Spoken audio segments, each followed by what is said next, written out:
The assembled exemplars confirm their next objective, the Shard. Rhodes Island has formulated their strategy for a Londinium assault. The Lifebone takes flight only to crash land because of a strange environmental interference. Not every meeting has a beautiful ending, Amiya. A lot of stories end suddenly. A lot of stories keep us tossing and turning in our beds, and some stories end with a long, long sigh. In a wilderness without end, people meet and go their separate ways.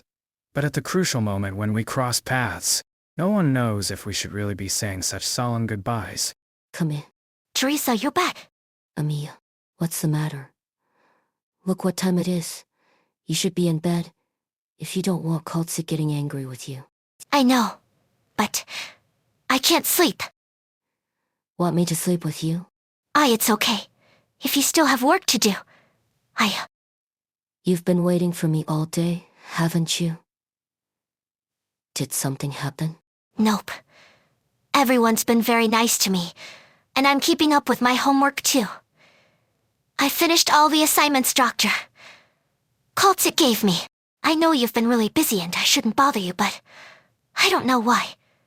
I really wanted to see you today. Is that right? Come, Amiya. I'm here. Teresa kneels down and hugs Amiya. I'm here for you now. All right. I saw you standing here, waiting by yourself while everybody else was gone for so long. I still remember the look on your face. I don't get it. Are you worried about something? Isn't everyone saying we're about to win? Yes, there's always good news. Our fighters captured another town. We advanced our position once more. Cosdale, our home, is closer than ever. Amiya, Dabble still has a very long journey ahead of us. Our goal is so far away. I don't actually even know if we're still sailing toward our original destination. Teresa lets out a brief sigh and looks into the distance. Amiya follows Teresa's gaze but finds nothing. Victories and scars go hand in hand. And those scars are far more difficult than we ever anticipated to heal. Or rather, can they even be healed? Teresa's voice is very soft, almost like a dream melted away in water, as a cloud of mist rises. The brief, momentary smile that she had before now seems distant and hazy. The young goddess girl thinks that, for a moment or two, the woman holding her hand all this time almost seemed to have disappeared into the mist herself. And so Amiya makes the effort to stand on her tiptoes and stretches her hand out. The young girl's soft fingertips touch the forehead between the eyes of the king of Sarkazi. She tries to smooth those knitted brows. They can't. They will. Teresa, I still remember what you told me. Perhaps, one day, we'll be able to let everyone on this vast land fall into peaceful slumber. Right. That includes you. And me. Go, Amiya. We have lots of time to talk about the future, but if you stay up all night, you won't be getting any taller.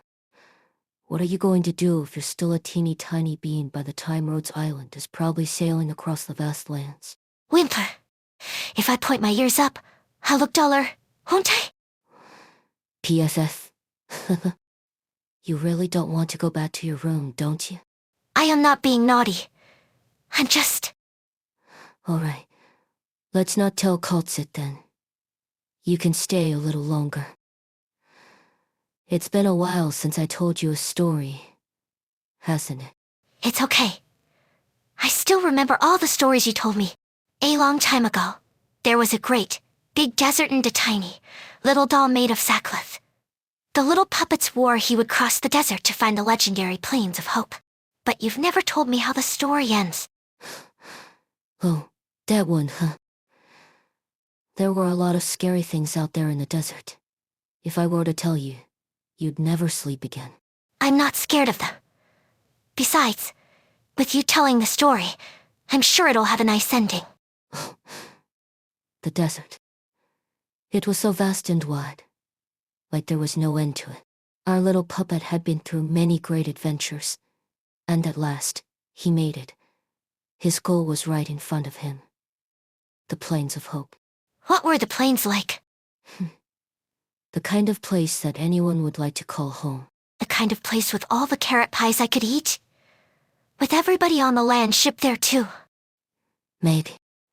But things are never that easy in these stories. He still had to overcome the last obstacle that stood in his way. The desert was very cold, and the wind there never stopped. In the light of the twin moons, there seemed to be some black-cloaked shadows whispering to themselves, but the moment he looked for them, they disappeared. What were the black-cloaked shadows? They were the echoes of the oldest despair and sadness. If they catch you, you'll never escape them. The shadows whispered among themselves and laid trap after trap to stop the puppet. The black-cloaked shadows didn't want to let the puppet make it any further. They did everything they could to try to get him to turn around. Because if the puppet made it through the desert, hope would start to spread their way, and they would disappear. But the puppet didn't know that. His goal never once changed. The puppet made it past their traps and foiled their plans. All the tricks they had up their sleeves had failed. They were furious, and they decided they weren't going to hide anymore. They were going to duke it out with the puppet and fight him to the death. When he saw the shadows rushing toward him, the puppet took out a long spear made of a needle and some threads. Then he... Teresa, why did they become the echoes of despair and sadness? Well, about that. Did they catch a rip with why? And the pain kept them up at night? Then, maybe the puppet could cure them. Just like what you and Dr. Cultit want to do. Cure them. If the puppet cured them and turned them into... happy and peaceful shadows, then everybody could go to the Plains of Hope together, right? Were they born baddies who like to scare people? No. Dear, of course not. The puppet found out that. They all had wounds on their bodies. It was the wounds that turned them into who they were. Couldn't he fix them up with his needle and thread? Just like what you always do. Maybe. Perhaps it's worth a try. Sleepy? And no, I'm not. Did he do it? The puppet tried over and over and over. The stitches were thick and ugly. The black cloaked shadows were livid. What happened next? Maybe. Peace and happiness don't really come so easily, but in the end, they decided to let the puppet go. The black cloaked shadows watched the puppet walk into the distance. They decided they'd let the puppet give it a shot, but a big river stood before him. He didn't even know how wide it was. All he knew was that he couldn't see the other side of the river. He knew that the Plains of Hope were on the other side, but there weren't any boats nearby. There wasn't even a decently sized frog. What do I do now? The puppet thought to himself, and he decided to see if he could swim across.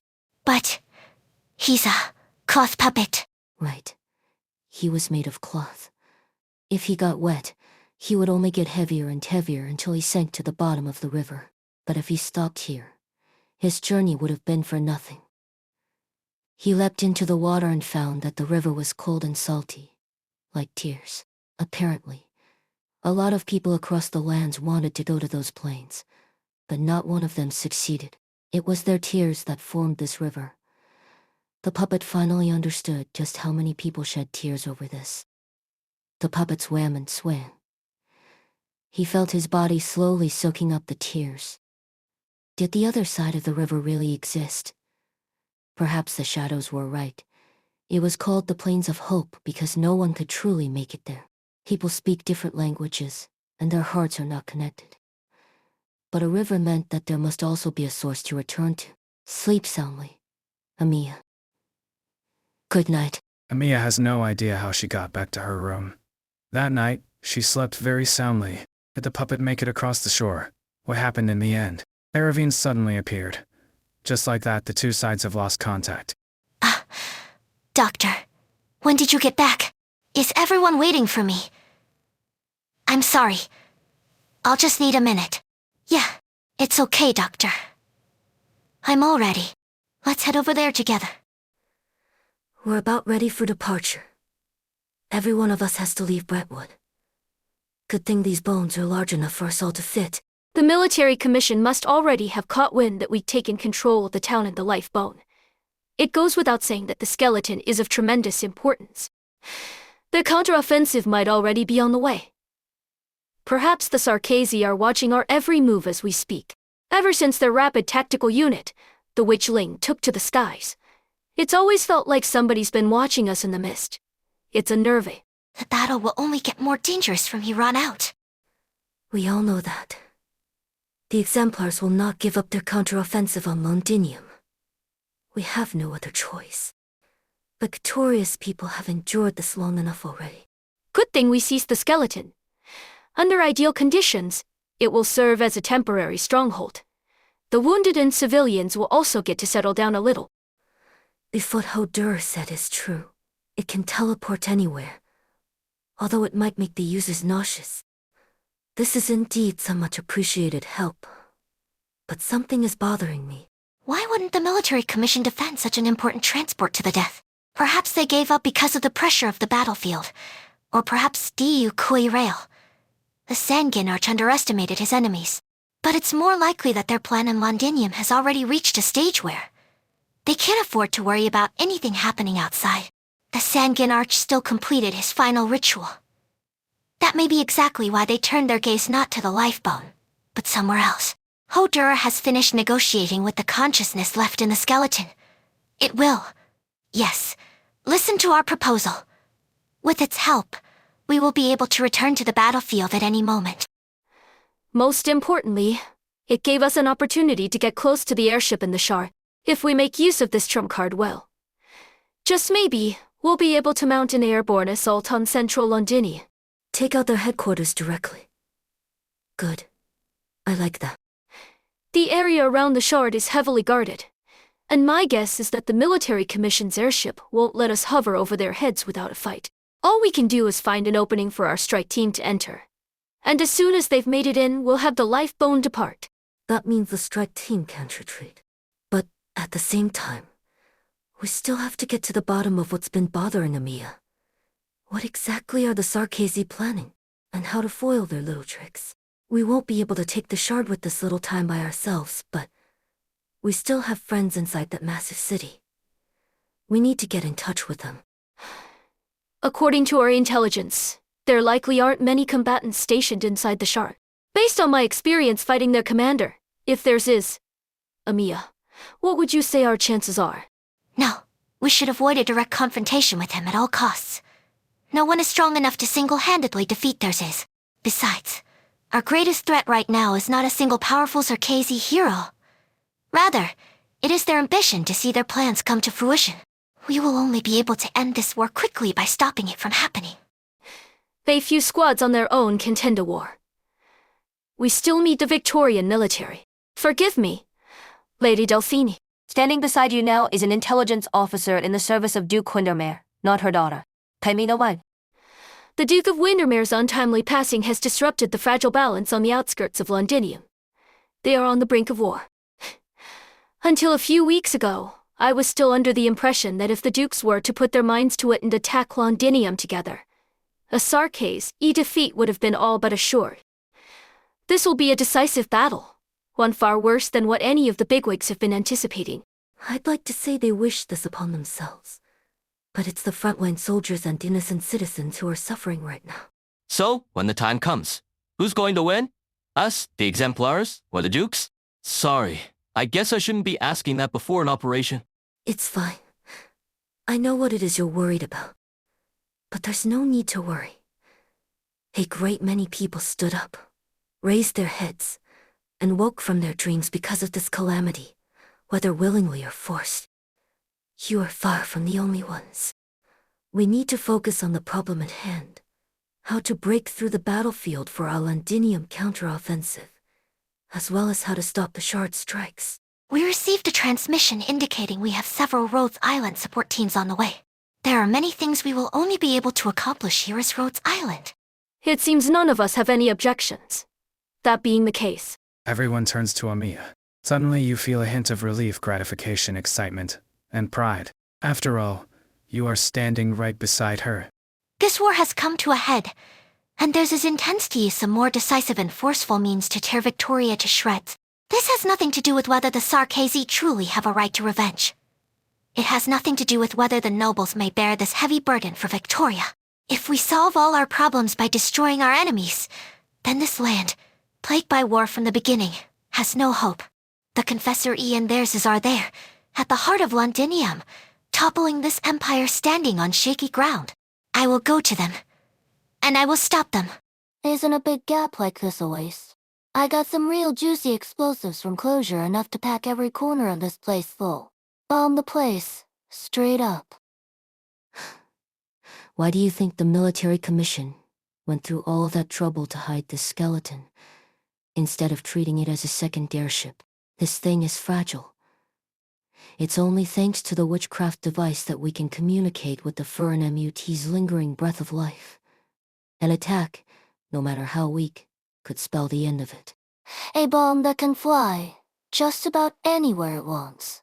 That can fly right into theirs' face at any moment. The perfect bomb. What? You're still thinking about letting it take us back to Cosdell? If we don't deal with theirs, we aren't going anywhere. Let's take the simplest path to solving our problems here. Got something to share with the class? Nothing at all. But I didn't expect to see you so tense. Should I teach you a few deep breathing techniques? Huh? Whatever. W. Get in the right frame of mind for this operation. Otherwise, no amount of explosives is going to fix what's going on in your head. That just means we're gonna need even more bombs. If you say so. Feel. Hearness. What? Remember when we ran into that lich the other day? Never mind. Forget it. You're wondering whether the Teresa out there's real or not again, aren't you? Enough of that already. I'm not the one you need to convince. I wasn't the one who called her fake first either. Oh. Did I ever tell you your arts are disgusting? I didn't need to read your shadow. You've been pretty anxious for a while now. What will you do if you run into her again? I told you. It's a fake. I'm gonna kill it and be done with this. And what if it's not? Then I'll rescue her and get to the bottom of everything. That's the reason. I know. That's a taboo. And you know it far better than I do. Sarcasy expletive, Venus. You know what pisses me off the most. I remember a lot of stuff. I remember the crystal on the head of the old fart who taught me how to make explosives. I remember the prices on your heads. I remember how Her Highness wrestled with that door, and how Coltsit once got her hair caught in the same door. I remember all these things that don't fucking matter. But I don't remember. I can't for the life of me remember when the last time I saw her was. Or even what we talked about. Yeah. I barely ever had a normal conversation with her. There were so many of us on the ship. I was small potatoes, and she was Babel's chairman. It was probably a joke, some silly complaint or nagging een. But it definitely wasn't. A goodbye. This time I'll make up for that and say it. Then, I won't forget. Huh. I've gotta get my mercs checking over their equipment. This is gonna be one hell of a job. Whatever you say. But if your lights give out on you and you need somebody to give you a good kick in the ass, you know who to call. Yeah. This nightmare has gone on long enough. We should be looking straight ahead. All preparations are complete. The airship is ready to take flight. It will all be over soon. Come. Walk with me one last time. There's his. Very well. The military commission of Cosdell has secretly constructed airship docks just like this one in the support layers of several sectors throughout Londinium. This is the largest among them, and it is where the airship was born. The ship is seen as a terrifying weapon of war, a herald of destruction, and a flying fortress. But very few are aware of the original intent behind the airship's construction. It is to uncover a buried secret, and beyond that, it is to break free of an eternal shackle. A brother and sister are walking in the great ship dock, down a long passageway, where every Sarkazi they pass stops and greets the two of them. And was the last time they had a nice walk like this together? Thinking about it, compared to the amount of time they have spent together, the days that have passed is nothing. But they were also long enough. What's on your mind, Teresa?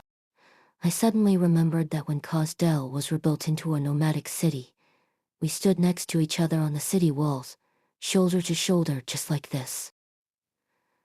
It was supposed to be a happy day, but then it rained. Some said it was a bad omen.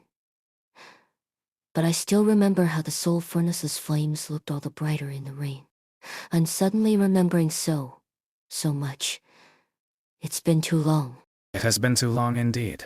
From Cosdell to Cosdell, her goal lies right before us. There is but one last step in our plan. Those who walk after us will find a great city standing tall upon this land. And we Sarkazi will do as we wish, seizing control of our own fate. I need to. Yes, I know. The warriors who once firmly believed in your path, the girl who is called the King of Sarkazi, they've all come before you now. Of course they came. I've always believed they would. Have you decided how you will confront them? I've never once been confused, but I had hoped this day would take longer to arrive. Now that it's come to this, I actually feel I underestimated those I should have had faith in. Theirs is. I'm delighted. I'm delighted that even after we made this decision, they are still willing to stand up against us. They are decisive and strong, and they are growing at an unimaginable pace. Perhaps they will make their way to you in the end. They may be much stronger now than the woman I was, the one who couldn't accomplish anything. I'm looking forward to it. Then, it's time for me to leave too. Teresa steps onto the airship's gangway, while there's remains where he stands, quietly watching her. Teresa, this time, we should bid each other a proper farewell. Teresa reaches her hand out and smooths out the creases on Mrs.'s cloak. Goodbye. Goodbye. A silence lasts until the steel door closes and its thick shadow shrouds the two of them. They say nothing more. A pulsing of the myriad souls is ceaseless. Teresa lightly closes her eyes to bear with its surge. The endless murmurs are like the tide.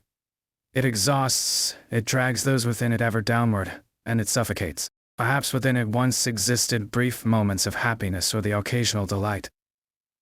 But there is simply too much pain, so much that the pain permeates every word and sentence. O myriad souls. Even though I have almost completely exhausted myself, I still cannot see the other side. Shattered hearts abound on these lands, and so, even if I have only grief at my disposal, even if my body was wrought of tears, be my oar, and be my oar. Let tears carry tears, and let suffering lift up suffering. It's time that we set sail. Logos is examining the bone whistle in his hands. He knows every pattern carved into it and every wear and tear on its surface. He remembers receiving this from his mother when he was still a small child. Its sound was not nearly as sonorous and vivid as it is now. So this is a banshee's bone whistle. It's my first time seeing the real thing. Banshees are a rare sight among mercenaries to begin with, much less one with a bone whistle. That said, I've heard plenty of stories about bone whistle. It's a symbol of terror. Its sound foretells death's pursuit. The banshees portend death, and willingly serve as the embodiment of death and danger. But I rarely ever saw you use the whistle, not at Babel all those years ago or Rhodes Island. The vampire accused you of rejecting the power of your bloodline. It already sounded. It need not sound again. True, the banshees portend death, but nothing more. If death wasn't the end of all beings and there was more than nothingness after the toll of the death knell, then this foretelling would have been meaningless. That's why we set down the bone whistles for bone pens. New meaning is born from the pen's tips, while the past is only recorded by the same tips. This is why we stand together now, Hodura. Is that right? Yes, toward the other side of death. Rebirth. It matters not what theirs is intends to accomplish. This war will not and cannot be allowed to develop into a raging fire that destroys the Sarkazi, as history has seen countless times before.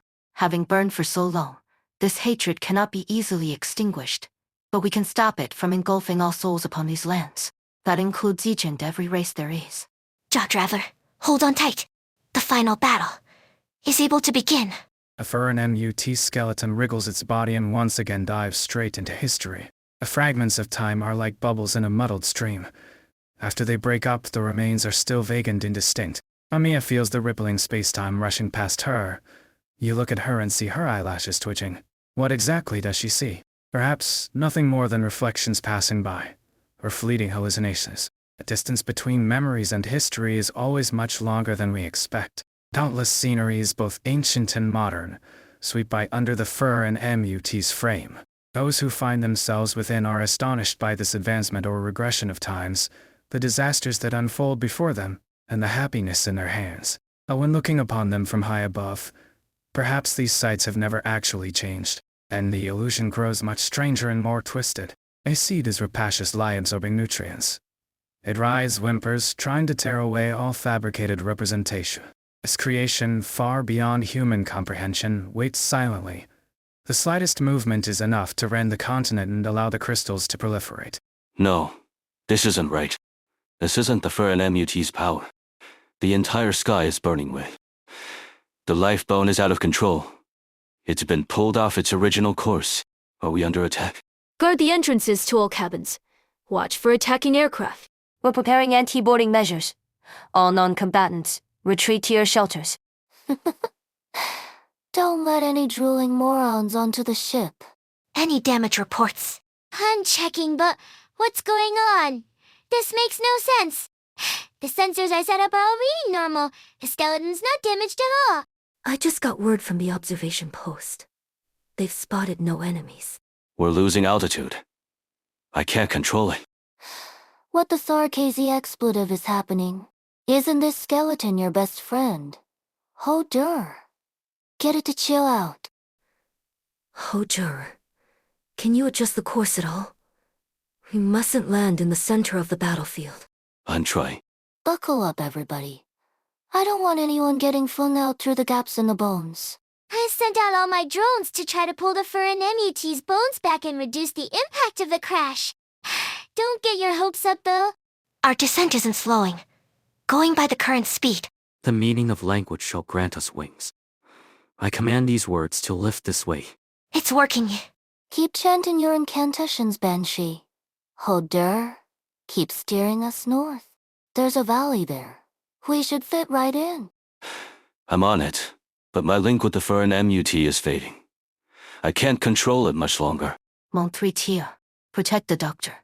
Prepare for impact. Calm down, doctor. You'll be fine. Amia, how are things going over? All the wounded and civilians have been relocated. Feist and Drockrock are working on getting the transport secured. Got it, Ennis. My mercs have anything to say?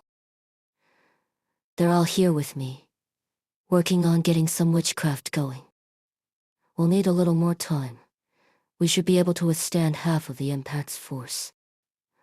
Tell Hodura these bones won't shatter here. The valley's in sight. Our angle's not quite there yet.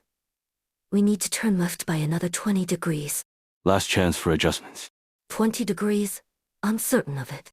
All hands, brace for impact. The rest comes down to luck. 10 seconds to impact. 5, 4, 3, 2, 1. Things take an unexpected turn as sinister reed clouds above the shard cover the entire battlefield. Meanwhile, Manfred prepares to reclaim the lifeboat. 30 minutes earlier. Underground structure Highbury Borough, Londinium. Rebecca, how are things up top? Same as ever, maybe worse? I used to be scared of those devil mercenaries who ask you for a smoke. The worst you'll get is a slap on the face if they feel like it. But now, it's all monsters you can't even describe that'll turn you into a puddle of blood without so much as blinking. You know what? I've been sleeping better. Because I know there's nothing but death if I run into one of them. Are the Sarkazy still grabbing workers off the streets? Didn't see anything. We didn't dare go too far. Doesn't seem like the Sarkazy are interested in running the city anymore. There's no one maintaining public order. They couldn't fully occupy Londinium, could they? What use is it to them? Are they really planning to drive the Victorian capital all the way back to Cosdell? Who knows? Honestly, I haven't a clue what they're trying to do. Why go through so much trouble if they just want to kill everyone? How sad. Those who betrayed their friends for a better future are soon betrayed by the better future. No one expected things to turn out like this. You know we didn't mean to. Let me guess you mean us no harm but handed us to the defense forces out of fear. How kind and gentle.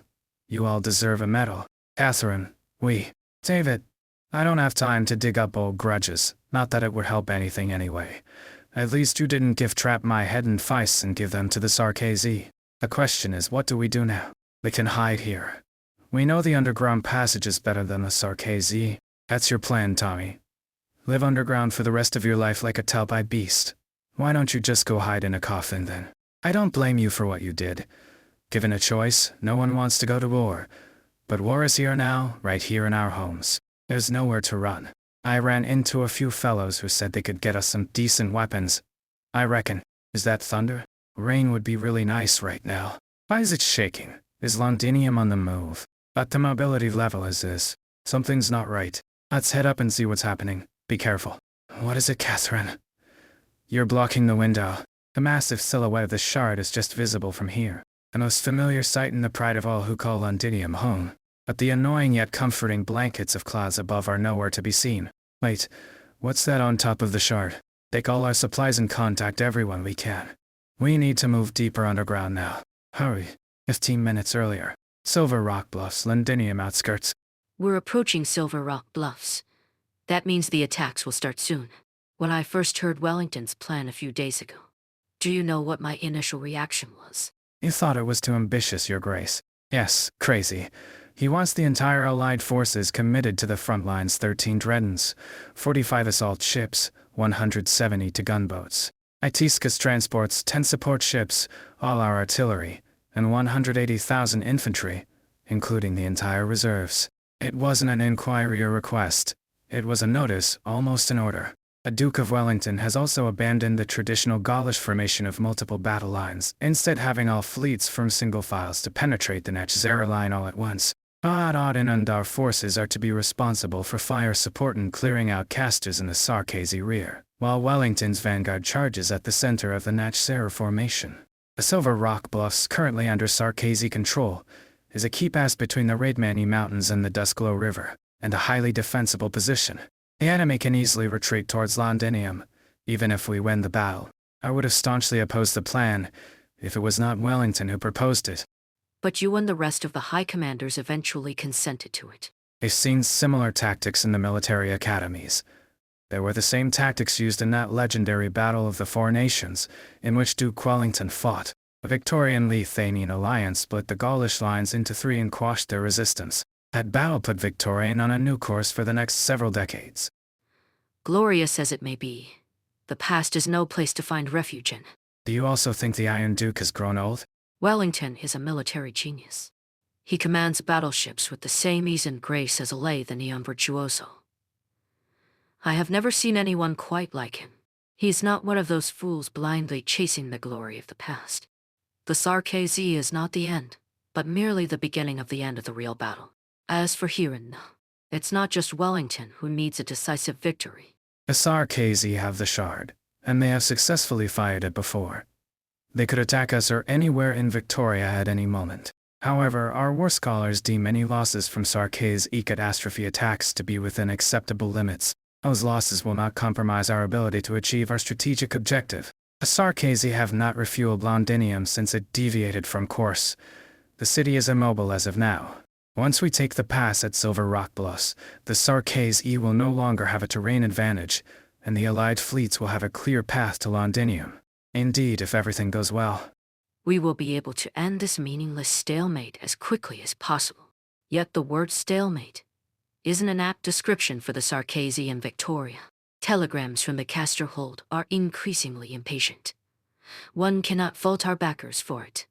War is far too expensive. A promise fulfilled too late is a promise unfulfilled. The Duke of Wellington's attack has begun, but it's not time yet. Your Grace, what's that reed light coming from the distance? That light, it's coming from the top of the shard. Hail Wellington right now. We must... Doctor, are you okay? The doctor will be fine. Mon 3TR absorbed the brunt of the impact. The good news is that we fell into a canyon. Our precise location is uncertain, but we're at least a distance from the worst of the fighting. Closure, Horn, and Siege have gone out to scout our surroundings. You should be briefed on the specifics soon.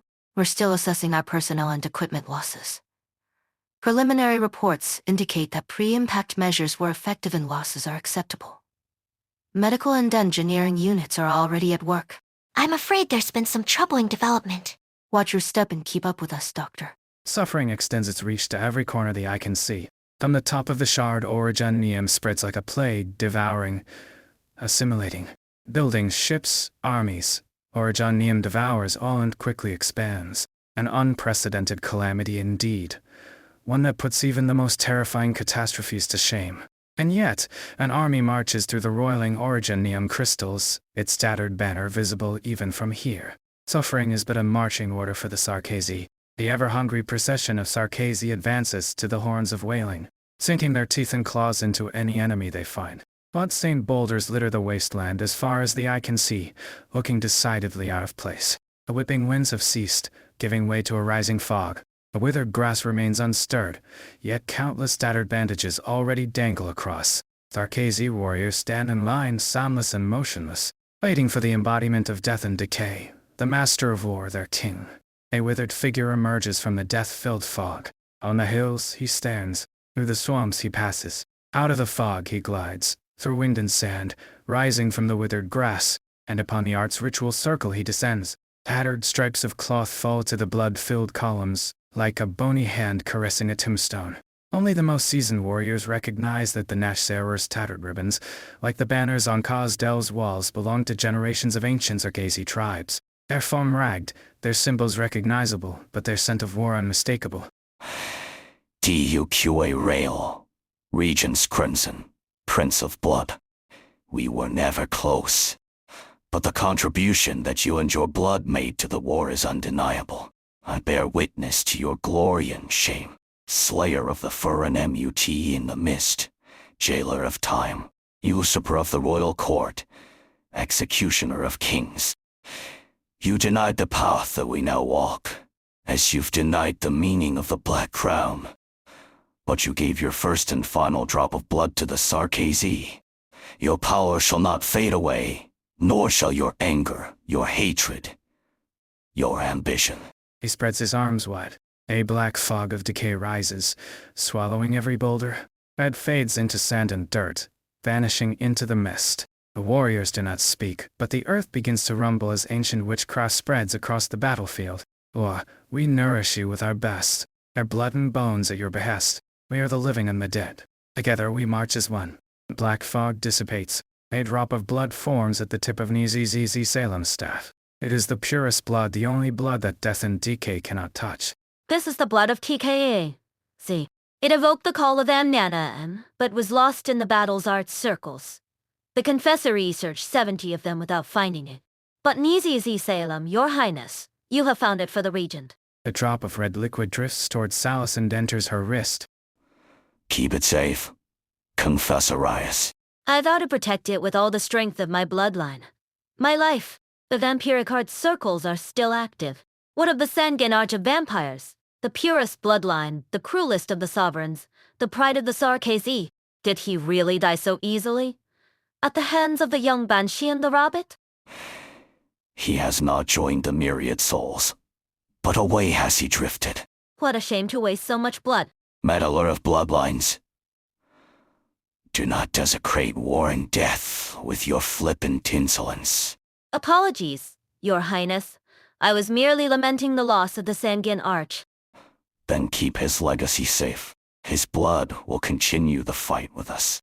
Of that I have no doubt. Sovereign of the Withered Court, the blood of TKA's E will fulfill its duty.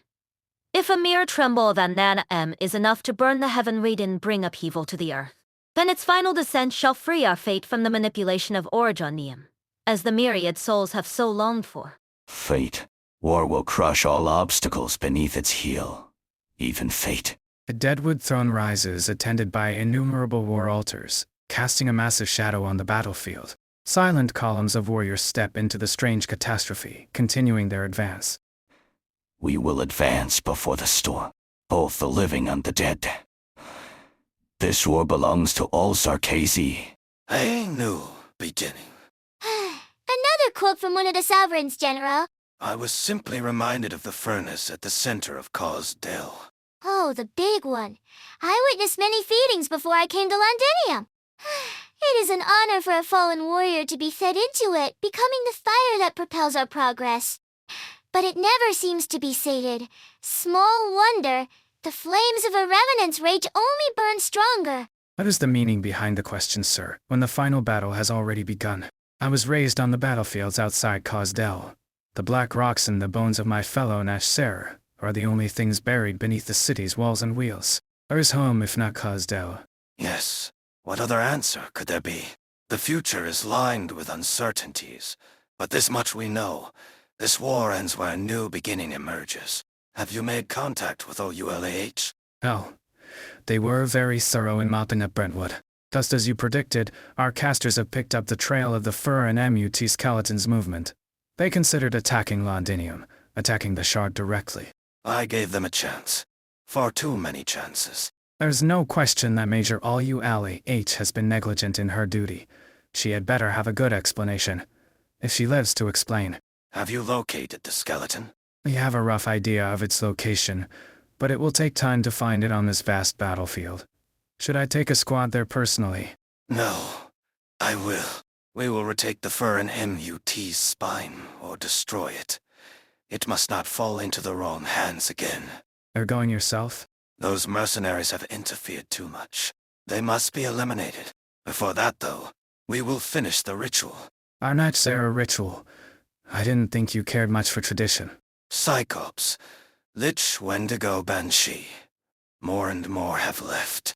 You've never seen these royal courts in Cosdell. Have you, young Nashser? I suppose not. Other than the Nashser, it's mostly been vampires. Not the best neighbors, but you start to miss their smell when you spend enough time in Londinium. The blood of the fallen has returned to the earth. There will be no new prince of the Crimson Court. How many sovereigns do the Sarkazi have left? Izaz. Logistics to command. We've encountered a catastrophe near Suefrier Chasm. At least I think it's a catastrophe. We're being drowned in a tide of origin neum. A ship has lost power. Weapons systems severely damaged. All systems inoperative. Defense systems offline. No response from Arts Unit. I repeat, all systems inoperative. Enemy spotted, taking heavy fire. Mobile Arts device. BZ's ET. Data. Automatic record. None of these messages made it out. The entire communication system is scrap. To think that so many have died to protect this little metal box. I salute you. Phew. That bow hurt. I shouldn't take my hat off. Our foe is unpredictable, aren't they?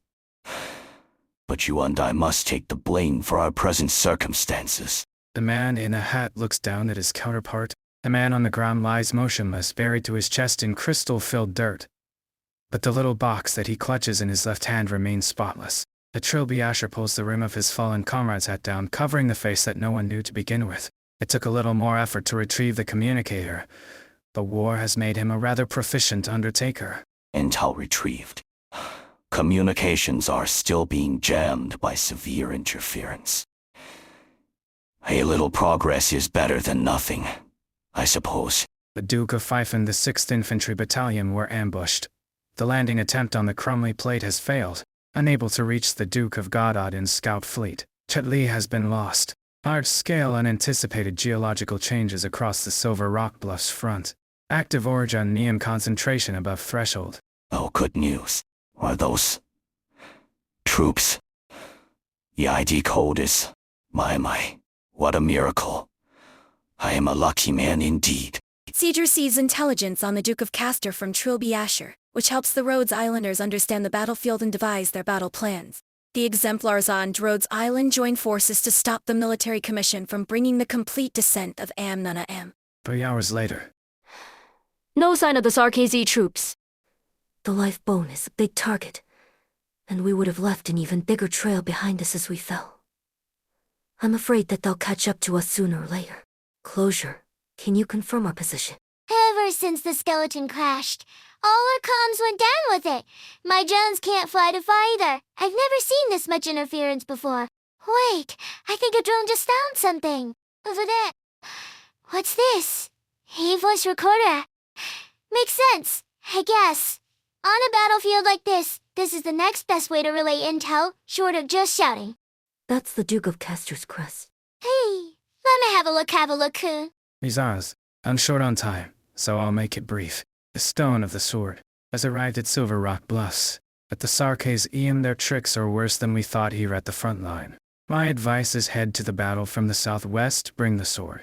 It's easy, I have honored my vow, so the rest is up to your highness. Besides, No change. No improvement. Can tell your new pal that if it doesn't get back on its ass soon, I'm going to break whatever bones it's got left. One by one. It's long dead. Not like it can feel pain. Why not pick something more meaningful to vent about? The skeleton's voice was already ebbing. After the crash, it had stopped responding altogether. The nerve bundles are withering. We've tried everything we can think of. Lubricants. Supplements. Even some crazy witchcraft I've never heard of before. My verdict is... Right now, it's nothing more than a colossal and breakable skeleton. Hi, Innes, pass me the mine over there. The one wedged between the bones. Glad you asked. Nearly stepped on it. And also, what kind of psychotic idea do you have this time? Oh, just following your suggestion. I'm gonna go find a proper target to blow up. Isn't that old friend of yours supposed to be the skeleton whisperer or something? I'm sure she's still got an unbroken rib or two, so she should be able to talk. Maybe. Well, she will if she knows what's good for her. All you LH. She does know plenty of the Fur and MUT's secrets, and it's clear she hasn't told us everything. But I have the feeling that she won't be able to help with this particular problem. But the source of our troubles is what's hidden in those dark red clouds above our heads. That's exactly it. The all-knowing cult Sid. Let me guess. You've got even more bad news for us. Regular catastrophes have no effect on Fur and Mutts, even if it happens to be one that has been dead for several centuries. The tunnels that it travels in can even drill through time. So how is it that a storm can seal them off? What's happening here is beyond the scope of a mere catastrophe. As we were falling, I had a vague feeling that the enormous, ancient sentience remaining in these bones had gone somewhere I could not touch. Our connection with it has been severed. It might only be temporary. But if we take too long, we might lose control over it for good. Your deduction is correct. Upon his inspection, Logos confirmed that the Sarkaz witchcraft cast upon the skeleton is being disrupted by a massive source of energy. It seems the vampire's ritual was completed. The Confessor Arias, Quis Artutage is aiding theirs is, and has achieved what the Sarkaz could not for millennia. Nana M. An ancient one that refuses to heal. The Cunabula of suffering. Mind skipping to the part we can actually understand? I don't have all day? It was the first curse, just as it was the first origin Neum. Isn't that just a legend? You know, the made-up kind in the storybooks that Hodor loves to read. Legends are a shadow of reality, despite all the untruths and half-lies painted over them. To say nothing of the fact that this is a Sarkaz legend. A TKAZ legend. Sounds to me like theirs is cooking up some real serious beast shit to hang over Victoria. I fear that this, too, is the reason he chose Londinium as his base of operations. The Shard's ability to influence catastrophes and Originium is already sufficient for it to become a Nanahan's beacon. Across all of Terra, as it is now, this is the one place that it can descend. Well, out with it then. How do we wreck the thing? At Terra's current level of technology, there is nothing we can do. The only good news is that it has not yet fully descended. Have you figured something out, Logos? The drop of blood that the vampire possesses, the one he calls the blood of TKEZ, it is still fulfilling its duty. The reason why Nana M is able to leap across millennia, descend once more, is because of his prayer. The blood's master has fallen, but the connecting veins hold steady. If we are to prevent the re-emergence of Nana M on this land, we must break the vampire's curse, quelling the hatred that resides in this drop of blood. I can give it a try. I was blighted in battle with the vampire, and its influence on me has not yet waned. By virtue of this, I am able to sense where the blood of TKAZ is. It is at the rear of the Nachzera army. It will likely be protected in a confessor, eyes altar and heavily guarded. The amount of time required to break through the entire Natchez Our defensive line would be too much. Taking that route carries a similar risk to storming the battlefield. Our observational reports indicate that the Redmen E Mountains have been completely transformed by Imnadet's influence. They are now blanketed in active orogenium. I need not remind you of its extreme danger, but it might be possible. Shining has gone ahead to seek out Quisar Tutage, and if things go well for her, she will be able to come to our aid. I support the doctor's decision. It's the plan that saves us the most time. If we keep delaying until the Amnana drive calls its peaks of completes its descent, and is used by theirs as a weapon, then we will have lost any chance we might have had to turn the tide. Even if there are risks, we must forge ahead. I'll need your help, W. You need some hands to guard this pile of bones, right, Bunny? Right. This skeleton is crucial to our next operation. Besides, Hodur needs it too. There's no doubt that the military commission has been watching us ever since we crashed. The way I see it, it makes no sense to hand back something we fought so hard to steal in the first place. Give me a time frame. The time now is 18:0. 3 days.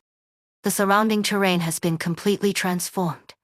We will need to pass through a wasteland filled with unknown dangers. Given also the fact that battles would be inevitable in our journey, I estimate at least 3 days to handle the blood of TKAZ. An immobile skeleton makes for an extremely conspicuous objective. Guarding this site will not necessarily be easier than the raid you carried out on it. But my job is to stay by your side and keep you safe, Doctor. During the Sangian Archers attack, it was my error that led to your injury. A dangerous mistake I do not intend on repeating. I agree. The Sarkazi will be reliant on their commander personally overseeing the battle and making decisions. If you are able to stem Manfred's advance, then that might relieve pressure on the mercenaries. I will respect your decision. What about the gang of useless Victorians? Are they going with you?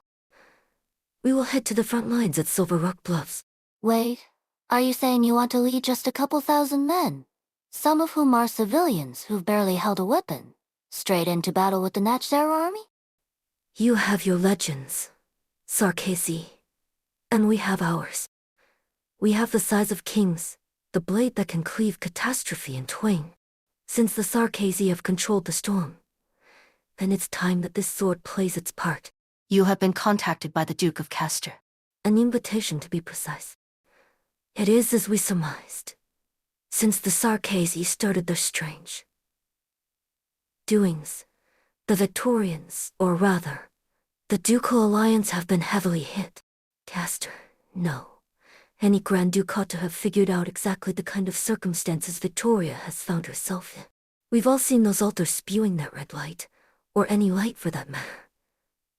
As it stands, Londinium and all the battlefields surrounding it have become a giant art circle. This is how the Sarkazi fight. Not like Lithaemin, not like Ursus, not like any other nation's tactics that we are familiar with. The Trilbias hers will have told Castor that all the intelligence they have gathered so far is useless when it comes to Sarkazi tactics. No longer will this piece of steel I hold in my hand be merely a leverage to get Castor back to the negotiation table. It will turn the tide of war, bringing true change to the battlefield. None of us knows when the next catastrophe will strike.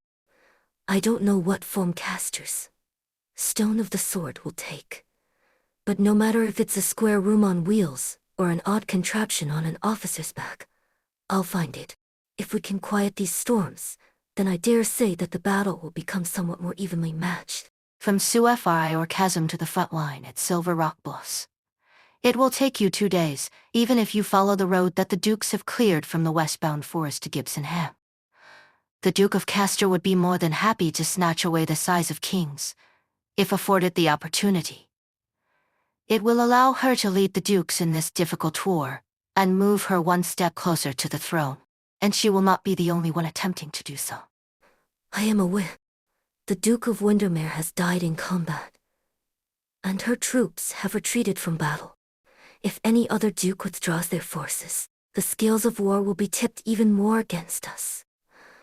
The war will drag on, Londinium's restoration will be delayed, and more blood will be shed. For Sarkazi and Victorian alike, This is the battle that will determine our ultimate fate. We are the exemplars. Wherever a miracle is needed the most is where we will be. If this sword really can calm storms as the legends say, I dare say it would help speed along your journey to Londinium. After all this, Cluj? How'd you know I was done with my preparations? To keep things short, your ever-reliable chief engineer Closure and her team have come up with 7 different plans to get around the comms interference. This equipment of mine has also started analyzing that super catastrophe's trends and impacts. Originium-triggered reactions always leave a trail, no matter how intense they are. Things like dust concentration, activity index, and then their spread conditions. I'm sorry to say that all these metrics are pretty high, as expected, so we can't tell what's going to happen in the most dangerous regions. But we can deduce which parts of the battlefield are safer, relatively. That is, of course, if we can go deeper into the heart of this battle and obtain more data. Misery's agreed to be our bodyguard. But since you guys are already heading over to where there's most action going on, I figured we might as well tag along. So, could we trouble the exemplars to look after us? gladly. We are duty-bound. Making sure that things don't get any worse is Rhodes Island's mission, right, Carlton? Thank you, Closure. Doctor. Our path might be the most dangerous one of all. But I'll keep you safe, Doctor. Just like always. Thank you for trusting in us, Doctor. Your command experience will be most valuable. You're serious. You do realize that with the bunny and the crone's pet gone, I can pretty much do whatever I want, right? I know you fear for the safety of each and every operator, which makes you hesitant to choose. But the truth is that I need you to come with me. There is no changing what we will face during our final confrontation. Originium has shaped the history of the Sarkaz, just as it will shape the futures of us all. Perhaps you still have misgivings about why Rhodes Island must intervene in this war. I did not have the opportunity to explain in the past, and nor could I give you a precise answer. I have never doubted that the dark clouds above the shard concealed some dreadful unknown. Yet when it has revealed itself, as it has now, I still find myself confronted by mixed emotions. I'm not one to explore the subject of fate, especially not yours and mine. But now, fate has reared its head, and is coming our way. Origin and Ayuma's effects are far beyond any of our comprehension. Of course, don't travel. I hope. No, I believe. I believe that you are still the one who can change everything. I've never had any doubts either. Doctor, I think should get going now. Not gonna ask me for a 21-gun salute. Take care, W. Look, little bunny, I'm not like the sheep over there. I'm real hard to kill. The exemplars are ready. Glad to hear it. Siege, remember everyone. Time is of the essence. Every second on this battlefield. There will be people who are suffering because of Originium. Right. And then, we plunge into the darkest depths of the fog. To Londinia. We'll bomb that tower and grab Terra's biggest bastard out of the rubble. We'll stop the disaster before us, and any more yet to come. The Rhodes Islanders search for the blood of TKA's E, a key influence on Amnana M, only to find themselves greeted by familiar faces and chased down by a Sudaram. 13 hours into the operation. The further we go, the more dire the situation becomes. Freshly met canyons, diverted rivers. Pathways that withstood the weight of great nomadic cities, now torn, distorted, warped beyond recognition. The maps of the past are now no more than scrap paper. Every trail must be charted anew. There is no doubt that the blood of TKZ lies this way, though. Our bond yet hums. The closer we get to the heart of the battlefield, the higher the rate that Originium integrates with all information. The rocks, the soil, the waters, the peoples. Origin and Ayuma's influence has its clutch around virtually everything on Terra, yet perhaps we have long forgotten the fundamental principles of how it works. Perhaps you shall find out rather soon, Doctor. Or maybe... No, never mind. Objectively speaking, this Originium contaminated terrain does give a tactical advantage to theirs' military operations. In contrast, the Victorian front is all but shattered. But this level of Originium activity still pales in comparison to the catastrophe strike earlier. Theirs will never use originium so recklessly just to gain a slight tactical advantage. This much I know of him. He knows the consequences. There's a vehicle heading this way. HALT. A truck shudders to a SDOP as several familiar faces hop off. I told you we shouldn't have taken this road. We can't run away now. Well, it's not like they're bad guys. Weren't you supposed to stay at the Lifebone? Well, I'll be honest here. Master Banshee, your highness, we were scared. Terrified, having to stay inside that skeleton, not knowing who or what might come running over the hills to attack us. So we ran. I know that desertion is a crime, but we were never going to be any use, were we? So I beseech you, Millard, your highness, please don't execute us. We'll happily take the whip instead, however many lashings you wish. I'm not going to execute you. And I never demanded that you fight for me. If you want to go, then you may go. Oh, thank you. Thank you so much, your highness. You are wise and merciful, and can we three go along with you? Say no more. Her highness has already done us an incredible kindness by sparing our lives, and you would still demand more of her? Don't be a fool, shopkeep. How much of a chance do you think the three of us in that broken truck's got? We'd probably get blown up by a bomb or worse. Your highness, this is just my humble request, but please get us off this battlefield. I'll give you everything I have. As long as these to live, I'll swear my undying fealty to you. No, that's not the issue here. If you were to follow us, I'm sorry to say that it would be just as dangerous. What do you think we should do, Doctor? Oh no, we would never. I swear we will never be mercenaries ever again, on our lives. Now that you've mentioned it, Doctor, I think it would be more prudent if they came with us. Doctor, do you really want to do that? You're just trying to live in the mood. Very well then, driver. We can't travel together for a while. After we pass through the war zone, you should leave Victoria once and for all. Thank you. My deepest gratitude. And please use our transport. It should carry us far enough. OKK King of Sarkazi, you are a most magnanimous soul. And I truly do not know how I could repay this kindness of yours. The coin. Huh? The coin I gave you. I completely forgot about that. Good thing I didn't drop it. Here, for you, Millard. I was wrong to beg it of you. It was my honor to serve, Banshee Lord. How could I have expected payment for such a privilege? I hope you don't think me a miser. I need to ensure that they are not impostors. You need not fear. I hold no malice against you. Bogo's moves his finger and the coin in his palm vanishes, only to reappear in the shopkeep's hand in a heartbeat. A shopkeep stares first at the hand capable of quaking the earth and shaking mountains with a single pen stroke, then at the coin in his own hand, and finally back at the deadpan Banshee, unsure of how to react. What's that? A magic trick? How delightful. You are a man of many talents, sire. Well, I better go help driver start the car. I saw Scout and Outcast demonstrate it several times, but I could never quite get the movements right. It is my lack of skill that made for a lackluster effect, Doctor. There are times when I also regret the fact that many of our shared memories have disappeared into the ether. If we ever find ourselves time to reminisce after this ordeal, perhaps you will be pleasantly surprised by the anecdotes of your past. But for now, we must go. No sound here. This stillness is strange. I can't hear the sound of our breathing or the vehicle's engine. I can't even hear my own heartbeat. Is this some kind of originium arts? Could someone have blocked all sounds in the vicinity to conceal themselves? No, Amiya. Listen carefully. It is not that sound has forsaken this place. Instead, there is a great, tremendous roar, so great that it drowns out its lesser S. It is the deafening cry of death itself. Look, over there. That leaf. A leaf hangs from the lowest branch, its surface tinted with vibrant yet bizarre colors, like the work of a haphazard artist or sunlight reflecting off a puddle of grease. It is rotting.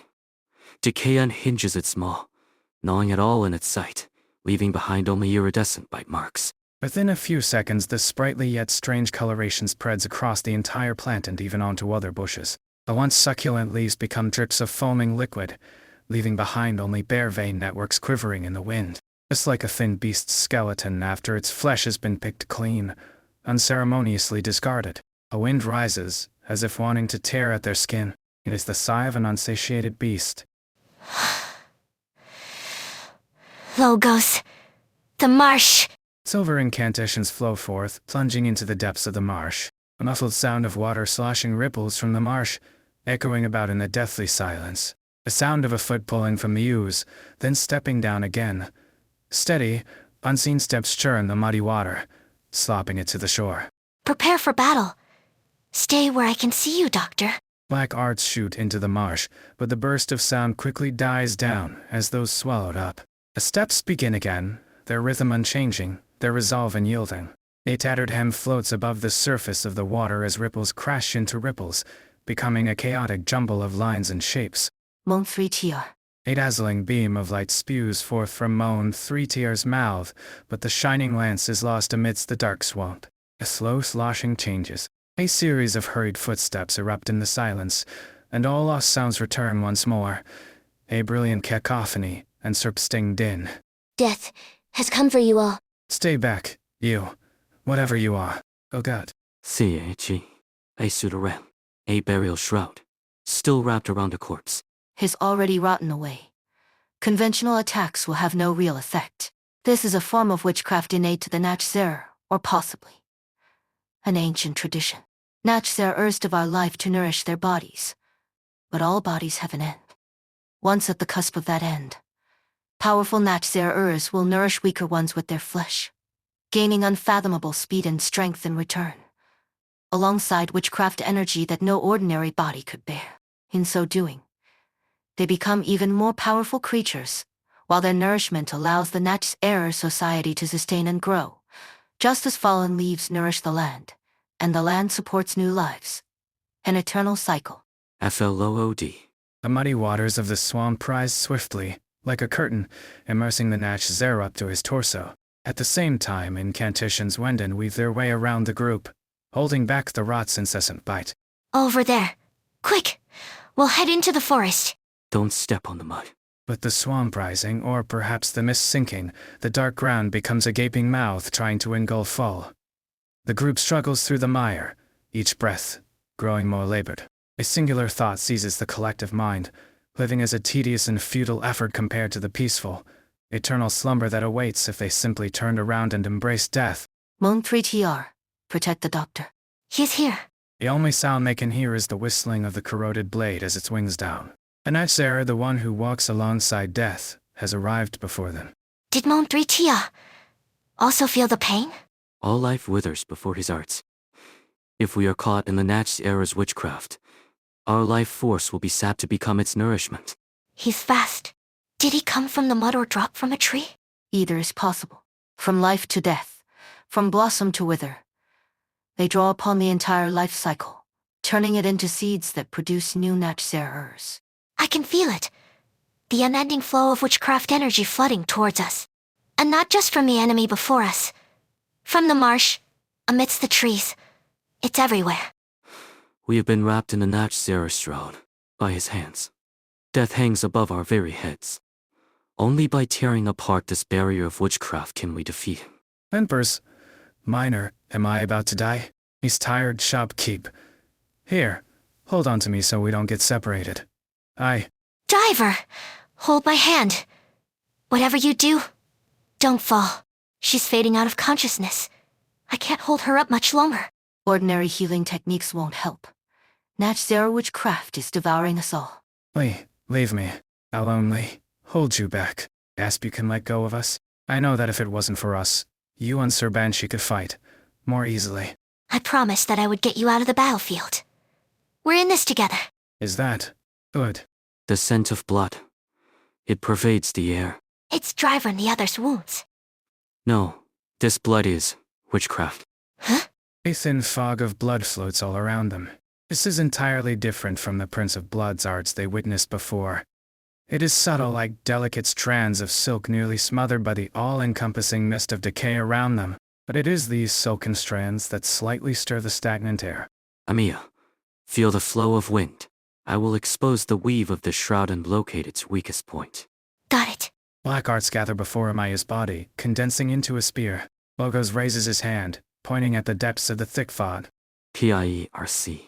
Herald of Death, you resist the spread of the rot, but to no avail. In the end, death I'll claim your corpse. I have never once doubted the DISPRSC.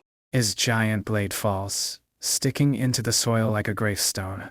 The Natchzera's shroud flutters and billows. In an instant, his imposing figure disintegrates, leaving behind only several tattered strips of cloth, gently falling to the ground. Is he dead? I can finally breathe. Clack clack. It's the sound of bone scraping against bone. A withered hand stretches out of the mud. What out? It fell apart. Looks like it to me. When do you become such a badass driver? Shouldn't we keep going, Your Highness? Yes. It's best we leave at once, before the Natchzera reawakens and catches up to us again. I wasn't expecting a vampiric heart circle here. It is still work. Those vampiric hearts that suddenly appeared as we were fighting the pseudo-ram. Was it because of this circle? I'm afraid it's not that simple. I'm sure you're well aware, Amiya, that those arts were cast by a vampire. Perhaps a descendant of a vampire? I assume that while the Sangin Arch has been taken off the battlefield, the gifts he bestowed will not so easily fade away. It doesn't matter. I'll do my best to put these corrupted lives to rest, as I've done before.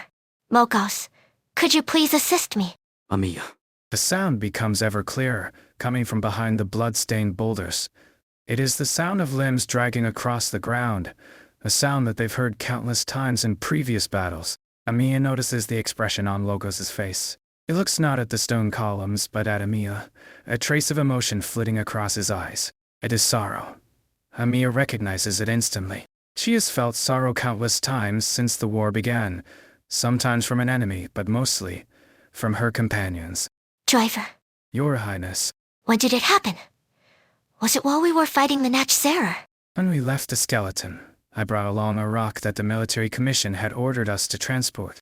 I thought since it made us stronger before, it might come in handy in a battle. It really did help, right? I never dared to imagine that I could fight alongside you and defeat that strange enemy.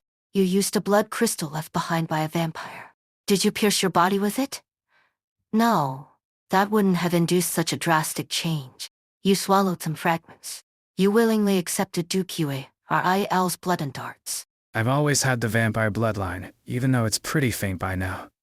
But I could still sense the Sangin Arch's call, even if it felt nothing more like a whisper. I've seen those worms crawl out of Sarkazi corpses before, so there's no need to pity me for not knowing the consequences. Instead of dying in the gutter like a real worm without so much as a yelp, I'd rather accept this power and die on the battlefield. Like a real Sarkazi. This isn't a spur-of-the-moment decision. A few months ago, while driving aimlessly through the wilderness, I heard a broadcast about what was happening in Londinium. And somehow, I just drove all the way here. Shopkeep says I read too many stories about knights. That's rubbish. Everyone knows that Cosdale doesn't need knights. I just wanted to know if there was a real path in life that I could follow, one with a proper end. If I could give some meaning to my life without just wasting it. And then I met you. The path of the King of Sarkazi is the path for me. We fought alongside each other on this path. Like you said, we're in this together. And now, the fighting's stopped. At least for now. My buddies are still alive. Your Highness, you can deal with me as you see fit. Deal with you. What are you all talking about? Ivor, why have you become light? Real scary, aren't I? Your Highness, please, I beg of you, help her. And, Lord Banshee's sire, I humbly return this coin to you. It is the only thing of worth I have. Witchcraft is the trigger to her condition, not the cause. There is nothing Amiya, and even Drive, Kaltzik could do to reverse the changes. Then what are you going to do? Don't tell me you're going to kill her like you killed those red worms. Stand aside, Shopkeep. This was my decision. Your Highness, I heard that, in the past, the greatest warriors of the Sarkazi, right before they died, could request that the king grant them a vision. I don't know if I count or not. Amiya raises her hand. Black arts go, alas, at her fingertips. A desperate smile emerges on the driver's face as she unconsciously looks at the top of the goddess's head, searching for the legendary black crown. King. Oh, I see. I just hope. It won't be me driving that piece of junk around Cosdale. Driver, can you tell me your name? Your real one. Is this part of the ceremony too? Well, if I knew your name, it would be a lot easier. Maryla. A common name. Maryla. Sorry. I never stayed in Casimir's for long, so my pronunciation might be off. No, it's good. It's been so long since anyone called my name so gently. Ever since my mother died. Mary Law, I refuse your request. You won't grant me a vision? I suppose. I was never a warrior to begin with. No, that's not it. I refuse to let you die here. By my hand. Mary Law, you have not become the vampire's creation. Your looks have changed. But I don't sense you becoming any more evil or bloodthirsty. And even if you are showing a bit more of your ancient bloodline, you're still you. You do not deserve punishment, nor should I be the one to give you your honor. But you are the king of Sarkozy. Please, call me Amia. Miss Mary Law, I've had my share of worries because your team, isn't comprised of Rhodes Island operators. I was thinking earlier about how we could get along with you three. But in truth, it wasn't a problem at all. If you wish to fight alongside us for our common goal, then I welcome you with open arms. The young goddess keeps her arms outstretched, her blue eyes blinking. The Sarkozy woman grasps her slender fingers. Despite not feeling much sorrow, two rows of scarlet tears still flow down her cheeks. She's changed a lot these past few years. The core of the vampire's ritual has changed. It is no longer just a tool to amplify the strength of the Sarkozy, nor a simple collector of energy. It is deepening the Sarkozy bloodline's bond with Origin Neum. With the Nana M, the blood of TKAZ is playing a role in this somehow. The strength of the Sarkozy bloodlines acts as a direct catalyst to the Origin Nium is spread. In turn, the information within Origin Neum empowers the bloodlines, changing their powers and other traits. We must be ready. The threat that Nana M represents may very well be far greater than anything we expected. Led by Siege, the Exemplars arrive in Gibsonham, where Horn and Bagpipe reunite. Their reunion is abruptly interrupted by an unexpected visitor, the Duke of Gododin. 23 hours into the operation. The route ahead has been cleared. I'll continue scouting the Sarkozy army's movements. Haven't found any trace of them yet. Thank you, Misery. Continue to set up those sentry posts. Morgan, found any surviving Victorian soldiers while you were at? I'm afraid nothing but Originium crystals here. We haven't run into any Victorian roots, corpses, or wrecks since we entered the westbound forest. Damn it! We can tell there's been a bloody huge battle, so where have all the people gone? The terrain here keeps changing. Maybe the ground ate them all up. We cannot underestimate the tenacity of the people. It is only because there are those who refuse to give up that the Exemplars even exist. It's why we're here in the first place. Shearer, keep the medics ready to receive any army remnants and civilians. We've got extra supplies, so no need to worry on that front. The bad news is that with so many infected among our troops now, it's almost impossible to distinguish between infected and uninfected soldiers. I'd like your professional opinion on that matter. Would registering the infected help our men or not? Funny you should ask. Registering the infected. That might have been the first thing they taught me at the military academy. But where we stand now, I'd say there's no real sense to it. I see. Then let's stop registering them. Just try your best to provide everyone, infected or not, with Rhodes Island's recommended protective measures. The rest is not up to us anymore, at least not for now. Let's all focus on surviving this war first. Then we can worry about the wars to come. Oh, my drone's back. How awful! The entire propulsion system has been clouded up by crystal dust. Based on monitor data, environmental originium concentration is still fluctuating wildly. Send me that data you just got, Rock. We've got a new iteration of our originium activation ren model, and I want to see if our calculations fit real-world data. Looks like there's not enough data to do that. The trend of this curve. Let's wait for Victor's team to finish off that diffracantorate analysis report.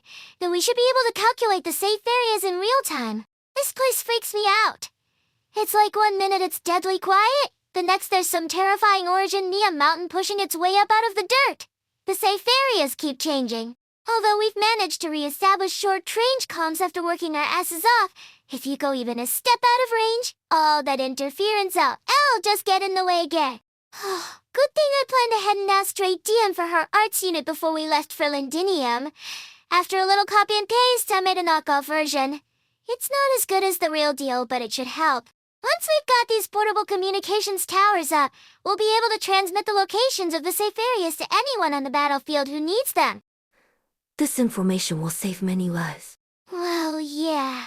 That's what Rhodes Island does. Horn. Status update. We successfully arrived at Gibson Ham. It's the last supply point before we reach the front at Silver Rock Bluffs. The reconnaissance teams already made their initial scouting report. Looks like there are traces of the ducal armies here. Must have passed through on the way to the front a few days ago. I think we can confirm at this point that the route Trilby Asha provided is safe. Is there anyone in town? The streets are empty, but I can sense the flicker of shadows and the smell of food. We decided against contact to avoid unneeded misunderstandings. Understood. We'll rendezvous with you as soon as we can. It's getting dark. Seems like everything's going smoothly. Best we let our fighters get some rest and some hot soup in them. Remember to save some for my team. They'll be taking a while longer to get back after their work is done. Rock and I still have to head over to Feist. I'm not sure if we'll be able to double our communication range by nightfall, but we'll do our best to finish ASAP. No need to worry. We'll save the best for your people. It's all just the same Kim provisions though, right? Would you like some engine oil for dressing that? All units, continue onwards until you reach Gibson Ham. I hope things can be as peaceful tonight as things are now. All the houses seem to be empty. Have the residents gone into hiding? Gibson Ham's not far from the Duke's defense line, so I doubt the Sarkazi ever fully captured it, not to mention that the ducal armies just passed through a few days ago. Horn's caution is warranted, though. There might be some scattered ducal troops who want to reconvene with the main army and decided to camp out here first. Although Trilby Asha is helping us out with his advice, Victoria's never exactly been a model for unity. Not to mention the complicated nature of the exemplars. I dare say there are a few old-fashioned military nobles who would rather not tolerate our very existence. I see. Then let's show them the full scale of our forces. It'll deter those with ulterior motives and alert anyone who needs our help of our arrival. The rumbling of traveling tanks reverberates through the quiet night, the low roar of the engines forcefully yet steady. The soldiers cautiously advance, observing their surroundings, but still, all they see are pitch-black windows and doorways. It doesn't look like they want to make first contact. That's fine. As long as it means we can get a Loma. Wait. I hear something. From the building to the front and left. That's the sound of artillery shell casings falling on the ground. An ambush. On your guard, everyone. I'll let a team to scout ahead. First squad, second squad. Follow my lead. There are no signs of life in the abandoned factory. Contrary to expectation, there is no sound of an explosion following the fallen casings. Are you sure that was fallen casings, Horn? That's a special model only allocated to elite Victorian troops. No traces of anyone living here. Don't move, Siege. Siege carefully puts her foot down back to where it was. Horn points at a thin tripwire, barely visible against the ground. Nicely concealed. What with the surrounding piping obstructing the view? Real tricky to spot. A booby trap? No, it's not linked to any explosives. Just a simple alarm system. Based on how they've installed it, I'd say they're military. Should we try to initiate contact? Yes. Everyone, get behind us, and prepare to engage. Hello. We don't mean any harm. Our unit's called the A secret passage. Get ready to enter. Stay behind my shield. Huh. We're not. Nice help. I knocked over some spent ammunition while on watch. How could they have heard from so far away? They avoided your alarm too. These troops, I don't think they're any ordinary. She can block your Pellet River spear? Got to... and siege to... It really is you, Fiona. A lady with long, red hair suddenly throws herself into the arms of her captain. So you were alive all along. Wonderful. How wonderful. Horn gently releases bagpipe from her embrace, then claps a hand on her shoulder. Good to see you in one piece. And in rather good shape too. I'll make my report now, Captain. I've done it. I've managed to extract the intelligence on the Spectre Force, and I ken what they're planning now. I survived. I got my memories. I got the truth. And I stayed alive. Your orders. I never forgot a word of them. Good to hear. I knew you could do it. I always knew. Welcome back, Bagpipe. Wait, you're not. Everyone, we mean you no harm. It's all right to come out. One by one, silhouettes emerge from the shadows. The elderly, children, the sick and the wounded, civilians. Hundreds of pairs of eyes stare at Siege and her men in fear and curiosity taking their measure. You're not with the ducal armies, and most of you aren't dressed like Victorian soldiers. In fact, you mostly look like workers to me. That's right. We're not under any of the dukes. We're called the Exemplars. Shearer is counting up the civilians who were hiding in the factory and giving them a checkup. All he can say at the moment is that it's looking better than we expected. Aside from those infected soldiers under the Duke of Fife who came along with you, and a small team of military engineers under the Duke of Normandy, everyone else is just local civilians who couldn't escape. The Ducal Alliance armies came through here a few days ago, but they rather give up a chance at being rescued than seek help from the Grand Dukes. It's understandable why the soldiers would avoid them. They're either worried about the status of their infection or worried about a court-martial. But as for the civilians, perhaps this was the year the people living around Londinium got to reassess their country and those decorated higher-ups. Bagpipe, how did you manage to get their trust? Are you listening, Bagpipe, huh? Huh? Oh, aye, Captain. You need to pay attention during tactical meetings. The map's on the wall, not my face. Sorry, Captain. Horn lets out a small sigh. I really shouldn't be asking. You are Fiona, after all. I'm just a wee bit glad. The Exemplars, the Tempest platoon's predecessors. I guess the rumors were real. I'm actually amazed that you still remember what you learned in military history class. Well, of course, when I was still at training camp, Triangle made sure I committed this fact to memory. Out by the training field, the sycamores were full o' leaves, blocking the sun JUUSD right. Then there were the rocks at the top of the cliff, hard as well rocks. And L sting if you tried to climb them. I remember when Geron who could complete the rock climbing training course the fastest. The loser had to do 100 one-handed push-ups. Hubbo was a right fool, who would have taken a bit W.I. cello. Maybe you should have reminded him back then. You were even sitting on his back the whole time he was doing those push-ups.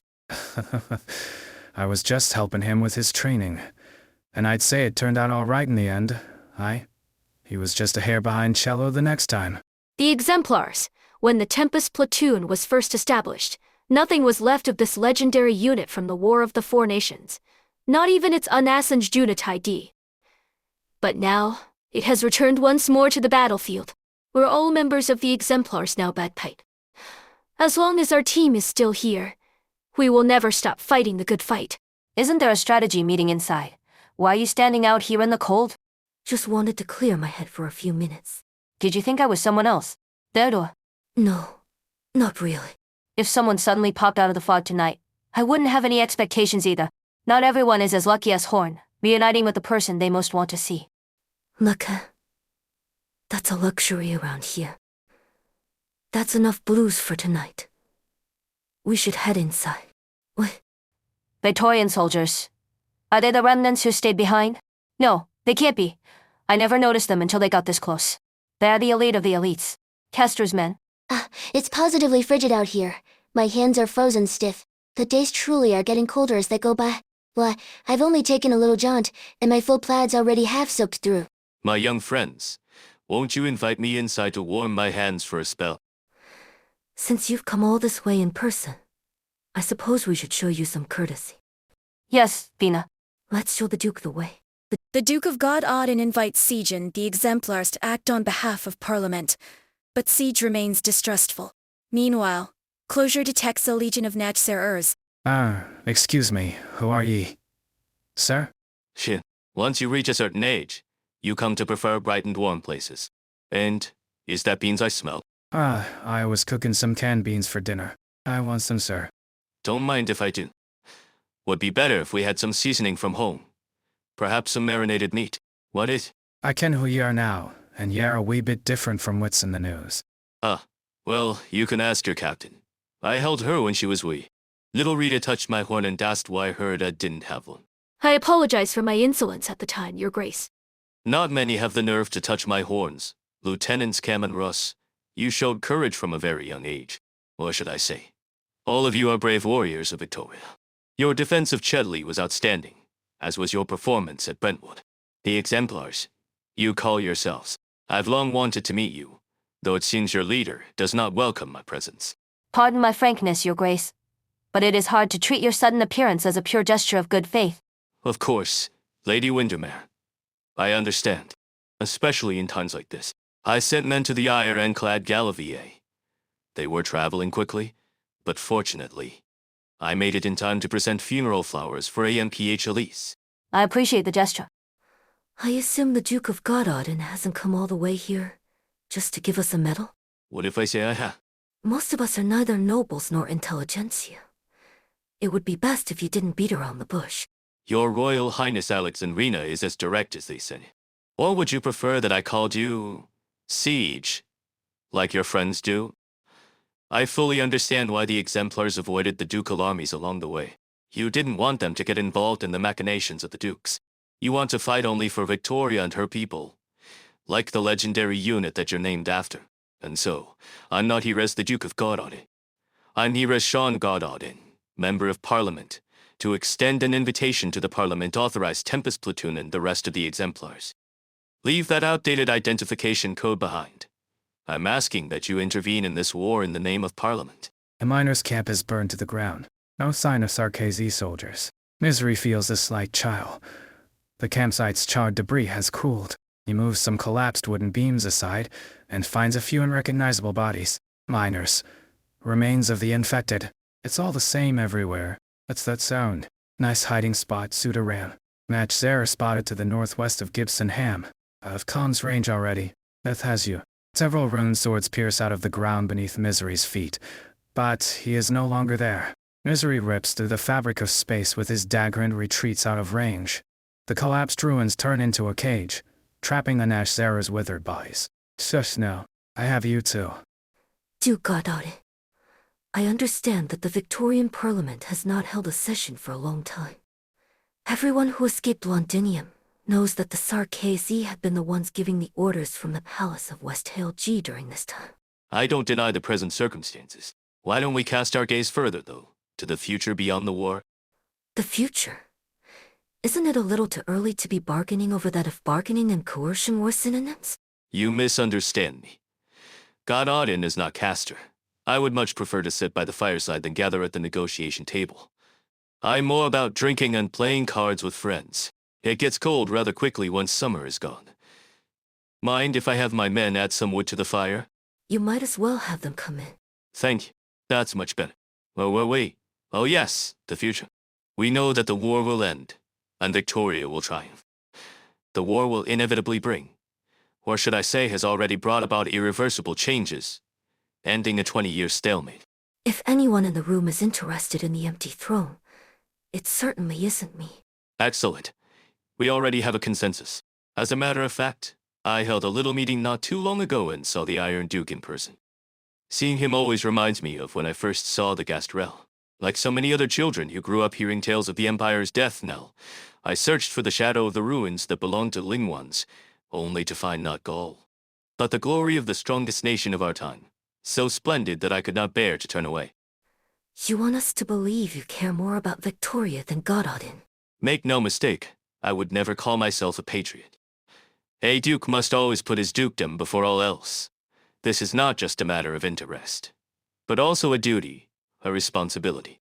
But I wonder, what is the difference between Gododin and Wellington? Wellington would still be Wellington, with or without Victoria. But what would become of Gododin if the light of Victoria went out?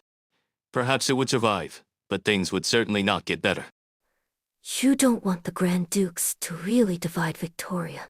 I'm not the only one. You know that. As strong as Victoria is, she is not without her rivals. Hers is Lithuanian Columbia, Sargon. All the ambitious nations of Terra have their eyes on us. We need a single, unified voice to bring stability. This is why Parliament exists. All the ducal realms will select an appropriate representative, including Windermere. This is what the exemplars mean to Victoria. No soldier who fights for the cause of Victoria will need to fear betrayal again.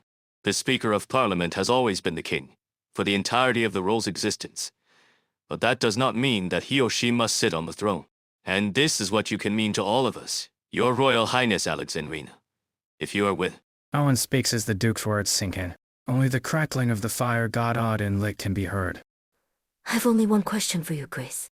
If all of this could have waited until after the war, then if I refuse now, can my friends and I leave with the size of kings? Siege. Crossbowmen outside. We're surrounded. Maybe you already were the moment he showed up. Well. First we learn what a commitment is to Castor. Now we learn what friendship is to God Odin. Friends treat each other as equals, do they not? My offer remains fair.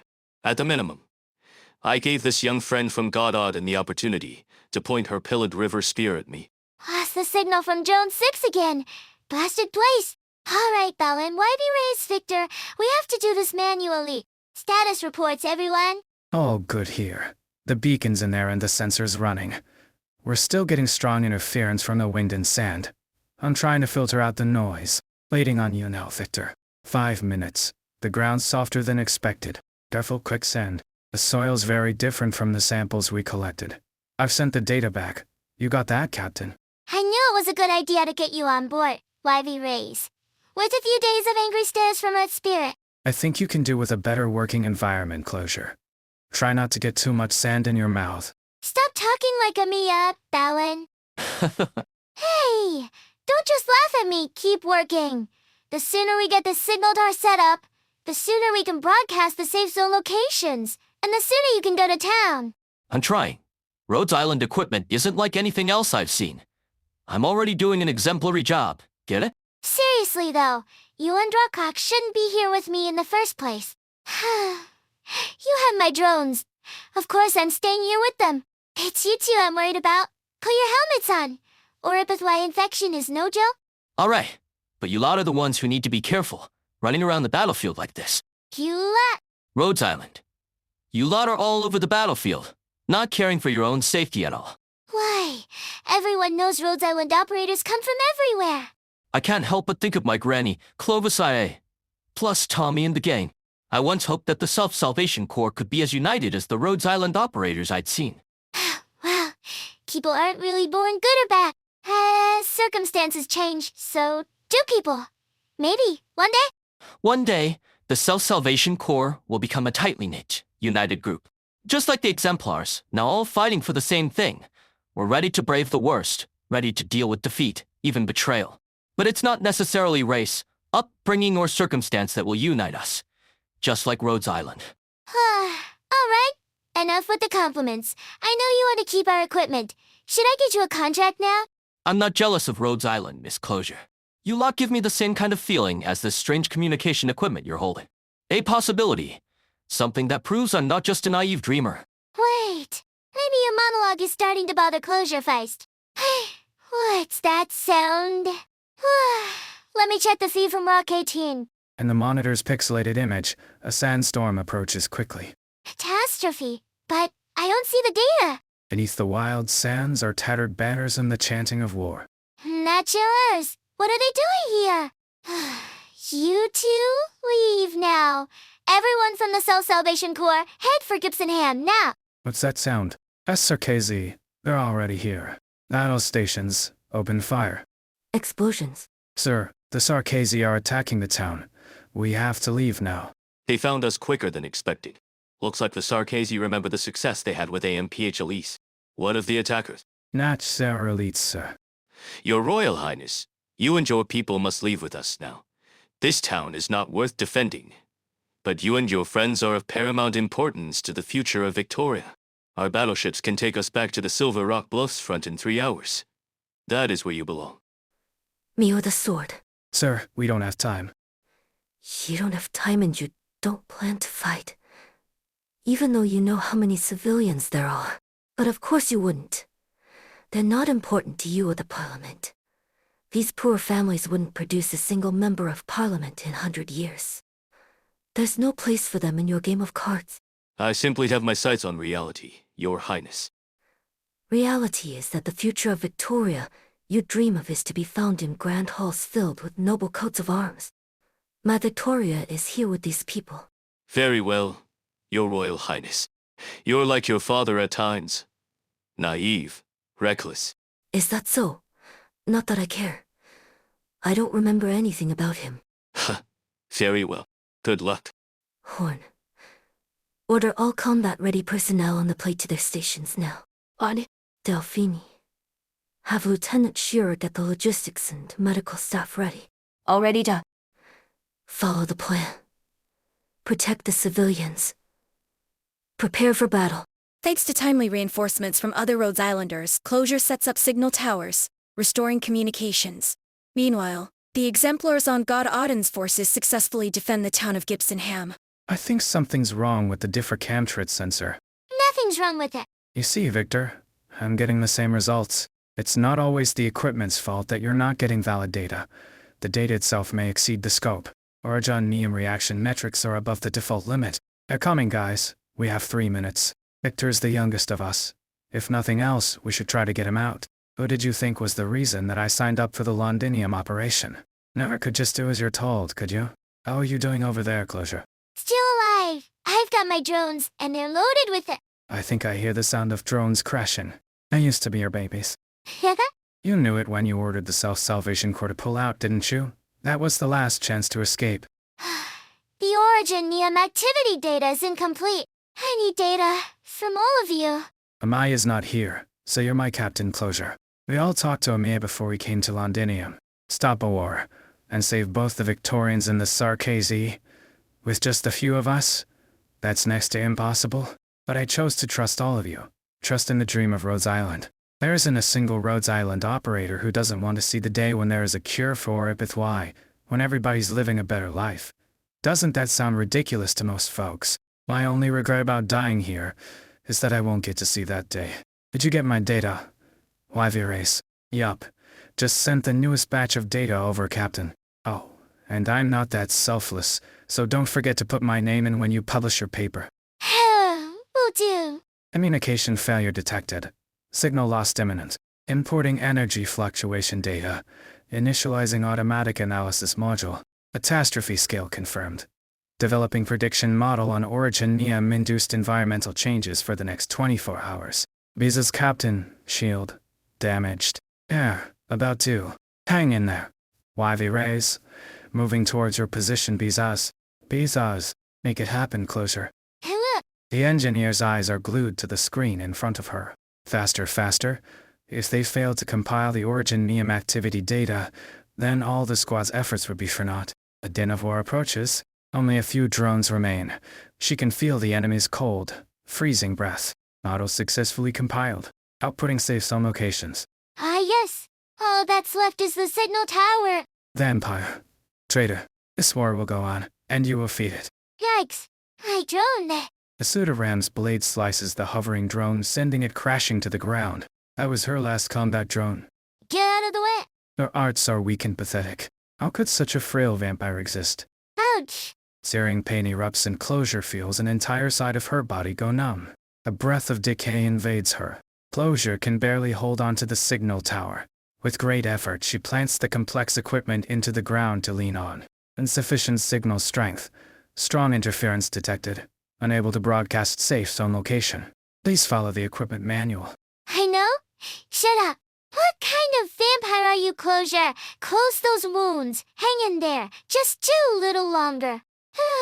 Just get this thing upright. Sleeping in the corridors again? You'll catch a cold. Rhodes Island's basic functions are online. I think she's ready for a grand voyage. Thank you, Chief Engineer. You've delivered your promise. If you want to leave the ship and go back to Cosdell. Right, you told me before. You're not interested in that place. But at least promise me you won't call yourself a talentless vampire anymore. You're the most talented person I've ever known, Closure. You're just different from other vampires. So here's my offer. As long as you still want to see the vast and unexplored parts of this land, we'll always be each other's companion. Closure can feel the Pseudoram's cold grip close in around her neck. Or has finally claimed her. Closure. Hey, Survivor. Signal. There's a signal. Hey, Rhodes Island signal. Grab my hand, Closure. Doubleman? It's me. Can you stand? Saying. Maid Agar pierces the Pseudoram's chest, causing a massive burst of energy. Sorry I'm late. Misery gave us the location. More are coming. Como scare. Keep them away. What is our mission? When Closure first joined Rhodes Island, then known as Babel, she asked many operators this question. She got a different answer every time. Some dreams are big, others less so. Some gave details. Others mumbled, scratched their heads, and gave an abashed smile. But there comes a time when they all have the same expression. And a time when they all make the same choice. Almost there. This is the last one. Core module online. Communications restored. We're coming, Closure. Hang in there. We sent your location to the exemplars. Help is on the way. Finally. Closure. Are you okay? Cover the artilleries and crossbowmen. The appearance of the Natchzer-Urs is closely linked to catastrophes. Do not fear their witchcraft. However bizarre it is, it's still arts. Remember how we marched through a catastrophe. We survived the catastrophe. We'll survive the Sarkazi. Bad type. I'm here. The Duke of Gododin spoke the truth. Tempest Platoon is under the direct authority of Parliament. We have an obligation to answer Parliament's call. It's a more legitimate cause for action than the Duke's invitation. Not to mention that by accepting his invitation you, Robin, and everyone who came with us because they had no choice, will have proper identities. Identity? Did you forget, Captain? I'm retired anyways. Besides, in that standoff with the Duke earlier, you didn't hesitate to put your shield in front of Siege. True. Or does Siege's carrying the size of kings? Have you seen it before, Captain? Siege was right. It's just a piece of metal that happens to mean something to some people. Troops approaching on our flank. No ID code, but I recognize them. They're the Duke of Gododin's men. They've engaged the Sarkazi. Uncovered one of our squads just now. Good. If that's Gododin's way of showing friendship, then we'll show him the same in return. Attention, exemplars. Stand with the soldiers of Gododin. Not one step backward, until the last foe is vanquished. The ship has reached cruising speed, sir. We're out of danger for now. Good. The Sarkazi's witchcraft is most peculiar indeed. Better to fake a moment of vulnerability than to have them constantly harassing our rear. A leader of the Natchzer-Urs has not been sighted, nor any other known powerful Sarkazi. I suppose they don't see Gododin as nearly the threat that Windermere or Wellington are. I could call that a relief. The size of kings has not left Gibson Ham, sir. Should we move on to the next phase? What do you think of them? More of a challenge than expected. Alexandrian's forces are growing, and they are more organized and effective than we thought. Oh, I don't mean as an adversary. The exemplars. Like you said, they look the part, and they've worked well enough with the troops that we left behind. Rita is with them, and looks more like the legendary White Wolf than her father did. And Windermere isn't quite as weak as the intel had her. Maybe it's not such a joke after all, that those kids could become the exemplars. Do you intend to abandon the plan for us to escort the Realm Blade, then? Abandon? Such a strong word. It is the future that Gododin values. Alexandrina, the size of kings, the exemplars, even Rhodes Island. Perhaps we'll cross paths again, on our way to the future. Our tanks are fighting the last pocket of Sarkazi on the east side of town. We've successfully defended Gibson Ham. It will serve as a supply point on the way to Silver Rock Bluffs. However, the terrain has changed. The environment around Londinium is constantly changing because of Amnonahem's influence. Fissures, cliffs, and rapids that should not have been there are emerging everywhere. Silver Rock Bluffs is almost constantly under severe catastrophe. It's hard to say where our foot will land when we put it forward. I wouldn't have believed this was our Londinium if I had anything less than absolute faith in Rhodes Island's data. The sun on the meadow is summery warm, filling our home with euphoria. After this war, we might have to change our national anthem's lyrics. Is this time to a laugh? You wanted to say, we'll think about it after we take it back, didn't you? But even if we really went back, would our home ever return to the way it was? That's why we're not just going to win the war. We're not going to let the Sarkazi destroy Londinium in the war. We'll overcome the storm ahead, and we won't abandon the home that the storm has ravaged. Feist told me his squad picked up more distress signals nearby. There may be more lives saved yet. The areas where fighting occurred with the Natchzer-Urs will need to be cleaned up. Rhodes Island operators will provide the usual assistance. I want the exemplars to work with them on these post-combat affairs. establish supply lines, rescue and transfer the injured, and rally those who want to join us. The troops who returned from the front line have assembled, counting in the Goddard soldiers who had their IDS wiped. The exemplars have far exceeded the scale of a regiment. They want to join us. I met with their officers. They said the Duke of Goddard left before they could board the transports. Preliminary screening indicates that all of them are infected. Sounds familiar, eh? The Duke of Goddard left his infected soldiers behind, just like the other dukes. Or maybe. Or maybe he intentionally picked a bunch of soldiers who had unfortunately gotten infected and sent them over to us. I suspect he has ulterior motives. The performance of those infected troops indicates that they're different from those we've seen before. I wouldn't call them stragglers.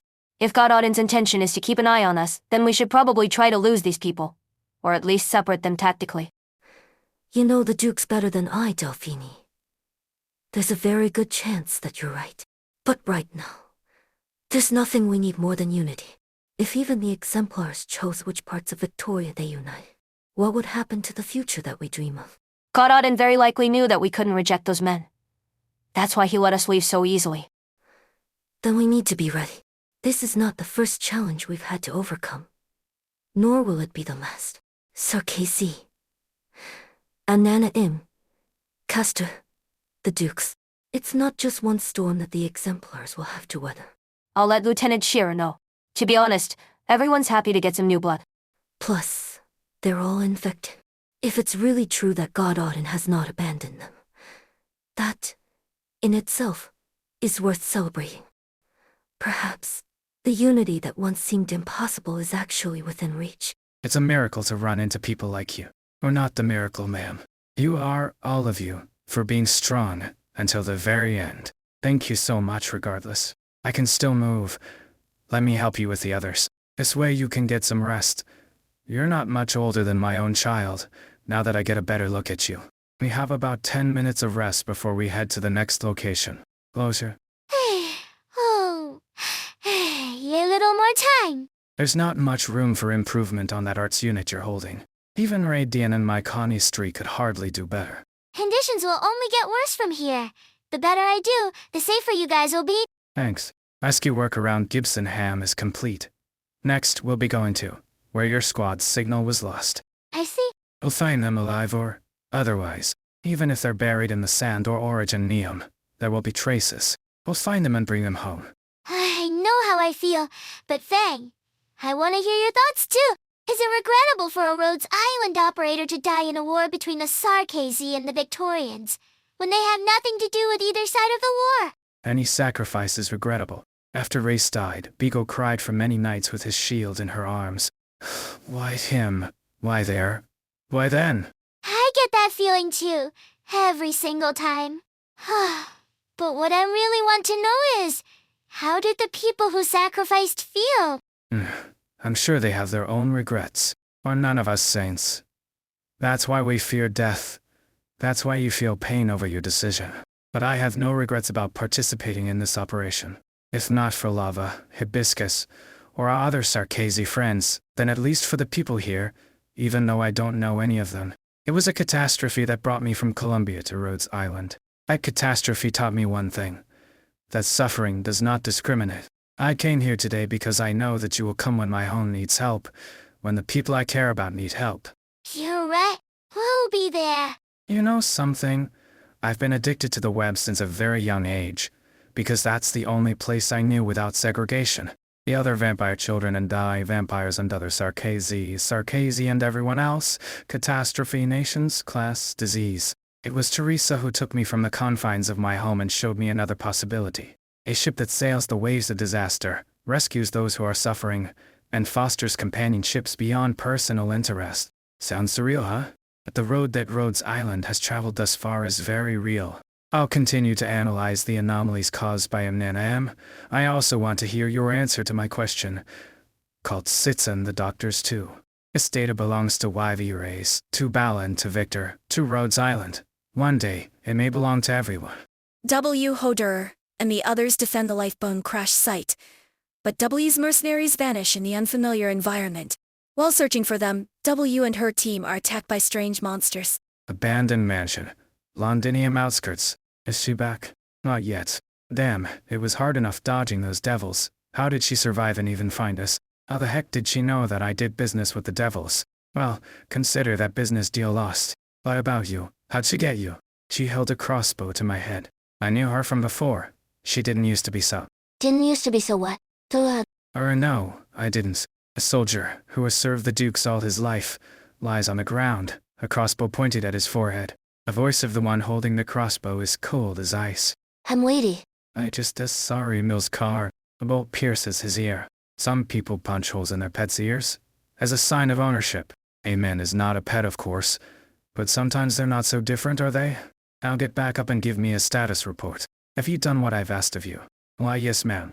WL, the reception at the monitoring station was really bad, so even though we tried to gather as much information as possible, skip to the conclusion. Based on what little information the Trilby Asher left behind, and the occasional intercepted comms, we can confirm that a unit called the Exemplars has been formed, and its leader is most likely the one you spoke of, Vina. They seem to be headed for the front at Silver Rock Bluffs. Silver Rock Bluffs. They're really staying in this war. Keep at it. Notify me of any new developments. Ah yes, ma'am. Phew. Well, this is easier than expected. I thought it would be tougher. No scruples. No eggs to put up. A red light flashes a few times in the deep shadows. Is it your job to protect her? 43 hours into the operation. I knew you would come. OULAH. That mad bomber W came once to set up this prison.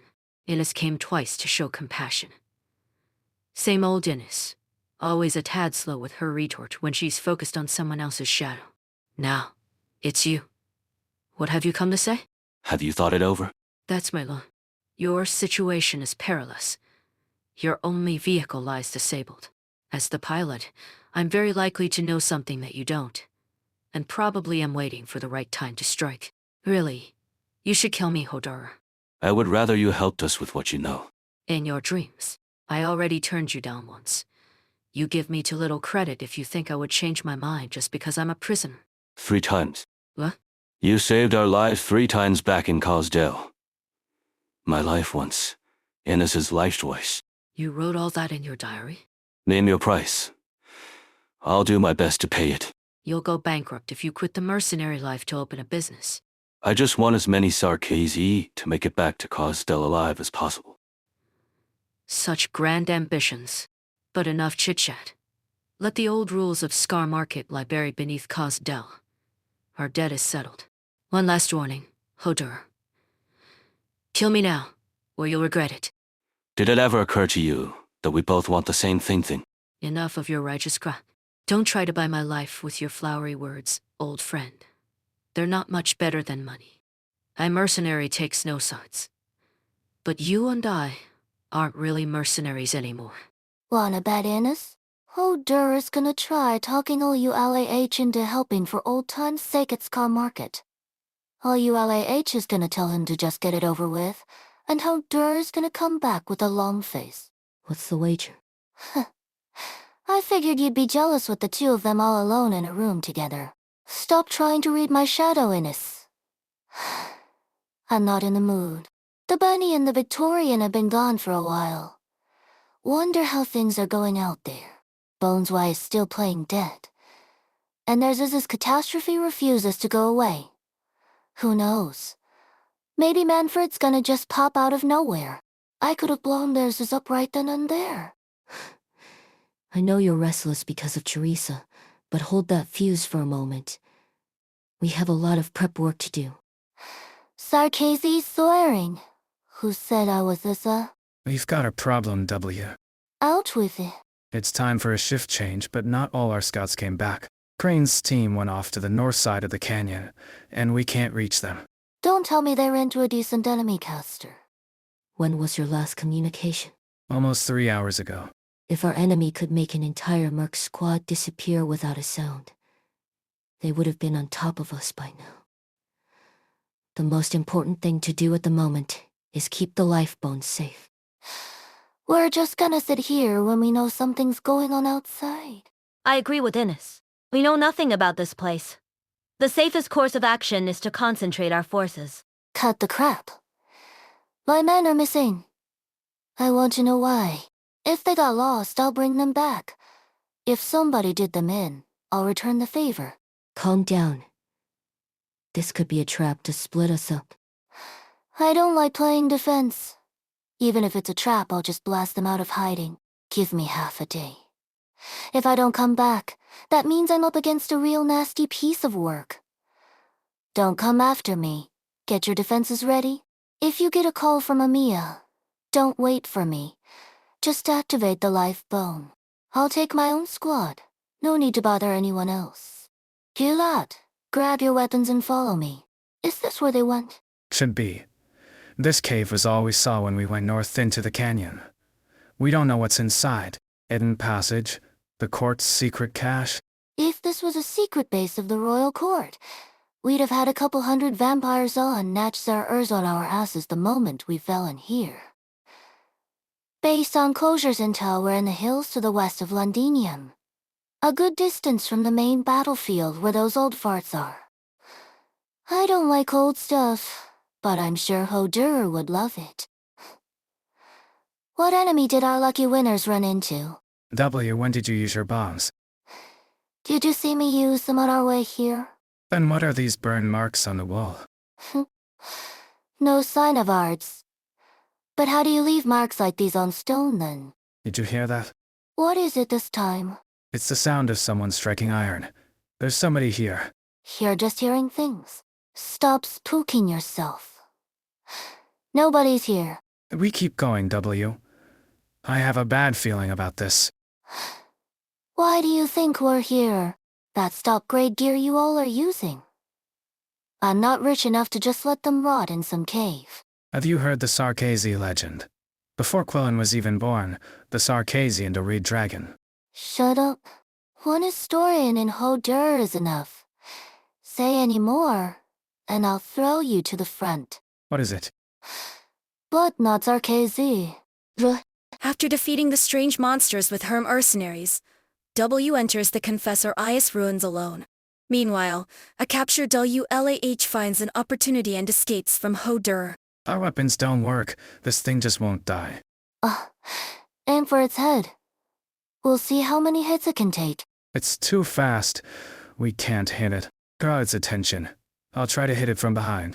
The mercenary attempts to go around the monster, but one swing of its tail sends him slamming into a rock wall. None of the attacks seem to have caused any real damage. It flaps its wings and scorching winds engulf the cave, making the air even thinner. The ground quakes, and spikes erupt from under the earth, hurtling towards everyone. Shut up. I said shut it, you short-legged moth. The monster immediately locks onto where the damage came from, surprisingly agile for its size. In the brief time it takes W to reload, the monster has already closed the distance, its fangs nearly grazing her face. I don't know how you got that ugly mug, but y'all made a bigger one to eat me. Chew on this instead, sucker. Pant. Is it dead? Hard to live with a big hole in its face, eh? Are you okay? I've always been good at blast control. I got a theory, W. There might just be a lost Sarkaz E-Court called Bone Fiend or something, and you're its last princess. Very funny. What the hell is this? Doesn't look like any animal I've ever seen. I heard that some of those Colombian crazies sew parts of different animals together. Maybe this is their doing? I know a bunch of Sarkazi crazies who do the same thing. It reeks of witchcraft. Confessor Ias monsters. Why out here in the middle of nowhere? Them being here is no coincidence. There must be something else in the cave.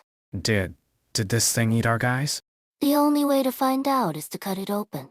We're sure it's dead, right? Damn. This thing had friends. They've blocked the entrance. What do we do? Run. 48 hours into the operation. What time is it? Would it mean anything to you? Call it a professional habit. I feel better when I know what time it is. 6 p.m. 2 days since we crashed into the canyon. 2 days. Enough to do a lot of things. Do you remember Hodur? The three of us were on a mission to steal a Surganian Pasha's treasure. We got the treasure, but also 100 or so people on our tails. We hid in a cave for the whole days. We were starving, but were too afraid to light a fire or leave.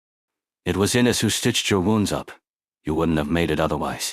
I said, the sun's almost up. Just let me bathe in the sun for a little bit, and I'll feel much better. I must have stopped you. There were enemies outside. We couldn't risk exposing ourselves. No, you didn't stop me. Ines teased me. She found it hilarious that a Scar Market merc would miss the sun. Sure, the Scar Market is under Cosdellen, never sees the sun. I became the pilot of this skeleton when I joined the military commission's staff as a major. When I took the young ones back and forth between Cosdell and Londinium, it was like we had outrun the sun. I can't go back. None of the Sarkazi can. Oh, ULAH. What's going on? They're here. The skeleton is moving? For a moment, the fur and MUT skeleton seems to be moving, but Hodur soon realizes it was not the nerve clusters or bones that are moving. Nails? The ship and pilot have always been one. Life bone is never merely composed of the fur and MUT skeletons. Rows of long nails are affixed to the massive frame, assembling it into a transport ship. One of them, infused with her arts, pierces through the critical section of the spinal column. She and the skeleton have always linked by witchcraft. The arts of the Royal Court's casters have connected to the skeleton. I can sense it. No need to be anxious. It's not going to wake up yet. But this little bit of connection, and what remains of the fur and MUT's powers on this nail, are enough for me to get out of here. This nail belongs to me. It's linked to my bones. I'm taking it with me. What happens when a fur and MUT's powers are applied directly to the human body? It's not so bad to cut loose once in a while, just like the old days. The spine is cracking. No. I told you, Hodur, that you'll regret not killing me. Or would you say that this is just another inevitable chapter of history? Hodur thrusts his giant sword into the space of the missing nail, barely in time to hold the critical section in place. But even this fleeting moment is enough for his prisoner to escape her chains. ULAH leaps through a crack in the ribs, disappearing into the fire along with bone and damaged nerve tissue. ULAH? ULAH, the hero drifting among the shards of history, always trying to save others. Have I ever told you that the name suits you better? How many of them are there? It's a dead end ahead. I wasn't planning to escape from the front. I just needed space for my bombs. Get down. Are they dead? Let's hope the rocks I brought down were enough to crush their skulls. What are they doing here? Are they protecting something? How am I supposed to know? Do you seriously believe I can talk to monsters? So, I guess we really did find something incredible. It's too bad Crane's team got eaten by these things. Not all of us. You're alive. What the hell happened? We found a cave on patrol and decided to check it for any potential secret passages. That's when we ran into those monsters. Tyre, Buckler, and Nut got eaten. The rest of us ran for our lives. For some reason, the monsters wouldn't come this way, but we couldn't get out either, so we were stuck here until you showed up. Not much. I've left markers on the way if you want to see for yourself. Go that way, pass a few mass bodies, then take the right fork. Mass bodies? A few skeletons that have been there for years. Must have run away from Londinium a few years ago. The strange thing is, they all cut their own horns off. Mass bodies? Severed horns? Our heads were all wrapped up. Maybe some tribal tradition? Shit. Either you're going crazy, or I am. Old enemies? Don't worry, they're very dead. Take me there now. This is the place. What's the matter, W? I've never seen you like this before. Shut up. Several bodies lean against the wall. W bends down and examines them meticulously. There's nothing left but bones. All death by severe injuries, no question about that. Looks like someone tended to their bodies after death. Maybe they're friends. But it's been years, judging by the dust. There's a small altar in the corner. No sign of witchcraft, so I think it's purely for memorial purposes. Are these all of them? Why? Why would these assassins be here? Only these? No others? What do you mean? Are there supposed to be others? W, A.W., what is it this time? What's going on? Assassins? She said these were assassins? Pint. W, wait up. We checked the surrounding areas. There's nothing else suspicious. I recognize their outfits. They should all have been dead by now.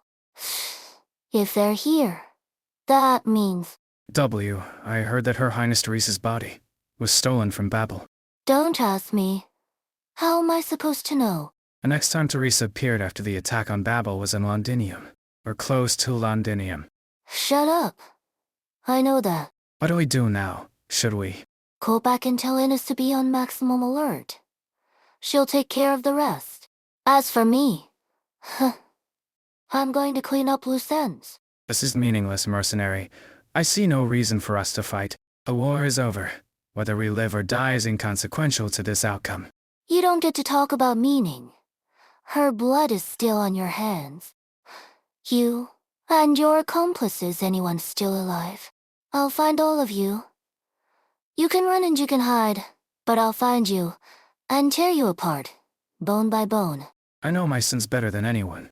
I would have ended my own life, even if I hadn't run into you today. Go on, do it. If it quells your worthless anger. But you're too late, mercenary. Shut the F, Phil? I've made many mistakes in my life, but on this one thing, there's no way I could have erred. I killed all the traitors. I remember exactly how each one died, even the expressions on their faces as they went. But why did these scums die here? Kaltsit said the Confessor E resurrected her. Why did they need a living, breathing Teresa? Is there more to it than theirs is his plans for the leadership of the Sarkazi?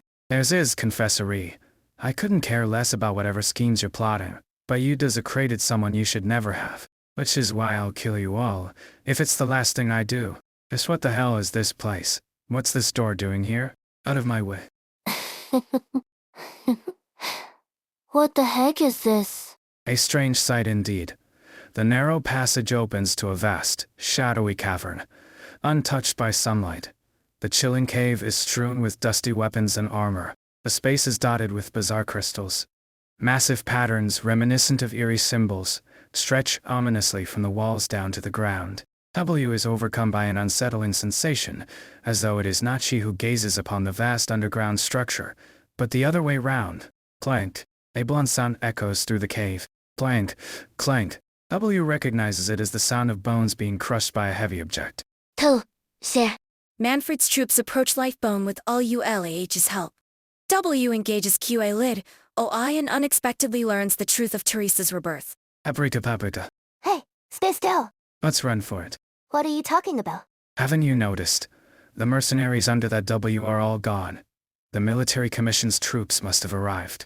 All the more reason to not run around and get caught in the crossfire. Don't forget it was the military commission that hired us. If they've come, it's curtains for the guys here. If we make a run for it now, we could still explain things to General Manfred. You want to go back to him? He'll just send you back to Victoria to kill more people. Is that what you want? You think we have a choice? What do you think the general will do to us when he finds out that we surrendered? I'll run errands if they tell me to run errands, and I'll kill if they tell me to kill. Whatever it takes to survive. You want to stay, that's your choice. I'm going. Goodbye. 50 hours into the operation. Aren't you the lucky one, Major All ULAH? It's not every day that you get to lose a critical objective, be captured by the enemy, and still make it back in one piece. Looks like you got along well with your old Scar Market buddies. Watch your tone, Natch Sir. It's not your place to judge my failure. Regardless of the circumstances, Major All ULAH's survival is good news for the military commission. General Manfred, I know about the Sangin Archer's death. You can explain later. As for now, I hope you've returned with something of value. I have the skeleton's location, and details about the mercenaries guarding it. That's all. Sounds like it would have been more worth it if you had stayed in the hands of those mercenaries. I want to hear what you think. The mercenaries are trying to reawaken the Furin Amuti skeleton. Whatever their plans are, it has something to do with them. I don't know what they're plotting, but they don't have a lot of people guarding the skeleton, for some reason. Is Hoder among them? Surround the canyon. Take back the spine, no matter the cost. Yes, sir. General Manfred, for the upcoming battle. You won't be needed. Stay in the rear. Yes, sir. As a precaution, may I ask, what are your plans if we're unable to take back the skeleton quickly? I don't enjoy such hypotheticals, or ULAH. Manfred's troops are here. They're a little earlier than expected. What about the royal courts, man? Nothing from all ULAH. She got away. It's my fault. We'll talk about this later. Where's W? She went out to scout the battlefield. Worst case scenario, she'll run into the enemy before we do. If OULAH got back to Manfred, they may have information on our current location and defenses. We're significantly outnumbered. A prolonged fight doesn't favor us. It's been 50 hours since the doctor's team set out. Any news? Nothing. We have to hold out until the agreed time. Given our odds, the only way to hold off the military commission for a day is if they were struck by a catastrophe. But as things stand, even catastrophes are at their command. The military commission won't let this weapon fall into our hands and threaten their aerial supremacy. They'll come at us with everything they have. We'll have to take the chance. What do you mean? The chance that Manfred doesn't want to destroy the skeleton either. I hope you really know Manfred as well as you think you do. One last question. What happens if we don't get word from the doctor when the agreed time has passed? Then we abandon the scout. There's no point fighting to the death. Evacuation comes first. Our main priority is always to keep as many people alive as we can. Reasonable. No objections. Eskel. Agreed. I'll kill him. It's freezing. I don't want to admit it, but I can feel my heart race. Damn, stop trembling. It's just like that time when I had to face Dallo alone. No, even worse. This strange figure must be the master of those monsters in this realm. Yet, I sense no hostility from him. It's as if my presence is not worth his attention. He just keeps hacking at the crystallized bones with his axe without even looking my way. Did he kill all these people? I have my finger on my trigger, but I can't move an inch. Pull yourself together, W. Haven't you seen your fair share of monsters by now? Find out who he is, and what this cavern has to do with Teresa. Pry it out of his mouth if that's what it takes. All right, I don't have time to waste on you, you sorry piece of wood. I have a few questions, and your answers will decide whether my next move is to throw bombs at your face or not. This is a Confessor Ias altar. Are you a Confessor Ias? Clank, clank. A relentless and haunting sound of axe striking bone echoes through the cavern, as if carrying the weight of years forgotten. He slowly opens his mouth to speak. I am a servant of Quisar Turtaji, the king of Sarkazi. The bloodline of the king perseveres through life and death. If he who serves the king of Sarkazi is a Confessor Ias, then a Confessor Ias, I am. So you can talk?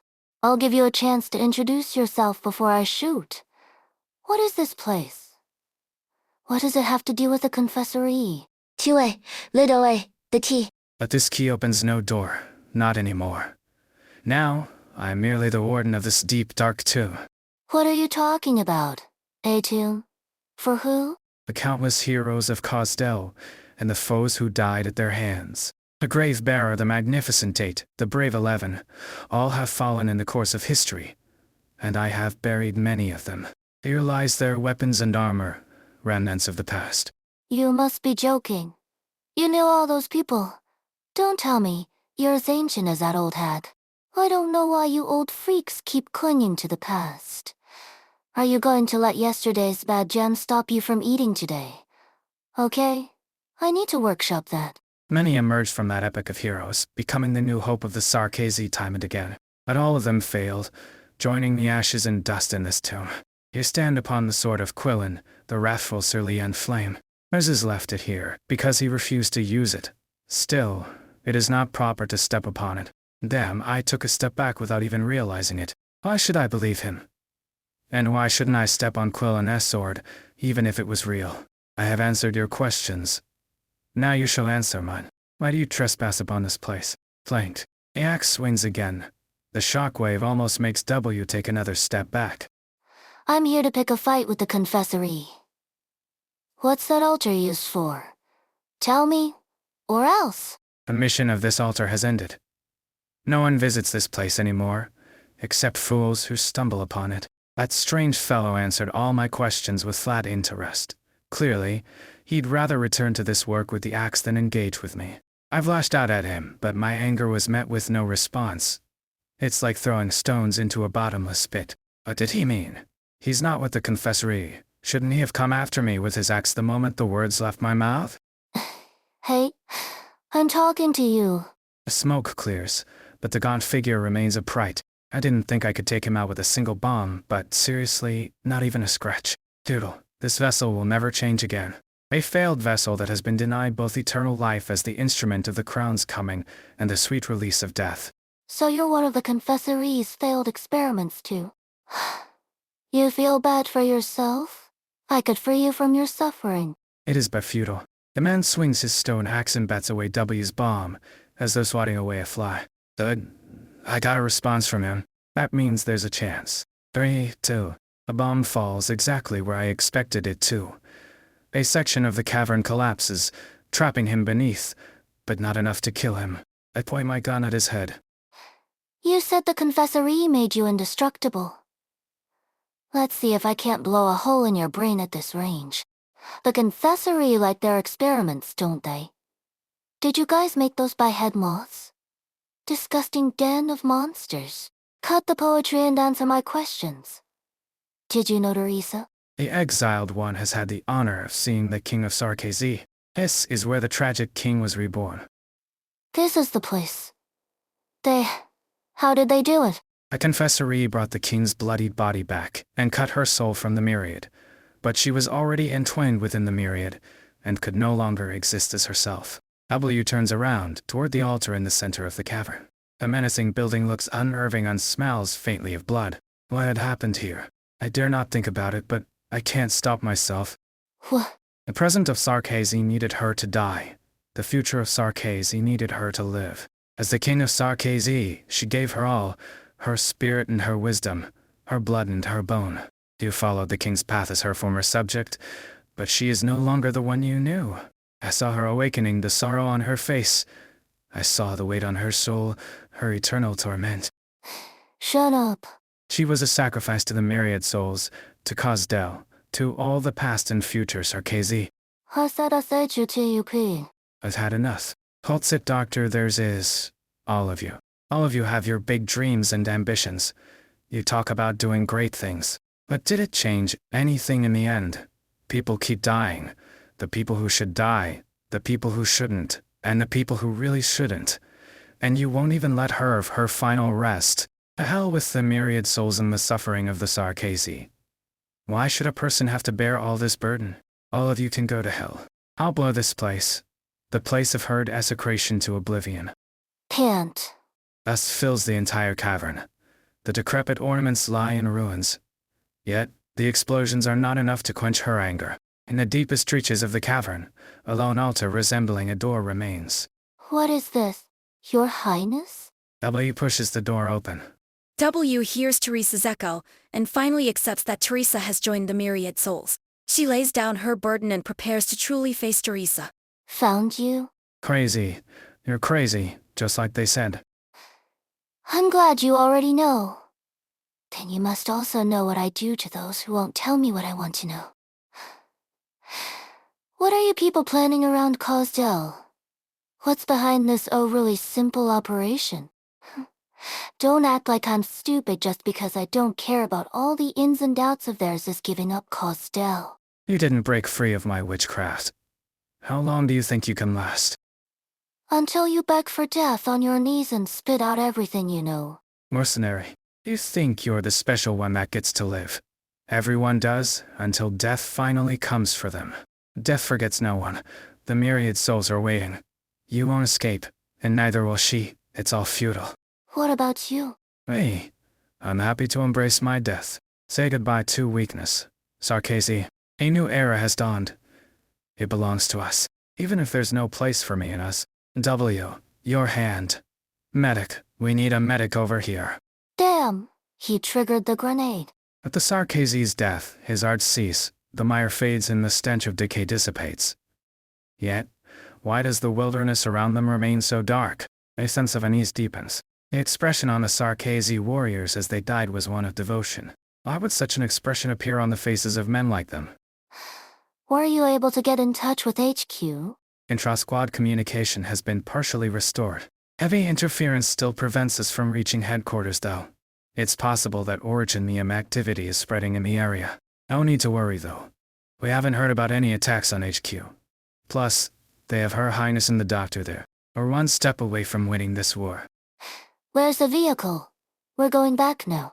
But we haven't received further instructions. We could upset the Doctor's plans if we move without orders. Wait, I'm getting a message. It's from Scout. Scout says, Abel was merely a temporary refuge. no different from the countless others before it, or so W had believed. True, there was always clean food and water, the badly wounded were not just left to die, and there were a few interesting guys around, but at the end of the day it was all the same, just a place to stay. It was not the first time W had lost her home. Before she joined up with Ho, Durer, and Dennis, sometimes she would return to camp and find it in flames. Sometimes, she was the one who set it on fire. It was what she was used to. No Sarkazi really believes in peace and quiet. Destruction was the norm. Conflict was the spice of life. But when she saw the collapsed columns, the blood stains in the corridors, and the doctors yelling instructions, for the first time, she felt a profound sense of collapse. What happened? Out of the way, out of the way. Make way for the wounded. Make room in the sickbay. Out of the way. Where's Her Highness? No idea. All security systems have failed. Doctor, calls it his lookout. Did you do this? Sarkazi, it's over. Don't say that. Now I see. Her blood was no different from ours. Everything turns dark once more like a curse that refuses to lift. Darkness engulfs the light, consuming it completely. No one can escape the night. The war is over, along with its strife. Listen, Sarkazi. Victory belongs to... A blade penetrates the assassin's chest. Dabo didn't give you any orders, W. What are you doing here? You want to talk to me about violating orders? Now? Ascalon looks at her. W had worked with Ascalon for a while now, but this was the first time she saw that look on her face, that look in her eyes. She did not even know that Ascalon was capable of such sorrow. Is what Scout said true?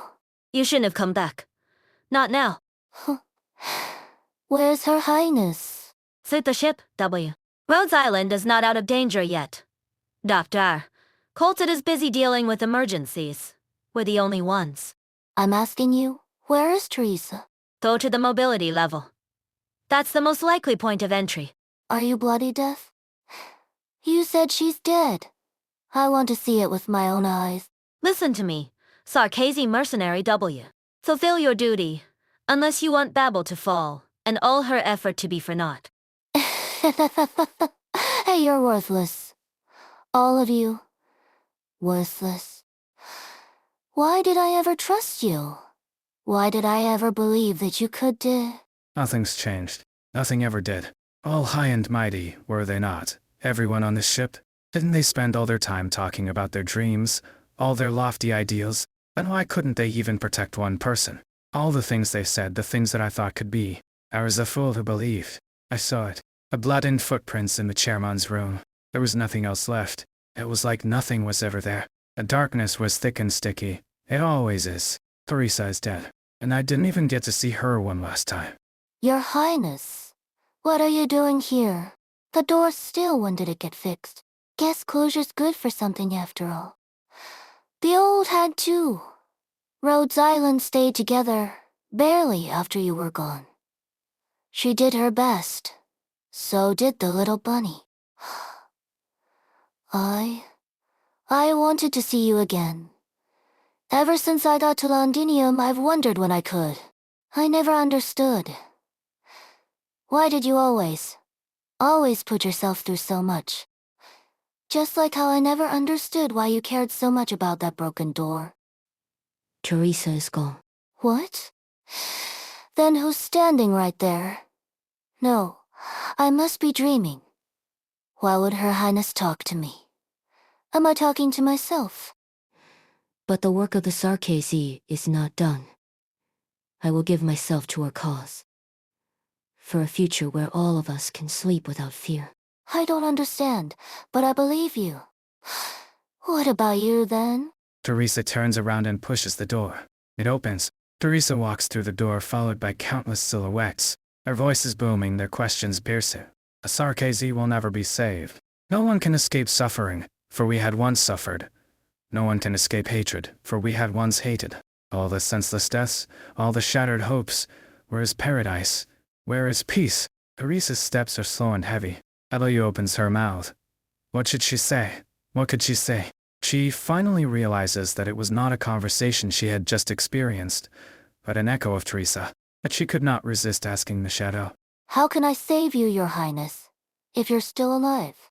Keep going. You will go further than I ever have. How will I know I've gone far enough? If I killed you, will you be saved? There is no answer.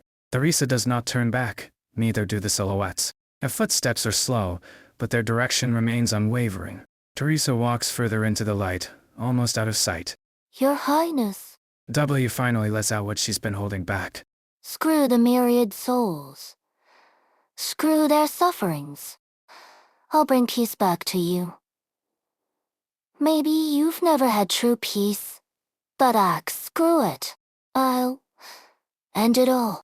For you, Your Highness. Had she seen her Issa stop for a brief moment, W isn't sure. She shimmers and blends into the light. Darkness returns once more. What was that? You heard the king's echo. You're alive? Due lit OI appears behind W without her realizing. Neither the bombs nor the falling rocks left a mark on him. He comes up beside W and gently closes the door. Her Highness has left. How could you be so calm when I just blew up your home? Ashes to ashes, dust to dust. If destruction is EVI table, why despair when it comes? You don't let things get to you, I'll give you that. Honestly, I'm starting to find you interesting. Aren't you supposed to be really powerful? Didn't any of the kings of Sarkazi try to send useful? The one I serve, Quisartu Taj, transcends history itself. He is a colossal titan in the vast river of time. I followed him in his wars. My sword an instrument of death to his command, but my body, a failed vessel at extending his life. Guess even the craziest among us have their loyalists. The experiment failed. Unable to fulfill my destined purpose, I banished myself to this realm. I am of no use, fit only to gather the remnants of bygone heroes and mourn the past. I have been waiting for someone to open the door to the future. I thought Teresa would be the one to do so. The gaunt figure picks up the broken altar fragments on the ground and grinds them into fine dust. He trails the powder down his cheeks with his fingers, creating two streaks that resemble tears. Her Highness Teresa's gone. You have picked up her last echo, the king of Sarkazi's old subject. Your presence here may not be a coincidence. Young Sarkazi. You know what? I think so too. Got to leave a souvenir in the confessor's nest. QA Lid Oe looks down to find several bombs at his feet. Why did you? Of all the old freaks I've met, you're one of the more interesting ones. But I couldn't leave a confessorius without leaving a present behind. What is your name, mercenary? Find it on their Ziz's tombstone. The Royal Court's troops attack Lifebone. W makes an explosive entry and meets up with Innes. Manfred sneaks into Lifebone and deals Hodur a mortal blow. 58 hours into the operation. Tarkazi swearing. How are we supposed to fight these guys when our equipment doesn't even come close to theirs? Evacuate. Now, Lifebone's signal is strong. We have a good fix on its location. Forward scoutcasters advance. UGT. Look out, enemies. Information. Watch for ambush. Infantry. Form a line. Casters provide cover. Royal Court elites, under Manfred's direct command. A lot of them. No heavy firepower though. I can at least slow them down. Hodura was right. All ULAH knows our defenses are weak, and she'll tell Manfred. We can use this to our advantage. The military commission won't allow Lifebone to fall into enemy hands. Manfred would destroy it if he had no other choice. Draw them in. Avoid direct confrontation. Manfred will be cautious about the use of heavy weapons, as long as he thinks there's a chance to rotate the skeleton intact. That gives us a chance to buy time. With enough time, there's a sliver of hope. This had better work. Hodura. What's his father, some shadow? Not zero arts. Mercenaries are just mercenaries. Maybe you could hold your own in a one-to-one fight, or small-scale confrontations. But where did you find the nerve to fight a real war? I've always been curious. What made mercenaries like you choose to become enemies of the military commission? The shadow blends into the vast darkness, yet not enough to escape the decay that closely follows. You have intel of a merc who could manipulate shadows. Are you Innes? An outsider, dressing herself up as Sarkazi, participating in the wars of the Sarkazi. What are you? A Sarkazi Fenglar. I become less interested when the Sarkazi talk too much. Shadows erupt from beneath the Natchsarer, morphing into sharp blades that streak towards her chest, only to tear through layers of tattered cloth. The Natchsarer's ribbons are wrapped tightly around the shadow blades, until they shatter and disintegrate. The Natchsarer's knife presses against Innes's throat, Nice party trick, not enough to take down a real soldier though. Amateur. Consider yourself lucky that I don't approve of the Sangin Archer's methods. A new era for the Sarkazi is dawning. Mercenaries like you who stray from the path should get a second chance. Are you the leader of this rabble? I am Lieutenant General Nadine, General Manfred's deputy, and I offer you the chance to surrender. I suggest you take it. You don't look scared. Scared of what? A wet behind the ear rookie who's on a real battlefield for the first time. What did you say? I know your type. You got into the Military Commission's academy because of your royal court bloodline, studied a few theories, and got promoted to staff officer as soon as you graduated. Sorry to say, but real war is a bit harder than those exams you passed. I'll pay the price for your futile taunting. It's not futile if it distracts you. Damn, this thing packs a punch. That heap of deadwood wasn't lying. How did you know I was coming? I could smell the explosives from a mile away. Oh yeah? Guess we're starting to build chemistry. I'd rather not have my brain cells mixed with your bomb-blasted ones. Thank you very much. Enough small talk. How many did the military commission send? I'll blow them all the way back to Cosdell. Where did you go? And what's with the outfit change? My old garb was a little frayed, so I had to improvise. You'd never believe what I ran into out there. Huh. You're tough for a heap of deadwood. If I can't blow you up, at least I'll blast all this stuff. These weapons and armor are relics of great Circazi heroes. Your weapons will not harm them. So you're saying these things are blast-proof? Alright, don't mind if I do. Better for them to get some sunshine with me than rotting here. Young mercenary, you should respect the Sarkazi heroes. Where's Manfred? I could use a target to try out my new gear. Don't be hasty. You'll ruin our plan if you make too much of a scene. Why? Does Odur have some trick up his sleeve again? You have squandered your only chance to live. You refused to join the military commission. Now, you will fuel the war. I hear the sound of fighting. Things are going smoothly, sir. We haven't run into much resistance. The mercenaries are no match for us, but it would be difficult to stop them from destroying Lifebone out of desperation. No, they won't do it. This book has no ending. It's just a manuscript from an unknown writer. Hardly worthy of your attention, General. I remember you, veteran. You like reading. Not just any book, but the kind that promotes this sort of pessimism towards war. No need to justify your reading interests. Be honest with me, mercenary. What ending would you write, if you were the author? The hero returns home. Not a death in battle. A warrior should think of more than his home in battle. Whose home should he think of then? Your empathy is admirable. Pardon my impudence. Sentimentality is a necessary trait in an author, but indecision is the worst trait in a soldier. I understand. Your compassion is the reason I've kept you alive for so long. But you should have gone back to Cosdell, become a teacher or a farmer, giving up your ludicrous mercenary career. Lifebone was meant to be a way home for all warriors. Remain vigilant. A beast is most dangerous when cornered. Keep up the pressure. Give them no quarter. Sir, look out. Colin sees the smoke coagulate into a blade as subtly as Miss Condenses into dew. A soldier beside Manfred throws himself in front of his commander. The blade impales him, delaying it for an instant, enough for Manfred to draw his sword. You won't. It all happens in the blink of an eye. Arts coagulate by Manfred's side, just as he swings his sword upwards. But Ascalon's blade is swifter. This time, there is no doubt, no hesitation. A blow Lamdu. The assassin and the general cross blades, severing life and death, and all of their past ties. General. The sword impales Ascalon's shoulder. The sleeve blade pierces Manfred's heart. You've lived up to your words. As I said I would. If you had made up your mind, I would have died at your hand. A long time ago. I still have regrets about not killing you the night you left Cosdell. Farewell. What a shame. I thought you would at least shed a tear. You would have recognized us under any other circumstances. Quick and direct, weren't you? Did you care too much about him, or too little?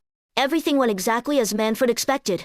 You still don't know Manfred well enough, for all the years that you've been rivals, but he knows you all too well. We've engaged the royal court on both the north and south sides, and we're pulling back our lines as planned. Everything has gone according to plan so far. Good. Any sign of Manfred? Not yet. He wouldn't be content to just sit in the back and bark orders at a time like this. I hope things go smoothly for Escon. No, she won't be coming back. What did you say? I knew you would be here. Manfred. Too late, Actix. Did you really think protecting this skeleton would help you turn the tables? Why, I gave you a chance. I gave you far too many chances. You knew the smart thing to do. Once again, you're having Sarkazy slaughter Sarkazy. Haven't you had enough of wars like this? You disappoint me. Their death is not on me, but your naivete. You should have left a long time ago. Isn't this what you had always longed for? Now, your mercenaries will die here, as will my soldiers, for something so meaningless. Have you not learned the lessons of the Civil War? That's why the Sarkazy shouldn't repeat the mistakes of the past. Haven't we all seen what the Civil War became? We lost an entire generation to the Civil War, and you're trying to kill more. Nothing will come of this war. This war against all of Terra. Something will come of it. Something must. You have seen it already. You just refuse to acknowledge it. Don't you understand? That's the reason I needed you to get out of this. Yes, the Civil War cost Cosdell an entire generation, and made you and I out of the survivors. Murderers who can only live by the sword. Why have you stayed? If you wanted to change all of this, there was so much more you could have done and should have done. So what if I return to Cosdell? What happens next? How do I describe to the children the fields where their fathers, their mothers, their brothers, and their sisters are buried? How do I make them believe in another future? Hatred is a means to unity, but you cannot let that unity become the spark for a new hatred. I can't leave. Not while the war continues. So you have chosen to live and die with the war. In that case, I will give you the answer. Hodor, you coward. You lack even the courage to keep living. This is what makes you so contemptible. This is what disappoints me so deeply. In the Ducal Alliance camp, Siege finds the Victorian soldiers ill-prepared for the drastically different battlefield conditions. Meanwhile, the Natch Sarer King enters the war zone to personally lead his army. The 7th batch of new comm stations has been set up. 1/3 of all comm lines have been restored. Data from makeshift catastrophe monitoring stations indicates stabilizing atmospheric or rising underground originium activity. 2 more teams of engineers have arrived at their destination, continue to eliminate obstacles standing in the way of the main fleet. For battleships from the Duke of Gododin, including the Thalassy S, will arrive at the rendezvous point in 15 minutes to join the escort flotilla after resupply. Joint Command confirms that Wellington reinforcements. You hear those announcements? The Ducal Alliance's forward base is just ahead. Smooth sailing so far. We owe Rhodes Island our thanks for plotting our route. And it's not just us who are indebted to them. Should we drive our tanks straight in? Small encounters are one thing, but this is one of the main camps of the Ducal Alliance. Will the exemplars, ID code really work? Please leave trifles like these to me and proceed ahead. There's a group of soldiers up ahead, Vina. Plus a few trucks of ammo gear and food. Should we just accept it? Could be a trap this Burke's laid for us. Yes, we'll take it. Ideals alone don't win battles. Thank you, Mr. Bellingham. Sincerely this time. You've helped us more than once. Please, don't call me that. I'm perfectly content being the strange man in the hat. It's for the better if you suspect ulterior motives behind my every move. These gifts aren't just for Gibsonham. It's also for everything that Rhodes Island has done. We have sent people to direct civilians to the safe zones. Gifts? Didn't think you engaged in such courtesies. Better than not doing anything, isn't it? You know how Victoria works. The towns around Londinium were not part of the Duke of Castor's jurisdiction. Considering the circumstances, however, Her Grace was forced to take certain actions that might perhaps be controversial in the future, in order to provide safe shelters for as many as possible. Enough. I'm not interested in how Duke Castor intends to win people over. Tell me where the Stone of the Sword is, and what's happening at the front line. No need to rush, Your Royal Highness. The history of the Stone of the Sword is long and complex. Ideally, I would require several dozen photographs, an abundance of literature, and have you cleared for the highest access before I could properly recount these stories. In any case, I will take you to the front personally. If I were you, I would tell the troops to get some rest at the camp, while they still can. You will learn more about the situation at the camp. Seeing is worth 1,000 words, is it not? Here, I'll help. Eve, how? That's the last crate. Thank you. We were running short on ammo. The logistics team says they'll whip up a Bonnie meal from the supplies you brought before we head out. Care to join us for a bite? Thanks for the offer, but we've got Sarkazes comes to kill. We just received orders from command to join up with the assault on Silver Rock Bluffs once we've transferred the supplies. Those monsters. Natchsurers, they're called. I can't wait to put them down. Look at this. The newest crossbows, APMO, precision arts units. This stuff would be rare even in elite units in ordinary times. What about originium protection? Fighting Sarkazi isn't just about firepower. No worries, we've been issued a full set of PPE plus medication. Look, Otti, lights over Private Brown. Get ready to move. Have you oiled your crossbow? I'll oil it with the blood of Sarkazi. Hope their blood doesn't stink too much. Good man. Now back to your squad. Are you the commander of this unit? My name's Shearer. I served as the medical officer on the Duke of Windermere's flagship. Your soldiers claim they've been issued sufficient originium PPE. But, what are you trying to say, Lieutenant? As far as I know, the Duke of Windermere's troops have withdrawn from the war. It's not your place to question me. Go back to whatever you're supposed to be doing. You know full well, don't you? This type of equipment offers protection against mild industrial pollution at best. And yet you're issuing them to soldiers. Soldiers who are about to walk into highly active originium plume, to face a catastrophe and infected Sarkazi head-on. They'll all get infected and die on the front lines from acute symptoms. I'm questioning you as a citizen of Victoria with a medical education major. Victorian citizen, And you should know that not even Victoria could produce specialized originium PPE for 100,000 soldiers on such short notice. But you should at least tell them the truth. By observing proper operating procedures in highly active originium environments, their infection rates could be reduced by as much. Spare me the lecture. We came to fight. We came to die. But we will take the Sarkazi with us, until victory belongs to Victoria. Infected, or epithwy, there will be no confirmed cases of epithwy in the Victorian army before the end of the war. This is absurd. Now let go of me. Lieutenant Shear. You heard it. Thanks to advance warning from our Rhodes Island friends, the exemplars have sufficient protective gear. We even have some to spare. Don't even think about it. What little we can provide is just a drop in the ocean for the tens of thousands in need. All we can do is take care of ourselves. We have our own duty to bring an end to all this as quickly as we can. Can't be. Captain. Hits him. Your shield. Why are you loading your weapon, Captain? Whitrayi Dayan. Wait for me. What did you see? Someone I thought to be long dead. Lieutenant. What happened to my men? They are here. Rest assured they're only unconscious. I don't mean Cello's group. You know who I mean. Don't push me, or it won't be my shield against your chin. If you draw your sword, you'll be assaulting an ally. Ella, at what point? Since the moment we entered County Heluk, have you ever treated us as an ally? Answer me. Lost you. Hill. Adjutant to Colonel Hamilton. I thought he had died in the fires of Dublin End with the Colonel.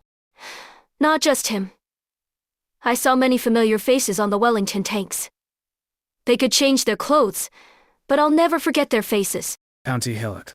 I remember my men, Bagpipe, and how each of them died.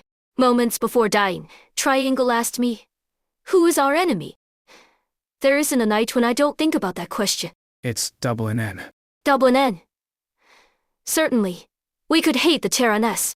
You once told me that you encountered the former leader of Dublin N and let her go. I met our enemy too. The Dublin N commander who killed Cello. I buried her by the walls of Londinium with my own hands. I couldn't stop myself from hating her. But I know she's far from the only one responsible for this tragedy.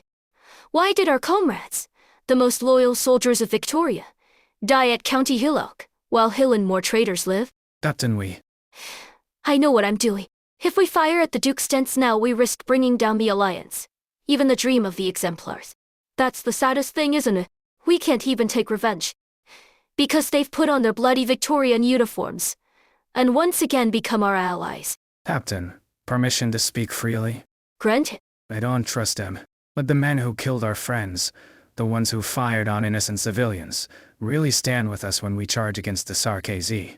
Even we can set aside our hatred and trust our lives to our former enemy's WIOOT reservation. Could they? There you are. Vina and I inspected this forward base. The troops are disciplined, and morale is high. The Dukes are taking this seriously. They seem to have reached a united front, allowing their troops to be organized according to function rather than faction. That's what it looks like on the surface. We saw Castor's elite standing guard near all the Wellington tents, and at least 2 or 3 groups of Castor's men stationed further away. High-fact unity is unity nonetheless. At least in a time of crisis, the Dukes know who the true enemy is. One more piece of bad news. I checked out the field hospital. It's sparkling clean. There isn't a single wounded inside. They're abandoning the wounded. That's impossible. Morale would collapse. Or maybe there are no wounded. Also impossible. We saw how fierce the fighting is on our way here. Things could only be worse at Silver Rock Bluffs. Wait, you don't mean... None of the wounded made it back. We need to put an end to this tragedy as soon as we can. The Exemplar's strength might be insignificant compared to the Okangshiming War, but creating miracles, that's what we do. An inspiring pep talk. Repairs on your tanks are complete. There you are at last. Wait, why is the ground red? It is your blood. That's not important. My orders are to ensure that the size of Kings finds its pedestal. Should I fail, another will put on this hat and continue the work. I bring a message from the Duke of Castor, Your Royal Highness. Castor forever honors her commitments. Where is this pedestal? This stone of the sword? You have an idea of what the front is like. This is hardly the best time to tell you the truth, but we have no choice. The pedestal is on the glorious flagship of the Duke of Castor. What? You planned this all along. You guided our path, gave us a place to rest, so you could lead us onto your home field. What's next? Will Castor's troops turn their weapons on us if we say no? Please, no need to get excited. Facts are facts, no matter how you choose to interpret them. My orders were always to bring the realm blade to the stone of the sword, with or without exemplars. Please, consider it an act of good faith that I am telling you the truth now, rather than simply taking the sword from you during your darkest hour. Like I said, the history around the sword and the pedestal is a complex one. One that ought to be known only by a selected few royals and nobles. In the distant past, even before the Shah of past and future, an explorer discovered an artifact deep in the sands in the south of Sargon. It was by no means a sword, but it was able to repress the spread of orogenium crystals within a certain area. The treasure allowed the explorer to survive a catastrophe that should have engulfed the entire team. The legend of the catastrophe cleaver. The survivors forged a sword out of the artifact and presented it to the Shahanshah at the time, as a symbol of valor. In the year 737, the Aslan Padi Shalagul's Mapes brought the size of kings to Victoria. Decades later, his grandson became Victoria's first Lord of Lions. The sword has severed the head of a red dragon, witnessed the reconciliation between Aslan and Draco, and became the symbol of Victoria's royal authority. It has been damaged and forged several times, and many have tried to uncover the secret behind its ability to fend off catastrophe. Scholars have yet to understand the principles behind the sword's power, but they did discover how to make the most of it. The pedestal, dubbed Stone of the Sword, at the Mausoleum of Kings is the result of research by House Castor. The Duke of Castor at the time kept a backup. After the original pedestal in the Mausoleum of Kings was destroyed in that battle, the only working replica is kept on the Glorious. Persa has coveted the realm blade. The chance has finally arrived. Countless soldiers and civilians will die in the war. But Castor gets to reap the fruit of victory and become the hero who saves Victoria? Judge it as you will. But this is what little chance, if not the only chance at victory Victoria has in the present crisis, or trump card in this dangerous game. Sugarcoat it all you want, but you can't convince us that the despicable scheming never happened. The choice is yours, Your Royal Highness. I refuse to engage in arguments over power, while we denounce the dukes for being calculated. There is no Princess Alex and Rena, only Siege, leader of the Exemplars. There is no symbol of royal authority. The size of kings is just a weapon, one that can win the war for Victoria. We go to war. Thank you, on behalf of Victoria. The spy takes half a step back and bows. I'll lead the way. You should prepare yourselves. East Vanguard reports retaking 3 villages by Duskglow River. Sarkazi forces continue to staunchly defense over Rock Bluffs Pass. All resistance on the southern front of the Red Many Mountains has been neutralized, however. Command expressly forbids crossing the mountains to flank the Sarkazi. All gunboats in Dredden's in position. Support gunboats have also arrived at their destination. The ground continues to tremble. The weary travelers can no longer distinguish the quakes from bombardments or the clusters of origin Neum erupting from the earth. The earth is scarred by deep, crisscrossing battleship tread marks. The stench of blood and sludge hangs heavily in the air. The Exemplar's tanks lumber through the rugged terrain. We're almost in the hot zone. How far until Ducaster's flagship? A moment, please. I'm searching for the signal. Keep heading north, and we'll soon. Witchcraft guns. The red tank has been destroyed. We've taken damage too. We can't move. Is it the engine or the wheel? Possibly both. Fix it ASAP. We need to deliver the realm blade to the Stone of the Sword. Wait! What's that mountain? I don't recall any mountain like that outside Londinia. That's no mountain. It's Origania. The churning tides of Originium have coalesced into a colossal mass, blotting out the sun and transforming the very landscape.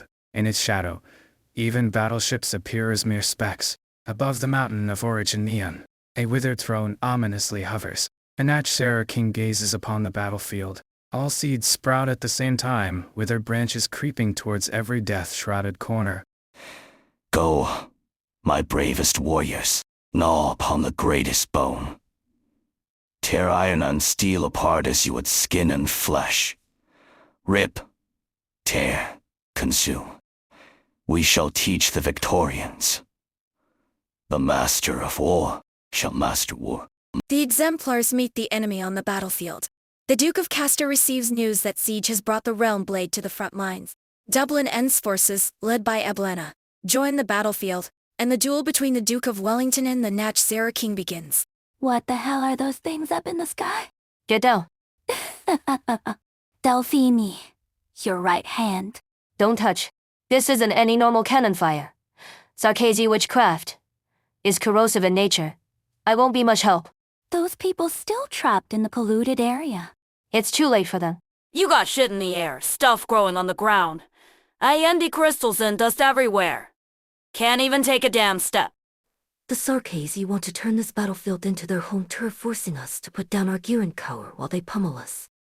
When it comes to a head-to-head infantry battle, the Sarkazi will surely have an advantage due to their natural physique. All right, I get it now. It's all just a dirty trick. Which is why we can't afford to get caught off guard. If they ever get the drop on us, we're done for on the spot. Morgan, get as many of our vehicles up and running as you can. Avoid any close combat with Sarkazi infantry. Even if a vehicle's destroyed, don't overlook the mounted cannon. They're the best weapons we've got. Understood. Delphini, send the signalers out as widely as you feasibly can. The Exemplars will be able to maintain communication that way. At the least. Of course. If we want to push forward, we're going to have to take down that altar up ahead. Horn, covering fire. Roger. Indra, your team's responsible for holding the enemy back. Doesn't matter if it's casters, or arts creations, or whatever those things are up in the sky. You got it. Dagda's team, you're with me. Same as always. Same as always. I can see the core move out. Another altar of Sarkazi witchcraft. Climb, pull up, leap, bring down the hammer. As the war rages on, they've become more and more familiar with these war machines resembling the devil's eyes. They've become more and more familiar with war itself. Ina often feels as if Indra Morgan and Dagda have changed somewhat. She trusts that the very same changes can be seen in her.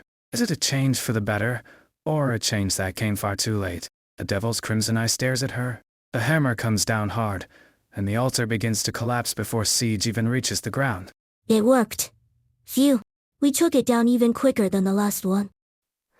I hear something. Back up. Something's growing new to that bloody thing.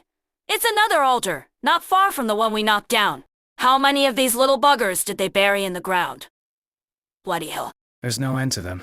Siege tightly grips her hammer. They are adapting, but not quickly enough. Trilby Asher, has the location of the stone of the sword changed? I haven't been notified of any changes to the plan. Can the ship still move, with all the originium crystals everywhere? I'll have you know, Victoria has the most powerful fleet on land. We might be slowed a little, but we're certainly not without options. I hear naval guns. I believe it's the Iron Duke's Gastrel. Going by the sound, the next round of our assault is beginning. One of Abercorn's assault ships has run into the Sarkazi Advance Brigade. The enemy was hiding in the fog and suddenly appeared. Our vision is severely limited by the originium crystals and we can't follow their movements at all. Has mid-range communication been restored yet? The ship's comm tower is still out of commission. Engineering's trying to repair it, but in this originium dense zone. Your Grace, what are you doing on deck?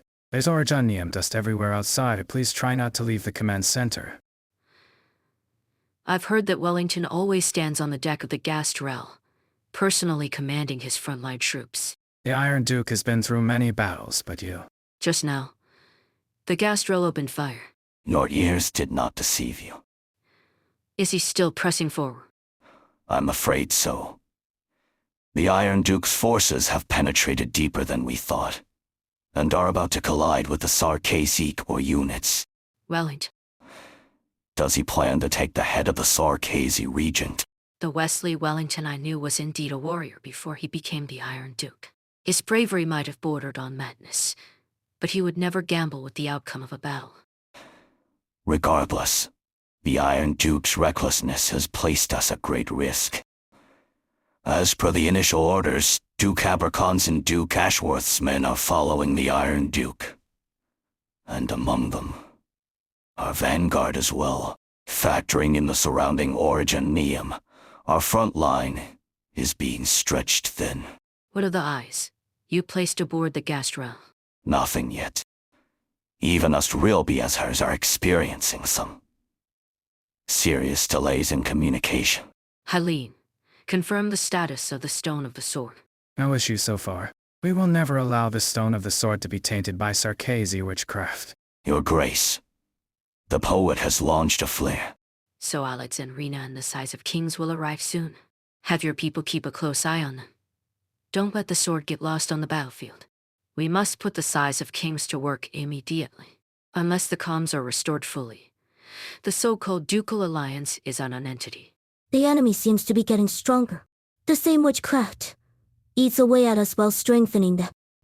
Siege, watch out.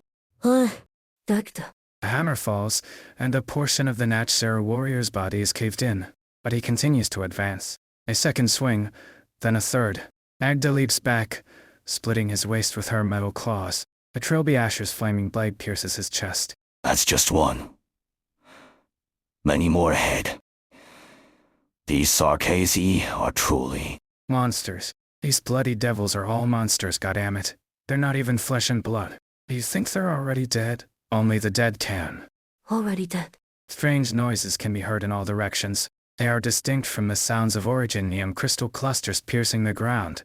They are not omens to the explosion of originium dust. Captain, we can't hold out like this. There's no end to them.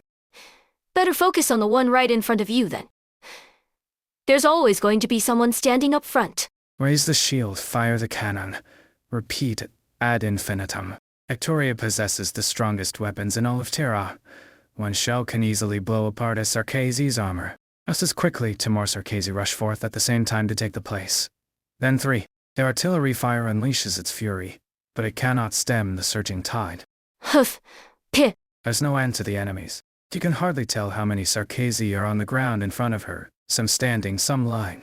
A number of fallen Victorians is perhaps even greater. She can hear bagpipe shouts and the whistling of her spear.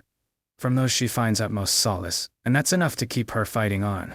A plume of firelight suddenly springs up not too far away. Bagpipe. What is it, Captain? I just saw Hill again. Oh, Hill. That same face again. The same face that appears in her nightmares every now and then, reminding her of how tragically her teammates died. The face of that traitor. He's dead. Is he that one, lying over there? Seems to have been killed in action some time ago. Captain, just now? Did he? He moved. He's standing up again. A man clad in the uniform of Wellington's forces staggers towards them. He lifts the blade in his hands and slashes at the Sarkazi in front of Horn.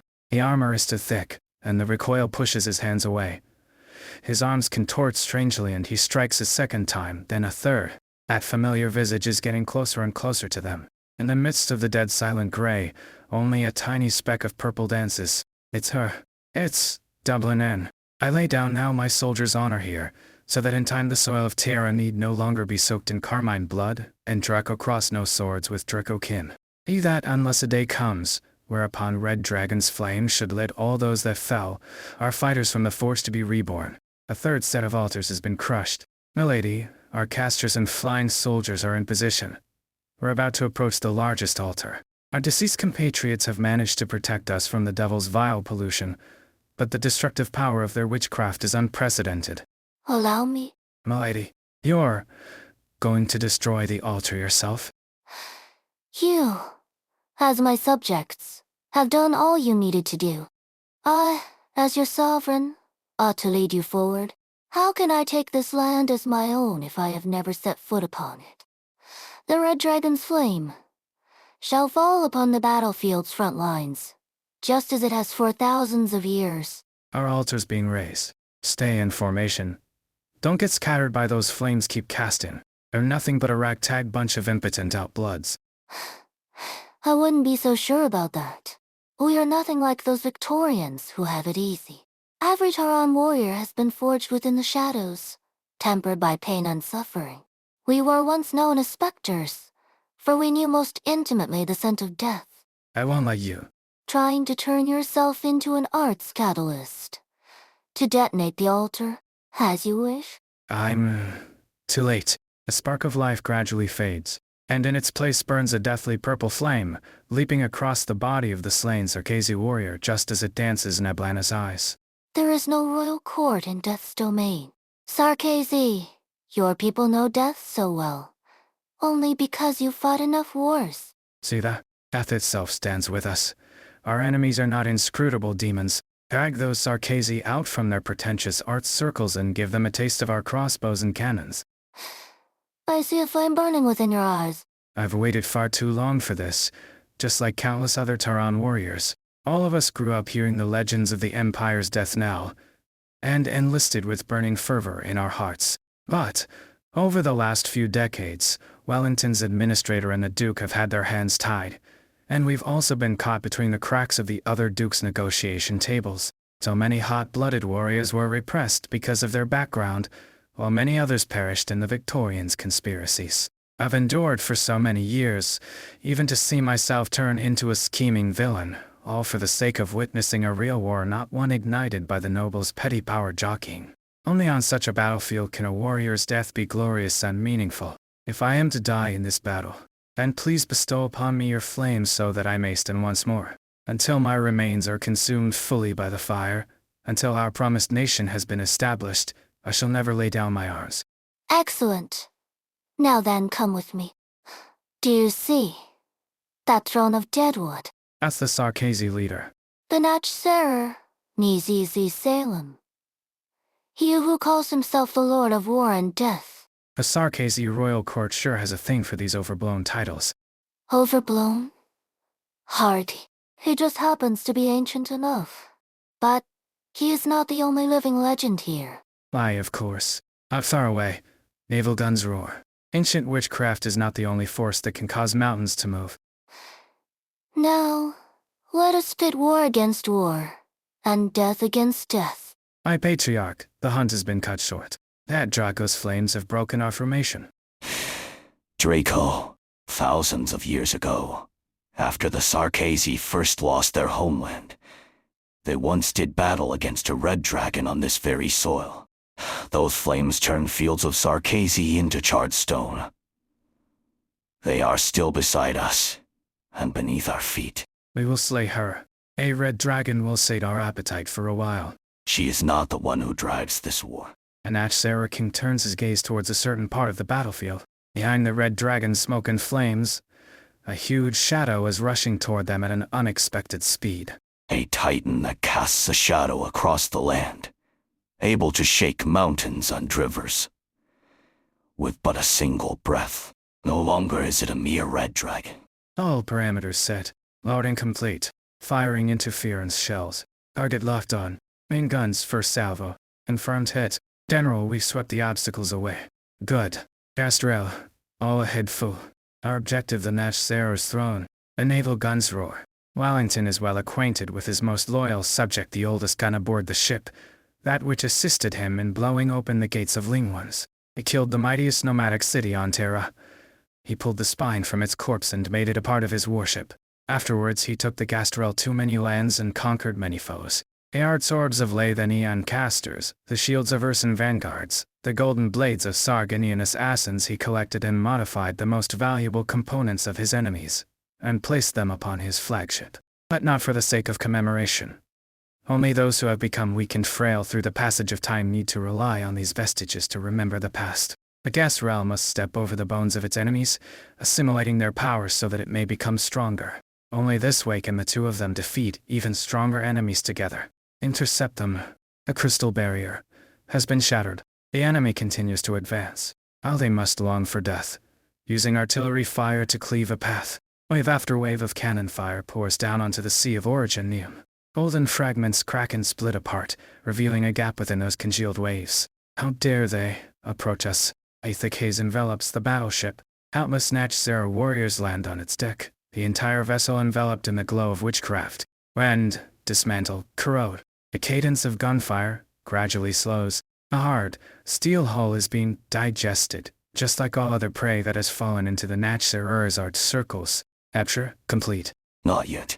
He lifts his scepter. Branches grow rapidly from beneath the throne, blocking the front of the Nash Sarah warriors. A shell lodges within the branches. A few seconds later, the shell explodes, tearing the branches asunder. For the first time since the battle began, the Natch Sarah's throne shakes. A patriarch. It matters not. From the thick haze of corruption, the warship slowly comes into view. Its outer layer flayed off by the corruption. Almost half its main and secondary guns disabled due to the bombardment of witchcraft shells. Only the steel frame remains shining. Yet she is nevertheless still Gastrel, the mightiest warship in the land.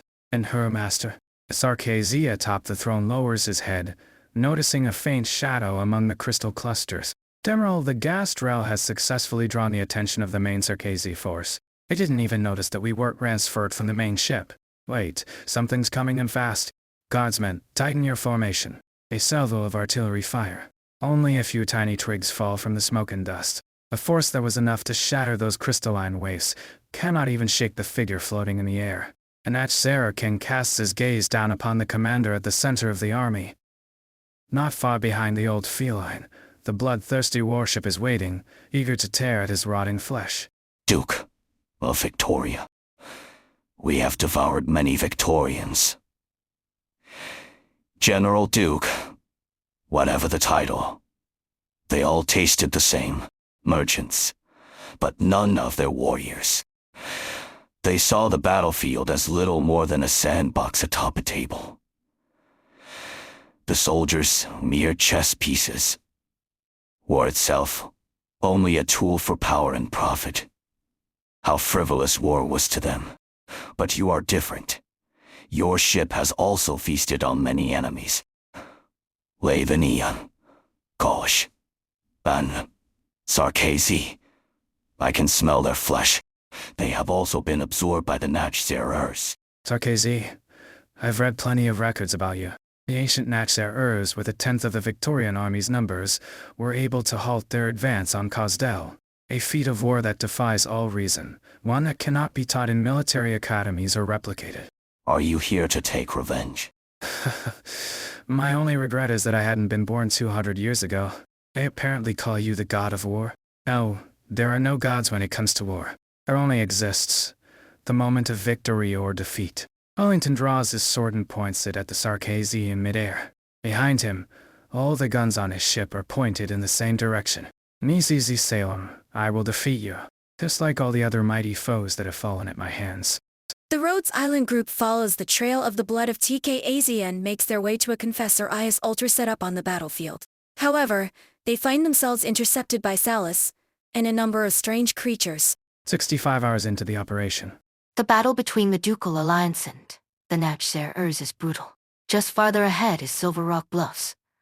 The Originium response is intense, and the vehicle has already been paralyzed. When the size of kings and the stone of the sword become one, we'll be able to see it from our position. It's only a myth. When people see things that defy explanation, they tend to exaggerate and romanticize them when passing down those to generations. I see you've done your homework.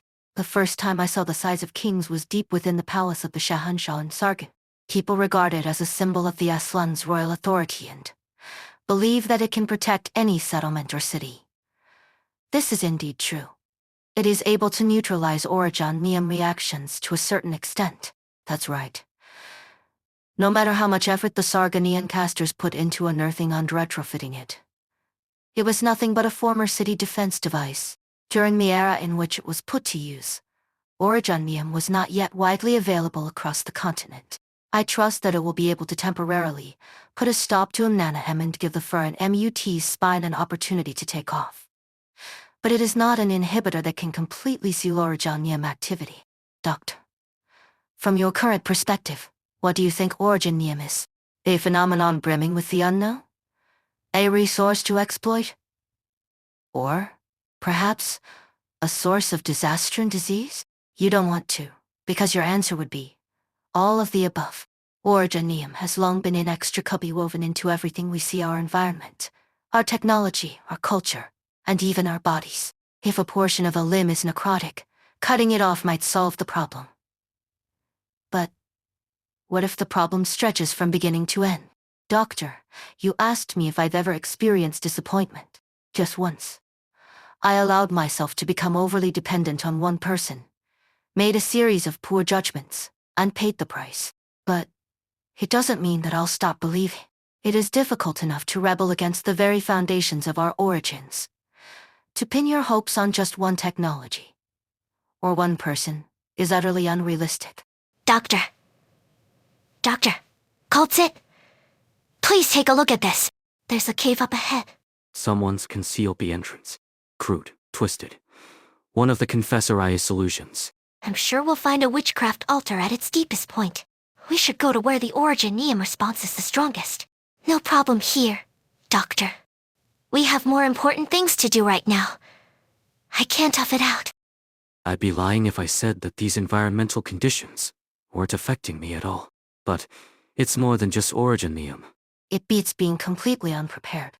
Under the influence of Mnana M, Originium will come closer to its true nature. The crystal clusters will merge with all things living and dead at an increasing rate, sealing that data inside in an assimilated form. Originium can only store information within its own structure. As such, any assimilated individuals will completely lose the forms they had in life. Some may see this as nothing more than instantaneous decomposition. There are some parallels. In the case of these patients, after their consciousness disperses, their bodies will disintegrate into highly activated Originium dust over a period of time. Assimilation, on the other hand, condenses this entire process to the extreme. Rhodes Island's technology can only delay cell Originium assimilation rate from reaching a certain threshold. We are not able to truly erect a barrier that can stave off originium.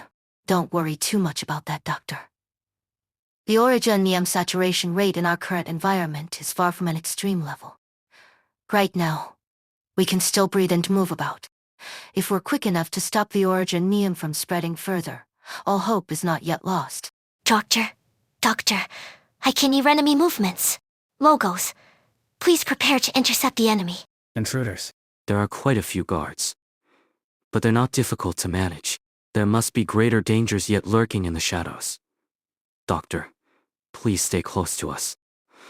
The interference of Confessorius witchcraft is making it hard for me to pinpoint the exact location, but the blood of TKAZ is undoubtedly nearby. TKAZ blood roused the first originium from its slumber. Over the millennia, the fate of the Sarkazi has been tangled together with originium. Amiya and Logos are suffering. Or, rather, they've shouldered this pain the entire time just to come this far. What about you, then? You think of all the times cults had to suppress the words she wished to say. You are not only a witness and a bystander. Surely, you share a deeper connection with originium, with this war, and with everything that's been going on. This is Duke Uarl's obsession. By itself, it possesses no inherent power. Amiya, cut off its connection to the altar. Got it. Wait. Dr. Cultsit? Mon 3TR. Attack the corpse of that guard over there. There's another Mon 3TR? No, there's more than just one. All those defeated Confessor IS guards weren't real guards at all. Near-perfect replicas. Only he could decorate this cave to look nearly identical to a real altar. This was a trap designed to lure us in. Amiya, get behind me. On 3TR stands in front of you, and you grip Amaya's hand tightly. The blood of TKAZ is collapsing along with the entire altar, the surrounding rock walls pressing ever closer. The illusion is no more, but the shifting terrain is real. A real altar must still be functioning. Originium continues to grow. It will soon consume everything you see. Doctor, we seem to have fallen to the deepest level of the false altar. The originium was shifting too fast, and I only had time to grab onto you. I don't know where Drive, Cultsit and Logos are. There's too much originium here, too much information. I can't sense them at all. What they want is the king of Sarkazi. The ground is still shaking. Are the crystal clusters still spreading? Wait, that's... A monster suddenly crawls forth from the origin and Ayuma's depths. The horns of a Wendigo, the body of a gargoyle, the flames of a DBLO.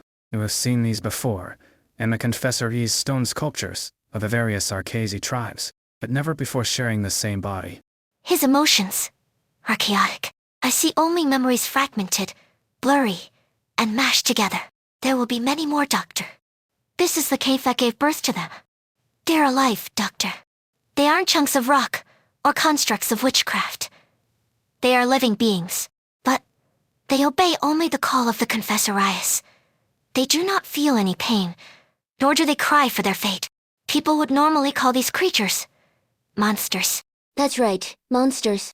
Or alternatively, chimeras. Who are you even mourning for? For these mindless kin, or for yourself, the chimera forced to wear a crown? The fight is about to begin. Doctor, I won't let the Confessor E trap me a second time. I'm not so fragile as to let these illusions and nightmares get to me. That name, Chimera, is no different from those dream interrogations. I've heard it many times before. I have no right to be here, if I let myself get shaken by that. Beyond that, however, I swore that I'd never let my immaturity drag you down again. A tiny crown appears above the head of the Cottis girl. Black lines interweave and take form between her fingers. Perhaps, but it might not be enough. Amiya, Don't be in such a hurry to leave. these clones are nothing before my incantations. Damn AZTI. Or, as you once put it, it is time wasted. I remember that performance and that stroll. We talked for quite some time. That day you at least still considered yourself a lord of the royal court, despite having a different appearance. What are you now? We try to take on different identities, but these varying journeys have yet to provide us with an answer. What we conclude is the path has neither beginning nor end. It is a cycle. And you sought out death to prove it. At death's end is nothingness. A myriad souls you speak of has said nothing to us. Banshee, how did it feel to sound the bone whistle for us? Sure. There's no end to them. This is all you can muster. You've lost a lot of bite after your first death. A clone, destroyed by the incantation, does not dissipate into nothingness as before. Instead, that body simply collapses, sinking into the Originium tides, until it quickly disappears without a trace. On it, a hand resembling a withered branch extends from within the crystal cluster. Pseudo-Ram. Banshee, you once killed me as well. On the battlefield, I am not one of you. In Cosdell, I was ordered to kill those who betrayed the royal court. You got in my way, and separated my head from my shoulders with your incantations. You were but a child then, with a puerile voice. I remember you. The traitors you mentioned were a family of 3 who wanted to flee Cosdell in search of a peaceful life. I swore an oath of fealty to the royal court. The royal court should never be held above ordinary Sarkezi.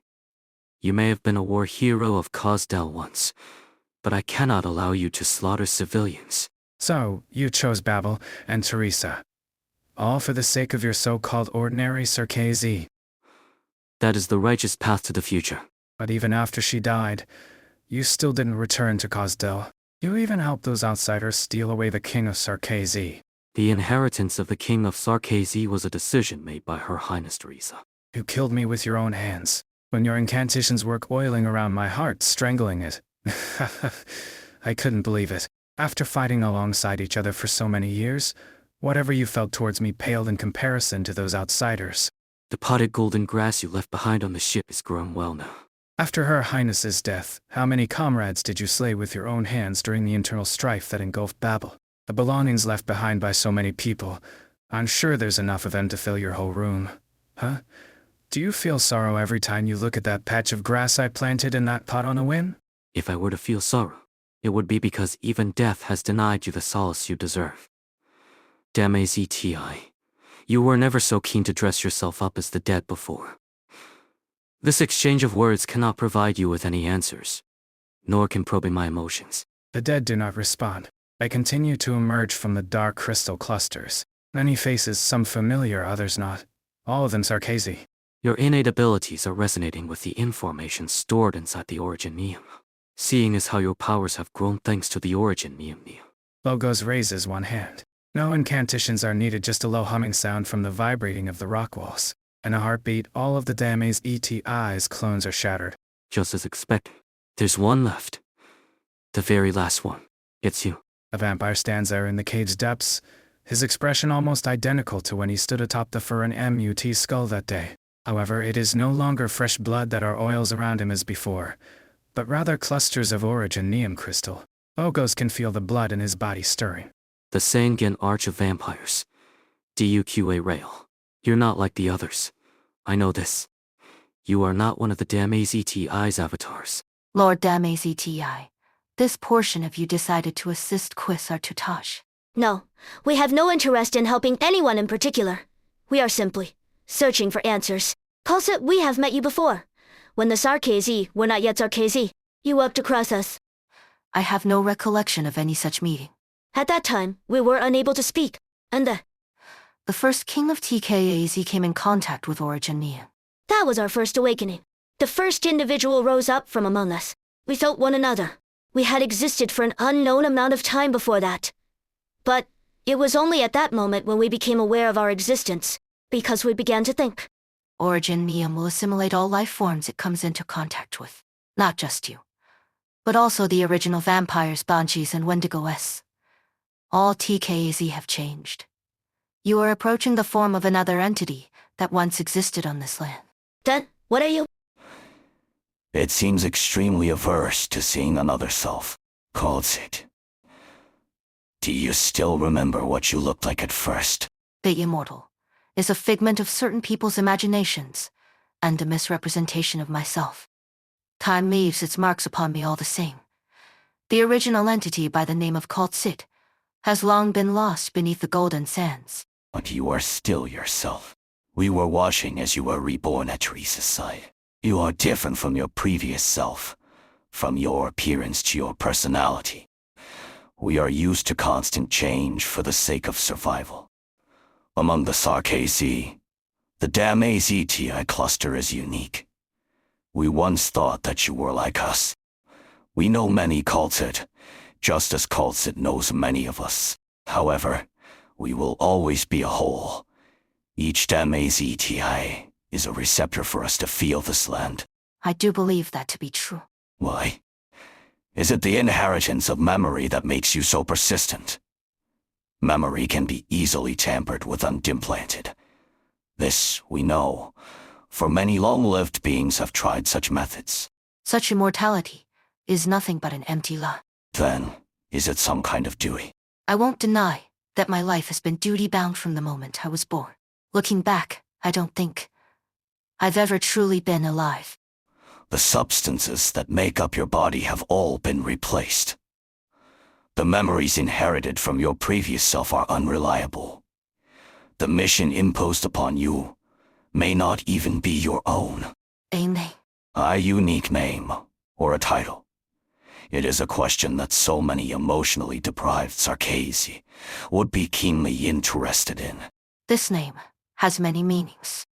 The person who gave me this name and the people I care about are now in danger. This isn't the time for us to be having this chat. We did not expect you to be this sentimental.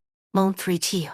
Ami and the doctor confront and defeat Salus once more, and the company chases after Salus' route of escape in search of the blood of TKA's E. Huh. Pant. There's one more? I'm afraid it won't be that easy. My cute little king of Sarkazi, you've already broken 5 of my pets. Shall I take a guess at how long you will hold out yet? You gave life to those beings of witchcraft, just to use them as expendable tools to hold me back. It did take me a bit of time to create these chimeras. You're so cruel. You go around spreading that rash of empathy everywhere, just like Teresa. When she lost to theirs the regent thought it would be a good opportunity to retake the crown. But to our surprise, she had already passed it on to you before she died. Quite the well-conceived plot. Even with our eyes and ears everywhere, we were unable to detect it before it happened. Were you also fooled by her lies, Doctor? Poor soul. You don't even remember a thing. You desperately serve this king of Sarkazi. Is it the former king's manipulation? Or is it because you truly love her from the bottom of your heart? Quasarchitage's ambition will bring even greater harm to the Sarkazi. Teresa would never allow him to usurp the crown. Such meaningless prattle, my dear little rabbit. Just ask anyone on the streets of Cosdeland, they will tell you for us. The departure of the king of Sarkazi is the gravest disaster. Oh, right, spare me whatever you might say about fairness. The inheritance of the king of Sarkazi has always been filled with accidents. And Teresa's actions were no different from what we did. We all sought to make this power easier to control. Our regent believes more deeply in the connection between blood and soul. The pain they're enduring. Are these emotions also instilled and manipulated by witchcraft? Huh? Don't need to worry. I can get accustomed to this confessorious witchcraft. Over the last few years, I've been learning. I remember all the treatment methods Teresa taught me, as well as all the instruction I've received from Drive. Cultsit.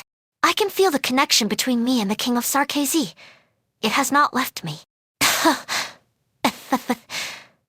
It just hurts a little bit. That's all. Utterly meaningless. Go now that one is of no value anymore. The crazed chimera rushes towards you. I'm sure no bot to Londinium, you've encountered all forms of foes, some of which defied your wildest imagination. But the enemy before you looks like the most formidable of all. It is the product of the Confessor E's manipulation of blood, combined with the ultimate embodiment of Sarkazi E physical strength. Talus said that Sarkazi are much stronger than Kot uses, but you know that even Amaya's body is vastly stronger than yours, and yet you still have an advantage. Something sets you aside from others, something that makes you one of a kind. I won't let you. The black lines of the Sarkazi E King run through the chimera in front of you. At the claws of another chimera are about to reach your head. Missile clusters are violently multiplying at the position you stood just a moment ago. One after another, like flowers brought into full bloom through arts, sharp stones tear the ground in Drawqual. The same is also true for the chimera closest to you. Its massive body crashes to the ground. Originium dust kicked up in every direction, rubbing and colliding, exploding in a dazzling gold. Just as calculated, the surrounding Originium rocks have reached a critical point of collapse, overcharged by witchcraft energies. A mist of fine crystals rains down onto your mask. You gaze upon them, harboring no ill sentiment whatsoever. Originium will never harm you, and deep down, you realize this once again. But the same is not true for others. An instinctive fear swirls in the eyes of both Amiya and Salus. Amiya approaches you steadfastly, while Salus shows a hint of hesitation. And it was in that moment, just one brief moment. Bind my hands and feet, and fit. Salus is about to let out a scream, but the ensuing incantation preemptively seals her power. Your voice is grating to the ears. You spend too much time playing with pulse, while knowing nothing about weaving a stanza. Right. Salus. The black particles no longer revolve around you, but instead form into a sharp sword. You cannot help but to look into the face of the blue-haired Confessor Ias. Her emotions have almost faded away, as if already having made peace with the imminent fatal blow. So, this is it. The King of Sarkazi's verdict. Don't misunderstand. I did everything I could to try to survive. I failed to recapture the King of Sarkazi for the leader, and made a grave mistake. Which is why I was deceived by the cunning pest beside you. For the sake of this life, I should try to atone for my sins, is that it? You were willing to sacrifice yourself for Quisar Tutaj's plot. Our father. Our progenitor. Disobedience is not an option. I truly hate Kisar and Nag. And I hate you too. Why? Do you choose to resist? Amiya? Are we not just chimeras implanted with hope? Obstruct. The exploding blood mist is blocked by an invisible force. Shortly afterwards, the blood mist that obscured your view gradually dissipates, and silence falls over the entire cave. She got away. She galvanized the blood dripping from her wounds. She would have no means to fully resist my incantations. Such an action would only tear her further apart. Her mission is probably to safeguard the blood of TKAZ. Right? Since she could not stop us at the fake altar, she would definitely return to the real one. I have met your expectations. I understand your plan, Doctor. But it's far too risky. I can't approve of what you did then. If you try pulling a stunt like that again, I'll get angry. That's right. We need to pick up the pace. Pulsed stares at an object on the ground. You recognize it as the Confessor Eye's mask left behind by Salus as she fled. We underestimated Quisar Tutaj. Previously, he suddenly appeared before me unshining, kidnapped Nightingale, and revealed his intent to usurp the King of Sarkazi. He has been lurking in the shadows for thousands of years for this moment. He would certainly not make any rash moves until goal is accomplished. He wanted others to think that he was solely after the Black Crown. The King of Sarkazi is a neutral force. Whether it heralds the arrival of calamity or averts it depends on the wielder, which is most likely why Quisar Tutaj seeks the crown. He wants that authority to be vested within his own hands, to touch those secrets passed down for eons, to seek even greater power from the point of origination. Quisar Tutaj, DUQA Rail, and theirs as well. Their ultimate goals may be different. They all converge upon the same destination. Oh, WW. I think I'll be fine. Your physical condition has stabilized. Logo says that the lingering traces of Confessor Ias witchcraft have already dissipated. Thank you. You have cracks in at least 3 rings. It's nothing serious. Just some battle damage, that's all. The rings aren't the problem, Amiya. Since the battle for the command tower started, don't you think you've been taking on too many memories and emotions? Those aren't going away. It's your own psyche that is tearing these rings apart, and no instrument is enough to contain such a torrent of emotions. But I can't. I'm not just an instrument. Those emotions were forced on me by someone else, yes. But I chose to reach out to them, to experience them, to feel them. If I said it wasn't painful, that'd be a lie. I don't want to deceive anyone else, or myself, by acting as if that pain doesn't exist. I've pretty much gotten used to it. It's like wading through a swamp with a heavy load on your back. Amiya, I'd recommend reinforcing those rings. To save even more people, I need even more power. I've told you again and again that this is what I wish for. Doctor, how's Amiya doing? The solutions we have for all these problems are only stopgaps at best. That feeling of seeing yourself and everything around you sliding into the abyss is no less harrowing than physical illness or pain. Amias is unwavering. When Her Highness Juri brought her before us for the very first time, she was but a child. I still remember her gaze lingering on the feathers on my horns, without any fear. Only a friendly curiosity, Even I found myself somewhat shocked. There was no fear in that child's eyes, only a friendly curiosity. I was planning to take a step back like Scout and the others. But Amiya actually came up to approach us herself. That was a time when a good chunk of Babel's core members were Sarkazi. We had horns of all shapes on our heads, some more imposing than others, and there were crystals all over our bodies. I'd seen my fair share of Rimbilitans caught as caravans, so I knew that those timid, mild-mannered caught users often found it difficult to suppress their instinctive fear when they came face to face with a Sarkazi. Maybe that was just her nature, or she had an exceptional upbringing. Amiya showed no sign of distinguishing between the Sarkazi and any other race. She naturally treated everyone with kindness. Which is why I was not surprised at all when I learned that Teresa chose Amiya to be her successor. For me, that wasn't even the most difficult part of the decision. Doctor, I just ran into some old friends.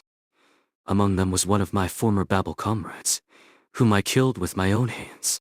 After Her Highness Teresa's death, a rebellion broke out on Rhodes Island. A number of Babel members refused to give up on the war.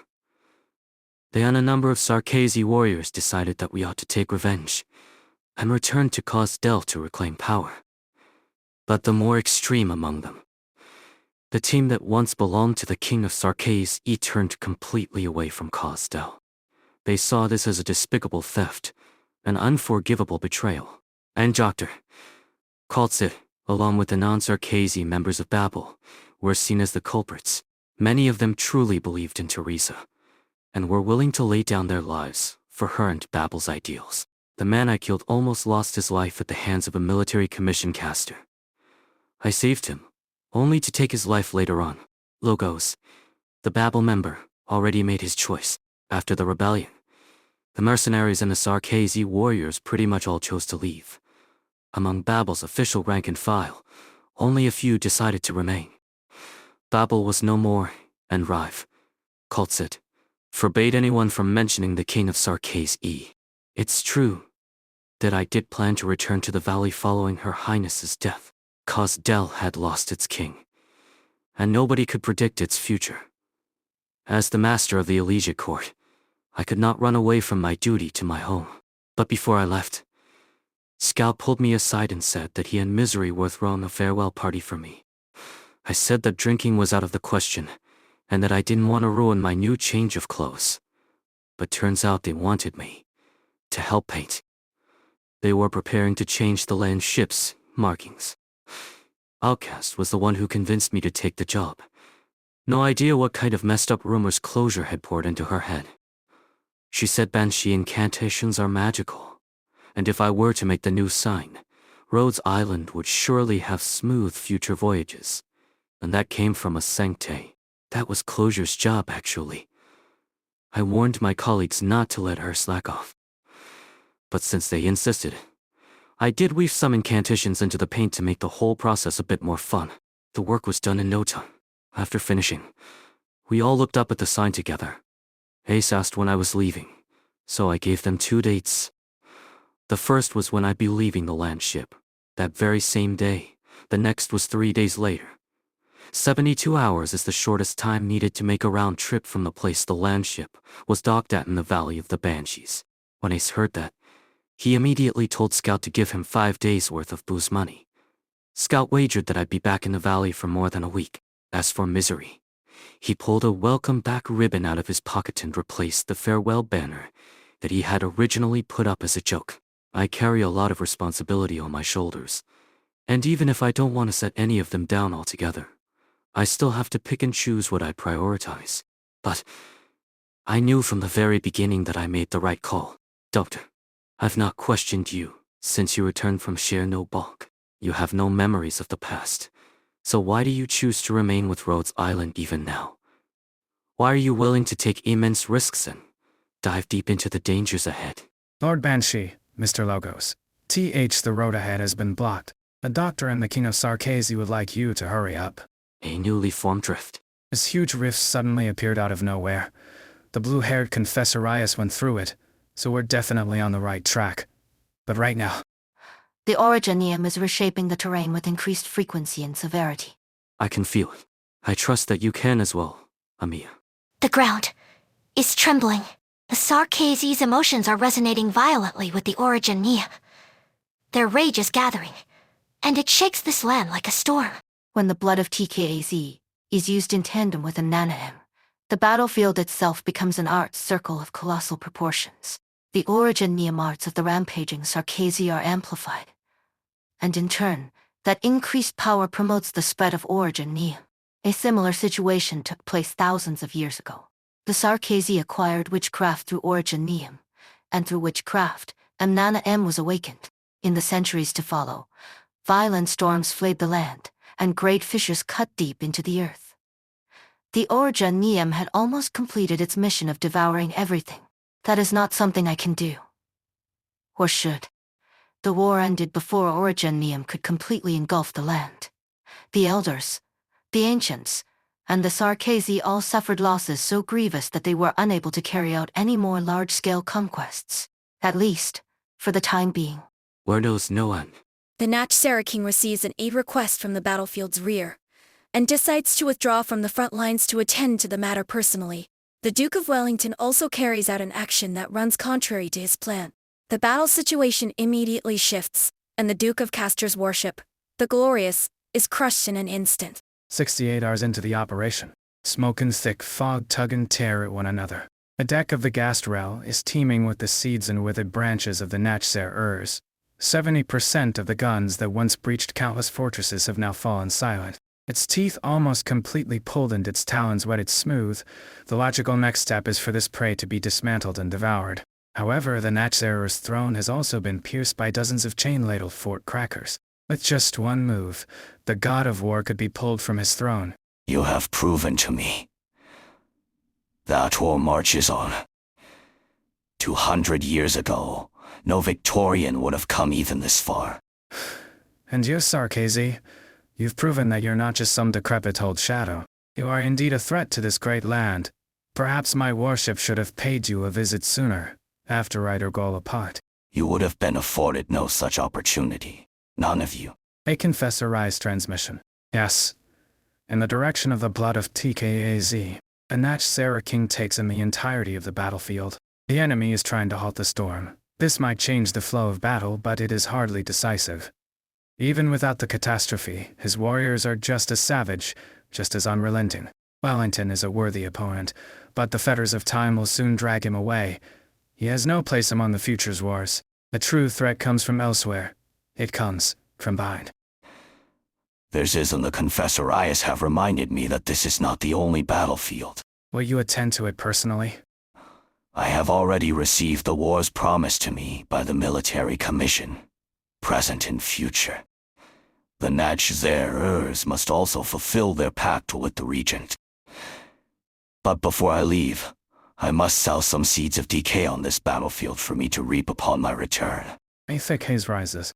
Upon the battlefield, only the throne remains. Is that Natchser running away? No, in a real war there is no retreat. Wait, General, look at the throne. There's some kind of mist pouring from it. That isn't any ordinary mist. It's... General, your body. Soldier, status report on the Gastrel. Damage to the cabins in excess of 60%. Per your previous orders, propulsion capabilities are largely intact. Remove anything that's basically unusable and discard it on the spot. Roll out the Originium cannons from the lower deck. Those are already obsolete, but still enough to kill. Yes, sir. Notify the Gastrel to retreat to G0 high ground according to the plan, and continue to consolidate defenses there. We will also follow at speed, while ordering all current battle lines to fall back.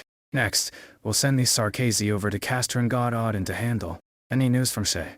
A captain and Lady Eblana have captured most of the Natchser altars in this area. Yes, I saw. Her flames are very vivid. Medic, I'll meet. General, a battle with no decisive conclusion will not be my last. Alliance Fleet Command Emergency Transmission. 3 minutes left. We should be able to hear gunfire from our current position. Yes, Your Grace. Wellington's column is not far from ours, ensuring we'll be able to provide mutual support. This battle will determine Victoria's fate. Indeed, if all goes well. Then we'll be able to end this meaningless stalemate as quickly as possible. Those eyes truly burn with a lust for battle. Do you think he has any ulterior motives? For 2 decades, my desk has been filled with intel related to him, along with its response proposals. As of late, these reports have been updating a dozen times a day. The true struggle begins after the Sarkazi have been dealt with. But at this moment, Wellington isn't the only one who needs a decisive victory. The time has come. The assault is about to commence, and he has never failed to be punctual. Do you hear that? The gassed rail's full broadside. Such a different timber it is compared to our ships. But after this battle, Castor's name will shine alongside Wellington's in the annals of Victorian military history. Anomaly, anomaly. 0 and 1. Repeat, 0 and 1. Now that the cons have been cut, Your Grace, all signals from the Duke of Wellington have vanished. A group of Sarkazi suddenly emerged from the catastrophe and have engaged in battle with our frontline troops. What the hell is Wellington doing? Acting alone at a time like this. That vainglorious fool. Has he gone senile? Impossible. I do have a conjecture, though. Do you think he deceived Castor? Or rather, everyone? That doesn't make any sense. This is the Iron Duke we're talking about. Why would he abandon the other, more easily manipulated dukes to go ally with the Sarkazi? It's a game of prisoner's dilemma among the dukes. How would the Duke of Windermere, a warrior, treat her foes? She killed them all, and wiped the last speck of their blood across their seized spoils. Before he became first among the Victorian dukes, Wellington had already been leading troops for decades longer than your mother. As a noble among nobles, Castor was used to everyone playing by the same set of rules. After spending too long seated in front of the card table, she might have forgotten that some unreasonable people, such as us gangster types, have a penchant for flipping the entire table. Hypothetically, if the Iron Duke truly saw all of Victoria as enemies rather than competitors, he'd never even give Castor a single chip to bargain with. Catastrophe. The next wave of catastrophes struck far sooner than any of the catastrophe messengers predicted. All our comms have been knocked offline. How long for repairs? 15 minutes. No, we'll make it 10. Your Grace. You came back on Wellington's orders. Indeed. You're heavily injured. Who's responsible? Not any of the Iron Duke's men. Lost about Sarkazi? After the gas rail opened fire, the Natcherers advanced brigade emerged from the fog. They moved extremely quickly, using already deployed altars to destroy a small warship. Abercon's infantry had already engaged them for a spell. We expected the gas rail to aid the ship. He retreated instead. That's right. The gas rail has turned back. All of Wellington's other ships are covering the flagship's retreat. Their casters have also changed targets, relying on the covering fire from our ships to secure their own vessels' retreat. What about Abercon and Dashworth's ships? Completely exposed to the Natcherers' assault. They expected to show up as support but now find themselves facing the enemies head-on. Wellington's ships have completely blocked off the retreat. He's even trying to push Abercon and the others towards the front lines. It won't be long until the remaining Alliance forces are wiped out and become sustenance for the Natcherers. Your Grace, the Alliance forces dispatched to the heart of the battle has collapsed, and the Sarkazi will soon return to the rear where we're situated. A plan to cut off and encircle the Sarkazi has failed. We're at risk of getting surrounded ourselves. At risk? No. It's already too late. What's enveloping us is much more than a catastrophe. Natch errors. The signal's back online, and we've run into a large contingent of Natcherers. No, it's an entire army. There's another force approaching from the right. Is that their second army? They've already begun fighting. The catastrophe is amplifying the Natcherers' witchcraft. The Originian response is spiking sharply. Your Grace, watch yourself. Troops on the battlefield still able to receive any feeble signals that all simultaneously are sent a static KY message. The Glorious has been confirmed destroyed. Ina remembers the first time she saw a high-speed battleship. It was sitting on her father's desk, a small-scale model, only as long as an adult's forearm. Its crystal flagpole would fall over with just a little poke. Her father pushed her touchy-feely hands away, telling her that high-speed battleships are akin to metallic monsters that conquer the land. They, like the indomitable city of Londinium, were the crowning jewels of Victoria's industrial technology. Alexandrina, when you are older, I will take you aboard the newest battleship. You will see for yourself. Many years later, when Vina did in fact see one, it was only upon the battlefield. 8 Windermere's casters or Wellington's warship, they were so majestic that the people standing beneath them were mere specks in comparison. But at this moment, the broken warship in the palm of the colossal Originium wave before her seems to have reverted to the tiny toy she played with in her childhood. The Originium wave crushed the Glorious into pieces. My eardrums are still aching. The sound of a warship being destroyed. I doubt there's anyone nearby who didn't hear it. The Duke driving that huge thing is dead just like that? GRR. Hey, Dada, you better not shit yourself. You're the one whose hands are shaking. Yosh. You've been quiet this whole time, Dagda. What's on your mind? They made an example of the Duke of Castor at this critical juncture. The Sarkazy intentions are all too clear. What might that be? A warning? No. It's a message. A message that the Sarkazy are about to launch an all-out attack. Inform all our comrades and prepare for the next assault. The Duke of Castor's not dead. Horn. Our morale's completely shot right now. That was quite the commotion just now. Nobody has ever seen anything like that before, including us. But the captain's already sent out a bunch of old vets to tag along with you and calm down the fresh greens. It looks like it's been working out. Bagpipe, don't hold on to our standards even if you're just doing it subconsciously. The exemplars just happen to be a particularly special case. I got it, Captain. Horn, you just said that the Duke of Castor is still alive? You seem quite certain about that. Take a look. The muzzles of the Glorious's cannons have been locked on since the very beginning. Huh? There might be countless criticisms about Victoria's Grand Dukes. But holding that position for decades is no easy feat, since the Glorious has not ceased its resistance. That means the Duke of Castor has not perished. As for the actual situation, maybe that's something a Trilby-Asher can clear up for us. He left the moment the Glorious started to run into trouble. He might be in the vicinity trying to get in contact with the Glorious to figure out what's actually going on. But, from what he told us, the stone of the sword we're looking for is also right there. Siege, what's our next move? We just heard back from the outpost. The Glorious has been completed, surrounded by the Royal Court Split's attack, and the Duke of Wellington has suddenly withdrawn his forces. The situation in the surrounding areas has rapidly deteriorated. Vina, I'm afraid that we'll have to halt our march at once.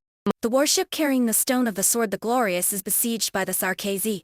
To preserve the glimmer of victory, Siege, assisted by her companions, charges towards the Glorious with Realm Blade in hand. All hands, you are not to change your route without authorization. Pass through the gas rails covering bombardment area post-haste. Have the generals return to the ship. Shells rain down on both sides of the mobile force that is moving at full speed. Smoke obscures their whereabouts and withering artillery fire crushes the Sarkazy troops collapsing upon them. Wait, 200 meters ahead I found something strange belonging to those Natch-Zerers. The aura emanating from that throne seems to be letting those damned Evils to replenish their ranks faster. They're closing in fast. They're trying to intercept us. General, do we need the flank guard to continue the diversion? Commander, where? Burn them over. Yes, sir. Amidst the smoke, silent figures in white robes raise their long swords, sundering the artillery fire falling upon them. They disappear into the plumes of smoke and dust kicked up by the explosions. Prepare to intercept the enemy. 5, 4, 3, 2. Don't disappoint me. 1. The skies are raining fire. Not all death is alike, Sarkazy. Purple flames wreath the Duke of Wellington's entire mobile unit, and a rising pillar of flames carves out a completely safe domain on the battlefield. A sanctuary brought by the flames of death. You've more than proven your trustworthiness, Lady Eblana. And I too admire your duel against death. However, your injuries are still severe, and the Natch-Zerer's deathly aura still eats away at your body. Your uniform may hide your injuries, but not from me. Take my hand, Your Grace. You should not be riding these rickety vehicles. Allow me to personally escort you back to the Gastrel. It's just a flesh wound. The Duke who overcame death ignores the Draco's outstretched hand, his body remaining upright with the help of his cane. Pain? Oh, more than that. Lady Eblana, your flames still burn a bit too hot.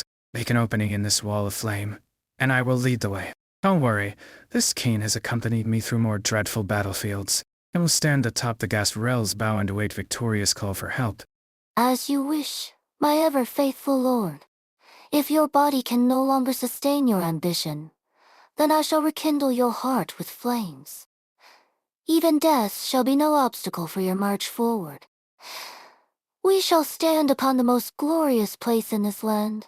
Together, we shall set this battlefield alight. Warning, warning. Damage to the hull is in excess of 65%. Navigation system offline. Propulsion system offline. Activate backup power supply. The engine room has been damaged, and there's a serious leakage of originium fuel. At 203rd IFROR, the Frederick was struck by 3 witchcraft shells simultaneously, paralyzing its propulsion system. The combat zone is heavily contaminated by witchcraft. The 3 supporting frigates are unable to approach and currently dispatching infantry. A second defensive line has incurred a fierce assault. The 9th Battalion Armored Corps is currently holding back the Natchez infantry. Lieutenant Colonel Blake and Major Morning have been slain. Captain Seymour is currently in command. The Excelsior has discovered an approaching squad of Natch Zarocasters. We've lost contact with the Intrepid, with no specific coordinates identified. Duke Gododin's 3 Dreadnoughts are approaching full speed to provide support. Duke Abercon and Duke Ashworth's assault battle groups are also responding to the call for help. Originium activity is so rampant that it's off the charts. What the hell is that? Is the Origin meeting our ship? Your Grace, the situation is changing extremely quickly. The surviving Trilby hers have already been sent out, and the news they've brought back has been compiled here. Our men are dying out there, and the Natchzerers are turning the entire battlefield into a meat grinder. Huh. How many of us are still left? Less than a third. Your Grace should retreat. Our flagship still retains its defensive capabilities. Even in this condition, it should at least be able to clear a way back for you. I can't leave. Spread the word that I will be staying on the Glory. Use whatever means you have at your disposal. If I abandon the front line, the defensive line will inevitably be routed. Victory will be yet another step further away from Victoria. What would the other soldiers think of us, that yet another Duke has abandoned them? When this battle is over, our soldiers must also remember what price I paid for this victory. I will continue to draw the Natchzerers' fire. The other Dukes will surely come to my aid. They understand exactly what is and is not important at this current moment. Besides, my elite forces are all here. You are all the support I need. Nothing more needs to be said. Watch out, Your Grace. We'll start by clearing out this cabin. Our march towards victory begins from this stronghold. Your Grace. We must get our hands on the size of kings. The stone of the sword is still here, undamaged. That is our best opportunity for a counterattack. Is the Trilby Asher who's been in contact with our lovely Venus still alive? Our communication channels are back online now. Excellent. Get in touch with him. I have new orders for him. There's no end to them. Shells. Where are the shells? Clark. Dead. They're all dead. Lena, I've rescued another soldier. The enemy line up ahead is going to be hard to handle. Are you sure you want to keep pushing forward?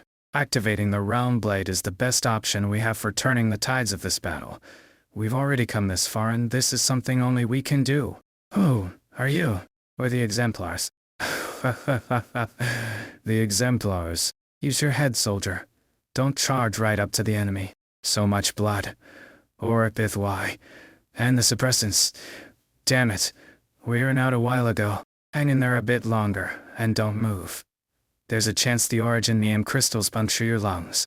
It doesn't matter anymore. What, doctor, sir? Just about all our men are dead. Clark was the second to last one. See that hand over there by your feet? That's all that's left of him. What can I do? Your name? Patel. Richard Patel. Private Patel. From your badge, I see you were assigned to the 9th Battalion Armored Corps and your commanding officer is Lieutenant Colonel Blake. If I recall correctly, your company's mission is to protect Duke Astor's flagship. Who are you? Which unit are you from? From me Exemplars. I'm just like you. I despise those enemies. They took everything from me. But I still remember my mission. I'm here to aid you, Private Patel. Duke Windermere is dead. I don't know if our esteemed Duke is still with us. And then, there's the Iron Duke. That bloody codger, Wellington. He deserted the battlefield. What are you people even doing here? What hope do we have for victory? Delphine subconsciously glances over at Vina, who stands not far away with the size of king strapped to her back. Even if the Grand Dukes give up, we will not. Is that so? He's not going to last much longer. Shit, hurry up and spread out. He could implode at any moment. We won't have time to deal with him. Delphine sees the soldier's bloodshot eyes. There's determination and desire burning within them. Listen up, exemplars. There's a contingent of Natch-Ser-Urs up ahead. Let me into that tank over there. Wait, Delphine. Don't go near him. I can handle this. Very well. Allow me to help you, Private Patel. If this is your last wish. Thank you. The battered tank hurtles towards the Sarkazi groups. Many of the exemplars had no idea what was going on, until they heard the one last battle cry an ordinary soldier gave using his life. We will record all you've accomplished here today. Each and every member of the Duke of Castor's Knight Battalion Armored Corps was a good soldier, ready to defend the glorious and Victoria herself with their lives. Wait, what's going on? The dead are standing up. No. It's not the dead that are standing. They're with their branches. Twigs sprout from the fallen bodies of the Natch-Ser warriors, extending in every direction, burrowing back towards the fog where the scent of rotten decay is strongest. A figure rises from the fog and quickly approaches. Get back, Delphine. Luckily, it'll take more than that to kill me off. If we die here, our lives will get sucked up by the Natch-Ser altars, and we'll turn into their food.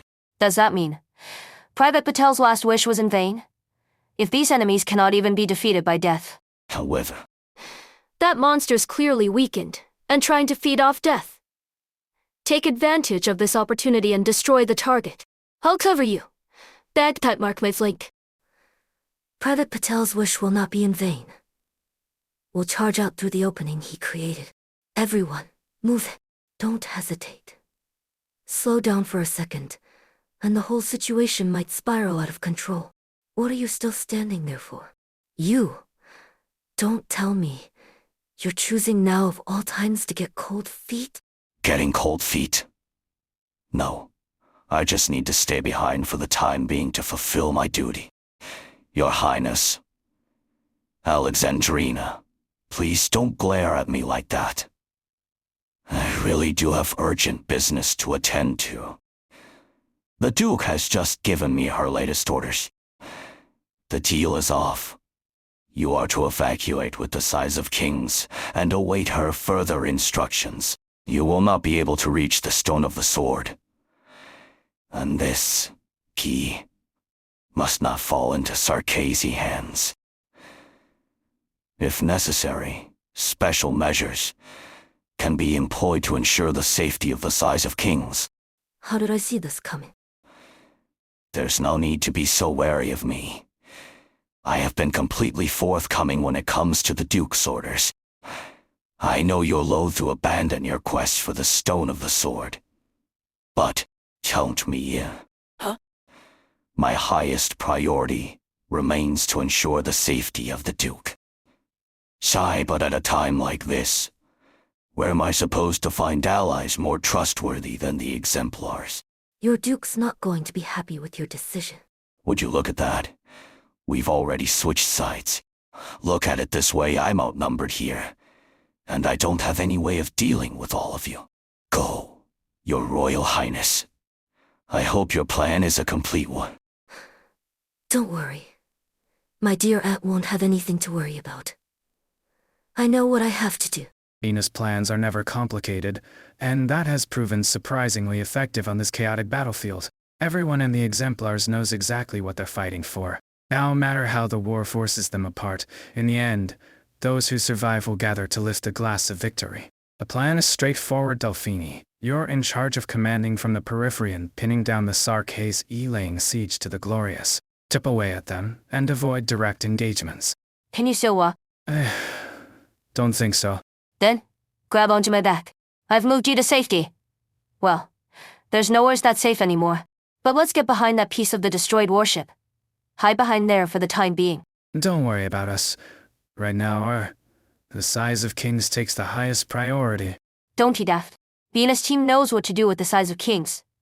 Our mission right now is to contain the enemy and siphon off some of their firepower. Lieutenant, I need medical assistance over here. Roger. Fitz, where are you from? Eastham. I've been there before. They've got good leather. There's an open wound on the leg with visible puncturing. Stop the bleeding first. Do you have pain anywhere else other than the wound? No, I'm just a bit tired, that's all. Do you have anyone on your mind right now, Fitz? Barry. From across the street. He still owes me. Just keep repeating it in your heart. Just repeat it to yourself over and over. Then, go back home alive and tell him yourself. The patient is conscious and has no fractures, internal bleeding, or acute infection. All right, the wound has been cleaned. I will now bandage it and apply anti-inflammatories. He should be fine with some rest. You did well, Delphine.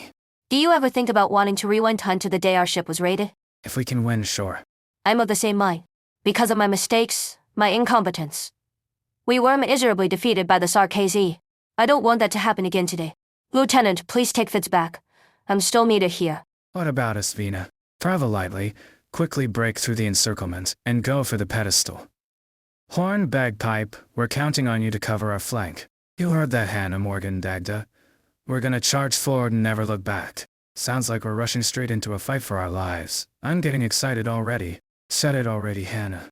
This bunker's not gonna hold. Where's the location of the next bunker? A strange man in the hat's already found it for us. Keep your eyes peeled for his signal. Those soldiers up there are Caster's guards. We're almost there. The bombardment is thinning out. Delphini's forces have managed to draw away a large chunk of their firepower. Hold on. That attack just now wasn't from the Sarkazi. Captain, it's the Glorious. The Glorious has noticed us. Its guns are clearing the way for us. Pounce onto it. Press onward. They continue to charge into the Tempest, to where the artillery fire converges to where their enemies are. Hammer smashes into bone, and sword cleaves through flesh. Those standing shoulder to shoulder are getting heavier injuries, yet they no longer bother to wipe the blood from their faces. They continue pressing forward. No matter how perilous, they never stop. The Glorious is right there in front of them, and Vina can already hear the roar of battle coming from above. Hold out a bit longer. We're about to break through. In distinct Sarkazi language, you shall. In distinct Sarkazi language, not pass. What's going on? I've lost all sensation. In the arm holding my hammer. Vina. The size of kings. The size of kings has been knocked flying. After it. The sigh of kings. The sword. But I had it on my back. Indistinct Sarkazi language death. Indistinct Sarkazi language, the final end. Damn it. Vina, stand up. Help her, bagpipe, cover my back. I need to reload. I can block their blades. Bloody hell, why can't I run any faster? A dark shadow, something, is approaching me. Vina. Victoria. Victoria. Victoria. Vina could never forget that voice, even if she can no longer make out all the information it contains.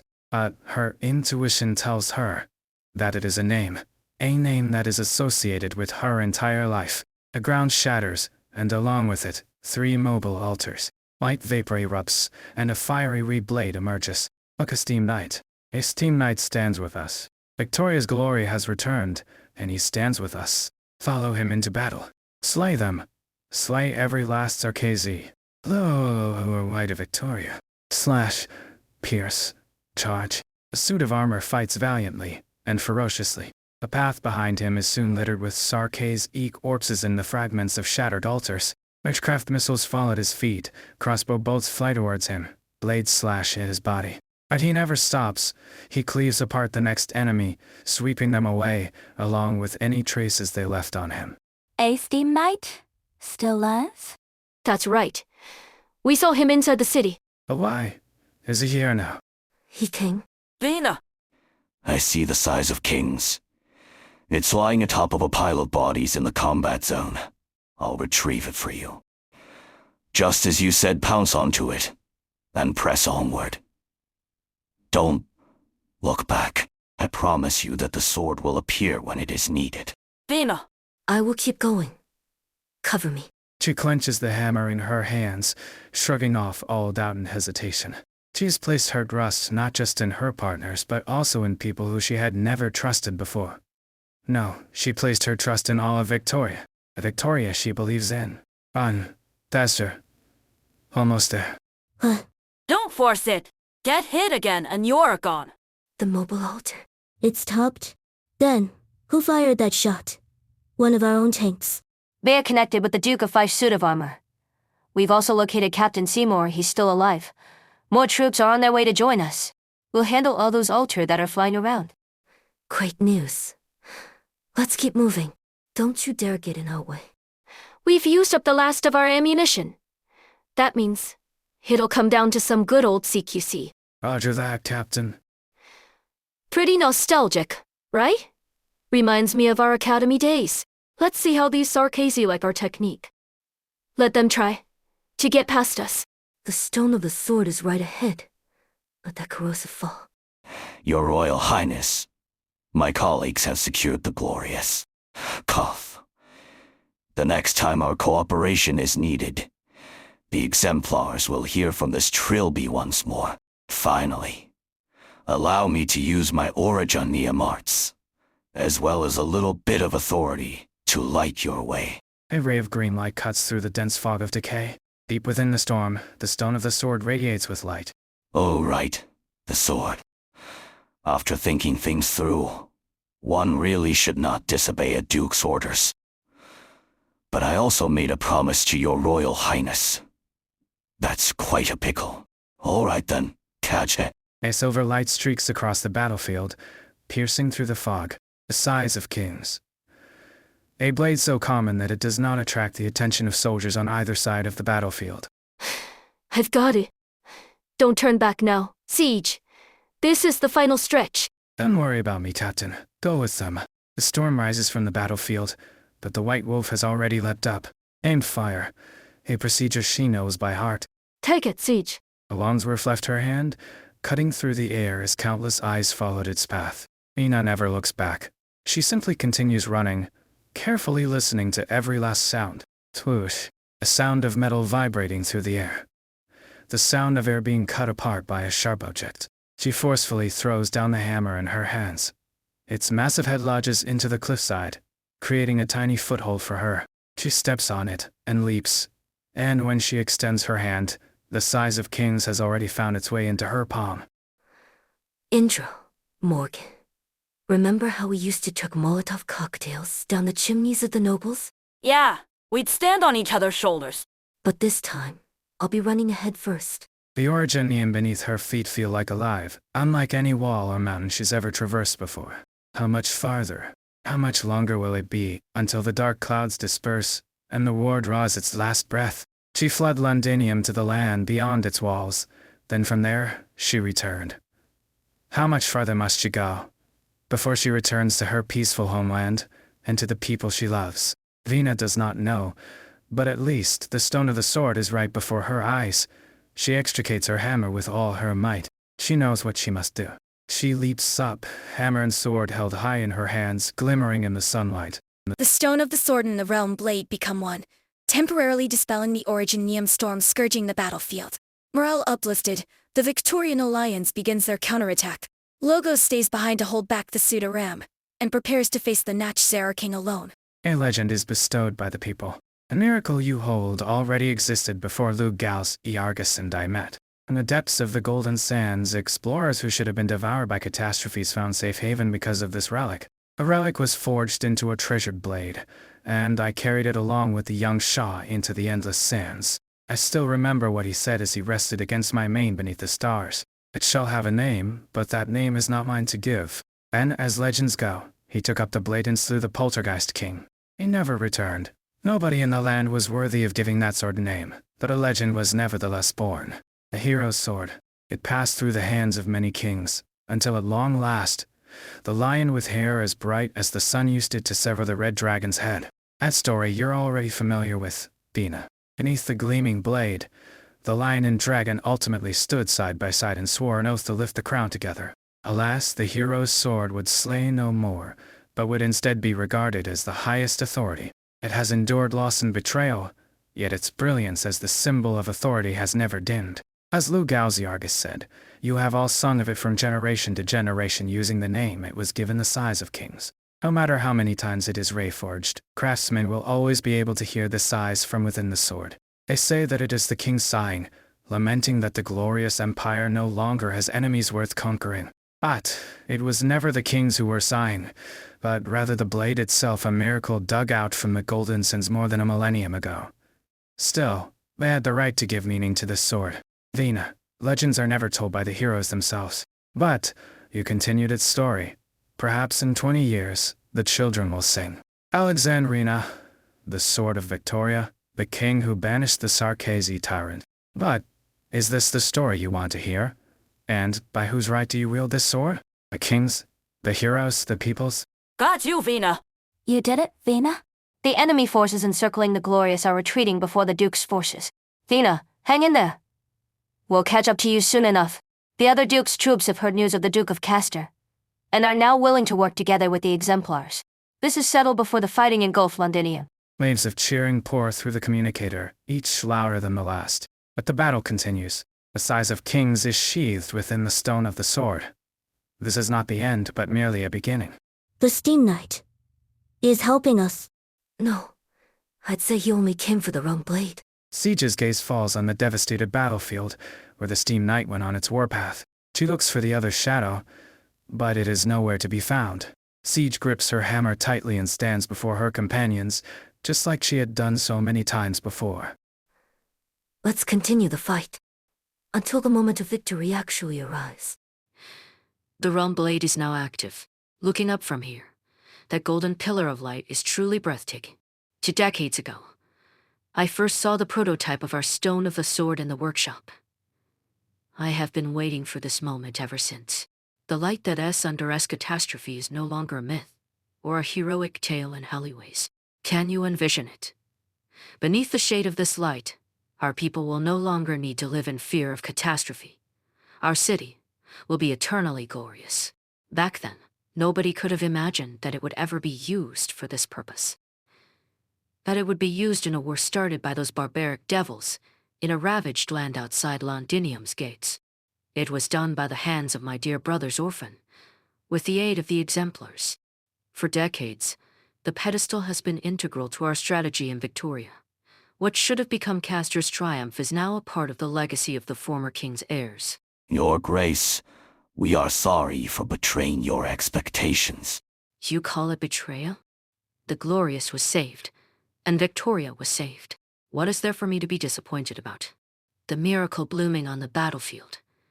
I can even hear my own guards whispering these words. I believe your Sir Suffolk would share the same opinion, no? The poet should be acting in accordance with military protocol and retreating with the realm blade. I will make sure of this. There's no rush. Whether this is a dereliction of duty or a show of loyalty, I shall decide for myself later. What's happened has happened. There's no need to worry about the realm blade's fate for now. At least, this isn't necessarily a bad thing either. Connect to the Exemplar's internal communication channel. Use the Alliance line. Your Grace, there's a risk of being tapped. Talk less and do your job. Very well. Whose communication frequency is this? I didn't turn it on. Well done, Exemplars. Well, stuff me. Your Grace, I thought you'd at least want to meet me in person. Indeed, arrangements for that meeting have already been made. But, after the Realm Blade's activation, all intel on the battlefield flowed to me once again. Opportunities on the battlefield are fleeting, and I was too preoccupied to make use of it. Siege, what you have accomplished is nothing short of a miracle. I will reevaluate the role that the Exemplars could play in this war. With all due respect, I do not recall opening our communication channels to you. As of right now, assume your channels are open to all of Victoria's Alliance forces.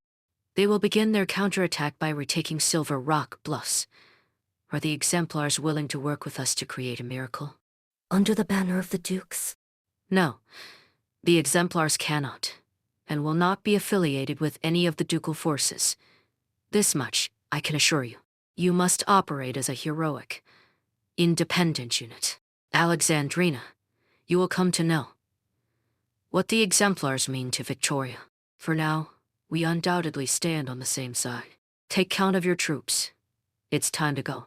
That golden light. The size of kings has taken effect. Siege and the Exemplars have done it. The situation on the battlefield will finally stabilize. No longer afflicted by the extreme orogenium dense environment, Victoria's forces will be free to display their full potential. The military commission's defeat on the main battlefield is inevitable. Even if there are still disputes among the dukes, the overall strength and sustained combat capability of the Victorian army far eclipses what the Sarkazi can muster. Additionally, Victoria just enjoyed a massive morale boost. It won't be long until the scales of victory tip towards Victoria. Amiya. Dezes must have foreseen this when he decided to start this war and fill the trenches of a foreign land with Sarkazi lives. I know, Drive. Called it. But the more this happens, the more I find myself thinking. What kind of future are they hoping for with so many people thrown away for nothing? Whatever that might be. Holsit looks up into the crimson sky. The storm has not completely halted. The orogenium dust whirling in the inverted airflow is only temporarily driven back by the size of kings, and now rages even more violently than before. Perhaps they all feel the same way, exhausted just from trying to avert the advent of disaster. We are only one step from the abyss. Return from whence you came. On the other side of the canyon. Is that a crystal cluster that's glowing? Logos? No matter how many tricks they have up their sleeves, they cannot conceal the blood. I have removed the confessorized illusions. The truth is within reach. However, the shadow is also approaching. It's cold. Way too cold. You'll feel the temperature abruptly change again. Before you know it, you are surrounded once more by a thick, swamp-like fog. Sudaram. How are this many? This is the Natchzerer's last line of defense in front of the true altar. This is where Nizis Salem intends to stop us. He does not want us to get any closer. The lament of the dead fills the air above the battlefield. The Natchzerer's power is almost at its very peak. I have seen the dark clouds of death hanging on the horizon. If the scorching sun no longer shines, I shall cast the light that pierces the fog here. We will. Cross over to the other side, find solace, and destroy the blood of TKAZ. May the wails of the dead find some quiescence in. Logos lifts his hand and points to the other side of the canyon. The congealing mist parts once more. Theory. Brief, yet powerful. Logos seems to both be describing a physical action and uttering an incantation at once. Orogenium crystals surge like waves in front of you, stretching all the way to the other side of the canyon until they form a narrow, but stable bridge. The Natchzerer King will come for us, and someone has to hold him back. I will stay behind. Just you alone? Amiya, do you still have the package I left with you before? Please give it back to me. But... Good. With this, there won't be any problems. Noko. Death is pursuing you. You run with all your might. Maybe it's Amiya who's pulling you, Mon3TR who's dragging you along, or Logos who's pushing you ahead with his incantation. You hardly even feel your feet touching the ground, but it is as if 1,000 bony hands are growing from the mist, trying to latch onto your ankles. The aura of decay fails to reach you in the end. A formless barrier envelops your body, keeping the haze at bay. You know that Logos' incantation is taking effect. In this moment, the Banshee's curse feels so gentle and warm. You hear something collapsing, and look in its direction. The bridge has disappeared, just as quickly and cleanly as when it appeared. The thick fog once again teems forth impatient. You search for that familiar figure, but perhaps because he is too far, or perhaps because the fog is too thick, you cannot see anything at all. Doctor, this is the decision that Elite Operator Logos made. He has the right to make his own tactical judgments based upon the situation at hand. He believes that it would be most beneficial for us to head to the real altar while he faces the Natchzerers head-on. Answer me, Doctor. Do you trust him? Do you trust Elite Operator Logos? Then, you should also trust that he will regroup with us when we are in need. I understand your desires, sign of decay. But death should not be so cacophonous. Quiet. A whistle pierces through the thick fog, the incantation spreading in ripples. Nothing needs to be spoken, nothing needs to be written. The concealed dead have nowhere to hide. The Sudaran's piercing shriek forms into a Longsworth that shuttles through the fog. The words from the whistle quiver, and the Banshee's song resounds. Within the ancient bloodlines of the Sarkazi, in a valley choked with orogenium, amidst the lamentations of countless people who fell in battle, Flaming shells and witchcraft-imbued rounds intertwine in the skies above the battlefield. A high-speed battleship crashes into a witchcraft bastion. A small number of Victorian soldiers charge head-first into an entire squad of Nachzerers. The song grows louder and clearer. When that song reaches its climax, the Nachzerer soldiers fall into silence and stop attacking one after another. Like motionless flags, they no longer hunt. At last, death has returned to the land. War has come to answer your son. The withered branches retreat in unison. They coil, then lie down, returning once more to their long-deceased forms. The most hideous and ancient among them still seem to be struggling unwillingly, finally twisting into a scepter. A tip of the scepter strikes the ground, and a figure emerges from the depths of the dense fog. Feniel, the master of the Elegiac Court. You chose to stay behind and face me alone. The corners of his clothes flutter as the fog disperses. The Pseudo-Rand's white robes are scattered across the dense white hills of withered branches. Long swords lie fallen and shattered like grass in a forest. A young banshee sits sideways atop the hill, his blood-stained fingers plucking at the bone whistle in front of his lips. Gentle, melodious. No Nisizi Salem. There is no such master here. Only Logos, elite operator of Rhodes Island, dressed to greet our guest. I have crafted this opus upon death's motif, and I dedicate it to you. Logos fights the Nachzerer king and rings his own death knell. All the eye can see is death. Endless killing. Life takes life. Fields of corpses soaked in blood. The first Nachzerer learned his purpose when he rose from the ashes of battle. I am the end of all things. Penetrate. The incantation pierces the Nachzerer like a lance. It happened so fast that it was almost impossible to see its trajectory, as though it had taken effect by the time the word left the lips. A smooth hole appears in Salem's chest. There is no change in his expression. Withered branches reach down from his staff, reach into the hole in his torso, and fill in the gap. How could this be? In this battle alone, the young banshee has casted dozens of arts that were not of Sarkazi origin. Ravel, the greatest arts master of Gaul. His life's work made the guns of Gaul's ships mighty, and he was famous in all the nations before the Witch King made his own name known throughout the land.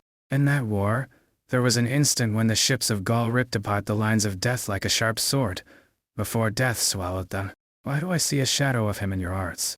Your words can't kill me. The voice that calls me is louder than your incantations by far. I can hear it. The dirge of the fallen echoes within you. Thousands of war altars, spread across the battlefield. They absorb what life leaves behind when it dies. The culmination of the power stands before Logos, the most powerful Nachzerer, and the most terrible war altar. Nachzerers witness death. We take in all who were brave, friend or foe. In the endless cycle of life and death, they will be remembered undhonored. Cowards deserve only dust. Tell me, my foe, is it a young hero who stands before me, or a despicable traitor? Your judgment does not interest me. This is not where the power of words lie. Logos once again gathers power in his palm. A second wand appears on Salem's body, stretching from the shoulder to his chest. The incantation does not dissipate. It fends off the branches trying to close in, and prevents the energies of the dead from repairing the Nachzerer's body. Shredded cloth rises and falls, covering the new wound, and countless old scars. What is this? Death may feed the Nachzerer, but the banshee can put death itself to rest. You are no longer the sole master of war. Salem. You're more gifted in incantation than any banshee I know. Lockhui, Ramaline included. A shame though. Why do you not sing for the dead, if you truly mourn them? Elegy cannot actually put the dead to rest. Neither the living nor the dead will find true rest, as long as war continues. Preposterous. You have vanquished the damn AZT, I am banished the vampire. You, a sovereign of the royal court, have royal court blood on your hands. You dare say it is all because you are avoiding war. Is your rebellion the only reason you stand in my way? And Nachzerer floats up in fury. The branches underneath him disintegrate, and decay fills the canyon. The banshee's chanting does not give ground. Born in death, fueled by war, and nourishing death. The life of the Nachzerer is as war itself. Cities and kingdoms rise and fall, but the fate of the Nachzerer never changes.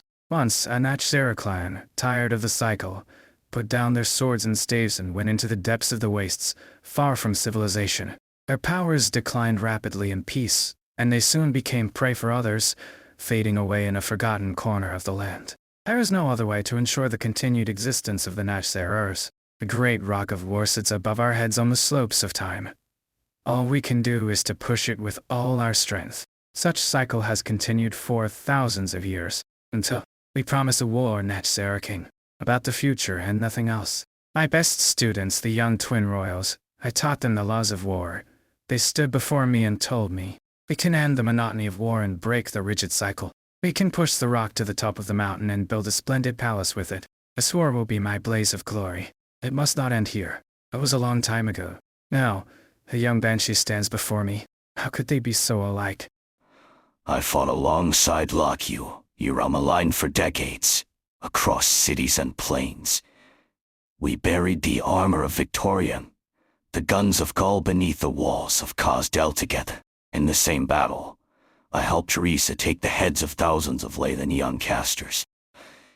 They were the heroes of Cosdel, its greatest warriors.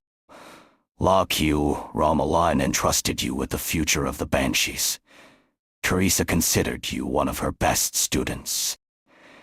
But you hid at Rhodes Island, sheltered the king of Sarkazi, and sneaked into Londinium like a thief, content to sabotage the cracks in the battlefield.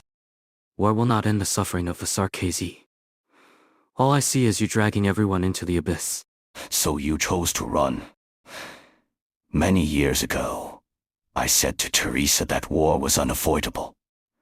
If it did not come to Londinium, it would come to Cosdel. Teresa agreed, but continued to hope that there could be another solution. Her choice led to a new war. Its consequence was the death of the king of Sarkazi.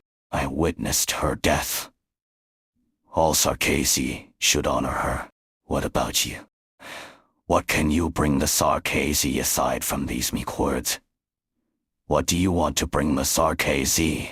He points his staff at the ground. The scent of decay rushes out, overpowering the barrier of incantations. The dirge of the myriad souls grows louder. The power of the incantations is weakening.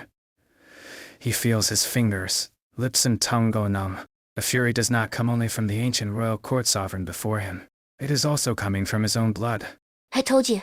DUQA rail. I witnessed with my own eyes. My death. You and the king both know you can't kill me. With your help, I've come to an interesting place. It is not all nothingness beyond history, but I continue to gaze at you beyond the veil. You have come so far, little Banshee. You and the outblood kin seek the drop of blood that I left behind. The blood of TKAZ. The pure blood that I coveted. You believe that you can prevent calamity from occurring again by destroying it. It's true. Destroy the altar, put a temporary stop to the cunibula of suffering. Allow the Victorian nitwits to cling to life a bit longer.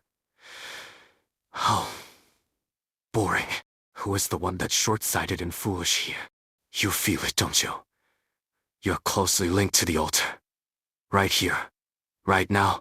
Your power is being boosted by it. It was never one drop of blood or a single person's call that awakened the cunibula of suffering. Originium is the response to the call of all Sarkazi. Living undead. No exceptions. The murmur of the myriad souls is omnipresent. The lament of the dead will not stop. The Sarkazi are bound by the past from the moment of their birth, never to be freed, even unto death. You witnessed the myriad souls the first time you sang an elegy. Lockyu proudly described your talent to us. This talent was the seed of descent. You feel pain not just for others, but for yourself as well. You may detest the path I walk, but you could not help but feel sorrow for me's sake. I feel sorrow for how you're trapped by the past. Such arrogance. I should try to kill you again, but instead, I will bless you, the slaughterer and the slaughtered. They are all part of the cycle. I am here because of you. Logos does not smell any blood. Incantation easily impales the Sangin arch's body, causing only a few small ripples. Your blood is still linked to my elegy. You stand with me, no matter how much you resist. We are all sovereigns of the royal court after all. The oldest bloodlines of the Sarkezi. I should be glad that you could conquer me, for it proves that you are stronger and more worthy of carrying the fate of the Sarkezi, leading them on your path. The Sanguine Arch of Vampires laughs, turning around and disappearing into the cave. His silhouette fades away amongst the originium crystals, but his voice continues to echo in Logos' ear. Bless you. EP14, my vanquisher, assimilate my blood. Let your hatred of me fuel your battles. You will walk in my place and witness in my stead how far the flames of Sarkezi vengeance will burn. Refuse. Nash Sarah Vampire. We all hear the same cry. The fate of the Sarkezi is caught in a cycle, and I am no exception. I am part of what I'm fighting. The fury of the Sarkezi burns within my veins and my viscera. Words turn into fire, descending from the sky to ignite every seed on the earth. Incantations burn at Logos' fingertips, on his lips and his chest. Originium crystals grow furiously around him, and the crying of the dead becomes even louder, ready to accept him and devour him at any time. He no longer rejects the power in his blood. The vampire has guided the flames of the Sarkezi to him, and he has embraced the fire. The abyss lies before us. We can fill it with flesh, and burn the remnants with blood. If the only way to bring new life is to burn away all the decay, then I will be both flame and fuel. This is where my blood belongs, that I have chosen. Flames consume the entire canyon. The only things left are the incantations that the young banshee has written his entire life, from a very young age. They surround Logos loyally, his sword and shield. If war is the only way to achieve the dream, and new life can only emerge from death, I shall bring death. I shall welcome death. I shall ignite my past with blood. Not for vengeance, but for the day when this fire will burn away what shackles the Sarkezi, through the decay that covers the land. A bone whistle sounds. Logos knows that it is merely the echo of the bone whistle in the Valley of the Banshees, the night he set out for Babel. From death comes new life. The death knell rings, at the royal court that would rot past and future, and for himself. Logos recreates theirs Isis' swordsmanship with witchcraft, cutting off the Natch Sarah King's arm. He falls off the cliff in the process, but is saved by a combat platform imbued with the Banshee's will. A death knell. Logos' bone whistle. I'm fine, Doctor. I'm just reminded of a lot of things. Logos rarely conducted himself as Lord of the Banshees when we were at Rhodes Island. He said he was no different from Scout or Misery, just another Sarkezi operator who believed in the ideals of Rhodes Island. The day we set out, when Logos put on his royal court garment, I sensed great determination in his eyes. Great sorrow. The bone whistle has cracked. The bone pan has broken. Blood flows the corner of his lips. You can no longer use witchcraft. You push yourself to the limit, burning all the blood in your body to blow your bone whistle. Just to stop me for a moment.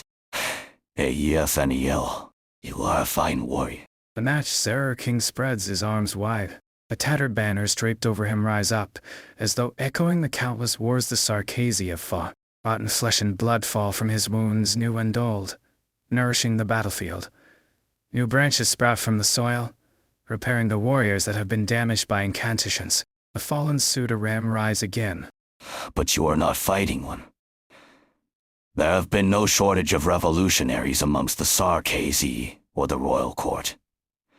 They have all failed, just as Teresa did.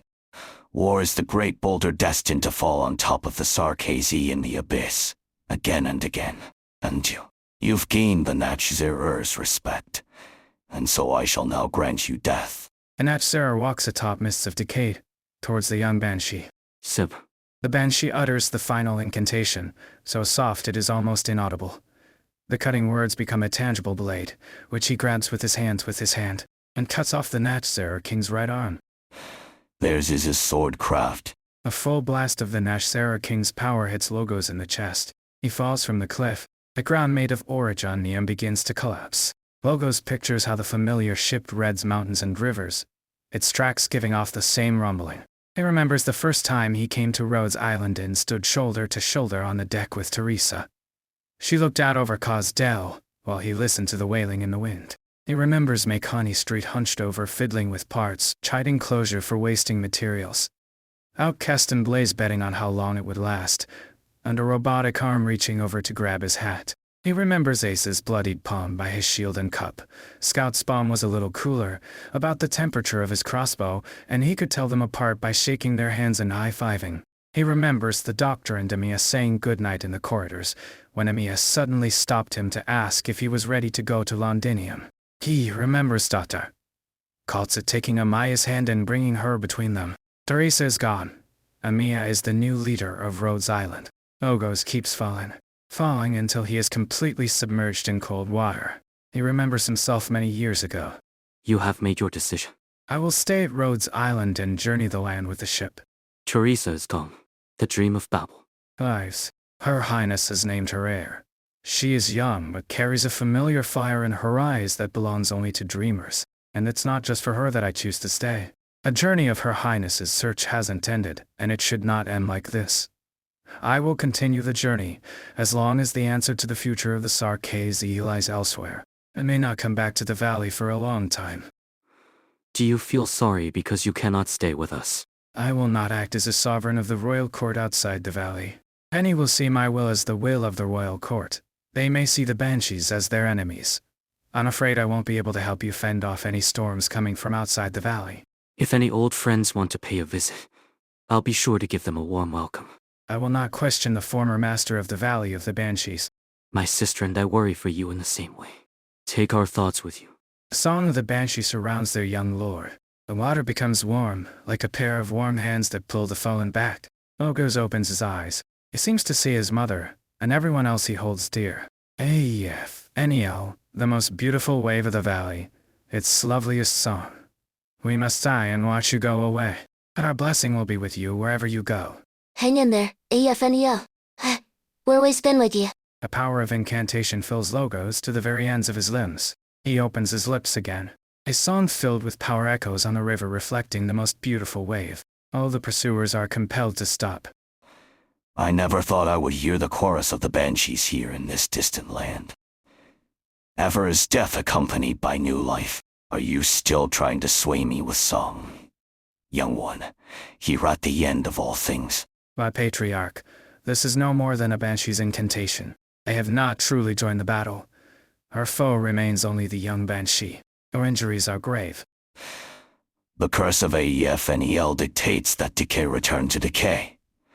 I will not be able to regenerate for some time. But this body will last long enough to see this battle through. For now, let me hear his song, and that of the banshees. ACZ Salem walks to the edge of the cliff without the help of any arts. For an instant, he looks like an ordinary old man. Do you remember Boldra Kolzit? You raised him as you would raise your own son. Such a talented boy. He would have become the hero of Cosdell. He was my best student. But he left Cosdell and died to a conspiracy in a distant land. But he died a warrior. He lived the meaning of life through war, and returned to the myriad souls upon his death. After that, where is the next hero of Cosdell? He's easy. Salem walks down the cliff. Wind passes through the holes in his body that have not healed, creating sounds without meaning. The dirge of the myriad souls has grown softer. Ogos' bone whistle has temporarily suppressed the link between the blood of TKA's and Dorigen Neum. This is our chance. Doctor. Kaltsit. This time, I won't let it slip from my hands. They've caught up. Are you here too, dear Kisarinna? You and our leader, our dear father. Who will be the one to approach the throne? Salus reaches for the drop of blood at the top of the altar. Origen Neum burns, and the myriad souls roar. A powerful witchcraft quickly turns her fingers into charred black crystals.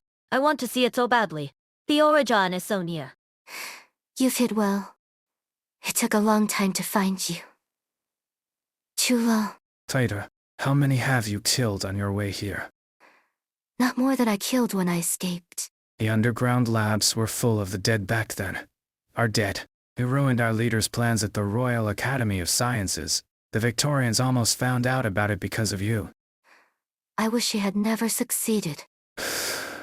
That's not what you used to say. How dare you act high and mighty when you were the one who gave us our orders? At cave outside Londinium, all the research bases. Was there any part of it that you weren't in charge of? A leader was in Cause Dell most of the time. You were the one who directed the research. You looked exactly like the leader with your mask on. I had no choice back then. No choice. What about the things you said when you took us to Londinium and had us don this mask? We were mere mercenaries, but we believed in the Confessory's teachings, believed in the first and final path that you preached. Our original sin, the sin that outsiders imposed upon us, will be washed away at its coming. Was that all a lie? I wish that was a lie. It wasn't a lie. It was real. All the leaders' promises to us were sincere. The same for you, Kisor and Nag, even if you have strayed from the path. The leader and the regent are so close to victory. A freedom and power that have been lost for thousands of years are about to return to the hands of the Sarkezi. Kill me if you want. Go and see the leader, your father. He is waiting for you at the end of the path. They're all waiting for you. You will witness it for us, for every life that your sword took. Shining removes the guard's mask. She remembers the face. He was one of the first mercenaries that the Confessor E brought to Londinium. They knew nothing at first. They were only tasked to excavate the ruins outside the city.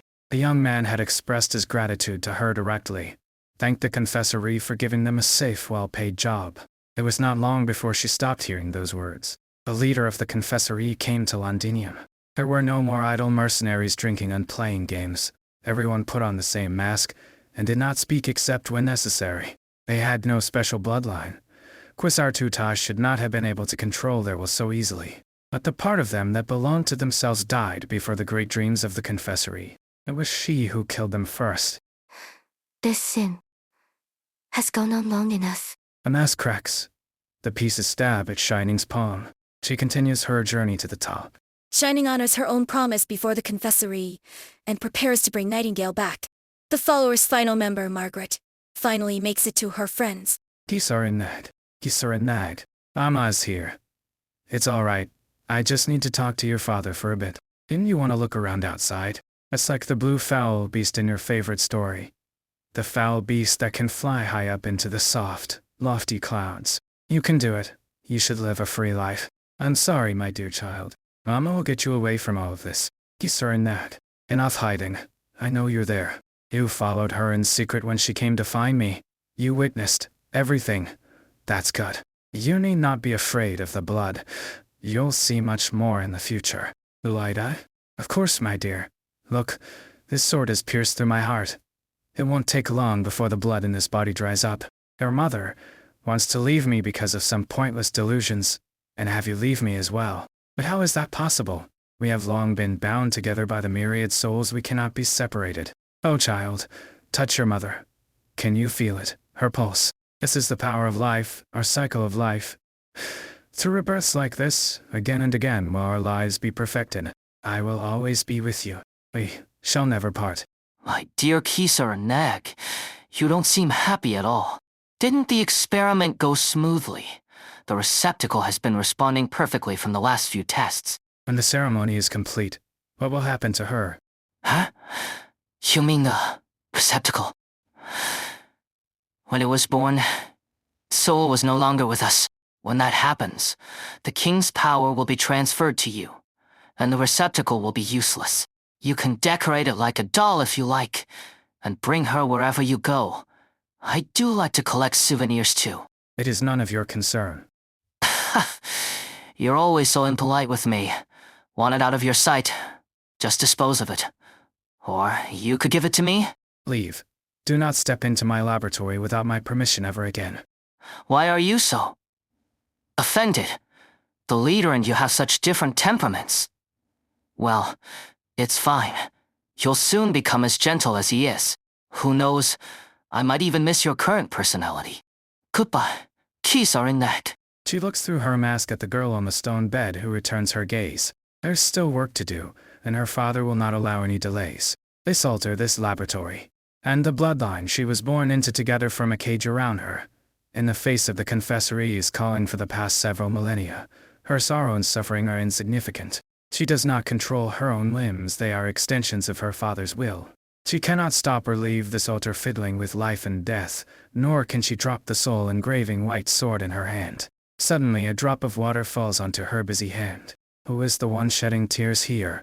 Her, or the figure on the bed who should be completely unconscious? Kisarun nag. Distracted, she lifts her head and sees a blue foul beast fly out of a cave and into the dusk outside. Hearts appear on the cage, a consciousness that should not exist, yearning for freedom it could not possibly have. Her mishope is born. They confess Arias into pure white receptacle.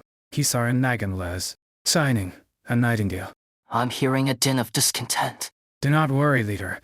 Only a few enemies have broken into this place. They want to destroy the altar and stop the ceremony. Annoying pests. Send someone to clean them up. Surely I need not sully my hands with such trifles. Of course not, Tai. We shall eradicate all obstacles in your stead. A Confessor Ias leader looks at the girl dressed in white. She's so deep in sleep on a stone bed that she almost looks like she is not breathing. A receptacle's origin Neomarts are stable. The ceremony will soon be complete. We're only a step away before Nana. Will open a path for you to the myriad souls. You will surpass the king of Sarkazi, supersede the myriad souls, and become the father of all Sarkazi. With our journey spanning thousands of years, this is how things should be. Before that, I will have to reunite with my kin to witness it together. Right on time, sister. I have been waiting for you. More Confessor Ias guards incoming. Maryla, let's part ways here. I can't guarantee I'll be able to keep you and your companions safe in our next fight. The roads should be safer once you leave this place. If you're willing to do so, you can continue heading east all the way out of Victoria. Your Highness, I'll never forget your kindness, no matter where I end up. But what are you guys planning to do? A splite of mine is still usable if you need it. Don't worry. We have our own mission, and we're set on it. Please, take care of yourselves, and then, I hope you can live the life you want to live. Your Highness. Marylot aches a step forward and kneels on one knee before Amiya. The other to follow suit, all three faces bearing a rare solemn look. You've gained the undying loyalty of a... No, 3 Sarkazi. Huh? Please, you don't have to do this. The mercenaries hesitate for a bit before turning to leave, fading from your view. We have little time left, and the Confessor Ias altar is close. Logos helped us dispel the Confessor Ias illusions, and I can feel an unsettling energy disturbance here. Time isn't going to let us slowly figure a severe solution. We can't overlook the risks. But it's also important to take rational risks in our war strategies. Fortunately, the Sarkazi have done as much, and sent all their troops to the front lines. So we need only deal with the Confessor Ias's men. The Confessorii play many roles in Cosdell. They are the king's advisors, bodyguards, shamans, and scholars. They travel between the royal courts, and have always been dedicated to exploring Sarkazi history and researching the power of their blood. Theirs is already planned to use the shard to control Amnanahem before invading Londinium, and the Confessorii definitely helped him out. Quisartutaj's plan to usurp the king is also closely tied to Amnanahem. Quisartutaj wants more than just the crown. He too once possessed the king's power thousands of years ago. He did not manage to get the full picture, but he definitely sensed the king's power to influence others. Control. The more you experience absolute power, the harder it is to resist temptation. Be it Teresa or Amiya, Quisartutaj has been watching every single king and their successors in secret for a long, long time. His obsession with power compels him to extend his life by maniacal means without hesitation, just to seize control of that power once more. There is only one thing that can let him achieve his goal. Through Origin Niem, Quisartutaj will be able to control the Sarkazi more than the king ever could. They never stopped resisting their fate, especially at such a critical moment as now. Mon 3TR, hold off our enemies. Amiya, destroy the altar. Kaltsit, I'm sensing something's up. I can't quite control the king's power. That altar's influencing. I've told you before. We've been researching the crown for thousands of years. But you? How long has it been since you learned how to use it? I welcome you all to bear witness to this grand ceremony. Quisartutaj. Everyone here is waiting for you. The Confessor Ias leader smiles as usual, spreading his arms wide open as if welcoming his own child back after a long time away from home.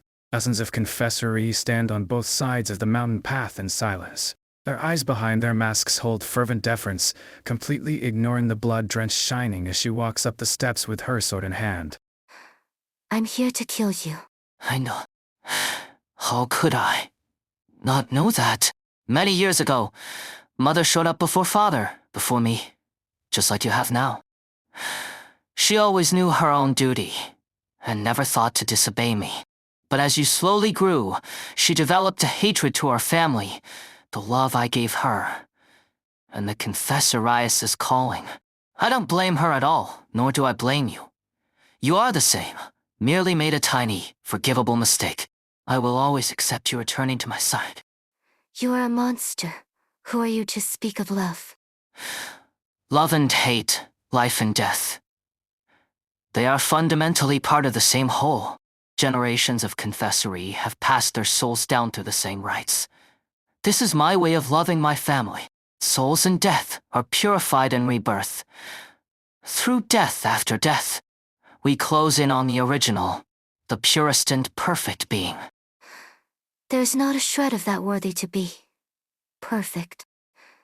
Quiz, our true self, died thousands of years ago. The white-horned king of Sarkaz who defeated countless enemies. The legendary hero who built an everlasting castell under the day and night is long dead. What stands before me now is but a despicable man who lives in the shadows, a coward who sacrifices the lives of innumerable innocents to prolong his own. Who is it that tarnishes the soul of that original hero? It's you, king of usurping kings. You got so twisted seeking longevity. You are no longer worthy of that crown. Perhaps, Kisar and Nag, sister. I, who was born with all my memories intact, know better than you the history Quisar Tutaj bears with his life. A Confessor Rias leader takes a step down. He calmly looks at Shining and holds her hand trembling in rage. I know all too well the blood that is on my hands, as I remember all the love I have received. It was you who picked me up from the blood into your trembling arms when Mother died. We are a true family, sharing the closest of blood, and sharing the closest of relationships. The nature of my soul may change, but the facts remain the same. How could you talk about that like so? Who was it that killed my brother? Who was it that turned him from a child who should have received his mother's love into a non-existence from the very beginning? It was me. For millennia, Quisar Tutaj has died time and time again from betrayal, from his closest kin. You may see this as a punishment if you wish it so. However, what does that matter?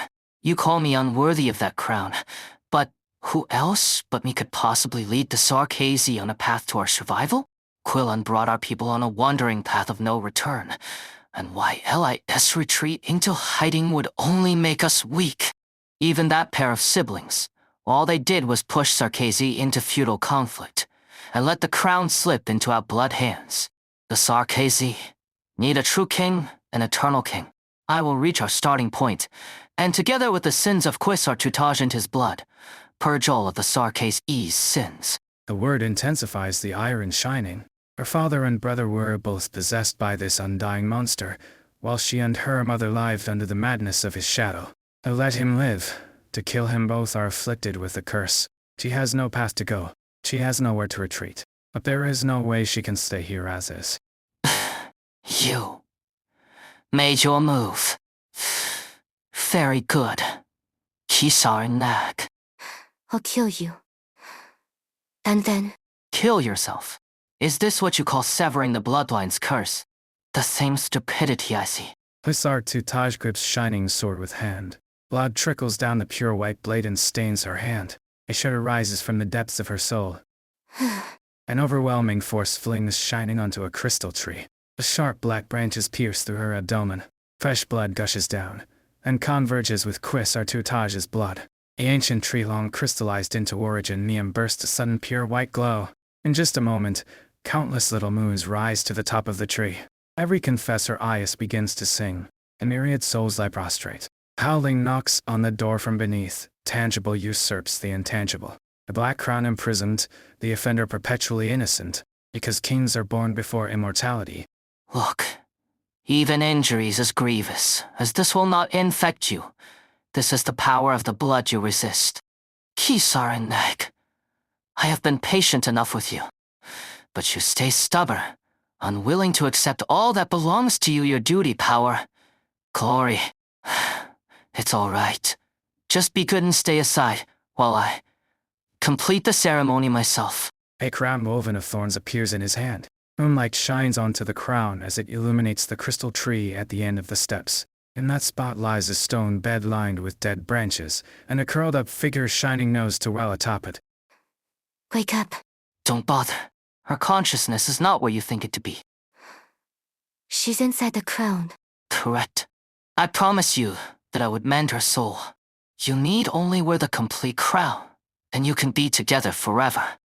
Together forever? In your cage?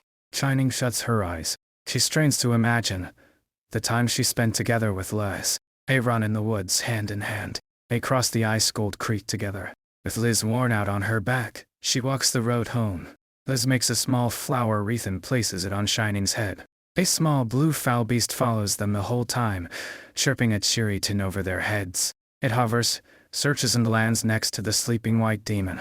It does not know while Liz is sleeping, and anxiously pecks at her cheek with its little beak, until a black arrow pierces it. The foul beast vanishes, leaving only a blue feather that lands on Shining's shoulder.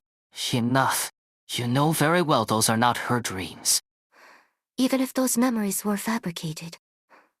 Liz. She should be free. I will never shape her soul as I please ever again. Wishful thinking. Kisar and Nag, my fragile child indulging in fantasy. You are that blue foul beast, thirsting for freedom, yet imprisoning yourself. I prepared everything for you, a perfect body, an ancient power. All you needed is to accept. But you betrayed me. You abandoned everything that belongs to you. And then? What did you gain? You sorely disappoint me. A new life. I was reborn into a new life after leaving you. Not as the Confessor Ice Kisar and Nag, nor a puppet of my bloodline, but as Shining, as a member of the followers. Blue feathers prick her wounds. The slightest of stings momentarily rouses her from her bloodline-induced paralysis. Come. Now is the time. Find this tree. If it were you, you would certainly make it. An opening pierces through the crimson clouds. The sunlight pours down. Everything around her becomes increasingly brighter. It doesn't matter what it is. Just hold it back. The ceremony has already begun. We can't let up. We can't stop it. Light and fog fills the air. The sun descends from the sky to repel the clammy moonlight. Sorry. The storm was too intense, so I took some time to locate you. Are you all right? Do you need a hand? Shining. I'm fine. But we have to save. Liz, stop Quiz Artutosh. Lend me your strength, and dispel the darkness before my eyes. Of course. Let's go together. The road ahead of us. I'll illuminate our path. Shining and Margaret repel the Confessor Ias at the cost of shattering Nightingale's soul, and his servant Qa Lid. Oe carries him to safety. At the same time, Salis uses her own blood to boil the blood of TKAZ. Here you are. Niel, you don't return to the land ship often. Stay with Liz a bit. She's missed you. She just fell asleep. Well, you seem more exhausted than when I last saw you. Are you worried about Liz? I asked Dr. Kaltzid. And she said Liz's condition is still under control. Is there something you haven't told me? I'm thinking of a way to cure Liz for good. You've poured years into this. It just won't come quickly, so don't torture yourself over it. What if I told you a solution has always existed, only I've dared not try it? Shine, what exactly are you hiding from me? What is it you can't say? Nirel, this is a duty I must see through on my own. Do you think Liz and I will leave you? You know that won't happen. Has always been that you two might get hurt. I've decided to join Liz in searching for her memories. I shall accompany her until we find the truth. However, Nirel, a time will come when I need you to protect Liz in my stead. I know, but I will protect and fight. For more than just Liz, Shining, I will stand for you as well. We have always stood by each other. The followers are as one. My oath remains unchanged. Margaret near Ellen, her sword staff will be there for you whenever needed. The sword staff sweeps wide. A dazzling radiance repels a crowd of foes. Every single confessor eyes here is a powerful foe. So that's why you weren't willing to spar with me, Shining. We saved quite a lot of money for Rhodes Island. Our greatest foe lies ahead. Alright, let's settle this quickly. What a farce. Careful. I can take it. Shining. My shield will protect you. You need only advance. A torrent of witchcraft washes toward them. Margaret's radiance is suppressed. Pusar stands on the top of the steps, day and night surging within his palm. So this is the help you found. Keys are a nag. What do you think our ceremonial altar is? Meadow? For a Curante to frolic in? So her arts can momentarily block my influence on you. And what of it? Your swordplay and darts all come from me. You can't even harm me. Unless I let you. Everything slowed down. His arts. Affect the perception of time? Or is it something else? Try to... I'm all right. Your shield. The first track on this new shield of mine. But no matter, I can mend it with my arts. A knight's shield will never weaken when protecting someone in need. What a detestable light. Puny fool. I've killed so many Pegasi like you. I've stopped counting. I smeared their golden blood on the walls of my Causdell, so that my city would look as if forever bathed in the radiance of dawn, and their descendants would understand Causdell is not a domain they can invade as they please. We're not in Causdell. You're not some homeland hero either. Heroes shed their own blood to clear the way for others. But you, all I see is your path to ascension drenched with the blood, tears, and bones of others. I decided long ago to give up being one. The hero people sing and praise, but is as fleeting as sand. No matter how I try to master the time I have, it does not stop for me. I will die, and the city I built will collapse. My beloved people will only be compelled to continue wandering. This hopeless cycle torments every single Sarkazi, including me. As a sovereign, I have the responsibility and power, and ought to change my people's fate at the source. As long as the Sarkazi need no longer lie prostrate before beasts like you. As long as my Causdell stands everlasting through days and nights. All the light around them rushes toward Chris Artutaj's palm as he speaks. Margaret's arts, the arts of the other confessory, and even the little sunlight straining through the dense clouds. In his palm floats a small crown of thorns, as impenetrable as the darkest night. Nightingale floats up from the stone bed. Her eyes are still shut, her limbs lack strength, but her arms involuntarily open. When the last light has been caged, the crown will fall on Quiz Artutaj's head. Shining, follow my light. Save her. A sharp spear of light tears a path through the witchcraft barrier. Shining arrives before Quiz Artutaj. Night descends like a cage and the only light comes from her blade. The soul glimmers on the tip of her sword. I return the true memories I once took from you. No fields, no woods, no streams, and no flower wreaths. Only a girl huddled in a dark corner. The entire room serves as her cage, and she cannot tell day from night, because she is merely a manufactured, empty shell. With no consciousness or knowledge of pain or fear, she reacts to no arts inflicted on her at all, until...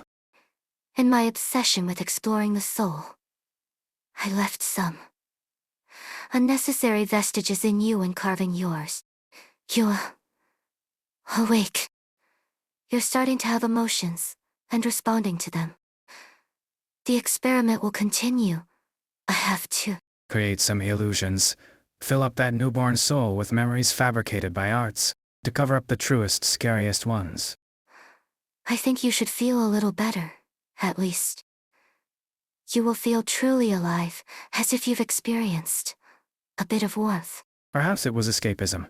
As long as I lost myself in those holy trusting eyes, I didn't have to confront the cruelty of what I'd done to her. I'm sorry. You should have remembered. Liz, you must remember all that we promised each other. A blue foul beast emerges from the darkness. Gigantic gray-white eyes stare at Shining, and a tear slowly falls. The girl in the air floats down. Chining and Margaret hear Nightingale's voice simultaneously in the frozen time. I remember. Shiny, you took me out of the darkest of rooms and we escaped. You accompanied me everywhere in search of medical help. And then we met Nirel, and you became free. We went many places, and saved many people. You often sighed with knitted brows in the middle of the night. But once I opened my eyes, you shifted to the warmest tone I know and told me about the beautiful things I missed on our journey. Nirel tried to teach me how to dance a few times. She'd hold me and spin, until I couldn't move anymore, and the two of you would help me, taking turns carrying me. When I'm at your side, it's as if I really can fly. The two of you have made me what I am now. I am a member of the followers, and a healer. I'll protect you both too, and fight alongside as well, to sever the gravest sins to save. Those shrouded in the eternal night. This is what the three of us promised each other. Nightingale lands on the ground. Her staff and body emit an intense light. A giant cage appears, and catches Quisar Tutage's body within. The soul was completely under my control. Why is this cage? I have a name. I am listened. I am your enemy, Quisar Tutage. I'm stopping you because I don't agree with a single word you've said. Shining. Nirel. Shining grips her sword tight. Margaret tosses her sword's staff, and it hits right on target, the crown of thorns revolving in Quisar Tutage's hand. The trio are in complete sync with their thoughts and actions. Grab the flickering sliver of the soul, before day and night take control once more. A long path of blood is the only crack before her eyes. I found it. The essence of your soul. Kisarnak. You.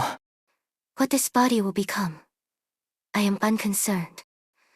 If blood does control my will, then listen, Nirel will pass judgment on me. In my stead as I am now, I will not conquer or rule in your name. Frey? You speak of Freda? Shall we give it a go? Kisar and Nag, we are not easily parted.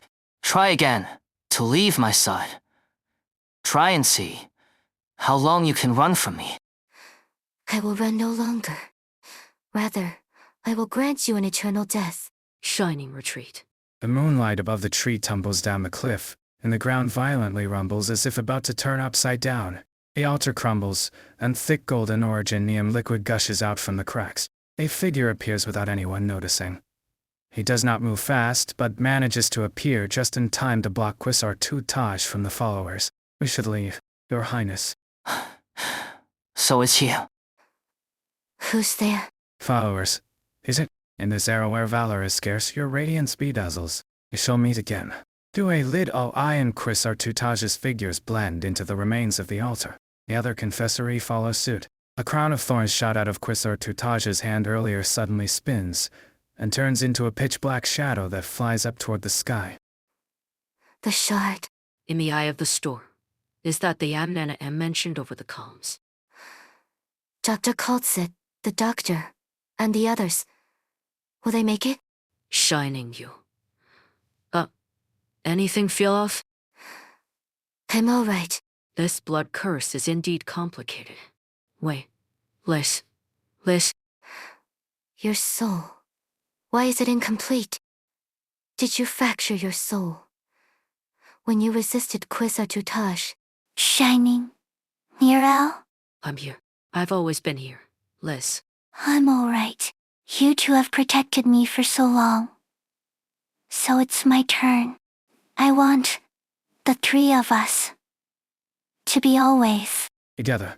Liz, come. Shining. We'll treat her together. Shining? It's futile. Our arts can't heal such a grievous wound on her soul in this environment. Liz is unique, both her body and soul. Her birth was coincidental. No, I would rather call it a miracle.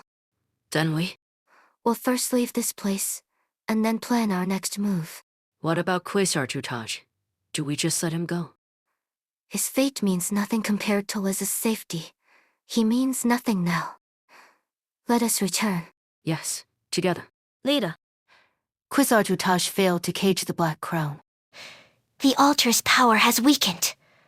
I can work through its influence now. The altar's upper layer is breaking apart. Amiya, focus your attacks on the blood of TKAZ. The King of Sarkaz has already sentenced me to death. But this is nothing new to me. You're clearly in pain. You revere Quisartutage, but he left you behind like nothing. He treats you just like how you treat those chimeras. Exactly the same. My feelings are nothing special. The confessory are of the leader's blood, though some are born more perfect than others. Like Kisar and Nag. Still others like myself were never in the running to be chosen at all. But I've never envied her. We only stand in the spot befitting us best. We were supposed to be inseparable. We are all limbs, of the same one body. There is no other group able to perform unprecedented miracles like we Confessor E can. I am curious, is there nothing you're strongly attached to? Whether it be under some control or influence. It does not matter. To reach our origin and create a completely new future. That's all I want. How'd you get close to the blood of TKAZ? Oh. A black line pierces through Salus's body once again and strikes the altar's core at the same time. The blood of TKAZ stills. I'm so close. NGH. Amiya, stop her. She's going to ignite. It's fine. My body is just like a monster's. She stretches out her broken hand towards the drop of blood. A curse known only to the confessory, inflicted upon the soul, upon all blood and flesh. It will probably be a complete death this time. Before the leader, before Kisar and Nag, and before all my family. I'll take the first step, into the future I yearn for. Salus smiles and throws herself onto the still heart. The blood of TKAZ boils. A giant crimson vortex appears from the altar's core. In that moment, Amiya feels as if she's being watched. I Quisartutage by the crown without names, by the howling myriad souls, and the one she is most familiar with. Teresa. Amnanayi. Salus used her own blood to complete the Confessoria's ceremony. Quick, get away from the altar. Under Teresa's control, the airship seems to be on a collision course with a Nana M. W and Doctor's team board the airship in a bid to stop Teresa and damn Nana M's plan. A Sarkazi with short white hair is again alone in the shard. This is not quite the front, but the sounds of war pass through valiant walls, through crystalline storms and blood-drenched fields, and into his ears. Originium guns bring a rain of death, the military casters recite incantations, the tanks run over tides of crystals, swords clash and break against each other until they sink into mud. He has heard this din for centuries. It has never changed. At this time, he has brought it to the one-time oppressors. The Emperor Versus refused to meet our envoy. They continue to see Kazdel as an independent, hostile regime. No response yet from the envoy to Sargon. The Lathani Ankur FRST that we reached out to is receptive to further communication. The Dukes clearly intend to attack, following the appearance of the Golden Light. Our lines are falling back. A voice on the terminal continues to report the latest developments on each front to the orchestrator of the war. Those who refuse to yield stand upon the scales of war, tipping them from side to side. As his back remains straight at all times, it has been a long time since he allowed himself the luxury of fatigue.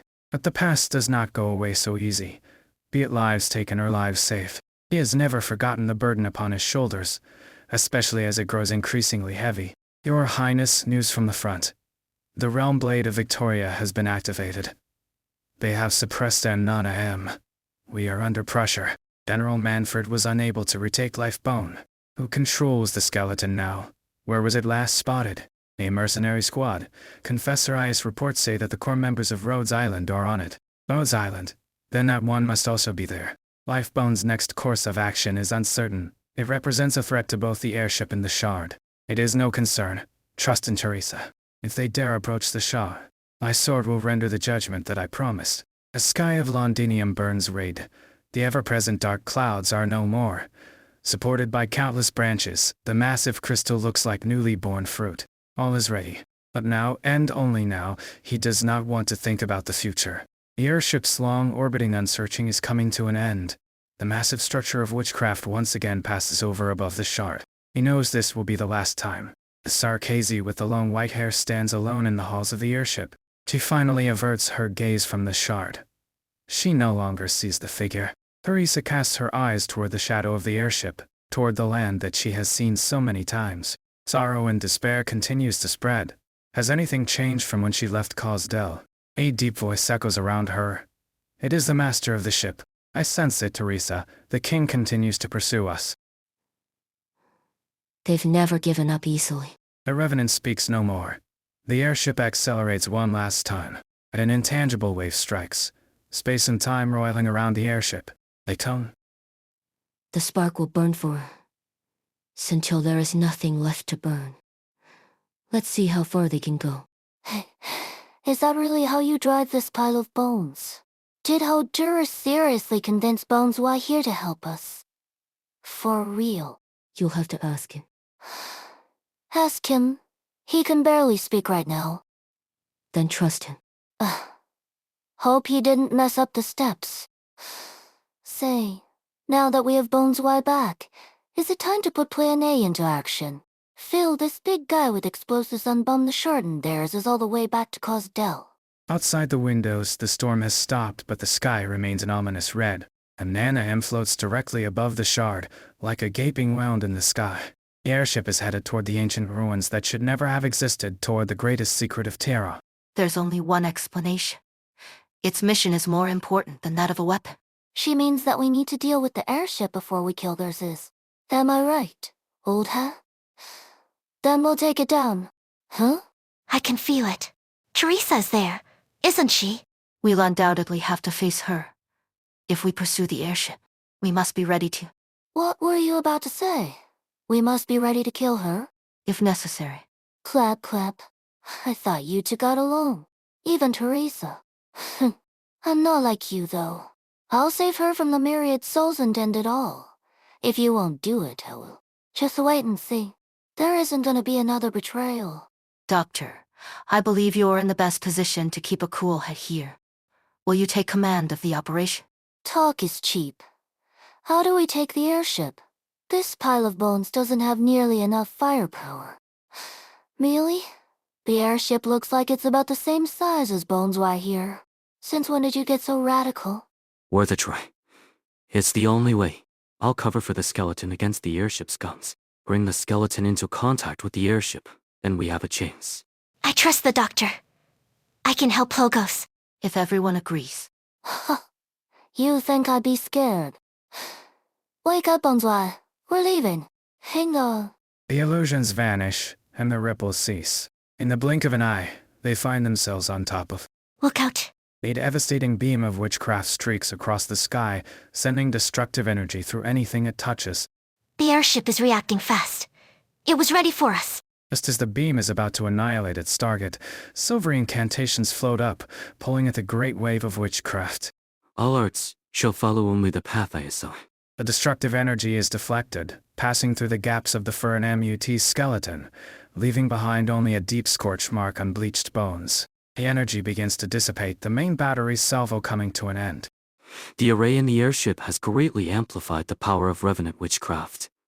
We can't take another hit. We must close the distance before they fire again. Countless witchcraft drones and bloodied witchlings take flight. They rush toward the skeleton. They sure shot first without asking questions. And I thought this pile of bones was precious to them. Does this plan to vaporize us with it? A little further, W. Life Bone can't link up with the airship at this distance. Taking too much fire to make a smooth approach. We'll have to do it the fun way. Take this. A loud boom and a loud wail. A massive skeleton smashes into the airship's armor. Blue and purple nerve bundles stretch out, clinging to anything they touch, winding themselves around the airship. Fragile bone plates shatter and fall from the sky, disappearing amongst the branches and vines. A revenant roars, raging at the shackles, the audacity, and the impudence. Every Sarkazi heard the cry of the revenant in their hearts, before they ever set foot on the airship's deck. Who do you think you are trying to stop? The revenant never wavers. Got it. We have the airship. I don't take orders from you. I know what to do. Your turn, Bones Y. Move it, turn. Hey. Why aren't you moving? Hello? Anybody home? The fur and MUT skeleton is badly damaged. Its soul seems to have wandered off again. No. It's the skeleton that's getting dragged away. What do we do, Doctor? Wow, your tactics really are getting bold. I'm nearly impressed. I'm ready. As if I didn't know. I can prevent any enemy from approaching it for 30 minutes. You'll need to come with us to the airship, Doctor. No hesitation or questions. Stow the small talk. Made up your minds? Let's go. We'll slide over this bunch of nerves, Bunny. Don't let those witchlings hit you. I'll intercept any stray projectiles. Doctor. Called Sit. We'll clear a place to land. Be careful. Long Trio. Hang on. Doctor. There are some things that only you can control. You may be our last hope in this darkest hour, just as you used to be. On 3TR grabs you and leaps down. The feeling of weightlessness makes you uneasy, and the raging winds force your eyelids shut. In the distance, you can hear Logos' incantations, W's laughing, and the explosions from Sarkay's E drones being shot down. You feel your weight return as someone grabs your hand. Doctor, we're here. Looks like an old friend has come calling. This ship is a revenant, right? Looks like it doesn't like people standing on its head. Strange shadows seep out from the metal walls, filling every corner of the deck in an instant. The slight tremors in their movement echo the breath of the Revenant. The Revenant's work. It's expecting us. It won't let us stop it so easily. We'll just pummel it until it stops. This time I brought bombs more than enough. Back in Londinium, the workers begin working with Reunion. Amnina M descends upon the pinnacle of the shard. Lifebone takes flight, picking up Amiya and the others. This is how you do it, right? Aim at the enemy then. Ugh, bloody hell. Relax, Tommy. It's not much different from the machines you work day after day, and that both can make a mess out of you in an instant. Just remember to keep the safety engaged when you're not using it. Where did that white-haired feline get all this stuff with things the way they are now? Catherine? I'm fine. Chronic stuff. Look at the dust on these weapons. They're brand new, but they've been in storage for a while. This isn't standard-issue military stuff, more like custom weapons for special operations, and they weren't made by Londinium factories. Looks like Mill's car is more than just your average gangster. Do you mean she's an informant for somebody big? So, she's willing to trade weapons with us because? Don't expect to play an important role in our games. These stuff were probably meant for something else, and she came to us only after that fell through. Or maybe Mel's car raided some Duke's secret arsenal in Londinium and selflessly decided to share it with people in need. What she's after doesn't matter to us. We're just taking things one step at a time. We sent a few scouts out since the sky turned red. For some reason, all the Sarkazi soldiers seem to have pulled out of Highbury. That doesn't mean we're safe. Quite the contrary. It means the Sarkazi don't care about managing the city anymore. Factories. Production lines. None of these matter to them anymore. I had a look at Magna Borough yesterday. It's been turned into a huge art circle. Hundreds if not thousands are trapped in their strange witchcraft, fueling the Sarkazi altars. At this rate, it won't be long before it's our turn. What are you planning? Should we get that thing we've been building out there? And, don't be silly. Just because you got some decent gear doesn't mean you suddenly became a commando. You have a few decent weapons. They'll allow us to defend ourselves if the Sarkazi come for us, no more than that. We must. Wait for an opportunity. When do you think that opportunity is going to come, though? WH, who are you? How did you find this place? I've seen your clothes. You went to all that effort to sneak Eintonium at a time like this, even investigating our background. What do you need with a few old workers now? Reunion? The 13th ventilation tunnel is running. There are marks on the 54th ropeway. I suggest you double-check. If we can find it, so can the Sarkazi. Oh, my name's Nine, by the way. And yes, I'm with Reunion. Thanks for the heads up. Did you come all this way beneath Londinium just to tell us this? We want to know how long you plan to wait. We have folks who used to work in Sudine Borough. They say the workers of Londinium were always proud that they built this great city. But has it ever truly belonged to you past au present? Madame Catherine, your condition. I've heard the stories. I'll give you credit where it's due. But spare me that crap about the non-infected taking everything from you. I'm not interested. What are a few rocks here and there in today's Londinium? We have a lot more to worry about. Infected or uninfected. None of that matters in Londinium now.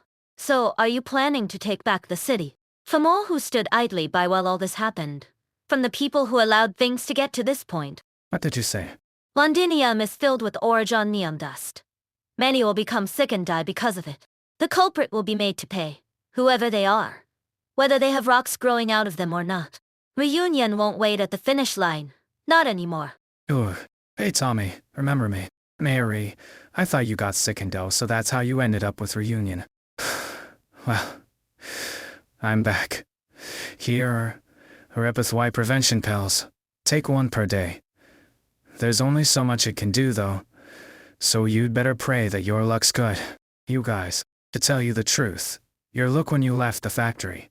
I thought you would have loved nothing more than for all of us to become infected like you. Maybe I really did.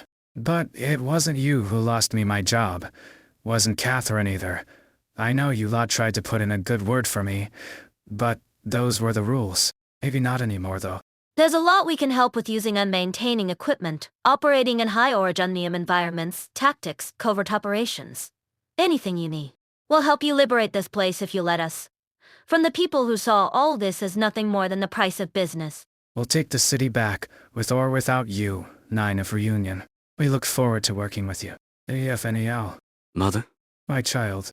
Have you come to see me off? You're badly hurt, my child. I lost. I did all I could, but I still lost. But I have no regrets about the path I chose, nor doubts about the ideals I believed in. But I'm sorry I let you down. Hoiseda, you have defeated so many powerful foes. How long has it been since the court of the Banshees had a warrior and sovereign so strong, so steadfast? The court is proud of you. So am I. Even if you reject the traditions of the royal court, thank you. I ask one last thing. Please, sing an elegy for me, Mother. No so fast, my lazy boy. It's not bedtime yet. But I'm, rise and shine. AEFNEL. Up yet, sleepyhead? Mother. Good, you still recognize my voice. How about a kiss for your dear mother on the cheek? It's been so long after all. I don't think... This strange contraption. Were you always by my side? Me? Of course not. A mother should let her son roam free, once he's all grown up. Just a little token of love to record important moments in your life for me. I will say I was a little surprised it recorded not just your performance in battle, but you putting this outfit on. I know, Her Highness Teresa liked it this way, but never mind, as long as you like it. You're bothered by what I'm wearing. When this device of yours... Isn't it adorable? She should value her words, rather than waste them on disputing the aesthetics of a gadget. How could you say that? Think of all the love that your mother and sisters put into it. Is this how you repay our affection? Thank you, Mother. Oh, your friends are waiting. I'm so proud of you. It's a dead end. Sheer cliff ahead. Wait, from the shard. What's that? We're too late. A last vestige of TKZ fades away. But it had gotten an answer, a recognition, a response. The sensation was subtle at first. But the clouds no longer converged upon the pinnacle of the shard, replaced by something else. The branches and vines began to bear red fruit. It is a bizarre scene, but somehow it inspires comfort rather than fear, as though this is how it should be, how it always has been. The world seems to have always been like this. All that has happened is that someone had removed the back cover of a clock by accident, revealing the springs and gears underneath. Originium is an integral part of Terra's ecology. Originium in the atmosphere bring about catastrophe, and originium in the body cause sickness.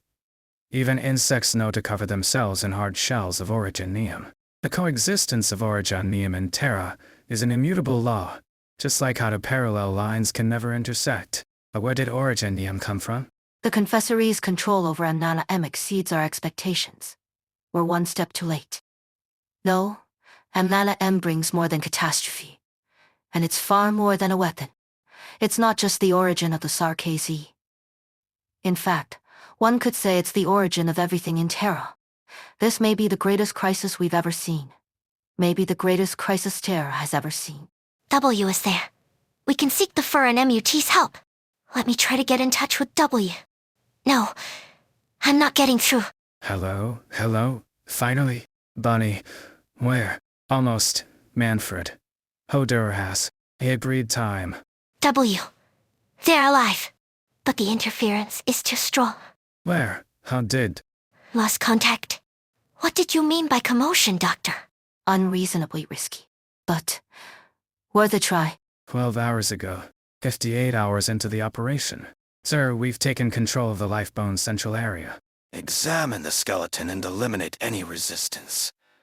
Tell Nadine to clean up the remaining mercenaries outside. Leave no survivors. Set up defenses around the skeleton and rig it with explosives. Do you mean to? Yes, sir. The blood reaches Manfred's feet. He takes one glance at the body on the ground, then turns and leaves the room. What to do with enemy mercenaries that we captured in the Lifebone, sir? Is this all of them? Yes, sir. Many of them previously served the military commission.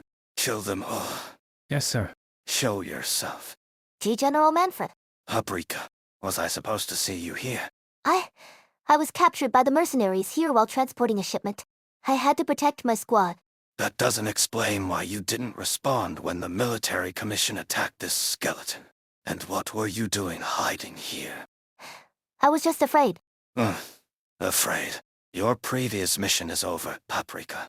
Your new mission is to execute these traitors to the military commission. But they're prisoners. Defenseless. As warriors, they're traitors to their cause. As mercenaries, they've unilaterally broken their contract. One way or the other, they must pay the price. But they're in no position to resist anymore. They're no threat to you.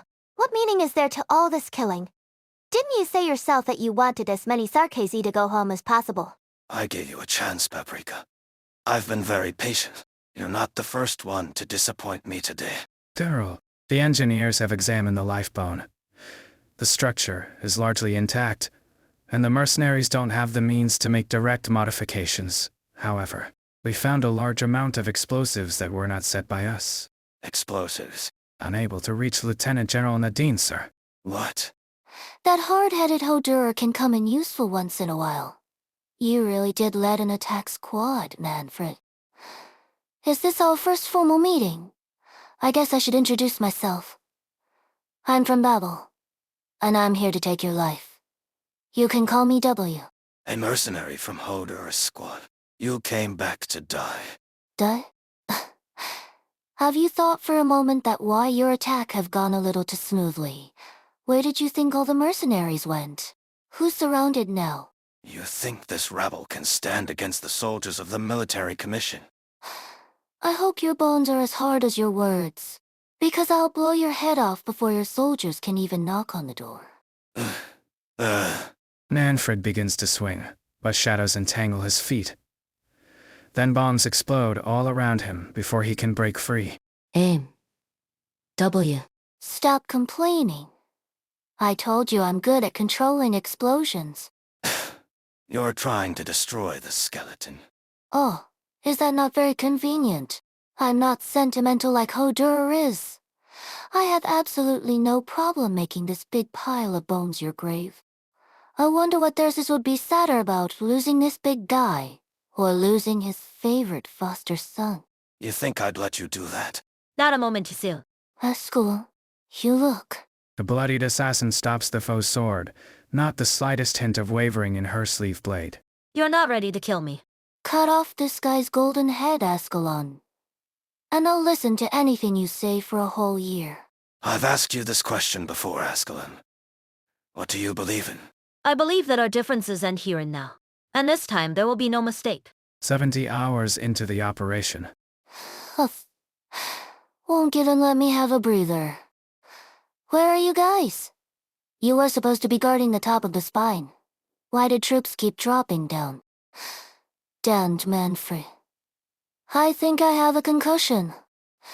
Ascalon. She's outside.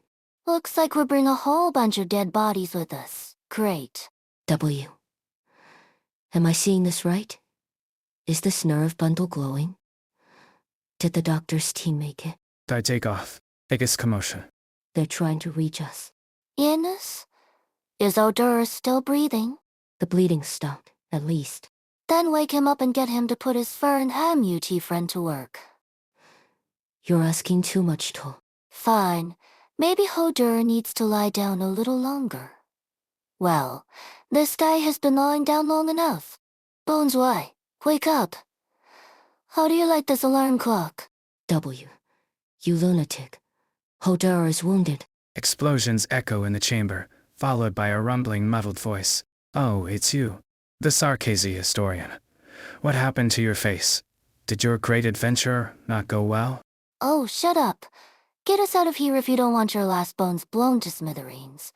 And shake those royal court fleas off you if you can. "Oh, I forgot. My body's still here. The flea part is a little too much to ask. You all look the same size to me. I suppose we should go." A voice sighs, stirring up a turbulence in the fabric of time and space. This round is mine. I have no intention of gloating. It took too much time. And you've never been so weak before. The previous battle had taken its toll on you. And this type of operation is not your forte. We both missed opportunities. A new cause Del is complete. You know that, Ascalon. You know that you are fighting against our own future. Future, you say? You say I never saw clearly what our sovereign was thinking. But I understand now. Someone will complete the work that she left unfinished. Amiya calls it. I will remove all obstacles that stand in their way. How blind and stubborn. Why do you not understand that this was Lady Teresa's wish too? Ina? We're enemies, no more, no less. We've long passed the point of no return. The life bone is activating. How could there? You failed. You can't stop us anymore. This skeleton will be destroyed. No one can threaten the future that His Highness will bring to Cause Del, even if neither of us will live to see it. Manfred throws down his sword and takes out the detonation switch. He places his finger on it. Hesitation. He has seen death in the eye many times. He does not fear it. Why should he hesitate? But the life bone, how many people could it guide home? Ascalon throws herself at Manfred in his moment of hesitation. The two of them fall into the turbulence together. This will cause an extreme, uncontrolled origin Neum chain reaction. Get ready, Doctor. Ready. Black arts penetrate the mountainous origin Neum. The collapse has begun. Run. They grab Moan 3TR's claw, an action that has become second nature. Moan 3TR screeches joyfully and begins to run. Behind you is the terrifying roar of destructive energy running rampant. A violent chain reaction causes everything around you to tremble. The legions of Natch-Zerers follow the trembling. The Suda Ram are chasing us. Don't fight them. Don't let them bog you down.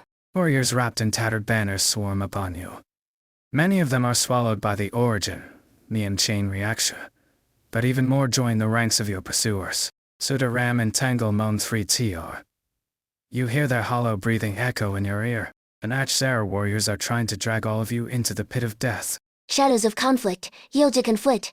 Trust your elite operators, Doctor. They'll show up when you need them the most. Don't let your guard down.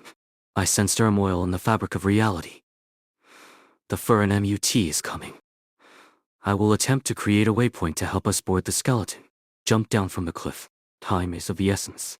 Doctor, Amiya, Dr. Kulsit. Now, jump. Dr. Fur and MUT. I'll take care of the Royal Court soldiers. Hey, am I driving? Okay. Bones Wire, go to where the biggest commotion is. There is no response. The muddled voice says nothing. Perhaps it just cannot be bothered. It's not gonna send it inside the barrel of some supergun, is it? The intangible tide fades. It really sent us right into the middle of an explosion. I think I'm beginning to enjoy this. Threads of silver-white incantation snag the drifting fur in MUT, and several figures fall into the ruin. Bunny, Banshee, you made it? You actually made it out of the confessory's evil ritual alive. Boneswire is fine, as you can see. Hodur took a hit from Manfred's sword, but he's still breathing. As for the others, We found no trace of Ascalon or Manfred on the skeleton. She got tangled with Manfred and didn't make it in time when the skeleton took off. Ascalon's ability is beyond question. You can trust her as you trust me. crying won't change anything. We have stuff to do. What's the next step? We've already drawn too much attention. We need to drift now. The boarding party's plans aboard the airship are disrupted by the Revenant, with the teams separated from one another. W saves the doctor from falling, while Kultsit is trapped by herself. All right. Any more weird shadows that want to get blown to pieces? Well, shit. There actually is one. Cutting down their numbers is most likely pointless, W. They're simply the projections of the Revenant's power. So long as the Revenant dwells on the ship, there will be no end to its creations. This is nothing more than a means to buy time. Then how about I blow a couple more holes until the Revenant decides to come out of hiding? I'm afraid that won't work. This whole ship is nothing but the Revenant's husk. Even if you were to destroy the ship's outer shell or blow it, the Revenant would still be able to keep it running with witchcraft. It would only temporarily keep it functional. But it would be more than enough to take them to Amnanahem. To completely stop the airship, we must find and destroy the Revenant's core. Gotta say, we Sarkazi are up to some really weird shit. Keeps you up at night. Can't we take care of this with a bomb? The firepower of an entire fleet's main guns might break through its outer shell, stopping it from operating, even using witchcraft. Alright, let's go look for that core then. One day, I'm gonna get myself a cannon. I'm not certain. As the true core of the airship, it is certainly protected by layers of defenses, hidden away carefully in some cabin. We will only uncover it by infiltrating deeper into the ship. This also means that our enemies will be able to defend it much more easily. There is no time, theoretically, but the airship is large in size. Its attention is limited. Ines has been on the ship, and she still got out of here without a scratch, didn't she? Well, it could also be because she's not a real Sarkazi and can't feel the mental pressure the Revenant lays on. Doctor, you mean? Come clean. Is this a trap you've been setting up for a long time, and you're only telling me about it now? Guilty as charged. Alright, buy some time, then buy some more. Let me get one thing clear, though. I'm not your bait this time. You wink at Amiya, who stares blankly at you for a second before nodding. That enough of a ruckus for you? Alright, you insects. Don't get spotted too easily. Not until you find her. Doctor, Amiya, we'll enter the airship through the opening double you made. Stay close. This is our one and only chance. It's empty. It seems the military commission has already evacuated all the passengers. They knew how dangerous this mission would be. Amnanahem will assimilate all information it comes into contact with. That includes all materials, organic or not, even personalities and emotions. Everything will be engulfed in originium crystals. Then Teresa and the Revenant. Yes, they chose to sail there. And it means they understand what this entails. A possibility. A deep, sophisticated voice can be heard from within the cabin, but there are no signs of life. The hallway is as empty as before. It sounds familiar. In this place, its voice can be heard by all. In Minoan legend, a hero stole fire for mankind, and for this, he was punished by the gods and set ablaze for eternity. Very few know that this legend originated among the Sarkazi. He is no hero. The story thereafter is unworthy of telling. The Revenant. It noticed us nonetheless. In just the blink of the eye, countless strange shadows fill what was an empty corridor. The Revenant's words are emitted from their vibrations. An explosion. It was indeed cause for concern and anxiety. If it wasn't for the King of Sarkazi's reminder, I really would have forgotten all about you. Oh, how forgetful of me. I've remembered more than enough, but I should never have forgotten. False King of Sarkazi, how could I have ignored your existence? Moans free TR. Get ready for battle. Amiya, protect the doctor. Immediately, a pitch-black spear solidifies at Amaya's fingertips before launching forward. However, it is swallowed whole by the walls and stairs. How can you possibly kill me while you're within me? There are too many of them. We need to move. Each and every corridor looks the same. Each and every staircase seems to be connected to the same space. These are nothing but the Revenant's blood vessels, and its will can manifest anywhere. It's no good. We can't shake them. You find it difficult to keep your eyes open because of the massive explosion, but the plan continues to be executed as expected. Bunny swap sides. Colt said, have your little pet hold onto the dead weight. We need to quickly hold on. This place. Suddenly, you are struck with a bad feeling. Using the explosion's momentum, the entire corridor is being torn apart by its master's own will. You feel yourself sliding down a corridor leading downstairs. Hey, old Haga. You try your hardest to maintain your balance and look toward where you last saw Colt sit, only to find that she has been completely engulfed by the black shadow. The Revenant itself tore the structure here apart. It's trying to... A loud bang can be heard, and Amiya disappears on the other end of the collapsing corridor. Little bunny, hold on. A black shadow sweeps by, separating you and W. The moment you to turn around, a sharp blade made of witchcraft slices through where you were moments earlier. It fails to hook onto your collar with its claw, and you tumble downstairs down the corridor. Before you crash into the floor of the area downstairs, a hand grabs you by your collar from behind. Gotcha. No, I should say, you finally fell right into my hands. Crate, crate, crate. A sound of steel being bent and twisted echoes throughout the narrow space. The ship is chewing apart the darkness inside its body. You put in quite a bit of work simply to force me into this closed-off trap.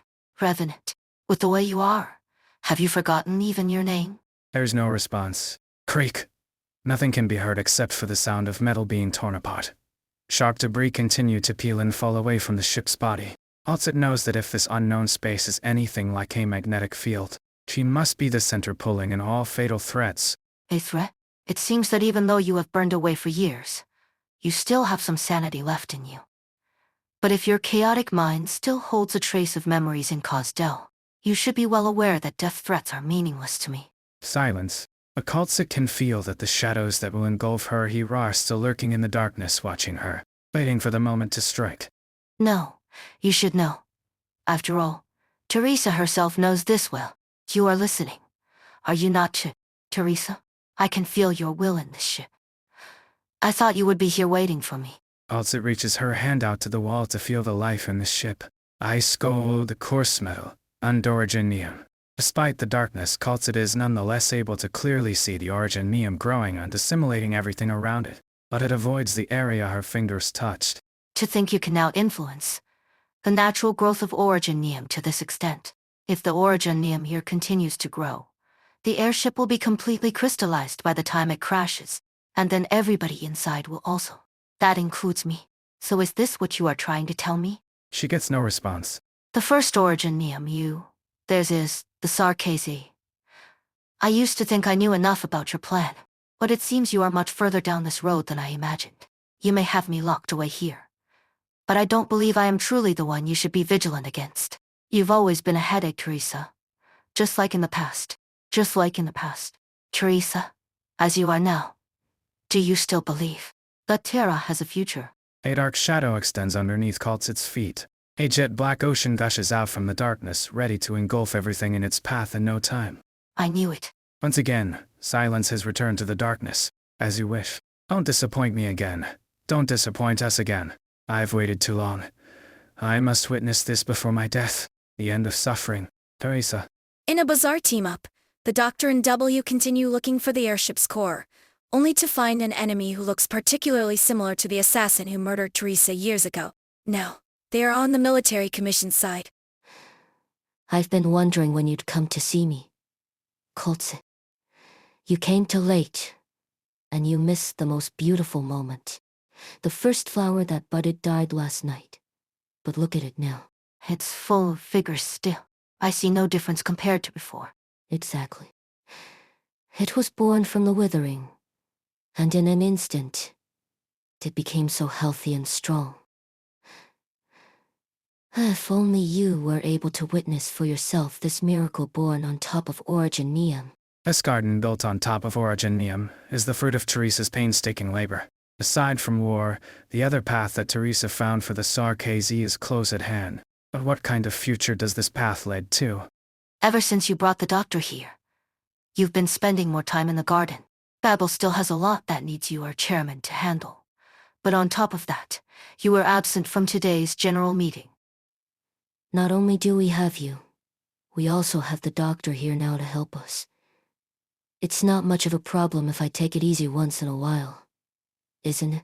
I know you, Teresa. You were never one to joke around when it came to important business. Colt, do you know what the doctor thinks? No, I'm not sure what you've heard. But my guess is you do not have our mutual friend's full support. I won't give up, Coltsit. If this is how we're supposed to resolve the predicament that the Sarkazi is facing now, I'll go talk to their Ziz. I will show this path to all the Sarkazi, so that they know we aren't fated to live a vicious cycle of hatred. Teresa. Coltsit, please hear me out first. I know very well that this could be risky, but I trust you. If you find me walking toward an uncontrollable future while I'm on this path, please pull me back. I know you can do this, even though you always keep your opinions to yourself on many things. If you want that future you're hoping for to actually come true, we'll still have to earn the doctor's support. When it comes to origin via mutilization, the doctor is irreplaceable. But regardless of what awaits us at the end, I promise you, when the time comes, I will be there by your side. I thought the doctor... Stop growling. I won't let go. The wind roars in your ears. Through the shattered porthole, you can see the shard and the devastated battlefield below. A ceaseless barrage of intense explosions could fling you outside at any moment. And right now, the one who is holding onto your hand is W. You don't often see W acting this serious. I'm trying to think through something actually important. Moan 3TR. So quit bothering me. You never really know the old hag. But she'd never take her chances with you, since she insisted on bringing you along on such a dangerous boarding mission. We'll definitely need you if we want to see Her Highness and stop this stinking ship. Sarkazy expletive. I've got no choice but to save you now. Come on up. Nothing happened back then. Where do we go now? That's for positioning. You can think of the explosion as, like, a bonus function. If you got swept away, I would have had to find you. Shit, that reminds me. I should have given the old hag one too. It'd be a waste on you, you little freak. Now figure out which way we gotta go, you empty tin can. We don't have much time. This stinking ship's about to crash into that weird thing out there. If I have to die, it's gotta be after I meet Her Highness.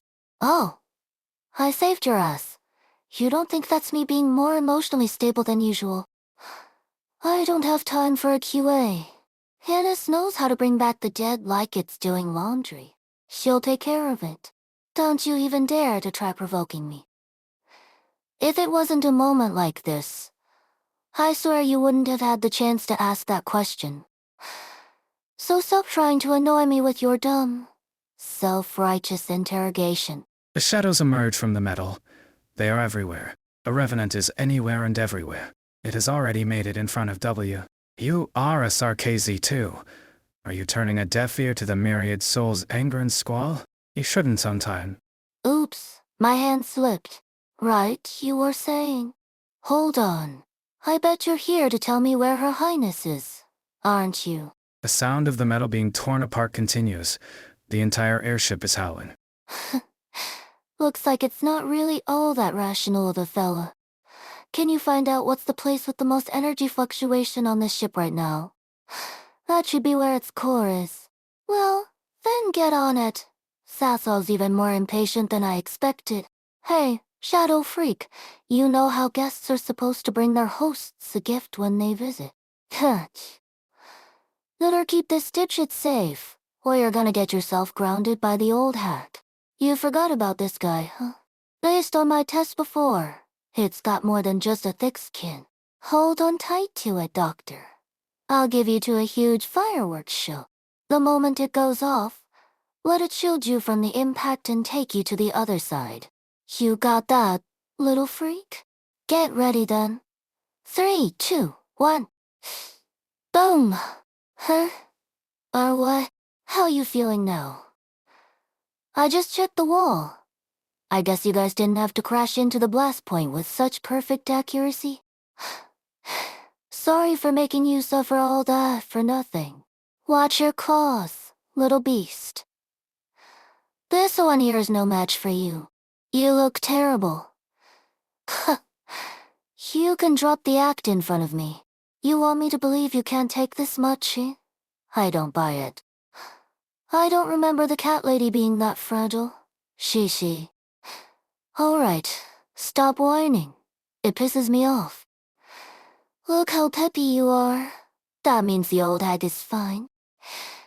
Ines told me the little bunny's already run into this thing once in Norport. She's got more experience than any one of us when it comes to dealing with it. I bet she's more worried about me offing you rather than the Revenant. Shut up. The old hag isn't here to back you up now. The little bunny's gonna be fine. Take my word for it. Stop dawdling. Let's go. Standing in the corridor, W subconsciously looks outside the window and freezes for a moment. Let's get going. We ain't got time for sightseeing. You come to the window and look at the battlefield beneath you.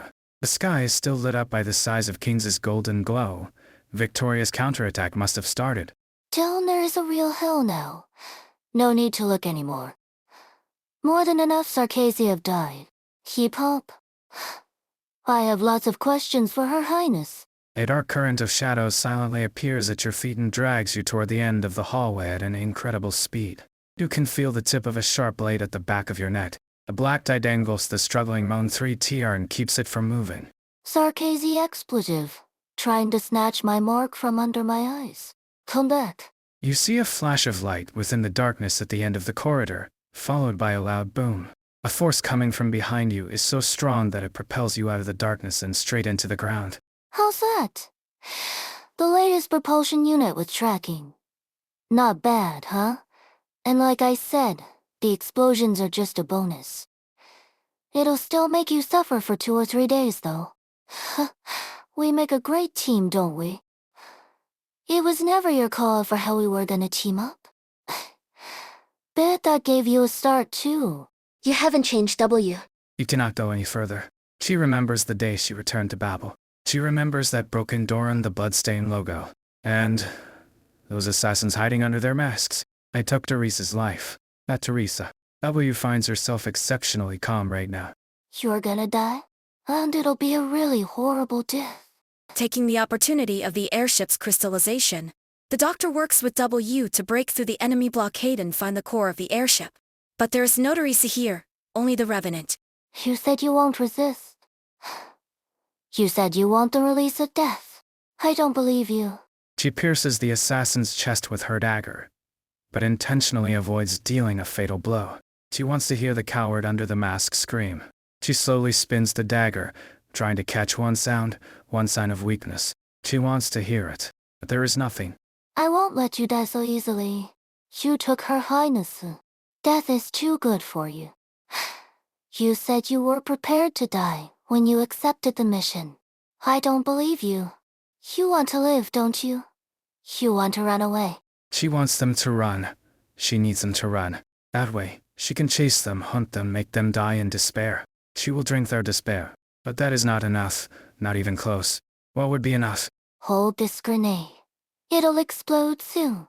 I'm right here. Prove it to me. You can throw it away. Do that, and you'll live. I won't kill you. I'll let you go. Throw it away. There won't be anything left of me once this thing goes off, right? Good. You should stay away. She does not believe it. She wants to find a sign, any sign, that this man is bluffing. One moment of hesitation, the slightest hint of his desire to live. White light bursts before her eyes from the hand that held the grenade tightly. Fire flies by her cheeks, but she feels no sense of satisfaction. This is not enough. No, it's not enough. Not nearly close. I have more. The dark tides recede in the wake of the explosion. What about the man? Is there no trace left of him? Did I use too much of my stock? Are you okay? What? I was just saving your skin. Little monster, you remember these people, don't you? Ghosts that should have died a long time ago. You don't know them? You better be telling the truth. I don't know if this is one of the Revenant's tricks. I don't think it's a coincidence that he appears on the ship which carries Her Highness. But he's dead. The more the merrier. This mission is getting more and more interesting. Let's go. This way. You go first. No need to worry. This little monster goes with you. I have to keep you in my field of view in order to react in time. It's not that hard, is it? Working with me? The corridor smells of death. The silence is revolting. She does not need anyone to tell her that they are getting closer to the Revenant score. Why would Her Highness be in a place like this? Will Her Highness be there? Will Her Highness remember me? She has many questions, but thinking about it serves only to stifle her excitement. She cannot let Teresa see her down and depressed. Teresa always told her she looks best when she is smiling. She remembers. I was just thinking of you. You shall not pass. You shall not pass. Go no further. Don't stop. What we're looking for must be waiting at the end of the corridor. Just grab onto little monster and don't think about anything else. I guarantee you they'll all turn to ash before they can touch you. There's only so much you can do on your own. I'm not the bunny. I don't need you to tell me what to do. You need to do something, do it. Skip the talk. Deal with the doctor. Did you really think I was just going to leave the dumbass alone? Have you spent so much time with the Revenant that you've gone crazy too? I left him a bunch of nice things. Close your eyes. Bam! Don't praise me. I was going to give the old hag a surprise when we met up. Now it's all wasted. Look out. Here's some more good stuff. I've lit up every corner for you. Time to go to hell. Still no use. Guess I'll have to do this the hard way. Just keep the doctor alive. Ghosts continue to emerge from the darkness at the end of the corridor. There seems to be no end to it. One after another, no fear of death. Just like back then. Who helped you? She gets no answer. This endless corridor is filled with the bodies of the perpetrators. But why could she not find out how this betrayal happened? She is sure that the answer is here. Here in Babel, amidst the seemingly unremarkable mission logs of PRTS. Perhaps it's just at the end of the corridor. Here, beneath these bodies. Did you come back to help? Go save Her Highness. What are you doing here? I tried to protect Her Highness, but someone knocked me out. Did we save her? You saw the assassins. The defense systems went offline all of a sudden. Then enemies rushed in. My team and I tried to protect Her Highness. Are these your teammates? They're dead. But you're alive? Her Highness is dead. Protect Her Highness. You can protect Her Highness with this grenade. She holds back the urge. If only she had stayed here, would it have changed anything? She steps over a body and continues down the corridor. She hears no explosion from behind her. Trash. Coward. She arrives at the speaker's office to find the bodies of assassins piled outside the door. She does not want to go any further. Who is she to mourn Teresa when she has not killed the traitors? In her heart, she already has the answer to who was behind all this. The one who led the assassins stood here and led death to Teresa. She would confront that one. Once she has killed everyone who participated in the deed, it would be her last target. She looks at you. You stand in the darkness at the end of the corridor. Own 3TR's massive frame stands between you and the ghost charging towards you. Hang in there, little monster. She throws several bombs towards the gathered black apparitions. W charges into the wake of the explosion. She goes through enemies and Moan 3TR, through the fire and the cracking air. W arrives at the other side of the door. She turns around. The figure is still standing in the corridor, one hand on the door control as countless wraiths try to rush out from behind. She has no memory of ever having seen this scene. But there was a scene from her imagination of the assassination, a scene that she could never shake. Did that evil spirit stand before Teresa like this? Did the culprits who took her life rush out from behind the evil spirit like this? Was it the evil spirit who opened the door to the speaker's office? She tosses the bomb almost instinctively without arguing. She looks at you as if she is trying to find a shadow of someone bygone upon you. Was this your genius plan to prevent them from coming in? That simple. Wait. Is this crystallization? So that was our last chance before the door became fully crystallized. You had planned to block the door on your own from the beginning. Trust. Until I find out what happened back then, I. The engines roar deep inside the halls of the ship. Souls burn, releasing Pinond anger. The core of the airship lies bare before you. Doesn't matter what it is. Blow it up, and this piece of junk stops. Let's finish our business here. I got more important stuff to do. You're coming with me to see Teresa. I know you're there, old geezer. I put a special gift for you under your bed. It's present time. How dare you come here? Outblood. And yo, Sarkazy. The burning core instantly freezes, and the scattered flames rush back inside. The fire that illuminates life dims. All sound fades. One could hear one's own heartbeat in the silence left behind. Darkness begins to fill the room.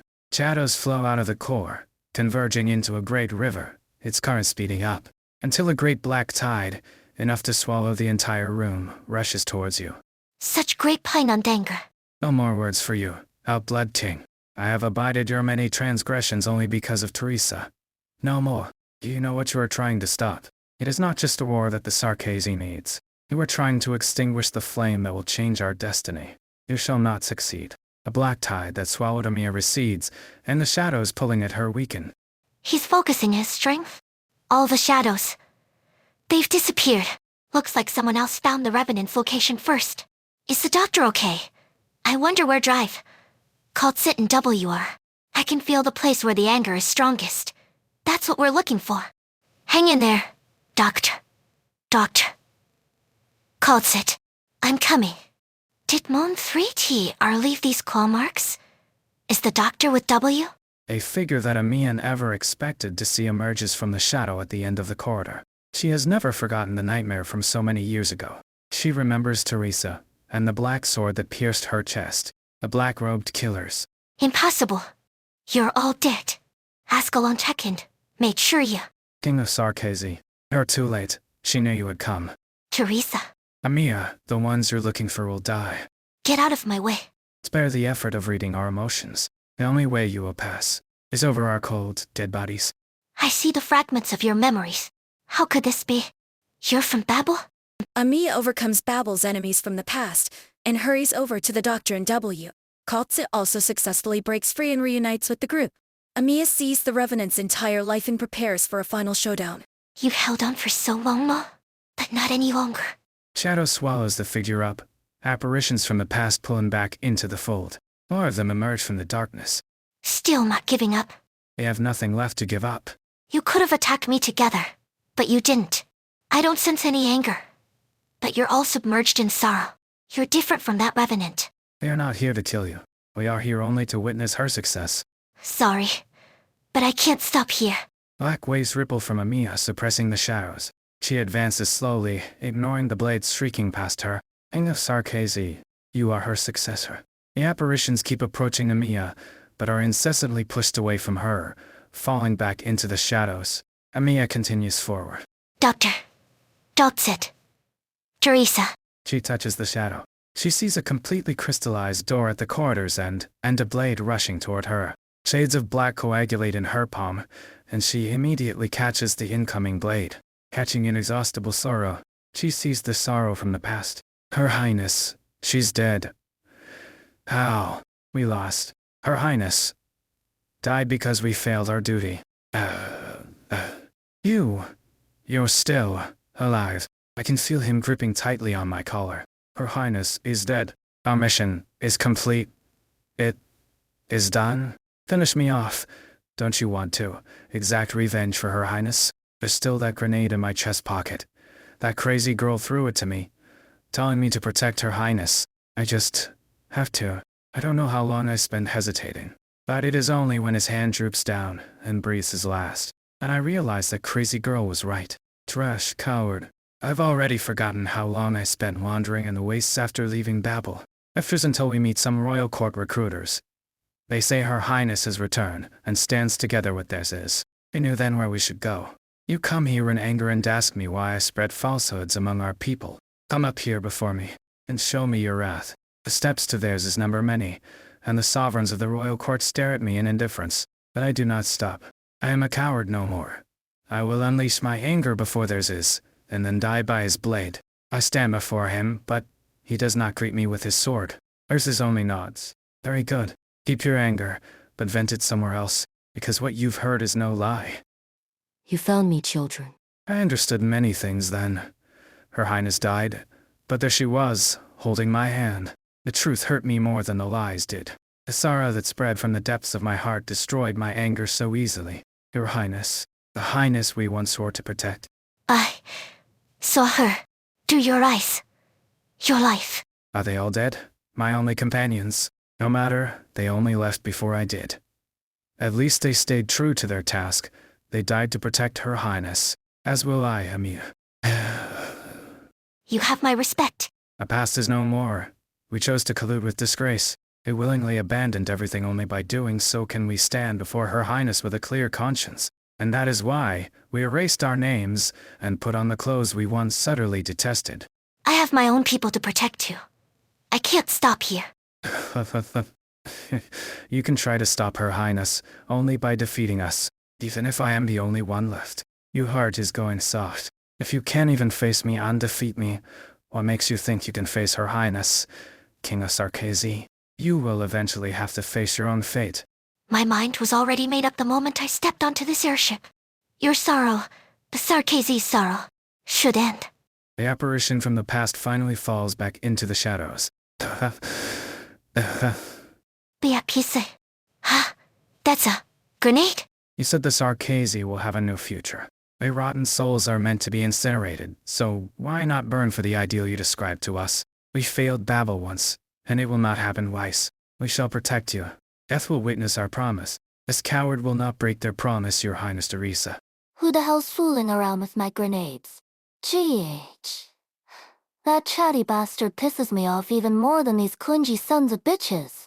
Keep yapping, old coot, and I'll blow your nest into bits. Those black shadows are persistently protecting its core. Regular bombs aren't going to do shit. It can't affect your mind. So you better not tell me you're out of ideas. Wait, where did Mon3 go? I think I figured it out. If that's the case, then let's make some noise in here. Though I won't have time to protect you, huh? So you better start praying. Hummel, aims her launcher up high, and the place feels increasingly dangerous with each pull of the trigger. Every inch of the dome, every pillar, everywhere. Explosives instantly latch onto everything you see. Toodle, a revenant roars in anger. These people are not worth his full wrath. It ought to be reserved for the origin of suffering. But will remember his anger, and inherit his rage at the very moment he sets himself free in death. Waves of shadow surge from every nook and cranny of the cabin. An unending stream of shadows flow from the current wrap around every explosive. Darkness sweeps through explosions toward you. Bubbles froth in the shadowy tide as blasts go off one after another, like pustules on a monster rushing in your direction. A shadow creeps right before your eyes. You look at W. She eventually throws out her final flash grenade towards the darkness. Then, the shadow shrouds you. A feeble light leaks through a crack in the darkness. Shattered originium fragments splash out from behind you. A black thread immediately follows, weaving through the waves to find you. It wraps around your hand, your body, and pulls you free from the shadows completely. Thank you for sending a signal. I finally found you, Doctor. You're slower than I thought, Bunny. Thank you for protecting the Doctor, W. Please leave the rest to me. We meet again, Revenant. Get out of here. Get out of my body. Amiya captures the Revenant's emotions from within the dark tides. She sees a projection brimming with fury. The Revenant condenses his emotion into a phantom lance, towering above everything. But why? Is there an emotion hidden even deeper underneath his rage? A feeling all too familiar, one that resonates with the vanished apparitions. Our blood king. You, who dare to shed false stares. What makes you grieve for Sarkazi's sorrows? The lance seems almost physical in the Revenant's hand. Our mission from millennia ago shall inevitably end in my very hands. No one will stand between us, and what we must witness, the end of fate. My tears fall for those gone souls of Babel. And for you as well, Revenant. Blackheart's coalesces before her. You asked me why I wish to stop this war. I have your answer now. I've seen the path that lies ahead of us. This war shouldn't be part of the Sarkazi future. Hypocrite. The Revenant gathers all his hate, rage, and pain into his palm. The lance has taken physical form. He throws his entire life towards Amiya. It penetrates through a black barrier and pierces through her body. In an instant, a sea of complex and unbounded emotions washes over Amiya. She sees a blaze in the depths of a flaming forge. She sees a huge, headless, hollow suit of armor as it trudges against a catastrophe, leaving an endless trail on the land as it hauls ancient sacrificial stones behind its back. She sees elder art streaking across the horizon, smashing walls of stone into powder. She sees the Sarkazi. He stands with his back to a monolith. The foundation stone of his homeland, a fragment of Cosdell. The Sarkazi shouts toward his king. Cosdell stands behind me. They will not take it. If that greedy heatman wants this piece of land, they can come and try. But, O king, as you say, there is nothing they can take away but ruin. My tears have dried, and only rage remains pulsing in my chest. I will stay. I will guard this land, till death. This is my mission. Amiya sees the Sarkazi pointing toward the aloof elders. She sees the Hegemon surrounded by elders, charging towards the group from Kazdel. Shouts, cries, powerless gasps. My tears have already dried, and it should be only rage that remains pulsing in my chest. But why do I still feel pain over my people's demise? O King, I will not retreat even half a step from the front line. Amiya has seen it before, that cruel segment of history. She has seen the first king of Sarkazi ignite an unprecedented catastrophe, and every Hegemon and their troops besieging the city disappeared that very day, along with that king and his loyal subjects. But why did the pitch-black catastrophe that engulfed the sky disintegrate my body, while refusing to let me die? That flash of light branded my figure into Kazdel's soil and rock for eternity. Death betrayed me, and I became an eternal shadow of my homeland. Your mission has already ended. That city has become a phantom from the past. Ended? No, before death returns to me, before the Sarkazi's fate is rewritten, my duty remains. Amaya's tears are wiped away by the storm. He sees a Sarkazi who has been lingering for 9,000 years waiting to complete a mission. I see it now. Revenant. Your true form. It's true I'm not a Sarkazi, but I feel their suffering all the same firsthand. The crown I bear, and the future I'm unwilling to give up. I never excluded the Sarkazi for even a moment. Within the infinite darkness, black threads twist around the lance running through Amiya and pulls it out of her. Amiya aims the lance, and hurls it back with all her strength in the core's direction. It rips the darkness apart, and the black tides recede from Amiya. I'm afraid what our bunny has done is more than that. I can only seal the Revenant with its own emotions for a brief moment. We need to figure out a way to put an end to the Revenant's mission for good. Don't look at me. I already tried bombing this place. It's useless. We're not entirely helpless. Doctor, your timing was impeccable. The Revenant relaxed his hold on me after you drew his complete attention, and Mong 3TR managed to locate me. Thank you, 2W, for buying the doctor some time. I still have scores to settle. What's going on now? It's about to break free. Teresa's helping him. It seems like she's already on the last stage of her plan. The Revenant is responding to her call. I didn't see her here. Her being here or not should not influence our own plans whatsoever. Yes. The most effective way to do so is to demolish the airship's core. We can only stop it by ridding its control and engine. Doctor, please get behind me. Man, this old coot is such a pain in the ass. We're basically helping him move house, right? Sounds pretty simple to me. Mission. Fate. And Uzdel's oldest guard awakens from his shackles. The king of Sarkazi had him capture a sliver of his own consciousness from 9,000 years ago. He has never been more clear than he is now, nor has he ever forgotten. He no longer masks his sorrow with anger. I will end you all, and our fate too. W aids Amiya in confronting the Revenant, and successfully dismantles its core. The airship begins to go out of control as it loses power, and the wrathful Revenant has no further misgivings about attacking everyone in the team. The airship keeps increasing its power output. The skeleton's nerve bundles are getting torn apart. Origin NIUM has already weakened the strands pretty badly. Even if the doctor's team shuts the airship down, if it separates from the skeleton, they won't have a way to get back here. We'll do what we can. Worry not. I promised them half an hour. I will not break my vow. The Banshee treads atop the spine, one stroke for every step, the curses he composes gathering behind him before finally sinking into the nerves. As he sweeps his writing hand across the crimson sky, the incantations surge through the nerves, causing them to tense and lift. The Banshee uses his bone pen as a fulcrum, commanding the countless nerve bundles via his magics. As they tighten and constrict, the steel wrapped in their grasp screeches unceasingly. The airship howls, causing huge fragments to rain down from the skeleton's bones. Their Scissors Witchling army is still bombarding us. You're going to be their easiest target if you keep standing out there like that. No matter. It is better that way. The shroud of fog will be enough to extinguish the raging flames. If I do not wish it, not even the scorching sun could penetrate the white mists of the valley. It will protect me. A thick fog at Logos' side condenses and gathers, gradually engulfing his silhouette so as to make it indistinct and untargetable. The bombardment penetrates into his cloak of clouds, but there is not a single sound. The tracks it leaves behind are quickly filled by the fog. We can't fight on for too much longer, W. I've got you, W. Are you serious? Don't tell me this old bastard's house can still move. Didn't manage to find anything over there. Do not treat the airship as an unliving piece of metal. The mere existence of the Revenant is enough to make it a weapon out of the ordinary.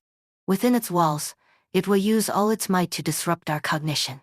The interior of the cabin is filled with a surging black tide as far as the eye could see, while the Revenant's stage fades out of your view. Net-shaped shadows persistently, unceasingly attempt to creep up your bodies. Moan 3T, I will protect us, Doctor.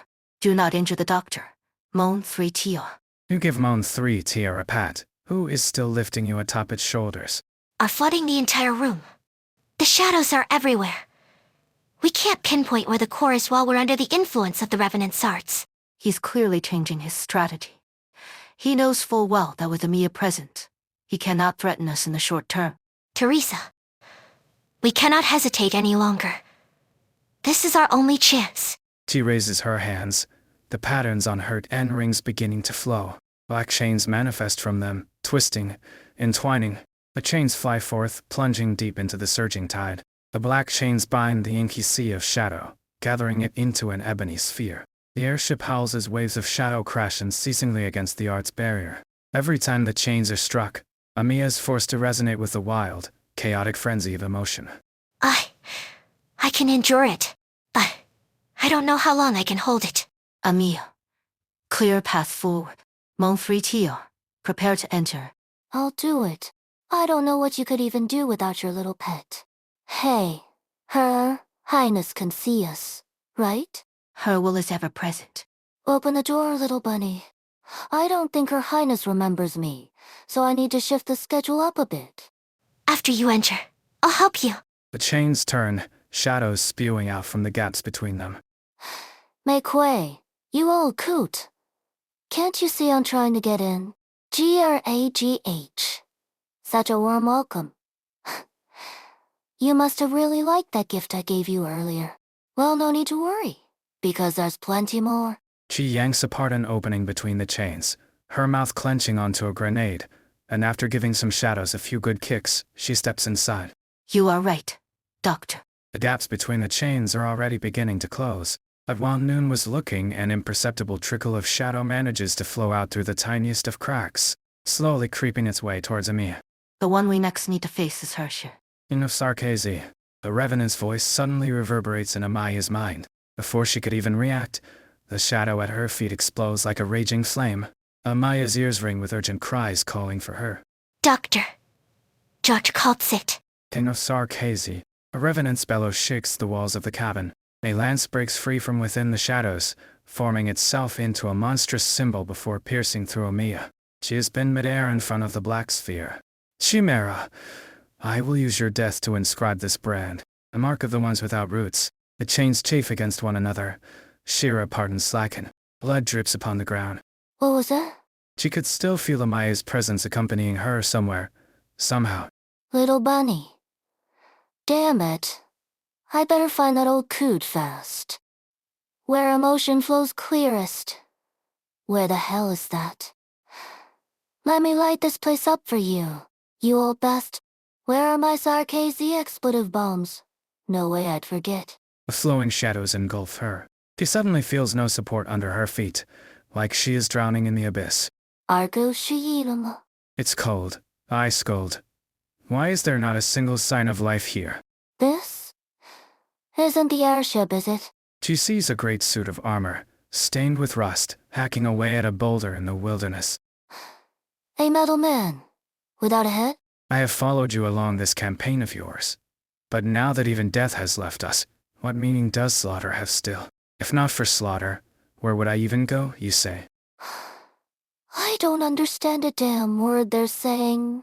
Wait, is that Rock talking? She carefully inspects everything she has on her, realizing that she truly doesn't have any pre-prepared bonds at the moment. Revenant, consciousness, emotion, the words suddenly jump into her mind. A revenant is inside that rock. Was that you talking, little bunny? This was the help you said you were going to give me, right? There is no answer. Just hang in there, Amiya. I'll be back real quick. She looks toward the headless suit of armor as it drags a boulder into a catastrophe. A moment of silence, then she chases after it, rushing into the catastrophe as well. She sees the storm within the catastrophe sweep towards her, Revenant tearing apart Revenant. She cannot sense any emotion from within. Just broken consciousness thrown into disarray by the origin Neum storm. The core is not here. Among the ruins of a battlefield, a crazed Revenant within a blood-drunk sword is restrained by the headless armor, forced into an ancient rock. W is disappointed. The core is not here either. Within a forest, the headless armor breaks apart. An altar that a witch coven had once worshipped collects a rune stone covered in inscriptions, and bears it upon its back. A cowardly Revenant had escaped into it, hiding among the carvings. The core is not here either. A desolate waste, far from humanity. A plundered settlement. She follows the emotions, searching unceasingly, wending her way through the emotions. Fear. Greed. A great Revenant within the armor seals away his fellows within massive chunks of rock, dragging them behind him as he wanders the lands. He spares a Revenant below the volcano who is concealed within a metal body. She experiences the bursts of weak emotion that the Revenant felt as he wandered, with nothing to show for it in the end. She feels even more bewildered. What was this Revenant trying to do by collecting his own kind? A feeble flame within the forge sputters and flickers. Does this? The soul furnace in Cosdell? No. No way. I remember the fire inside it. Bright enough to light up the night sky above the city. Why is it so weak? Wait, this isn't the soul furnace I know. Why have you bound us back here, my friends? Since death spurned us, we have fought together for near 1,000 years. We have witnessed Cosdell fall and rise and fall over and over, to the point that we have grown weary of this unchanging, endless cycle. You left me, left Cosdell. You have hidden away in despair, gotten lost within chaos, forgot yourselves in the slaughter. But I never left our homelands. I have walked every inch of every Cosdell. I still remember every howl of grief for each and every Cosdell. Cosdell. I must do something.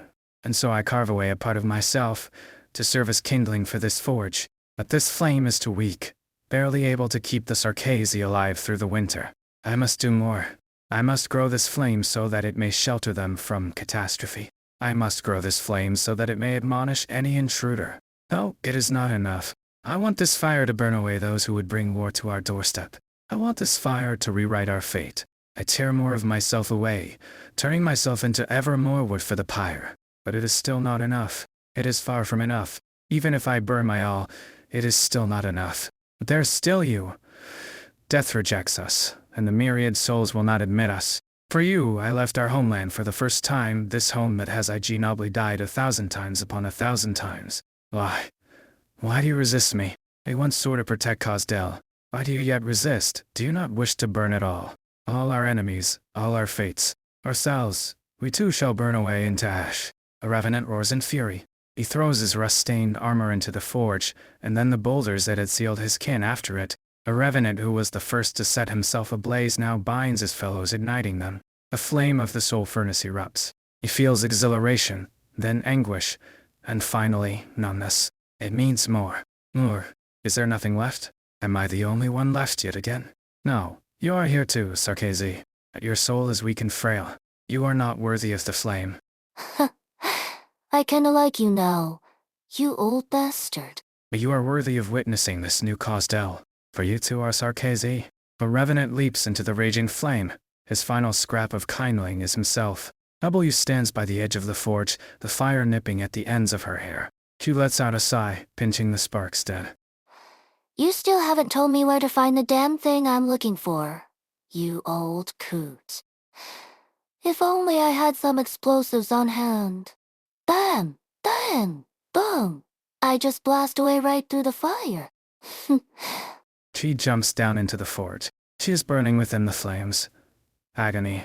She screams curse after curse after curse. The Revenants wail. Sorrow. Everlasting sorrow. I will burn everything away. My kin, the past, hatred itself. She continues to drop down, falling free, until she approaches the embers of the very first kindling, a first Revenant who set himself alight. Within the fires of the forge, she sees the ever-shifting core. Her tears are wiped away by the heat. She smirks, holding the core of the soul that could burn anything and everything. I've got you now. You old bastard. The fires cannot be quenched. From one forge to the next, my shattered soul will burn in yet another cage, until I can finally rest in true death's embrace. Down. Here. The moment that W touches the forge of the burning soul on board the airship, a burst of fire separates from it, engulfing her in flames. The unrelenting heat surges towards her. The Revenant intends to burn away the Sarkazi who betrayed her clan. The heat of the engine is already enough to sear the flesh of her hands. Let do or die. Shut the fuck up, you stupid ghost. Casting aside all concern, she holds tight to the airship's true engine. Huh? A Revenant withdraws himself at an unprecedented speed. He must return to his forge, immolate himself in the sin-bearing flames. W. Black arts pierce the fires, encircling W.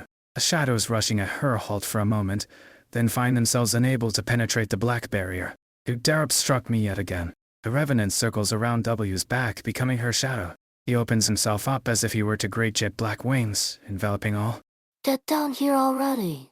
Ancient Sarkazi profanity. The screeching of the engine cuts off. At last, the beating heart of the flying fortress that had roared across the skies above Londinium and threatened the lives of each and every Victorian stops. Hunt. W! Wake up, W. Hold her? Who said you could carry me? Let go, or I'll stick a bomb onto your claws. I can only give you some basic wound treatment, W. We have another issue to solve at the moment. I'm not so easy to kill. Hey, little bunny. We did some pretty good work together just in. Amiya, how'd you get that badly wounded? You stretch out an arm to support Amiya, the girl's petite frame trembling slightly.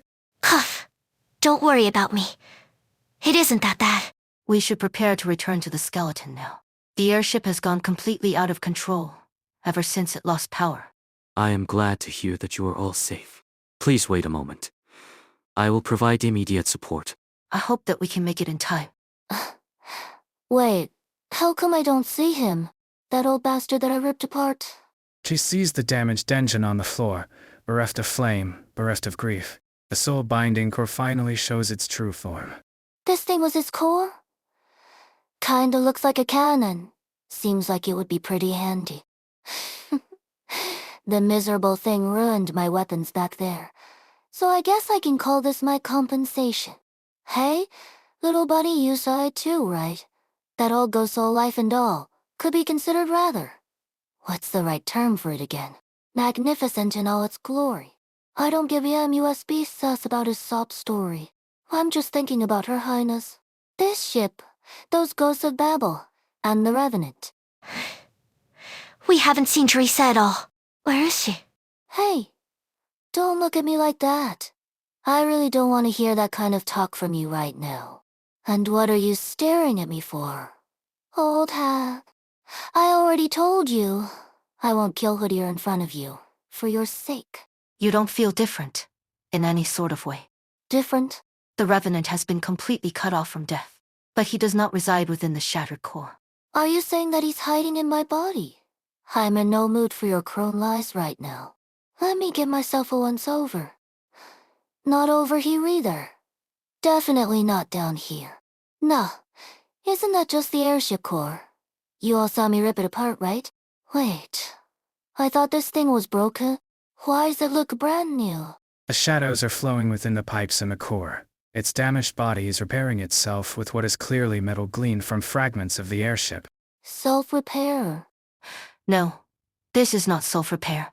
Moon 3TR, structural fortification. The shadows flow down from the core's body, showing no signs of exhaustion. In the blink of an eye, all you can see is black. You have destroyed my hopes of breaking free from the wheel. Everything I have done, all for naught. After suffering in the flames for hundreds of years, I was to finally welcome death's late embrace. No. Once more you deny me this right. No more will I be bound. No more will I be merciful. You have freed me, and so may you all die in my stead. You see shadows darker than black. It is the color of the soul. His lance forged from his lifetime of suffering is aimed right at you. Teresa finally shows as the Revenant dissipates, rescuing it and entering an unknown space. A flash of cognition. In the gloom, a consciousness. Nearly eaten away by disordered emotion. Unable to perceive. Unable to be perceived. The outermost layer of the fortress in the skies above the shard begins to break apart, its many fragments falling like a rain of iron spilling across the ground. The enormous skeleton halts in place, its nerve bundles still wrapped around the airship. The Revenant's final consciousness is dissipating. You promised me that future beyond question, Teresa. But your followers have become hindrances upon your path. My fellow souls are in disarray from centuries worth of scorching flame. This forge was meant to be my cage, my execution chamber wherein I could slit my own throat. I have not yet paid back the price for betraying my clan. This is the last thing I can do, Teresa. A violent ignition. The shadows dissipate from within the inferno, and the flames envelop the airship, tearing apart the nerve bundles. They charge towards you too. And as for you all, you use false words to place yourselves atop a pedestal of virtue.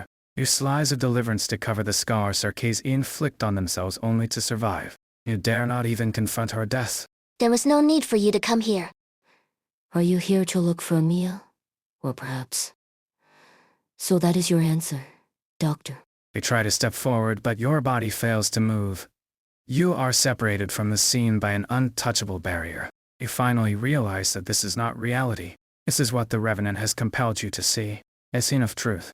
You see many figures by your side advance. You recognize their weapons and armor. You have seen their shadows before, rather recently in fact. Have they come to protect Teresa? Oh, that's not right. You see them draw their swords against the wounded king of Sarkazee. You see a scene that you could never have imagined. Teresa fallen in a pool of blood, protecting the sleeping Amiya in her embrace. Her murderers surround you. You and them, conspirators all. The fleeting scenes melt away, returning your consciousness to reality. You look at W, Coltsit and Amiya. You see the expressions on their faces. You realize that you are not the only one watching those visions unfurl. The calmness of this dangerous mercenary's expression feels rather strange. You feel as though she should be flying into a rage, but she does not. She doesn't even glance at you. Gripping the cannon in her hands tightly instead, she is staring at the Revenant's remnant shadows. Coltsit looks back at you. Her emerald green eyes remain calm and collected as ever, but you notice a tinge of sorrow that was not there before. Amiya stares ahead blankly in a daze, her arm outstretched, as though trying to grasp something, but all her fingers find purchase on is nothingness.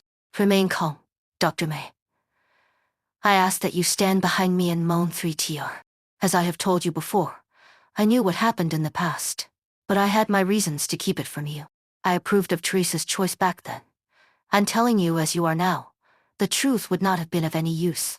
Duct, it is true that during our time in Share no Bog, and even after, I had my doubts about you. But the choices that you have made since are proof enough that you truly do walk the same road as us. Calm down. Do not waver. Hypocrite. Coward. Shut up. How dare you use Teresa to try and sow discord between us? Just disappear already. Enough. Coltsit, tell your monster to hang back a bit. Wasn't really prepared to do this right now. I know that old thing's not going to make up some fake movie when he's right about to die. I'm not an idiot. There couldn't have been anyone else who murdered Teresa. There must have been an explanation for what happened back then, but killing someone who doesn't remember anything... doesn't interest me at all. Surprise, doubt, sorrow, incomprehensible truth is like a sledgehammer striking at your heart. You feel difficult to even begin to recover from the shock. The calm tone of the two didn't help you forgive yourself. You look at the silent girl, her face streaked with tears. You want to say something, but she is the one who speaks first. Doctor, I knew. Or rather, I suspected it a long time ago. Ami. I still remember. Why drive? Coltsit had to send the doctor to Cherno Bog to heal after the accident. And the reasons the elite operators gave when they opposed the decision to rescue the doctor. Even if everybody was quiet about it, I could still guess. There was only one possibility. But I still don't understand. The doctor I knew, the one who saved me, brought me so many different places, told me so many stories. The one who brought me back to Babel, the one who tried anything and everything to cure my Oripith. Why? The one who promised me that I had a future. That incredibly kind person. Why did that doctor? Why did that one kill the equally kind Teresa? The person who loved everyone. I still have so many questions I want to ask you, Doctor. The you who rescued me. The you who murdered Teresa. The you who stands before me right now. In the end, which one is the true you, Doctor? I just didn't know how to ask you. Since you awoke from the sarcophagus, despite the loss of your memories, you always stood with us, no matter the danger. How could I believe someone like this could be a murderer? You reach a hand out to Amiya. Doctor. The deck of the airship suddenly begins to shake violently. Amiya immediately grabs her hand. The dark shadows that once gathered within the cabin have begun to bloom in the sky. Below the glow of the crimson horizon, a black blossom, dark enough to swallow all light, furled itself around the airship. The airship is collapsing. We must withdraw immediately. Stand behind me, Doctor. Collapse not in disorder. As I speak these words, thus do nature's laws restructure. The shadows enshrouding your thoughts are dispersed. Golden incantations break apart the inky blackness, raining down upon the damaged areas of the airship. The words fall apart as they touch the surface before reforming, suturing together the ship's broken body, healing its wounds. Everyone, allow me to handle the shattered fragments. Pass through the shadow. The skeletal nerves that will ferry us back are ready. The banshee's bone pen hangs down from his hand, lightly touching upon the surface of the shadow. With shadow as parchment, the banshee scribes his incantations with restless flicks of his wrist. Golden veins wend their way through the shadows as the fires are slowly extinguished. I can see the nerve bundle. We're ready to withdraw, Logos. Very well. Hold my hand tight, Doctor. You all fall back down onto the deck of the airship. The hull beneath your feet continues to shake, but the Revenant keeps his silence. The shadows circle underneath everyone's feet, as though mocking you. White crystals extrude from the hull, radiating a cleansing light, a gentle light, a graceful light, a light that pacifies all confusion, mayhem, and disorder. The rays wash over the shadow, becoming ever more dazzling. The purest white erases all color around you. Immediately after, a black hole appears in the distance, devouring the radiance whole. Darkness, tranquility, amidst the pitch-black dark, a singularity emits its first ray of light, a light of thought, the light of emotion, the light of rebirth. A ray of weak, reddish light begins to grow and expand, illuminating the hand that wrought it. Illuminating. She walks forth from the darkness. No, she has been there all along. It is just that for a moment she chose to let her gaze fall upon you. For only a moment. Within her embrace, the Revenant's scattered consciousness coalesces once more. All his sorrow, all his misery, all his rage, they dissipate as she consoles him, and at last the Revenant returns to serenity. She carries her compatriot, abandoned by death as he is. She brings rebirth. She rewrites fate. There is no response, but you manage to glean some curious information from her expression. You dare not say for sure. Everyone holds their breath because of her presence. Everyone awaits the first words out of her mouth. Silence. She says nothing, retreating back into the gloom. She leaves no tracks. It is like she were never here. And everyone understands that she has finally taken action. Did I miss Her Highness say something in? Hey. Wait. The airship's moving again. It's even at full speed. I thought the old fossil was a... It is Origenium. We have gotten too close to a Nanahem. The airship is an Origenium-rich environment, and its stocks on board fuel it with energy. Teresa. The nerve connection snapped. Through the openings in the skeleton, she sees that the great witchcraft-powered construct has already broken free of the nerve bindings, now hurtling at UNC as Abel speeds towards Amnanaam hanging in the sky. Hodor, you're awake. Emergency lane. What did you say? The Furin MUT. It left a final bit of energy inside the life bone. Perform an emergency landing. In Londinium, somewhere safe. W and the others are still on the airship. I already promised Dr. Cosset, and the doctor, to do everything we can. To save more lives. All we can do is try our best. Many have called you by these titles. The evil spirit of Babel, the doctor of Rhodes Island. Many have believed in you. Believed that you always make the right decision. That no matter how despairing the circumstances, you would always be able to find a way out. You are far from omnipotent. It all happens in a flash of lightning. Arisa does not reappear, having gathered up the shadows and taken them with her. As you approach the cunibula of suffering, the crystallization advances ever more rapidly. Now that the tides of shadow have retreated, you finally notice that the crystals have covered the entirety of the airship. Our companions still stand by your side. They are great fighters all, but in the face of this fated disaster, you are all powerless. The airship, unable to stop, rams into Amnanaam, and is brought to a standstill. The instant that the ship is about to touch him, Nana N, the colossal vessel, once hurtling at full speed, is slowed to a crawl. Time itself stagnates. A great origonium tree rapidly grows new limbs, firmly grasping the airship. The lush branches quickly extend and envelop the ship. You see everyone trapped in that moment. You see the origonium grow wildly. You see Amiya anxiously stretch her hand out towards you. This was the moment that time stopped for her. You can even see her shouting your name. But pure origonium covers her body at a terrifying speed, and the words never manage to leave her mouth. It spreads. You rush towards her, but you are nowhere near fast enough. It engulfs. You see the origonium about to swallow up the final dregs of her body. Amiya, you muster all your strength to extend your hand, trying to grab hold of hers. But you are too late. You are no longer able to take hold of her hand. A torrent of jumbled information rushes into your mind. It is like you are seeing a tranquil world, one completely turned into origonium. Amiya, Kaltsid, Logos, W, all of Rhodes Island, all of Londinium, all of the battlefield, all of Terra. No, this is not what you wanted to see. How could you allow all this to happen? Stop. Stop. The doctor awakens in an unknown space, accompanied by Priestess. You might not remember exactly what today means to you. It would lead you into great danger if you do so. You must remember. Condition. Stable. Sorry for making you suffer again. Hold my hand tight, Doctor. Next time, please don't leave me without saying a word. You wouldn't accept something like this happening again either, right? What's wrong, Dai? Why are you looking at me so strangely? Saie, where did you manage to learn such a strange language this time around? Did you sneakily upload your cognition to some civilization out on the tip of the spiral arm in this round of hibernation? Alright. I'd just like to reconfirm whether or not your capability for language has been properly restored. Don't tell me that you've even forgotten my name just because you've had a big nap. Come on, say my name again. The database will analyze all of your voice data. You recovered rather quickly, yeah.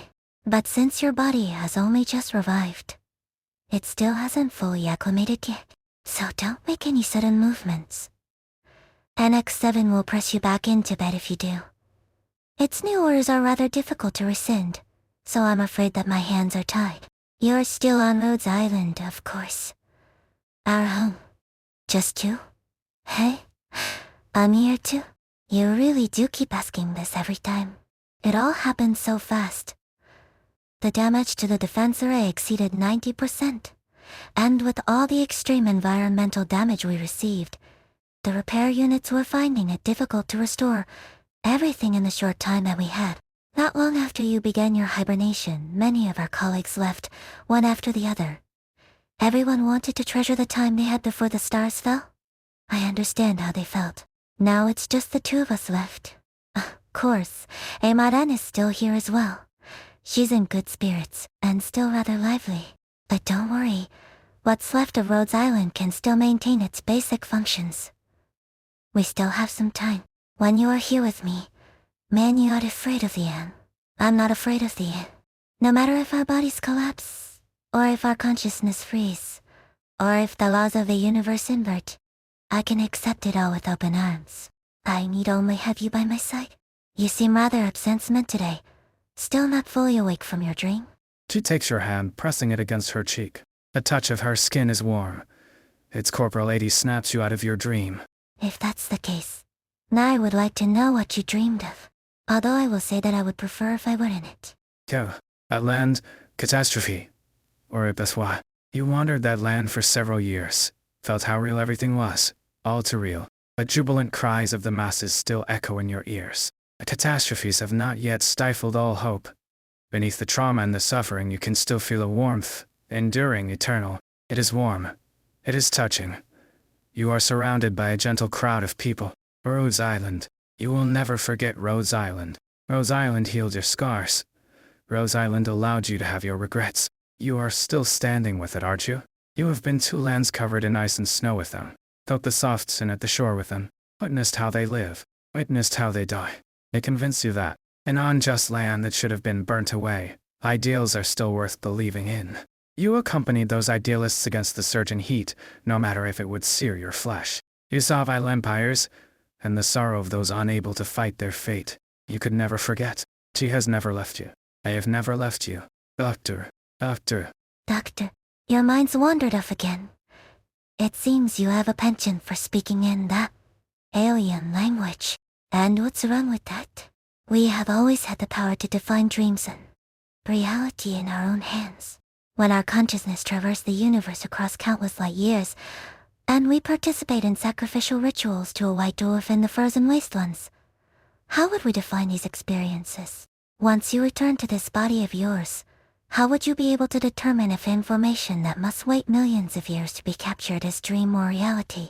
Wait, you're not seriously thinking that over, are you? What is it, Mitrazu? Never met? So, you finally noticed.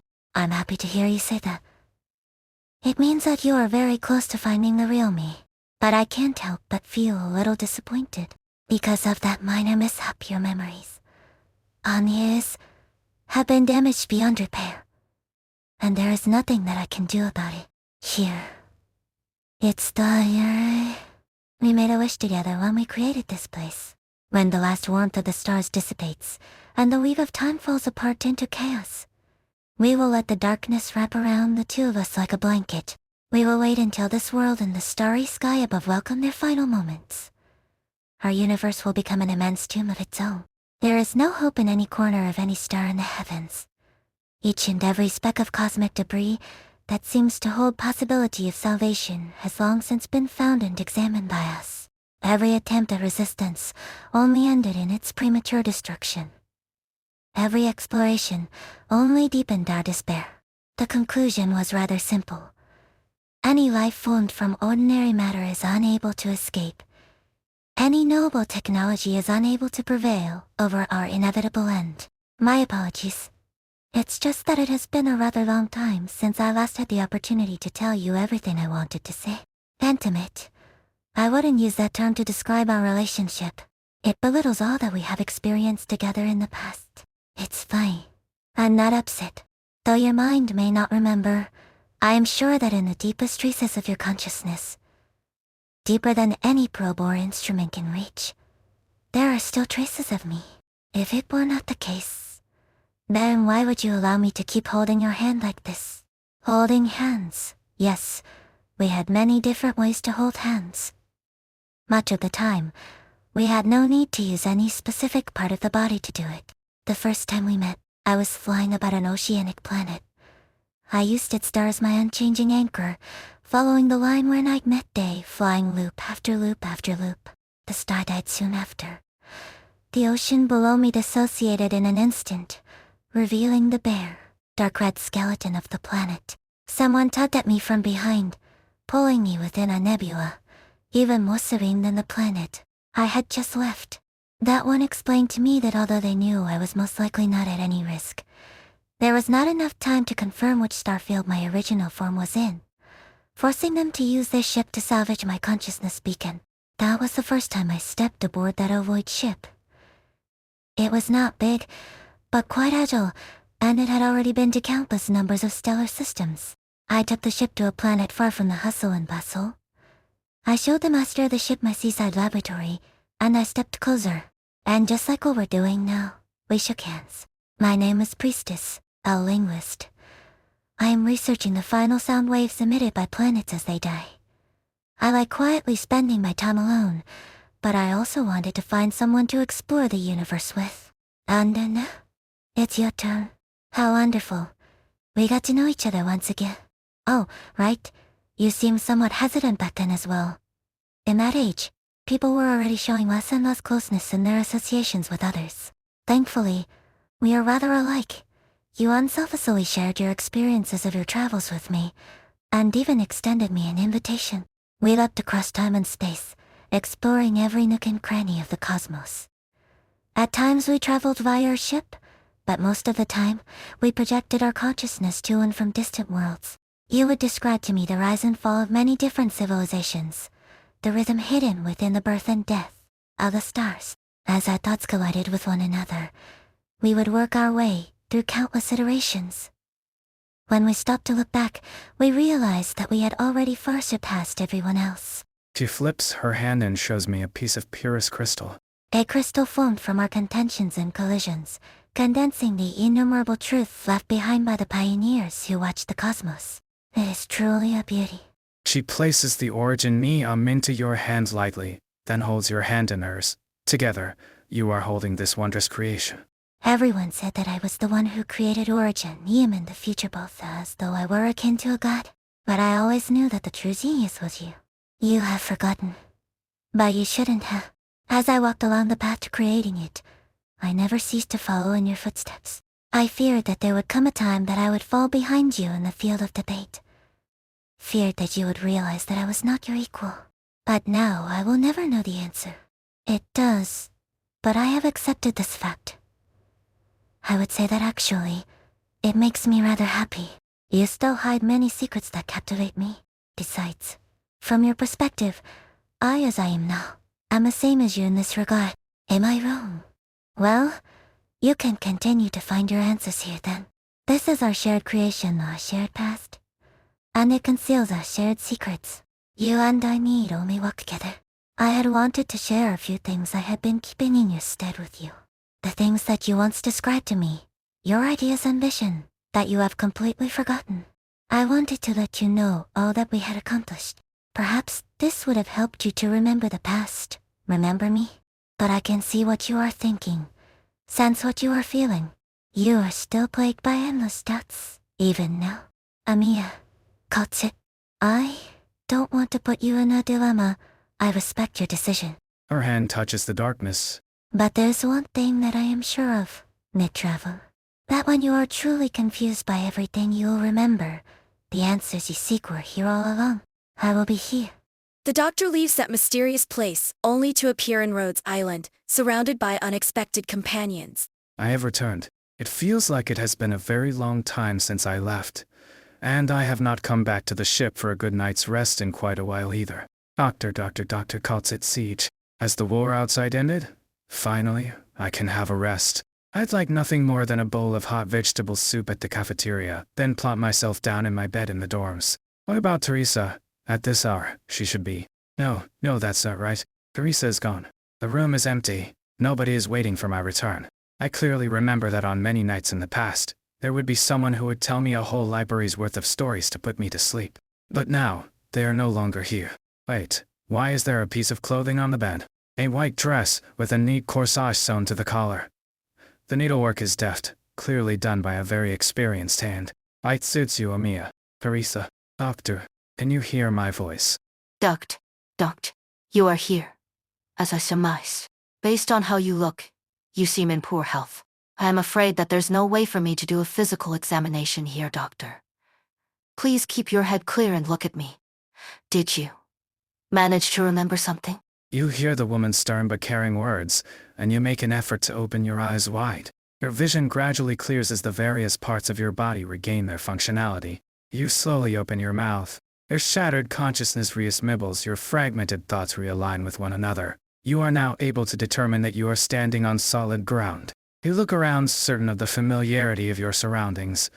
You've spent quite a long time here before. The expression on the woman before you turns rather strange, even hostile. It seems you still remember who you are. Amiya is not here with us. What I can say for certain that this is not the original Rhodes Island. You are the only one I have seen since I arrived here. Are you sure you don't know what is going on?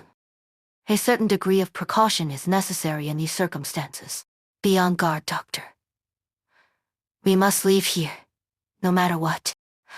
Still, I will do everything I can to protect you. Don't stray too far from me. No more. I'm so tuckered out that I could sleep for an entire month. Don't be like that, Kairos. This is a live combat exercise. You need to treat the training room like the battlefield. It can be real fierce sometimes, Captain. Focus up. There's still lots of training drills arranged by the instructors to go. Why so serious? They're not even here. Oh, Doctor. Kairos. Oh, don't worry. The doctor's definitely not going to tattle on us to the instructors. Let me just take a nap here before. Or don't. Attention. All members of A1 detachment. Sir, all of you, 100 laps around the training room, then 50 sets of stamina draining exercises, on the double. Yes, sir. Sorry you had to see that, Doctor. It's been too long since Rhodes Island experienced battle. These young fighters of ours can be a little slack, so I guess it's up to me to tighten them up. Of course, but they still need to be prepared for any dangers we may come across. It'll be fine. No need to trouble yourself over their training. I'll handle it. You've been working real hard lately, Doctor. Go take a rest. Don't worry, we'll be keeping watch. I saw the same scene unfurl as you did. They truly do exist here. Dreams would not be so clear. And this is not a scene out of your memory. Keep a clear head, Doctor. We must press onwards. Glad to see you here, Doctor. Got time to sit down and have a drink? Everything's on my tab for one night only. Did you forget, Doctor? Today's outcast retirement party. Here's to our venerate elder. Oh, shut it sharp. I'm barely older than you are. Here's to you, outcast. We'll always remember your many deeds and exquisite marksmanship. I can't believe that outcast is leaving us. There's not gonna to be anyone left too. HSC drink wish me on weekend nights. Hey, I'm just retiring. Not even a later-in funeral would be this sentimental. Plus, even if I drink so much tonight that I don't wake up tomorrow, I'd call my life a life well lived. My memories of working alongside you all are my greatest treasures, and I'll bring them to the grave with me along with my patron firearm. Must make sure that it's Rangers teaching the youngsters how to shoot. You're drunk, outcast. He uses a gun. How's the SP supposed to teach kids about burp shoot in a sank-take crossbow? You need to cut back, Blaze. You're talking nonsense again. Both need you to keep one eye open and one eye shut. Not too big a difference. Oh, looks like we're not the only ones at the bar tonight. I'm serious, Dagda. Show me how powerful the fist of a knight of the tower can be. Just remember, you asked for this. Hey, this isn't the boxing gym. We're guests here on Rhodes Island, so don't go about making trouble. I've had my fair share of times like this before. Now that you're formally a member of the Steam Knights, are you going to break things off with street loafers like us? Oh, stop it. Have you made your decision, Vina? I see no real reason for me to hesitate. My days in Norport might have been some of the happiest in my life, and I don't really see any need to return to the palace. Alexandrina Vina Victoria is a descendant of the royal family, but she is also a normal, honorable Victorian. You are now an honorable Steam Knight, Aladale, at the Honorable Siege. I believe that these lives of ours are for the best. Peaceful lives, such precious things, to life, to Victoria. Whenever you're in the mood, we should go out and have a stroll together. Perhaps throw some stones at the Duke's windows. You still remember each and every one of them. The regret you feel over their tragic fates is clear on your face. Otherwise you would not be seeing such things. What do you feel, Doctor? Gratification? Confusion? Perhaps anger? These are the scenes that your subconscious mind wished to see. You hoped that they were all real, didn't you? Only you can answer that. Let us continue, Doctor. No matter what you see, you must face it. Surmount. I'm back, Doctor. It's been a while. It hasn't been that long. Don't recognize me anymore. I was out setting up an infected treatment center in the north of Ursus. Took quite a lot of effort. Thankfully, the workers in town were all supporting us. Nothing the local lord could do but compromise. We managed to get the land that we needed out of the deal. Are you trying to crack a joke, Doctor? Or have you just woken up? If reunion didn't exist, then who would be helping Rhodes Island with treating the infected in Ursus? Why would you suddenly bring up the dead Black Snake? Did you want me to thank you again? Very well. After all, it was only thanks to Rhodes Island that Ursus and I were able to cast off that mastermind and start new future for countless people. Doctor, why? You told me to give you my report immediately after completing the missions, no? Who else would I do them for? I've always been a Rhodes Island operator. You look strange, Doctor. Am I standing too close and making you feel cold? One by one, the lively crew shed their visages, shifting into indistinct, jet-black shadows. They do not appear dangerous. They just slowly drift around you. This is no illusion or dream. It is all real, in a sense. All the things you have encountered in the past exist within your imagination. They took their forms based on what you most hope to see. These scenes affect me as much as they do you, Doctor. But they are ultimately the product of your thoughts. Origin Neum. Guided by your wishes deep in your subconscious and your desires to make up for past regrets, has reproduced what you wish to see. You continue to hold a deep regard for everything you have experienced alongside Rhodes Island. Yet despite that, you were able to break away from this beautiful lie.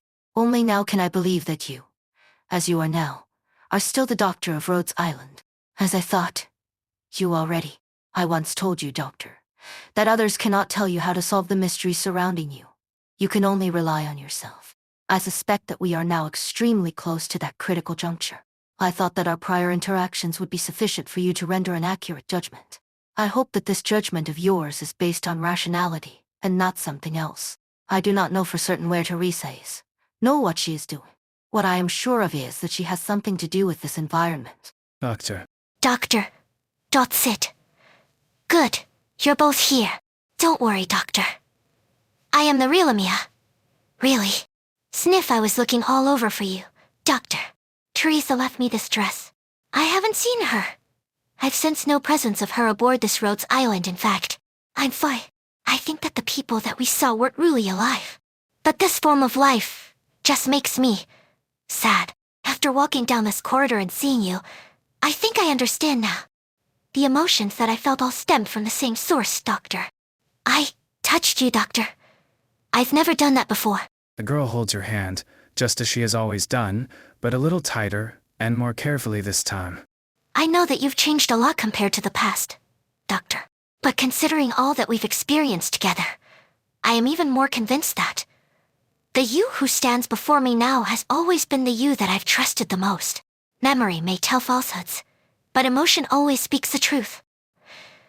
There are many things that I still don't understand at this moment. I have questions that can't be answered until we see Teresa once more.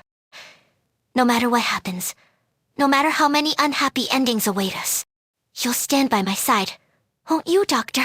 Good. That's all I ask for. Let's go find Teresa. Then. First, we must figure out how to leave. The answers we seek are not here.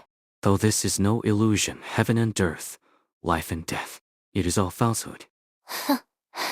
So even if you leave that dreary gallery of fakes, you just find yourself wandering around an even bigger stage? Who the hell set up these curtains for us? Their taste sucks. Oh, looks like the main cast is finally here. Hey, Crone, let's put that all-knowing brain of yours to good use. I've got a real big question I want answered. Where the hell are we? A small boat, drifting atop an endless golden sea. We are within Origin Neum. Within Origin Neum, there exists a universe. Within the assimilated universe stands a great tower that touches the sky, and everyone believes that Teresa waits them at the top.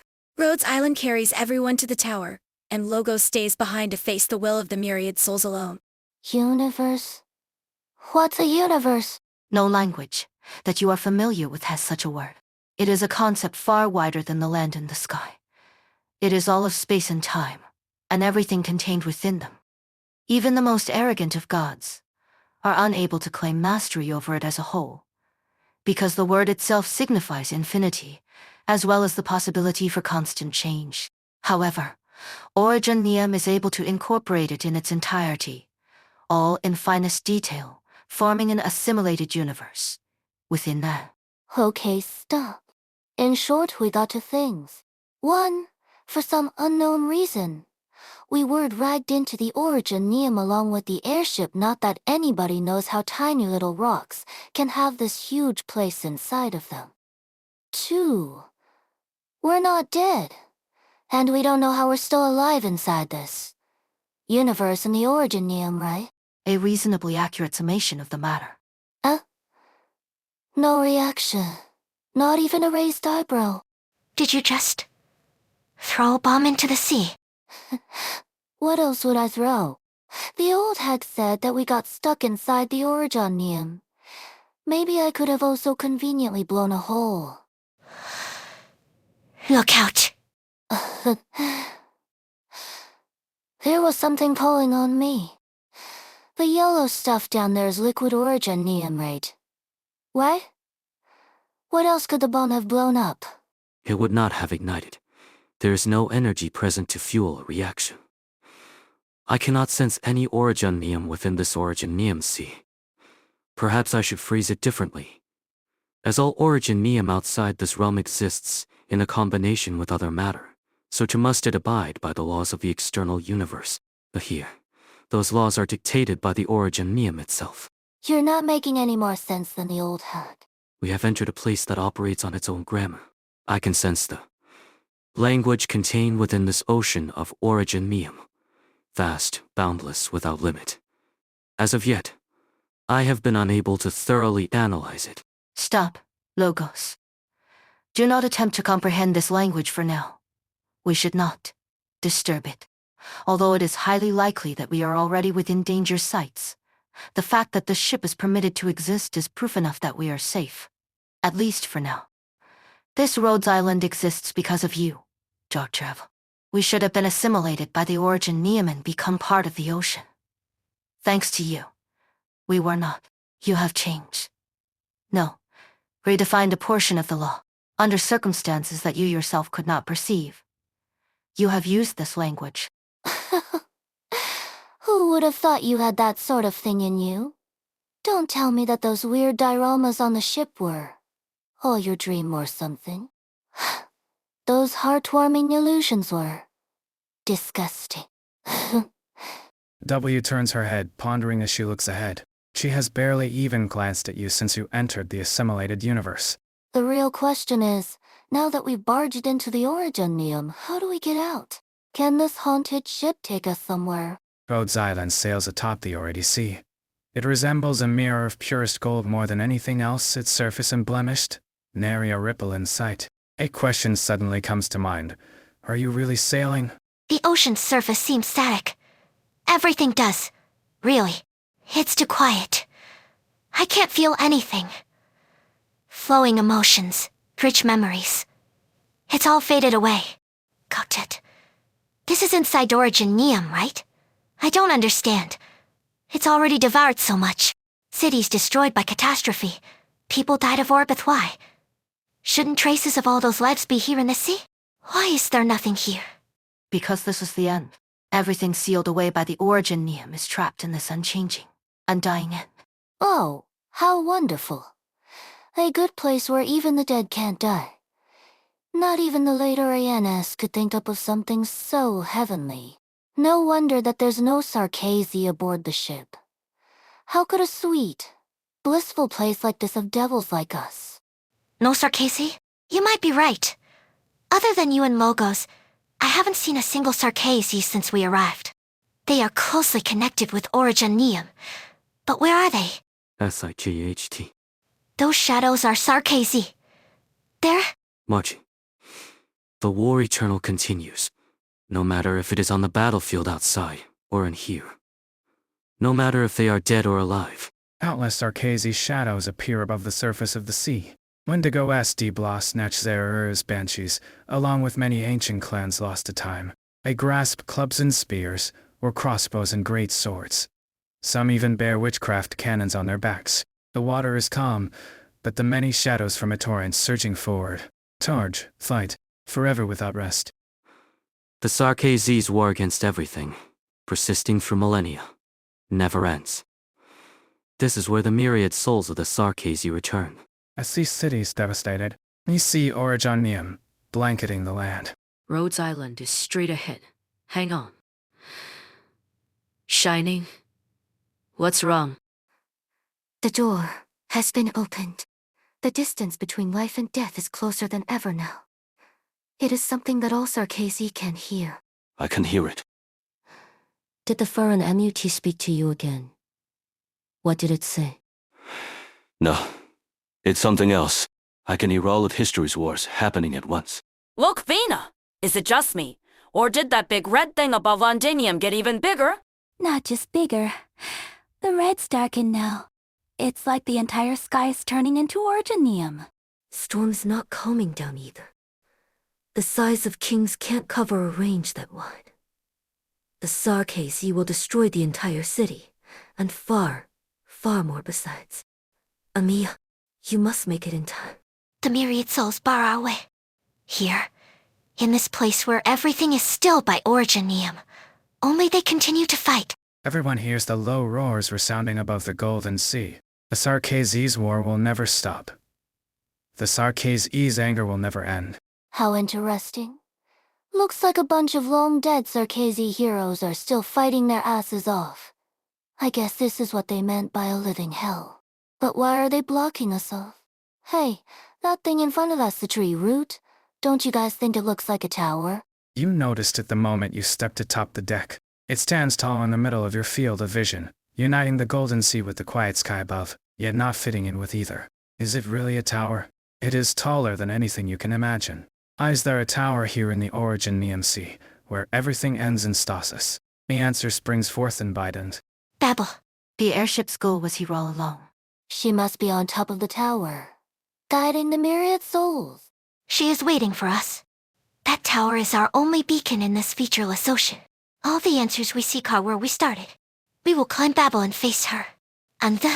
Amiya. Yes. I'd say I'm pretty clear-headed right now. Making it all the way here. There's no way that I haven't figured out what I want to do. There's still lots of people on the outside fighting their asses off. If we weren't so quick on the draw, I think we'd be seeing a few more familiar faces here among the dead heroes. Hey, old hag, bring your little monster out to help us. It's gonna be pretty rough, the way we're headed. I cannot do that. Mon 3TR is unable to appear here, and I do not wish to arouse any unnecessary attention. Glora, another one of those reasons that you don't want to talk about. Talk Traveler, I am severely limited by the environment here, but it should have no influence on you. I will need you to move the ship. You need not worry. The heading of this Rhodes Island does not depend on your skill at the helm, nor on any machine or energy generator. We are within Origin Neum. You will have noticed by now that you hold special significance to Origin Neum. The reverse is very much the same. It is equally as irreplaceable to you. My silence has many reasons. Frankly speaking, I still have reservations on whether or not I should be helping you retrieve this knowledge. Hate, torment, anger. I cannot deny it. At the time, I did not only lose Teresa, I also lost someone that I once hoped I could trust. I was very disappointed in myself. I was not completely aware of your changes, or rather my preparations were insufficient to reverse the outcome. We were able to glimpse the first rays of light of our goal, but Teresa's sudden departure extinguished the flame. Once more we are plunged into deepest night. If we do not make the right choices this time, the darkness will be eternal. No, I should trust you. I did worry that if I allowed you to regain your memories regarding Origin Neum, it might bring about unforeseeable changes. But over and over, you showed proof to me, to Amiya, to everyone, that my worries were unfounded. The only thing I can say for certain is that we walk the same path. From Cherno Bog to Londinium, your experiences and your emotions have shaped who you are today. And now would it know? You protected us, saved us from being devoured by the Origin Neum, turned into complex flows of information. You made Rhodes Island appear, and have afforded us the opportunity to continue on in this stillness. Dr. Eva, show us the way out, and find the right path for yourself. The direction that our future takes, where Rhodes Island heads next. It is all up to you now. You feel the movement of the ship beneath your feet, passing through the Origin Sea, passing through the army of the myriad souls. The tower gets ever closer. Why is the sea so choppy all of a sudden? The myriad souls are affecting the surrounding environment. The assimilated universe is no longer stable. The myriad souls are angered. They're all looking this way. Sure. Let them gawk. They can watch me step on their heads. Gonna run right over them. A great wave resembling a palm swats at the tiny Rhodes Island. W grins and laughs. She takes a running leap into the wave. W disappears into the maelstrom in an instant. But, in the next, her laughter rings from within the golden mist. That thing isn't part of the Origin Neum Sea. I can blow it open. I never thought I would get to open up the ABL. The sounds of destruction ring out, from quiet cracking to roaring collapse. The great pillar to the sky should not have been damaged by such tiny bombs, but some of its roots peel back, hanging down towards the minuscule people aboard the ship, providing a route from the deck to the base of the tower. Let's go. Quickly. You climb the fallen structures with all haste. To your surprise, the white material feels soft and pliant, almost like some sort of cloth. Amiya touches the roots lightly. In an instant, countless hands stretch towards her.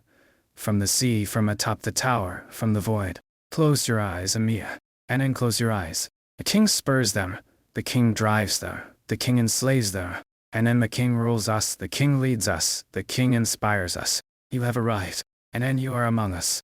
The myriad souls. The Origin Neum Sea is close to boiling. The myriad souls thirst for the king of Sarkazi. The myriad souls wish to force the king of Sarkazi to stay. The one ahead, Amiya. Go and see Her Highness. Obtain the answers you seek, and overcome them. Oh gosh. I also miss Her Highness. But we have long since bid farewell to her. When Babel still yet roamed the earth, the first circle of our fellows vowed to dedicate our lives in service of our ideals. Her Highness and I were no exception. As for the voices of the myriad souls, I will respond. I have been waiting for this moment, ever since I sang my first elegy. The will of the myriad souls is a frothing sea, billowing furiously. Their hands clench swords, their hands leash fur and mutts, their hands command 1,000 armies, their heads bear identical crowns. They are the lords of the Sarkazi. They are the eternal existence of the Sarkazi.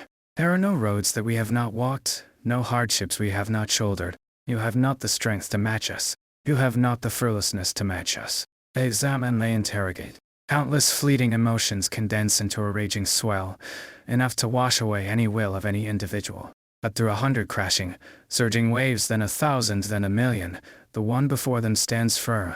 A young Sarkazi lifts his bone pen, pointing it towards all the nameless kings of Sarkazi. He needs no words. His curses are his answer. And everyone walks along the path to the top of the tower that touches the sky. When they arrive at the peak, heaven and earth invert. Ever since King Yli died, I continued to see him many more times, and his emotions and experiences remained within Civilite Eterna, but there were marked differences between them and my memories of him. And my impression of him was of a man who always sitting at the center of the chamber of the royal court, his head hung low, never speaking a word while other members bickered amongst one another.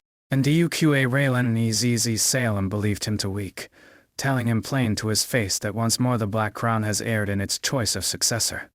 He never responded. He merely continued to stare out the window, his gaze enraptured by the thick smoke billowing out of the furnaces outside. Only after his death did I know that Yli was a remarkable caster and artisan, once dedicating his time to researching arts that would improve the living conditions of the people, planning out all the possible ways that Causdell could step into the Crystal Age. And he traveled for many years. Once returned, he persuaded the Revenantess to prepare to raise an immense furnace in the heart of the city, larger than any other. But once the crown fell upon his head, the newly coronated king of Sarkazi slowly slipped into silence. And the sudden burden of all too many emotions and memories is a pain beyond measure. Many chosen by the crown did not have time to leave behind their names. So swift was their death from madness. And but Yli did not fall into insanity. He bore it all. It was thanks to his lucidity that he fell further and further into despair.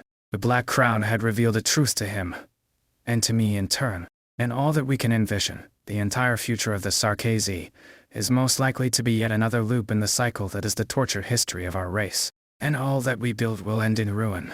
War will tear apart his Causdell. War will kill him. And war will kill me. He can't keep going much longer. Come on. Take down the bastard and the witchcraft altar. L be useless. A crossbow bolt lodges itself into the Sarkazi's chest. He takes no heed of it, continuing his advance. Beep beep beep beep beep.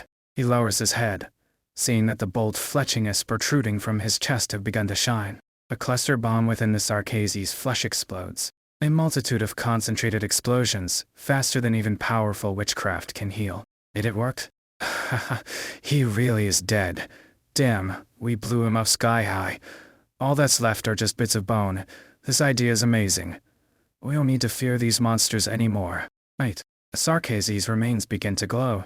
The soldiers instinctively begin to retreat, but it is too late. A spurt of flame and orgonium dust enveloped this corner of the battlefield. My patriarch, your body. It will not hinder me in battle. The Victorians, they are fierce. They have adapted quickly. They are on the cusp of finding means to counter our ways. Our losses grow by the minute. Our warriors will not surrender. Our defensive line still stands strong. Indeed, my liege. It is enough. I believe in their sis. In Teresa. This has not changed. Not even now. I've talked to theirs about Galdal the city maker many times, and the children of Soil and Stone had long since scattered across the land. I was in no way able to replicate his deeds, what with his unique talent for commanding gargoyles that he used to quickly lay down city walls of stone. However, I was able to learn much from his decisiveness and leadership.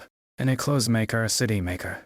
I jokingly told theirs that perhaps Galdal and I were more alike than I thought, and his face turned rather serious all of a sudden, telling me that he would not allow me to share the same fate as that king, betrayed by those he called his closest companions, and I was never able to share all of Gulduel's thoughts and feelings with theirs.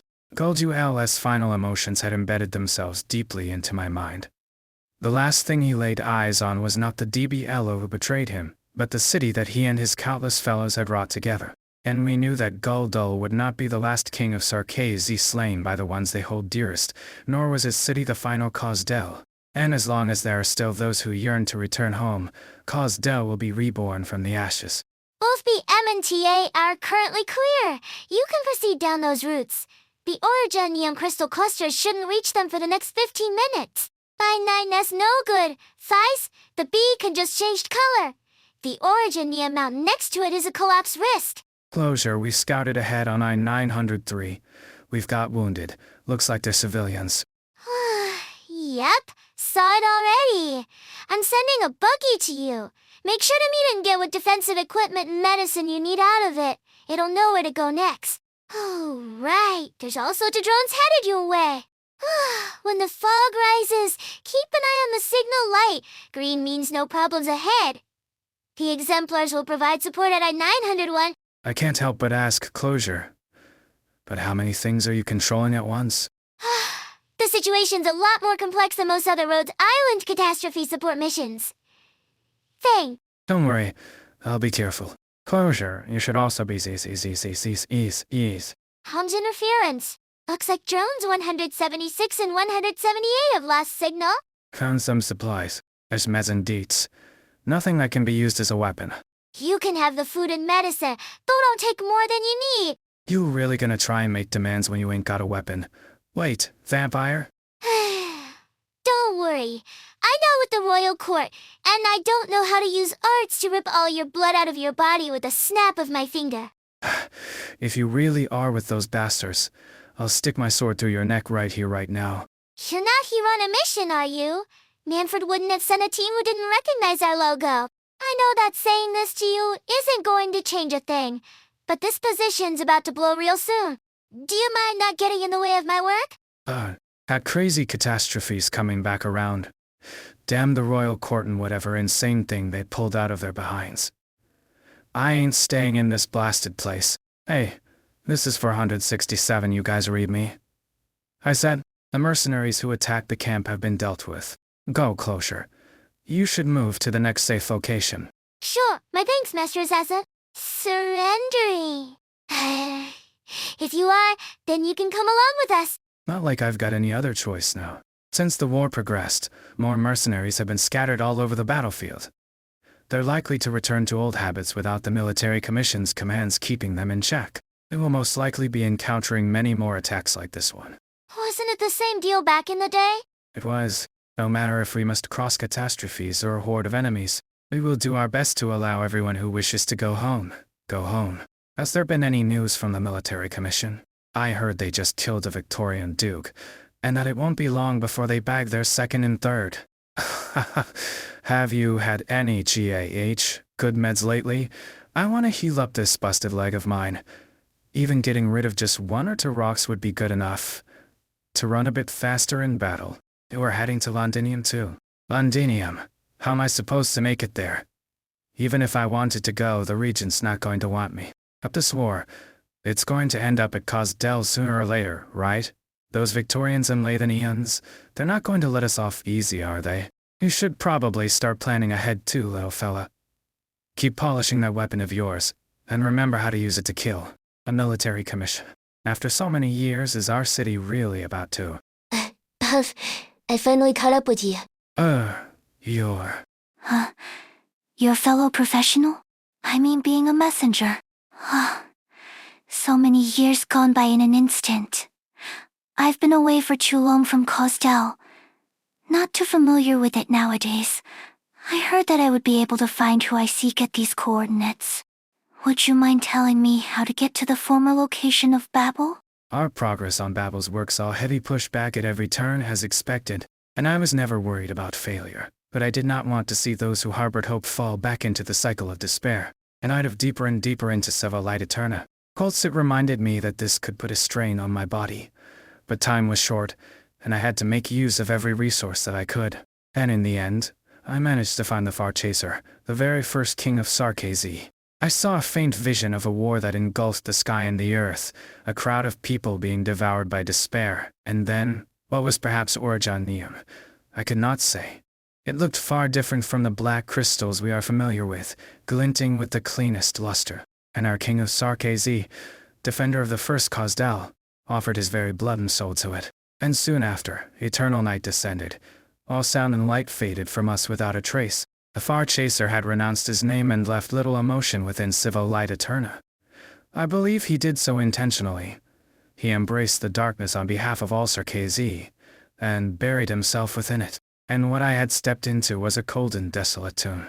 And I paced back and forth within, lost in thought amidst the silence, up until the moment that I realized that the darkness was not as desolate as I had assumed. Only by building it out tall enough could we reach the darkness above. Everything we build will collapse into ruin and be swallowed by the sands, this is true. But our will and our desire allow us to rise back up from the dust millions upon millions of times. We climb. We never stop ascending, crossing over the limits of our knowledge, until we transcend the darkness. So this is why there's a tower here. Well, somehow or the other, looks like we managed to reach the top. How long did we spend climbing this thing? Feels like I've been climbing for ages. That we might need to climb a little longer. What are you blanking for? I was listening. To the dead guys with the limited vocabulary nagging away? Haven't you gotten tired of them by now? Amiya knows whose voice she heard. The king of Sarkazi is among the myriad souls. The myriad souls wishes the king of Sarkazi will listen. Amiya cannot help but follow this voice in delving into the depths of Civil Light Eterna, fumbling about amidst countless fragments of space and time. A ring chafes against the palm of her hand. If only she could remove them, she would be privy to secrets ancient and new, and all the details of the past will flow into her brain. Not now, Amiya. Dotra. Kultsit. You are being influenced by the myriad souls. In their impatience, they are willing you to accept their choice. I wish to understand her emotions. Then you must face her. We must all do so. I know. Other than the myriad souls outside, I can hear the voices of your hearts clearly. The doctor's doctor. Kultsit's W's. Those who dare use darts on me to peep at my thoughts tend not to last too long. But, since we made it this far, I bet we're pretty much thinking the same thing anyway. Urgency, nervousness, and a brimming anticipation. All vivid emotions that contrast with the echoes in the deathly silence. Let's go up together. We're very close now. Let me have a think on how we should tear down this transparent ceiling. Perhaps. She has already told me how. An eye within the darkness hangs above their heads. A rhombus. It appears to be the only light in the darkness, as if it is the one that devoured the brilliance of all other things. Amiya raises her head. Every king of Sarkazi amongst the myriad souls raises their head. Amiya stretches her hand out towards the rhombus. Every king of Sarkazi amongst the myriad souls stretches their hand out. These were the only words left to me by the first king of Sarkazi. The stone that enshrouds us like night is our suffering and our hope. We came here because of hope. At this moment, the Far Chaser, the City Maker, the wrathful Surlian Flame. All the kings of Sarkazi are with me. Even Ally takes up his staff once more, a fight alongside me, for the sake of our shared duty, the duty of the kings. The future of the Sarkazi will be revealed here. Heaven and earth, up and down, light and dark, past and future. All of a sudden they are reversed. At the top of the tower that is also its base, at the end that is also its beginning, Amiya hears a sigh. We have been waiting for you, King of Sarkazi. The team encounters the rescued revenant at the top of the tower. It tells them of Teresa's ambition, and Teresa appears with a inspiring presence. We weren't imagining it. Do not be distracted by any changes in the rules of the assimilated universe. Mortals were never made to set foot in this place. There is no point in trying to judge the line between the real and unreal based on our conceptions. Look up at the sky.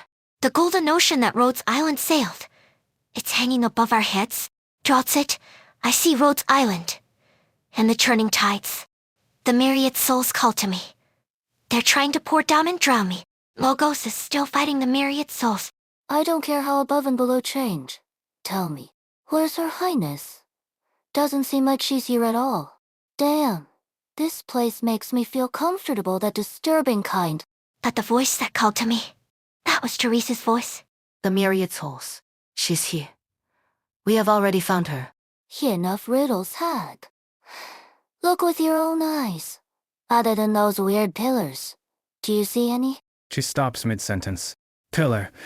Tower. Myriad souls. Teresa. In that instant, she understands why her soul finds this place so comforting. The myriad souls have taken crimson roots here, extending to the furthest reaches of heaven. Those white pillars? They're Teresa's will. She's trying to stabilize the tower. She's been watching us. Time does not flow in the assimilated universe, but this miracle continues to grow. It's even trying to penetrate the sky that we're standing on. If she could break through the limits here, that means... Why are you looking at me like that? I had to make sure this thing we're standing on is solid enough, right? Don't want to get it pulled out from beneath my feet when we finally get to see Her Highness. But this sky is more than what it looks. My bombs didn't even leave a mark. It's impossible to damage this place by any physical means. The limits of this place are set by rules beyond the comprehension of Tyrann's incredible amounts of information. It permits neither change nor challenge. Could have fooled me. You're hiding something. Hood was right. This tower has broken through whatever limits you're talking about. I know you have secrets that not even Hood and Bunny know about. You've never been here, but you're strangely familiar with many things here. You hide it well on your face, but you can't fool me. W. We can't afford to waste any more time. If Her Highness has fallen asleep while waiting for us, someone has to put new batteries in the alarm clock. Give me a hand, Bunny. There's something I need to make sure. Why would there be shadows in this hellhole when there's no sun and no moon? She throws her flashbang upwards, rather than fall back to the ground. It keeps going up. A ball of light rises from the sky, flying towards the golden ocean, revealing a blurry shadow. Over there, Amiya. That shadow that won't go away. He's here too. I don't sense any hostility. It's like... He doesn't even notice us. Wanna do it, Bunny? I've got a score to settle with him. He must know something about this godforsaken place. Wait, W. This is strange. He's not like the other myriad souls we've seen, lingering here rather than leaving. If he's here, does it mean he's dead too? No. He's fine. In fact, he's never been better. He's fully at peace. I can feel it. A peace filled with sorrow. What did Her Highness do to him? Teresa saved him, retaining the last bit of consciousness that the Revenant had left. Not only that, she has brought clarity to his chaotic mind. She cured his madness. She can do that now? I don't know what Teresa's state is right now. Can you communicate with the Revenant, Amiya? He may hold the key to the truth. I can try. Aid Arquave ripples from Amiya, touching the black shadow. The shadow meanders and answers the king's whisper. So it is you who arrived here after all, in the end. The indistinct shadow opens its mouth. His tone is surprisingly calm, with no hint of anger. An instant of clarity had arrived after millennia of torment, soothing his fury at long last. It is no coincidence that you are here, Revenant. Teresa saved me, preserving the fragment of soul that should have disappeared. I merely followed her to this place, to witness the turning point of Sarkazi destiny. Where'd you say Teresa? Her Highness is. She has departed to retrieve the seed from the very beginning. Amnana M? Isn't Amnana M already under Sarkazi control? What else is Teresa trying to do? Orijon Niem created everything in this land.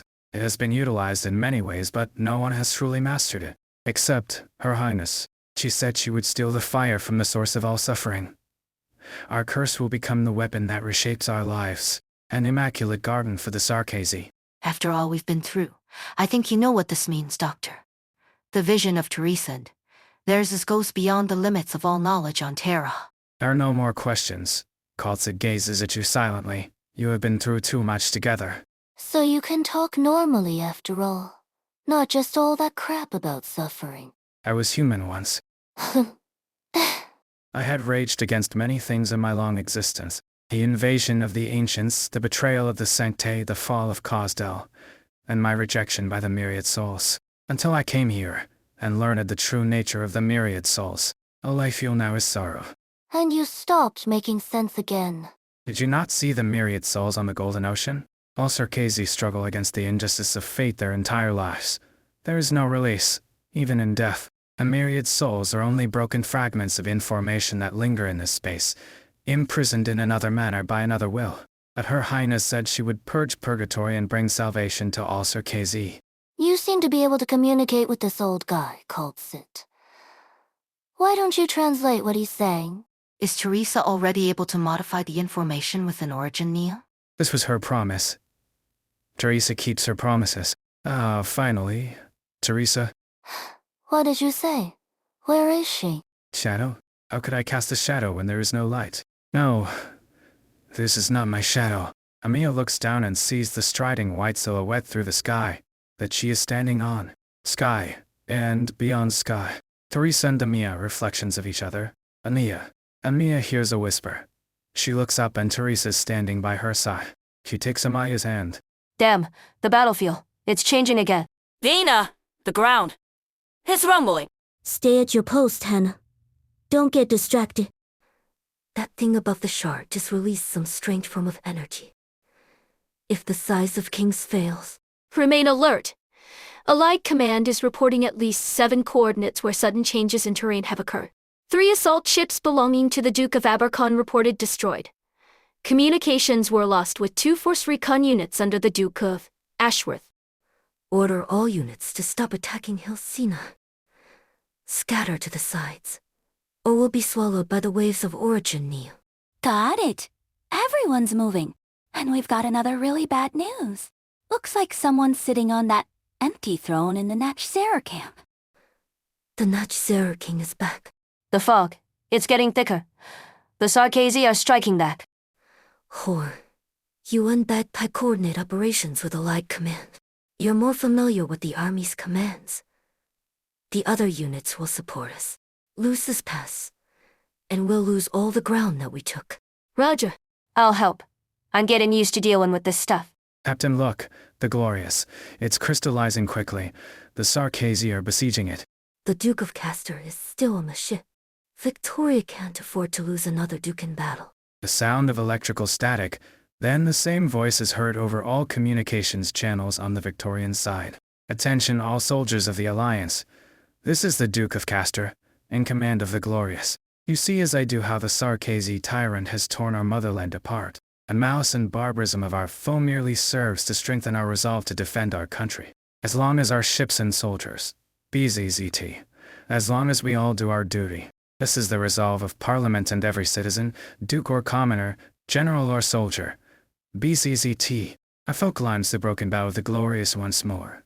Originium threatens to devour our fortress. You have not yielded, brave soldiers, neither will Castor. BZZ, I shall step up to the front lines and stand with you. BZZT. We stand upon Mother Victoria. The Duke of Castor. Is he mad?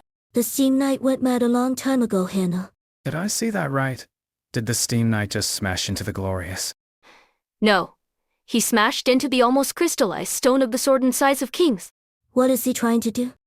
He wants to save his Victoria.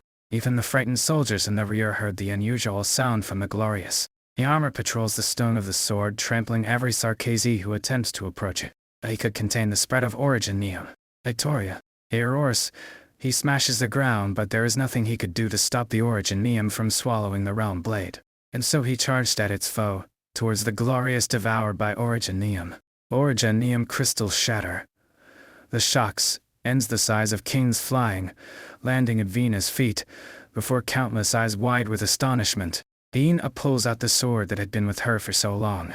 She points it at the charging foe and spurting fog. Not one step back. She is answered by the call to charge and the sound of blasting steam. You've grown. Her tone is as gentle and mild as Amiya remembers. But Amiya knows that it is not the same Teresa as the one who had once held her in her arms and told her stories all night. Amiya had so many questions that she had hoped to find the answer for when they met. But she could not say anything, ask anything. Teresa would not permit it. Shh. I can hear the questions within you, Amiya, but I can't answer them. All answers, all explanations are pale and powerless. Our reunion was the product of an accident. Perhaps I was looking forward to this moment too. You, Cultsit W. And Doctor, you stand before me. I'm sincerely joyful for this reunion. You feel it, don't you? Why, she should have been sure.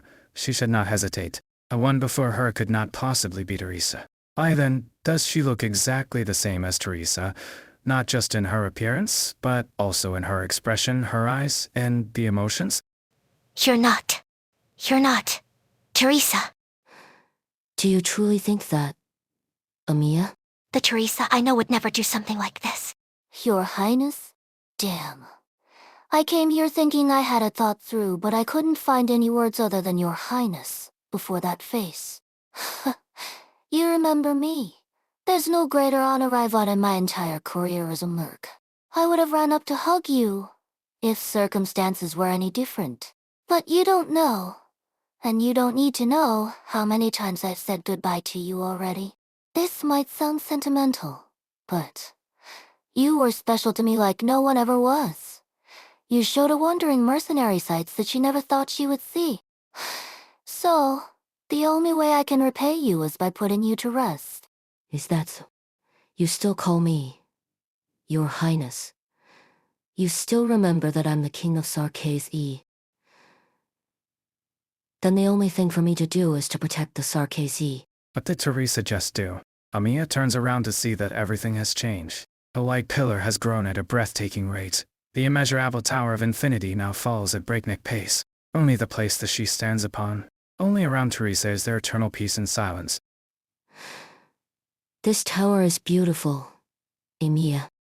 It will continue to grow forever, breaking through all limits, and hold up the heavens for the garden that will rewrite Sarkaz-e destiny. How I wanted you to see it, but you are not permitted here. Accidents must be eliminated. When you stand before me, you're the enemy of the Sarkaz-e. A black crown appears above Amiya's head. I won't allow that, Teresa. The inevitable battle begins. It's a battle between W and Her Highness, and also between Amiya and the Sarkaz-e king she once admired. A roaring golden ocean smashes against Rhodes Island. The Sovereigns will sink into the sea of infinity, then rises up again at the only ship upon the waves. Will the echoes of the kings never cease while the voices of the myriad remains? No, it is not just the roar of the myriad souls that is causing this. That tower, it's trembling. The tremors at the root have stirred the tides. You have encountered them. I could not see the end of this tower that stretches beyond the heavens, even if I etched incantations into my eyes, or a Genium has obstructed my sight. Is this your way of telling me that it is not my battlefield to intervene? The waves answer the Banshee's call. The Sovereigns beckon. I will not yield. I have promised with my song to they who have gone beyond the other side of the tower. Ever shall Rhodes Island be our terra firma. Never will it sink beneath the waves. A young Sarkaz-e raises his bone pen and steps towards the void, writing incantations upon the waves. The waves attempt to break free of their shackles, but the Banshee is silent. He peers up at the sky, listening to the sound of the tower trembling. He knows that king and king are clashing against one another, beyond where his eyes could see. This is your war, Amiya. It's not my place to intervene. I can only pray for your safe return. I can calm the angry roar of the myriad souls, but the only true answer lies in cutting off the source of all our suffering. What is suffering to us, Sarkaz-e? Is it the brief respite by the only candle in the dark mines after a long day of working in ice and snow? Is it the murder of the children of a Sarkaz-e and a Liberia who truly love each other, committed by the fanatics of the frontier solely out of fear of their appearances, or polishing our horns day after day, spending our entire life living in fear wearing a Capriane disguise? A Sarkaz-e may encounter countless forms of injustice and suffering in their lifetime. Injustice has become the norm, the entirety of their lives, such that when they are asked what suffering is, they could not answer. Atop the tower, the pure white figure gazes down at you. The king of Sarkaz-e, you have spent so much time with that Goddess girl that you have forgotten the implications of this title until now. Teresa was not the king of Sarkaz-e simply because of the crown. What kind of strength, wisdom and cunning does it take to convince all Sarkaz-e to willingly, gladly call her their king? Massive energies rush out from the tower, forming white threads and silk that stretch on and on without end, permitting no resistance. Before she was the king, Teresa was a caster the likes of which is only seen once in 1,000 years. We're on her home ground. This is not witchcraft, nor any power of the king of Sarkazi that I know of. She is reconstructing and utilizing the information inherent within Originium. Observe and understand what she's doing, Doctor. Help Amia and W resist her attacks. This suffocating presence, the feeling of impending death, she truly wants to. No, there's no way. The real Teresa would never. A real Teresa. She cannot help but mock the ridiculous notion. She casts her eyes at the familiar, yet impassive Teresa. Sarkazi expletive. Only one thing to do. Damn it. These strange limits she's set have made my bombs useless. We're all done for if this thing keeps falling. Do something, hell. Ordinary measures are of no use here. Not even Originium arts. That doesn't mean she can't be defeated. At least. You mean the bunny? She looks towards Amia, still resisting the overwhelming arts. A black crown floats above her head. I don't have a clue what you're talking about. But, right now, I guess I've got to trust you and the bunny. W realizes that she started believing in Amia a long time ago, as she did on the burning command tower in Cherno Bog, when the bunny delivered the box with the key in it into her hands. She believed that the city would stop. W looks at the girl. She almost sees Teresa. Teresa chose Amia. The one Teresa chose would not disappoint Teresa or W. If you're all bound up in the myriad souls, I'll blow the myriad souls to pieces. She begins to move. She never hesitates or doubts herself. The only thing she feels is excitement the moment she came up with the brilliant idea of blowing those blasted myriad souls to pieces, as she does whenever she goes into battle. Bunny, I know you can hear me. W. Don't turn around. Focus. Use your magic rings to link me directly to the Sarkaze, expletive myriad souls. What? You can do that, right? I know the Confessory did something to bind the myriad souls to Her Highness. Let me hear what the old garbage told her. Then I'll blow them to pieces. THE and I'll find a chance to talk to Her Highness. I'll try. Just be careful. Enough talking. I'm ready, Hadhanafun. W hears voices innumerable, but it is not as she had imagined. She thought she would hear angry roars like the revenants, but the voices are far calmer than she expected. They quietly tell of countless lives and deaths as Sarkazi. A sigh of relief when drifting farmers finally find a land to settle on. The last pleas of infected thrown alive to the furnaces. A futile howl of dying soldiers forced to watch their city conquered. The helpless cries of hungry children lying weakly on their beds. So many different upbringings and circumstances, all bestowed a tragic fate just because they were Sarkazi. Their joy, their anger, the emotions amplified by the span of 9,000 years. If this was what Teresa was always listening to, why? Was it the myriad souls will that the twin kings came to be again? Was it their will that sent the Sarkazi into this war? The Sarkazi engrave their sorrows into the myriad souls, and the will of the myriad souls leads those who come after on a similar path. This is a tragic cycle.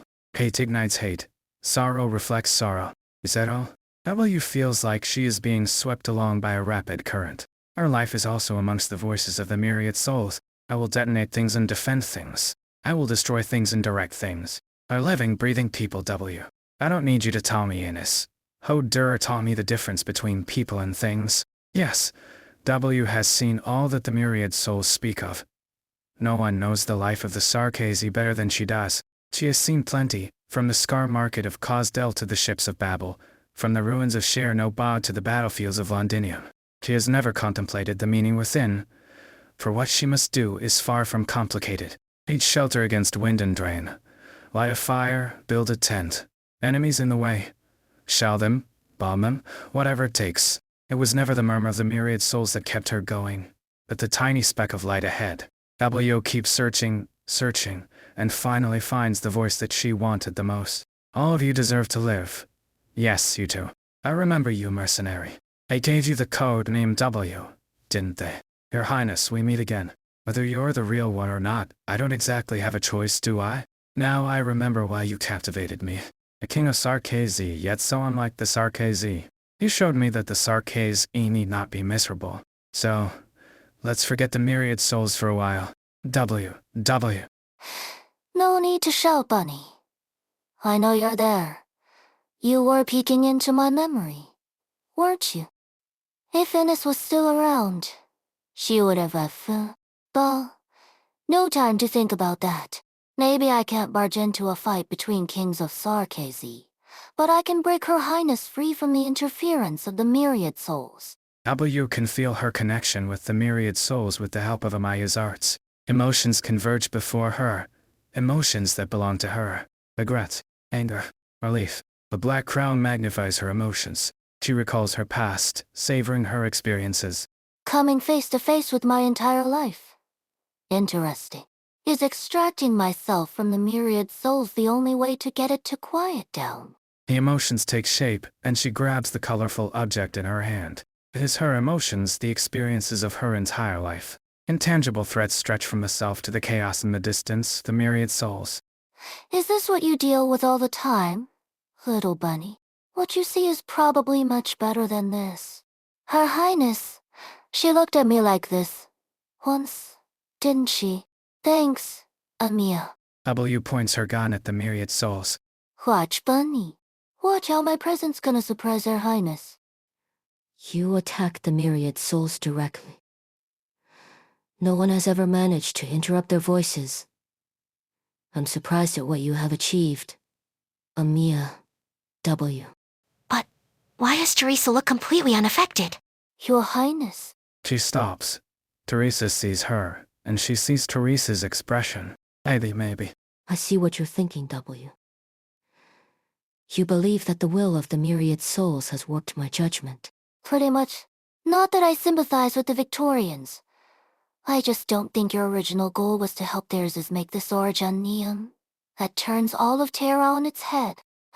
Maybe you can just pause this thing for a moment, let us get out of whatever this place is, and then we could talk about how God helped. The W I remember wasn't one to offer truces like this. You're afraid. Shouldn't I be? I pick my fights too, you know. No. You're afraid that the beacon you have followed for so long is nothing more than an illusion. You're afraid you might be the one to break the facade. But you must face it. There is no wind in this place, but the static air begins to flow. Clouds gather and disperse by the tower, soft and light, like white flowers brought to bloom by the wind. Teresa stands in the middle of the sea of flowers, and a symbol begins to appear at her feet. You recognize this storm. Her voice is confident. It is as though, here and now, or perhaps in the distant past, your emotions and memories had been tightly linked. You are familiar with the symbol. Why a rhombus, though? It exists everywhere in this universe, within Origenia. Most of the time it hangs in the heavens, seemingly a harmless source of light. W and the others would not think much of an unusual star in the sky. But you know that this is not right. If heaven and earth could be reversed, how could this star be a planar figure? Whatever you just recalled, Doctor. Don't go any further. This is dangerous. Very dangerous. Don't look at the Ramuses. Don't let them notice you. Don't worry, Kaltsit. This tower is safe, for now. Teresa, you took the most dangerous step after all. I still remember the knowledge you and Drive Traveler shared with me, Kaltsit. Has the garden near Causdell turned back into wasteland? I went back to check on it once. Many storms had passed through. Active Originium had reshaped the landscape. All the entrances were covered in Originium clusters. It was impossible to tell if our experiment site had been destroyed or not. It's fine. Just some beautiful but impossible dreams. Let them fade away in storm. Our goal can only be achieved here. The inside of Originium. You described to me how to reverse the assimilated universe to utilize, even alter the information inherent in Originium. Through the shard in the cradle that hangs high in the heavens, I finally set foot in the land where truth lies. The golden ocean sits tranquil above our heads. All information is with us, free from the restrictions of space and time. I did it. Final. The Sarkazi retrieved the first Originium from deep within the land 10,000 years ago. It has returned to the Sarkazi, at long last. In time, Cosdell will truly become a garden free from the torment of catastrophe endured before. Will you still oppose me, despite all that? I remember the dream that Teresa described to me. A safe and equal home, where Originium is fully under control. And there is no Oribithwy or catastrophe, no schism between the infected and uninfected. But soldiers are still dying on the battlefield. Innocent people are still being driven from their homes by war. Does this home still have room for people other than Sarkazi, in this plan of yours? I'm sorry. Then Originium will not be the hope for the eternal existence that you once dreamed of. It will only become a weapon for the Sarkazi, to bring even more destruction. This was not Teresa's dream. You're right, Amiya. Then we must become enemies. That's why you must keep going. Teresa. The erstwhile king of Sarkazi, builder of Cosdell, supreme leader of Babel, stands before you. Overcome me. Vanquish me. I shall fulfill the king of Sarkazi's duties to the bitter end. I shall fight for the sake of the Sarkazi, as I have for centuries.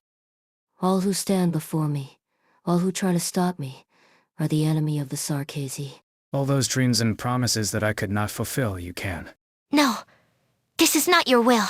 I heard it. Look out. Black tide clashes with black tide. King clashes with king. Amaya's black arts are reduced to nothing the moment they touch Teresa. Black threads are pulled away from around Amiya, reconverging in Teresa's palm. Countless white threads rush out from Teresa's hand. They tightly surround Amiya, like a soft dress or a blossom whose blooming process had been reversed. Bonnie. Teresa's silhouette fades in the smoke of the explosion. Where she had stood, the outline of a thorn-shaped crown becomes increasingly distinct. Didn't work? Is that the power of the king of Sarkazi too? She did it. Teresa is emulating the Black Crown with Originium. This is far beyond the powers of the king of Sarkazi that I'm able to wield. Doctor. Cultsit, behind me. I'll protect you. Teresa. Teresa. In a meeting with the doctor. Or visiting the wards with Drive. Cultsit? Teresa is busy. I shouldn't disturb her. I'll go to the cafeteria and get lunch for her. The sun shines brightly on the spotless deck. The wind is warm, mixed with the smell of wilderness and flowers. Amiya. This is... The Cottis girl turns around and sees her one-time self running happily on the deck. This is... the Civil Light Eterna system. This is your memory. I can see it. You hear the whispers of my heart, know everything I'm thinking about. And vice versa. You remember it all. You were always the same Teresa. All along. It's been a while. Amiya. I'm very happy to see you all grown up. I'm really happy to see you again. Give me a little bit of time. I want to take a good look at you. I've always wanted to know how things have been for you all these years. I can see them. All the fighting and the loss that you've experienced throughout the journey. I see it all. All I want is a little more time. What is it that you're looking at? She casts her gaze towards the distance, but there is nothing on the deck. It was such a happy time. I thought you were an unfortunate child who needed to be cared for closely.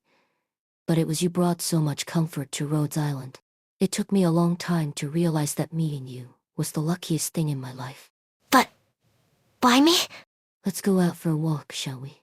Where are you going? This is... my home, Cosdell. I always wanted to take you here. You told me many stories of what happened there.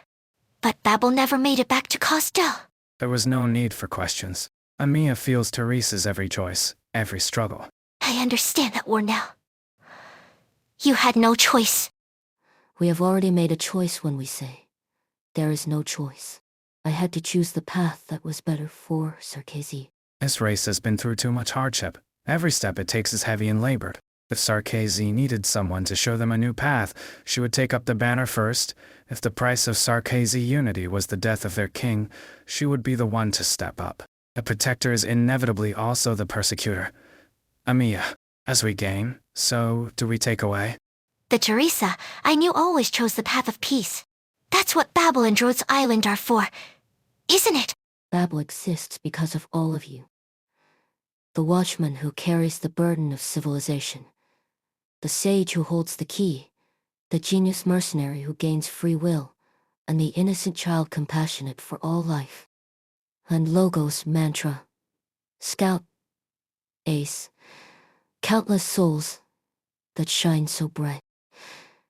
You have overcome the barriers of race, upbringing, and disease. You share a sincere friendship and unwavering dream.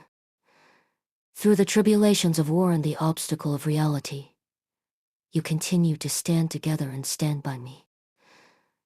That was how Babel was founded. It was never I who made you members of Babel. It was you who made a clothes maker who picked up a crown, one of countless kings of Sarkazi, Teresa of Babel. You can achieve what I could not. Thank you, Teresa. Will you hear me tell one more story, Amiya? Not an epic of heroic warriors protecting their home, nor a legend of a king of Sarkazi's reign. It's the story of an ordinary Sarkazi girl who lived a little longer than the ordinary person. Born in Kazdel, she saw the few families and friends she had suffer in constant cold and hunger, trembling in fear in the darkness every night, waiting for the sun to rise again. She wanted the people around her to live in happiness, to have a safe home. She would do anything for this. She remained ever true to this wish. Then why? Why must we fight you? Not every meeting has a beautiful ending, Amiya. I've left once. This time, we have the chance to say goodbye. You saw the myriad souls, Amiya. They struggled against fate all their lives. They don't want to be used and imprisoned even unto death. The same is true for me. You must defeat me, Amiya. Only then can you carry on my unfulfilled dream. Only then can you release me. Fate should not exist, Amiya. You have remained the good girl that I saw the first day we met. No matter how much you went through, perhaps you would not have to bear so much pain if you weren't so brave, so gentle. That day, you held me in your arms, told me stories, until... Can you stop? I've stopped, Amiya. I'm not reading your memories. This is my own power. We are inside your memories. Yes, Amiya. I'm sorry, Teresa. I couldn't help myself. It's not you who should say sorry. Becoming the king of Sarkaz, means carrying the emotions of the many. But the emotions that belong to ourselves are there as well. I've lost much in my life, Amiya. But I don't have many regrets. The only regret I have is you. From past to present, I never wanted to leave you. I am happy about your growth, but I should have been there for you. I should have been there to teach you how to use the powers of the King of Sarkazi. Now, though, is your chance to prove to me, the erstwhile King of Sarkaz. It saps at reason, flame scorching the soul. A sword forms within the flame, taking shape in Teresa's hand. Wrath. That's... my sword. You will hear the seething anger of that Sarkazi sovereign when you hold this sword in your hand. You have grabbed this sword from the wrath of the past which once declared war upon injustice. The sword of the King of Sarkazi shall ever point towards the enemy of Sarkazi. The sword of the King of Sarkazi shall ever slay the enemy of Sarkazi. But we have come this far, and yet prejudice lives, and hostility threatens to smother us. The kings of Sarkazi of the past have failed. The Teresa of the past has failed. Amiya sees it all. Teresa wandering in the darkness, seeking an answer. Teresa standing in the halls of the airship, gazing down at the battle below. Teresa waking up alone from death, no friend or comrade around her. Teresa pointing her sword at a child. Such sorrow. Amiya could barely move under the overwhelming sorrow. Now, you hold a sword as well. Amiya feels a weight in her hand. A sword, which had slain an evil god, had returned to her hand. Formless flame warms her palm. Huh? Black tides ripple from Teresa, turning into threads that lead Amiya's hand. A sword points at Teresa. This is my final gift to you. Amiya, feel my power, my emotions, my will. Make them a part of you. They will be by your side. In my place. The sword in Amiya's hand trembles, but not out of fear or excitement. She can feel Teresa's will fill it. I've always remembered, Teresa. I remember every story you told me. The words you whispered into my ear. I never had the chance to tell you. I'm so glad that I met you. The sword pierces Amaya's own chest. Amaya holds Teresa's hand tightly, pushing the sword further in. It is not that there is no pain. It is simply that all the pain has been wrapped in a layer of warmth. Tears begin to fall from Teresa's face, falling into Amaya's eyes. The black sword shatters. A warm and gentle power surrounds Amaya's fingertips. It is sorrow, and the purest love. I will inherit the legacy of Civil Light, Turna. I will become the king of Sarkazi. Teresa is defeated, but completes her final mission. For a moment, every Sarkazi senses the thorough dissipation of the myriad souls. The Doctor and Demia bring everyone out of the assimilated universe. You're here again, Amaya. Look, miss. I drew you something. I can hear you drawing something on the quarantine cabin walls. Amaya, I can't see any more. I've been blind since yesterday. Oh, I know. I'll come in. Don't. I might just... It's all right, miss. I'm infected too, remember? Babble's doctors are close, so I'm sure they'll take good care of us. Miss, give me your hand, and I'll draw it out for you. The tiny goddess gently takes the hand of the infected patient lying on the sickbed into her own black crystals cover her entire body, an enchanting origin at Ishin circulating inside the crystals. Amaya knows what this means for an infected. She has seen it before. Her finger earnestly traces a shape on the patient's bone. You said the name you got from your parents is a flower you've never seen. I went to ask the doctor and Teresa about it, and they brought me to see the real thing. Can you feel it, miss? I'm drawing it on your palm with my finger. Your name is so pretty. Was my drawing too messy? I can try again. Oh, bye. Don't you scare me? Huh? Why would I be scared of you? You've just recently arrived at Babel. I'm fond of you, Amaya. We're friends, right? Can you help a friend out? Help me ring a doctor with the bell. I'd like them to bring me to see. No, to touch those flowers. I want to go with you too. No can do. You're sick as well, so be good and stay here. Then I'll wait for you to come back. The infected patient says nothing. It only rubs Amaya's head. Amaya sees the patient trying her best to bear the pain, and the shiny originium crystals on her arm. Amaya, you had just followed the doctor to Babel then. I still remember you sat at the door of the quarantine cabin for a long time, persistently refusing to move. The doctor found you in silence and sat down to join you. You only started crying when the doctor hugged you. I too wanted to hold you in my arms, but I couldn't bear to disturb you both. Amaya, you're a bright child. You knew that infected would never return. She didn't want you to see her leave. It would be too cruel for a child to witness. But she didn't know just how strong you are. I see many things from your gentle eyes. You want to help them. No matter their race or infection status, you see them all as lively, lovely people. It was from that moment I began to harbor a selfish idea. Perhaps you could bear this crown in the future. Perhaps you can go further than I have. I was in no hurry to hand over a responsibility this heavy to you. I thought I had the luxury of time to be by your side as you grew up. I'm sorry, Amaya. I broke my promise. Teresa's aura is fading away. Doctor, drive. Calls it. Is it over? I'm sorry, Doctor. I didn't find any leads to the primordial origin name from Teresa. We were one step too late. So you've noticed, Doctor. Can you still see the top of the spire now? Drive?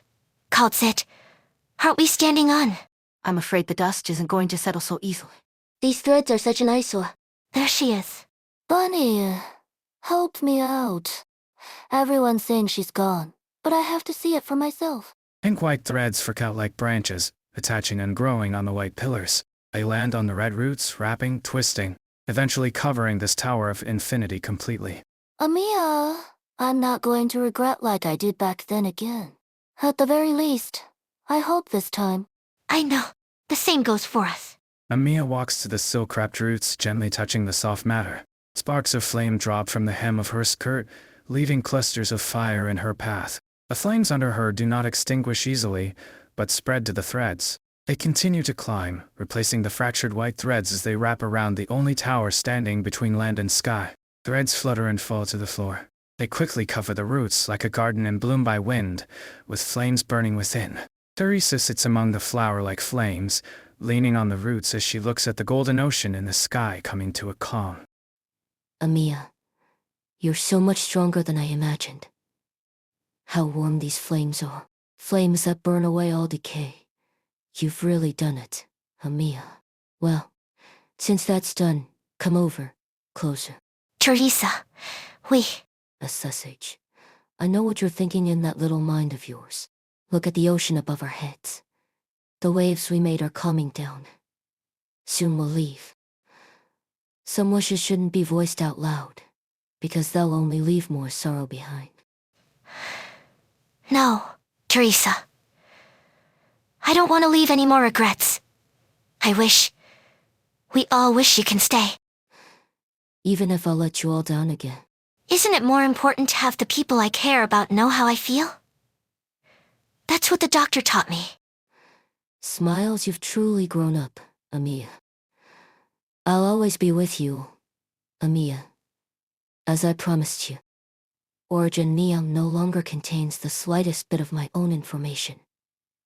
But I'm sure you won't abandon the ideals I once hoped for. Is there no other way to let you stay? To save me. And end this war. There is no one on this land that will manage to realize every single wish. That includes even the Creator. Amiya, do not lament over the dead. Exercise more concern for the living, especially those who scoff at the notion of hope. But for now, before we leave, let's quietly... Sorry, I just couldn't keep it in anymore. Oh. W. Is this a hug from you? Your Highness, your eyes... I can't see clearly anymore. The information flow holding this body together is fading away. But I still have my sense of touch. And I can tell you're not crying. That's good. Teresa reaches out and returns the embrace, gently patting W's shoulder. Your Highness, why you don't mind? Why would I? I suppose worrying about that isn't anything strange coming from you. You haven't changed one bit, W. I can still remember our time back at Babel, when you were hiding in a corner with your camera in hand, hesitating to come forward. Why you saw me? Actually, I was even waiting for you to come over for a photo together. But you never did manage to muster up the courage. Your Highness? You saw and even remembered that? Even, Taking a cheeky picture of me. Not just that, I didn't think the reckless mercenary from back then would grow into the woman before me today. The truth of how the Sher No Bog and Lung Men conflicts were actually settled. The mercenary group giving Manfred headaches for the past few years. And of course, your appearance in this place that shouldn't have happened at all. You can achieve so much more than you imagine, W. You should have realized by now. I'm not so divine as you believe, and you're not insignificant. I don't care if you're consoling me, or deceiving me. I'm taking it to heart. Your Highness, you really are always so... gentle. When we first arrived in this damn place, when I saw you, I was so afraid. I want to make up for that missed photo opportunity, Your Highness. Camera. Wait, when did it break that damn QA lid away? I'm afraid it wouldn't work here, even if it wasn't broken. W. I know you don't want to leave any regrets. I am the same. I don't want to leave you thinking I break my promises. WHA. I still owe you a name. Remember, W belongs to a departed Sarkazi, and a cycle that should have ended. As I said, you deserve a more fitting name. A proper name for a Sarkazi woman like yourself. Well, I did want to wait until the dust settled in Cosdell first, but I'm afraid I won't get to see that day come. Hold on, Hold on, I still don't get. Give me some time. Wait, no, I should be writing this down. Screw it, I don't care anymore. I'm ready. W.I. Ada. Will that be hard to remember? How could it be? W.I. Until, right? Del means home, that I know. But W.I. It means to wish. To wish.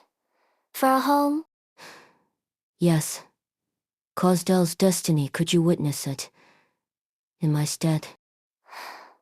But there's is. Cosdel's future is in your hands. Not mine. Nor theirs is. You'll understand when the day comes. All right. W.I. Adele. W.I. Adele. It's engraved onto my brain forever. I'll never forget. I like it. Sounds so much better than the names Hodura threw at me from his dictionary. Calcita Mia, and you in the hood. Heard that? Call me W.I. Adele from now on. And you'd better not get it wrong. Also, I just decided to head down to the military commission later and bomb my name out with explosives. That way, nobody will ever forget it. Or maybe the roof's better. I want the flames to spread so far you can even see it from Londinium. W.I. Adele. I know what you want to say. I'm not crying. I'm shaking because... It seems why is everyone all quiet now? I can't find the words to say. Go. Amiya, before she vanishes completely. She'll be happy with you by her side, even if she'll never admit it herself. Doctor, we may be standing against Teresa now, but I have to admit she has achieved something beyond the limits of my imagination. I believe you as you are right now should already have some conjectures in mind even if you're missing your past memories. Teresa, our mission is far from being over. Yes? Have you already handed the first origin neon to him? Teresa, this difficult problem you're leaving us with is truly... Coltsit, things don't always go the way we want. All we have done is to do what we should. Nothing more. Doctor, your appearance before me right now is proof 5 on our earlier bet. Doctor, allow me to instill a little bit more suspense. You're still not ready. Even now. Even if all of you surpassed me. See the ocean waves billowing. We don't have much time left. I always knew our reunion only meant another parting. My dear Coltsit, since we're all clear about our respective endings, why should we go through sorrow yet again? Can you come closer? Teresa stretches out her hand and touches the ends of Coltsit's hair.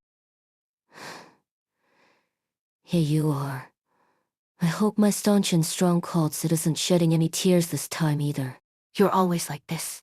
I'm a very fortunate soul, Coltsit. Every time I leave, I do so with my dearest friend by my side. Thank you. She's disappeared. She's what? Bunny, what kind of nonsense is that? Isn't Her Highness with us right now? I'm even hugging... W.I. Adele. Haven't you achieved what you wanted to do? You defeated me. And finally, killed me. It's time to let go. I will leave without a trace, and no longer exist anywhere you can see. Teresa, do you mean that the Origin Neum will no longer bear any traces of you? Yes. I won't allow Origin Neum to become our cage. All that I've strived for is just to free the Sarkazi completely. The Sarkazi should be free, in both life and death. Destroy something to create a ladder. Even if what I end up destroying is myself. Dr. Blah. This is our first meeting, isn't it? What bits have you heard of me? What kind of Teresa do you have in your mind? A founder of Babel, a faultless idealist, or a cold, calculated king of Sarkazi? A schemer who instigates war. Is that so? I didn't think we'd get the chance to say our farewells so peacefully. A friend bid farewell to me here, a long time ago. I witnessed my friend's death, and from here I began walking towards my own. I like this place. But it is also somewhere I cannot reach or visit ever. It only perpetually exists in the memories of the void, unreachable throughout my whole life. Dr. Avor, what kind of person do I seem to you right now? Is that so? Quite the interesting answer. You and me, past and present, what is gone, and what is to come. Time seems to hold no meaning here. Perhaps we have already said something similar at some other point in time. But what you say isn't completely baseless. I was once warned about my future, but I was clear this was my path to tread. I wouldn't give up, no matter if I lived or died, regardless of place and time. However, the very same words coming from you hold no irony at all. Thank you, Doctor. What defines a lofty ideal? Who ought to define it? I exacted violence on other races for Sarkazi freedom. I renounced the belief I once defended with my life, and stood against all of you. The Rhodes Island of today has already stepped out of Babel's shadow, though it has abandoned some concepts Babel once adhered to, for the Sarkazi. You fly peace as your banner, but employ violence to help our oppressors bring back suffering to the Sarkazi. But at the same time, I can't deny your own lofty ideals, just like how I can't deny my past self. Perhaps you believe you completely comprehend what lofty means. But for me, the phrase still weighs too heavy. However, thank you, Doctor. I can sense you're not lying right now. But if you're still going to give a perfunctory reply at such a moment, my disappointment will only grow. Of course, a little loss isn't surprising at all. I really want to know your answer, Doctor. Doctor, don't give up on finding the answer. If you're still just following Rhodes Island's ideals as you go, I worry if you're ready enough to handle whatever it is that you encounter in the future. Just keep going. Like how I hoped you would in the past. You're cautious, still hostile and wary toward me just like you were back then. Of course, we stand now on opposing sides like we did before. But no matter. You merely haven't had enough time to figure out each and every single enigma there is. A pity we always have our chats when the clock is ticking down so fast. My mission is over.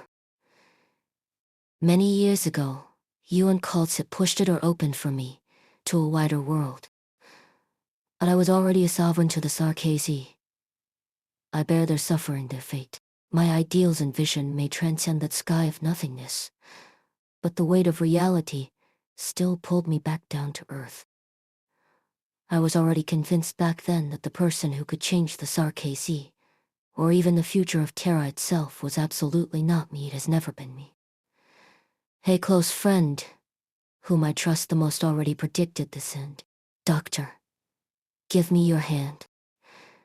Yes, I had the fortune to meet your truest self. That person was wise, gentle, though bearing with the heaviest of duty and wearing the strongest of shackles. That one never gave up hope ever. I'm gratified. You stand alongside Kaltsit and Demia now. And so I believe I made the right choice back then. The choices we made on our own have also determined the path to where we are now. Our original meeting in haste was just like this parting between two strangers. Was it not?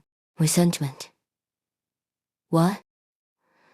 To this day, I still feel only regret and a longing from when I touched the depths on your soul and the unimaginable truth. Yes, it is because I touched the depths of your heart that I hold so much regret. We lost a chance to walk on the same path. Perhaps that person was so fascinating due to an internal conflict no one else can empathize with. Haven't you noticed? You don't doubt your decisions now. What shapes your true self? Everything that you've experienced or your already concealed past. Look at where we are, Doctor. Those silent memories and the truth of everything, are they not by your side? Past, present, future. Time is no longer defined by the rules we find so familiar at the end of Origin Neum. You no longer remember. But you told me once that Origin Neum brought an innumerable amount of suffering upon this land, along with countless possibilities, created by hundreds of millions of sacrifices in the era you came from. When you created Origin Neum, what expectations did you harbor towards it in this land? Look at everything recorded inside this golden ocean. Do they line up with your expectations? You see it. Arceus's Inferno, KJ, Uride's Wind and Snow, Iberia's Tides. A torrent of information rushes past you, in units of civilizations, from time and space since time immemorial. You suddenly realize. You retract your hands. You always have a pleasant surprise in store. Doctor, we managed to meet once more while I deepen the sea of information after our parting. It is my past, but it is your future. Though you might still be on a path to find yourself, you still want to prove to me that you're just as I always have been. How I wish I could see you find the answers with my own eyes. But I'm sorry, I can't go any further. Doctor, I have to go, and so do you all. If you have no intention of being trapped in this infinite nothingness for all eternity, that is. Goodbye, Doctor. My dear friend whom I've never met. There is no response. A white figure atop the tower has vanished. Nothing remains. She's gone. Doctor, what did you see? We'll leave this place. The waves of information have subsided. Do you hear the voices of the myriad souls departing, Banshee? The tower is at peace, Your Highness. The waves are flowing backwards into a hell we cannot comprehend. The flames that could burn even these roots have no way to light up the infinite night. Where will all of you go from here? An eternal void, a true death. We will no longer stay on the other side. AEFNEL. Logos. You should get more used to being called by this name. You've made your choice. The choice of a Rhodes Island elite operator. Logos stands on the endless flow of information, his own figure leaving its mark on the vast ocean. A slender figure on the other side stands in silence. Ripples cause her silhouette to waver, no longer clear. When I heard you sound the knell for yourself by the river, I was already waiting for an old friend to appear on this side. Ikidilaki Ramaline is still unwilling to involve herself in this war. Mother, she did indeed rescue me from death. With an ingenious method, but one befitting her from her character. She has also made her choice. As you have, I saw you confronting the myriad souls. No less impressive than the time your mother and I stood side by side in battle. I'll have no way of seeing her again. Say farewell to her for me, Logos. Your Highness, your figure is fading in. Departure is also a form of resistance. This is what we've chosen for ourselves. Originium shall not cage us here for eternity. I don't understand. Where did the cage come from? And what do you seek for? There's no need to comprehend it, Logos. You need only know the trapped myriad souls are now dissipating into freedom, via a complicated flow of information impossible to parse. No longer readable, recordable. A true death. All kings and heroes will no longer respond to my words, and no longer will anyone be on the other side. Your Highness, will the myriad souls still exist after today?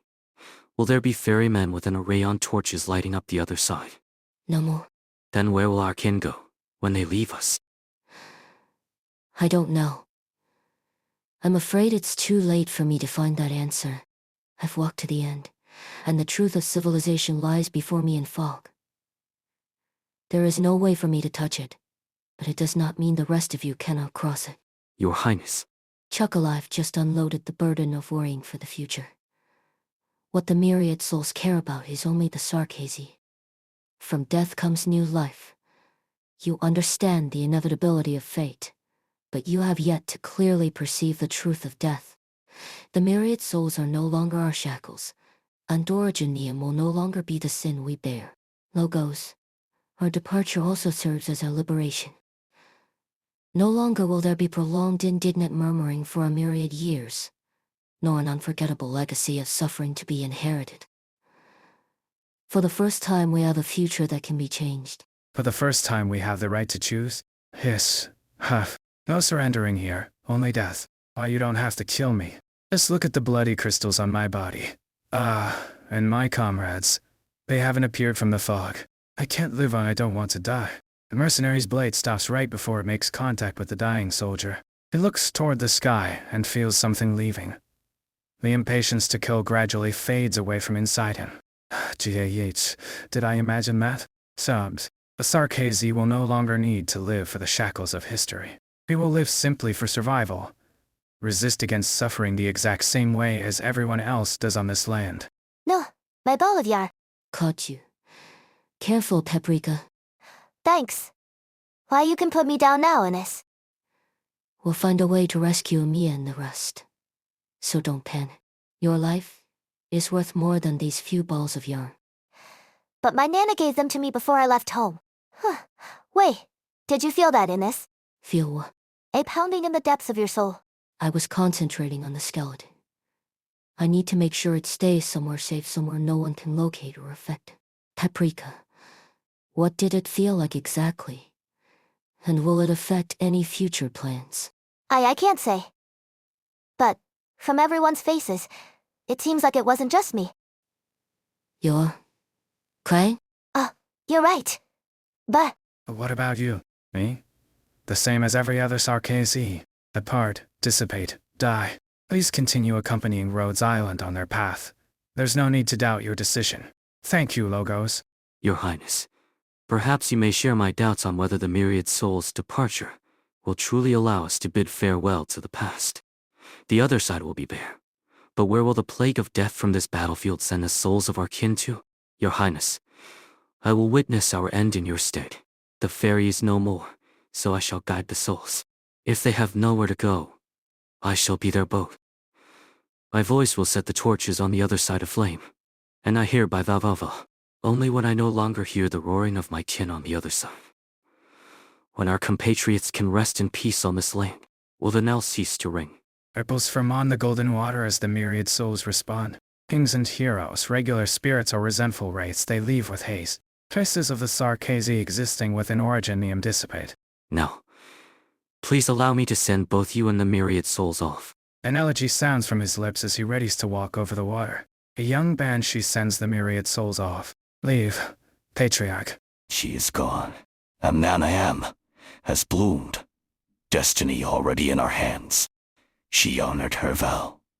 So the war will also abide by her. Go no longer shroud yourself with the fog. Water death with death, and honor departure with victory. Victorious condolences. I shall personally receive it in her stead. A blue foul beast pecks at the tears of the white-horned demon. She caresses the foul beast's feathers on its brow. Can Nightingale's inherently empty soul feel the pain of that departure? Liz, did you feel that? The throbbing in our souls, lamenting whispers echoing in our minds. The corners of Liz's eyes twitch minutely, unable to respond in her deep slumber. Shining, is her condition worsening? No, she'll be fine. Margaret, we have to meet with the doctor and the others with haste. Is it because of that thing transforming in the sky earlier? When it began changing, you started acting strange. Is this another Confessor Ias conspiracy too? No. At the very least, he will be unable to involve himself in this matter for the time being. Every Sarkazi has probably felt it, the departure of someone extremely important to us all. I can't fully comprehend what exactly you're talking about. But any new accidents in our current situation might affect how the war will go. You're right. The Doctor and the rest should have more pivotal information on their end. There's no more time to waste. Let's go. General. This place is. We were cleaning up the battlefield when we so fortunately found you. General, we failed to recapture the life bone. Am I the only one here? Haskell. General, your wounds. I'll bring you back to camp for treatment right now. We missed our chance, and time is no longer on our side. Our top priority now is to return to Londinium and discuss our next move of our plan with the region. Contact the spy sentries ahead to cooperate with us, and prepare to cross this water. General, look at the blood dripping non-stop. You're in terrible shape. The military commission can't afford to lose another high-ranking officer. I gave an order.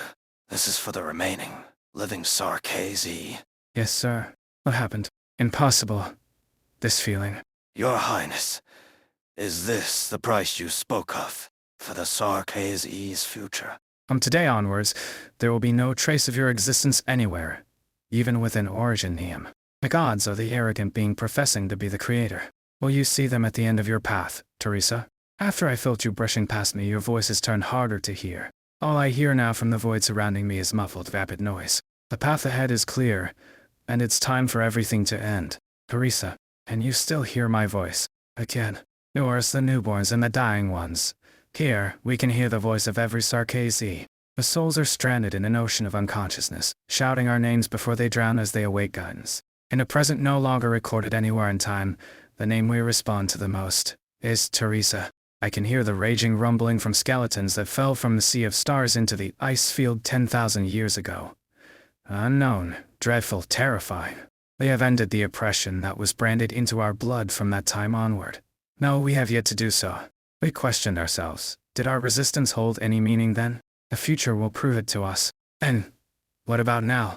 Now we shall go far, far away. That is my reply. The myriad souls who never gave up resisting until they completely dissipated did one last thing for the Sarkazi within the origin Neum. They fought for a future where everyone has a right to survive, for the ones still alive. Onward, everyone. That day, a certain exhausted Sarkazi e-girl fell into a deep sleep within the warm flames of the Cause del Sol furnace for some reason. She dreamed of her mother far away in a foreign country, standing in light within the pitch-black darkness speaking to her. She couldn't hear her clearly, but she did not cry either, because she saw her mother smile. Then she woke up, opened her eyes, and saw a pure white flower, in full bloom by her head. The black dust from the forge burning death landed on the fragile flower petals, but it unexpectedly highlighted the flower's dazzling vitality even more instead. Here, death and light congregate. The girl shed tears at the beauty created by setting death aflame. After that day, Sarkazi passing by the soul furnace would see a girl show up every single day to water a flower growing in the origin Neum destined bones with drops of dew. She offered tribute to the light, until the day that flower withered and died. Is that how the story ends? Why is it so sad, Teresa? Sad, I actually see it as a happy tale of hope arriving, Amia. A flower withered returned to dust, but the seed of new life has already been sown.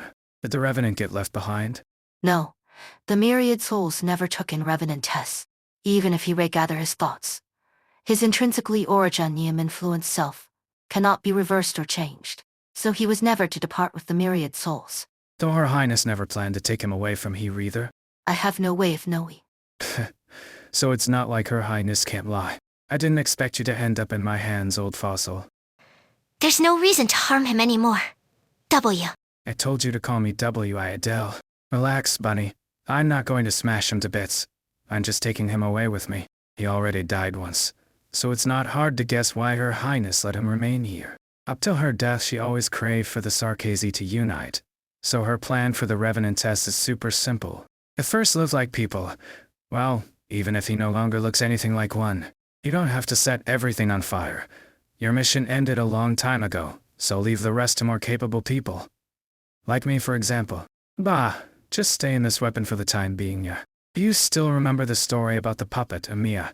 He went into a river of tears, and sank to the riverbed. Grief, despair, but it doesn't mean it's a true ending set in stone. You can always continue a story for as long as you want, but what's more important is the storyteller. The storyteller. Are you talking about yourself, Teresa? Me? No. Amia, I prefer the storyteller be you. Hold on. Do we have to go back to where we came from to leave? Is that possible? We won't have time. This place is changing faster than I expected. So, what are you and the crone planning? How the hell are we leaving this place? W. Adele. Calm down. Doctor, I cannot tell you how to leave this place. The secrets in here are beyond even me. But I believe Teresa definitely mentioned a piece of key information to you. N-O-W-W-H-A-T. Dr. Drive? It. These roots are breaking apart and floating upwards. Teresa, Wyeth. The puppet was never alone in the first place. Maybe his companions were waiting for him down there all along. Just like us. Doctor, calls it, and you. And everyone in Babel. Little people made of pebbles, white, black, green, red. A whole lot of them. Us around the puppet and bring him far away following the fierce river waters. But where can they go? We are currently falling from this platform. She finally noticed what Teresa has done. This tower is being erased. All the information that was organized and put together here is being broken apart. But I can still feel Teresa's presence here, as if she still exists within the scattered information. Everywhere, although it's vanishing quickly. She's fighting against it, as are the myriad souls. Get your head moving, Hood. Even the platform we're on is breaking apart. Shit, The thing's falling down. Doctor. I've got you. Old hag, your little freak isn't here to help you, so stay still. Unless you want to fall and shatter into a million pieces. I have an idea on how to slow down our descent. Old fossil, get out here and help. I know you can do it. I'll wrap everyone up in my art stew. The land ship got swept away with the ocean waves when it was coming to a calm. But I remain, and I will be your ferry. I told you, Doctor. We will reunite in peace and tranquility. I got it. I know where the puppet will go, Teresa. The Pebble people will take the puppet along the River of Tears. Even if they get dizzy from the river's current, as long as they don't give up and stay together hand in hand, they'll never get lost within the tears of sadness. Teresa, are you the one guiding us? Doctor. You and Mia subconsciously raise your hands at the same time. Within the silent space, a familiar ship rises from the sea of information. The airship that was supposedly shattered into pieces is reconstructed anew according to your intentions, hovering below you. Both of you gaze at the giant diamond shape in the distant void. Originium, Truth, Priestess, Teresa. It's time we left this place. The airship accelerates forward, tearing apart the void as it enters the light. The puppet and his friends don't know how much time has passed, but they never give up, even though they're super tired. They share the same wish, and when the water slowed down, they seized the chance to float all the way up. They succeeded, and finally they saw. They see a golden sea painted gold by the sun. It turns out they didn't just cross the River of Tears, but also a vast ocean they didn't know about behind them. They set foot on land once again. Amiya prevents the airship from crashing, and sees something unexpected. Theirs also obtains the Sarkase-E's originium that Teresa gave her life for. Wait, this is Babel. With the help of his friends, the puppet crossed the River of Tears, and even the golden ocean behind them they didn't know about. Finally, they set foot on land once again, and found that Plains of Hope. Do you like the ending I came up with? Of course I do.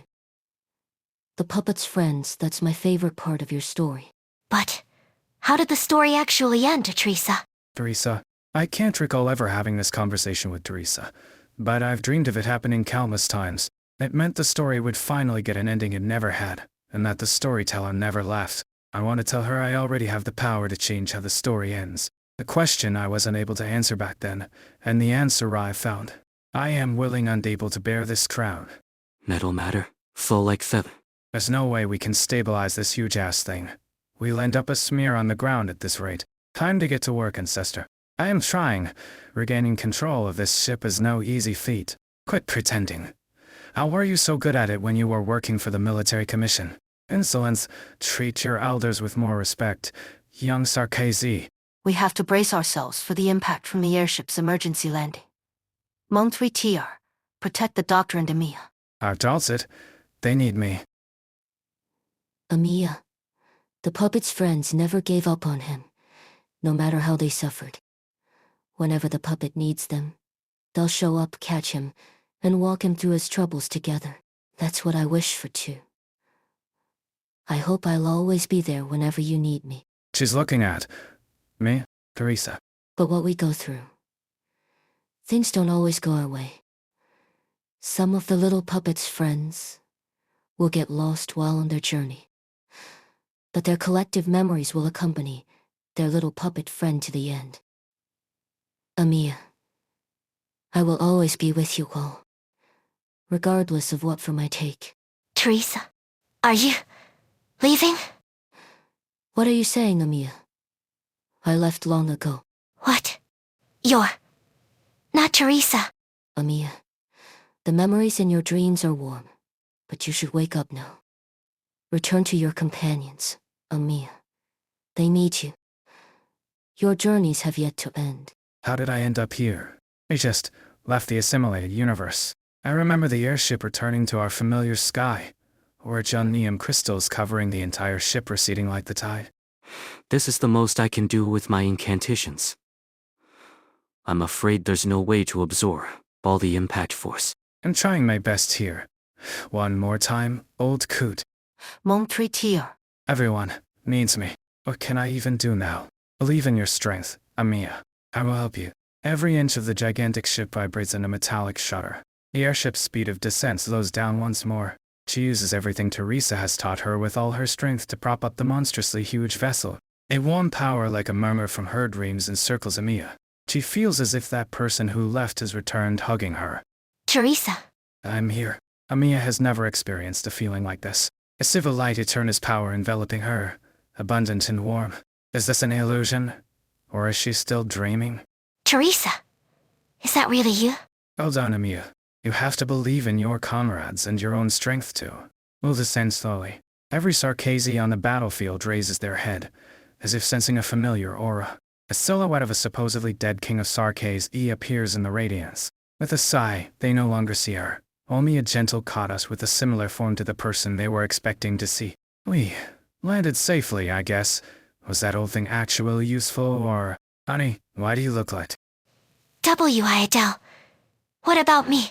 Forget it. Did we end up in Londinium? The shard doesn't seem so far away. Yes.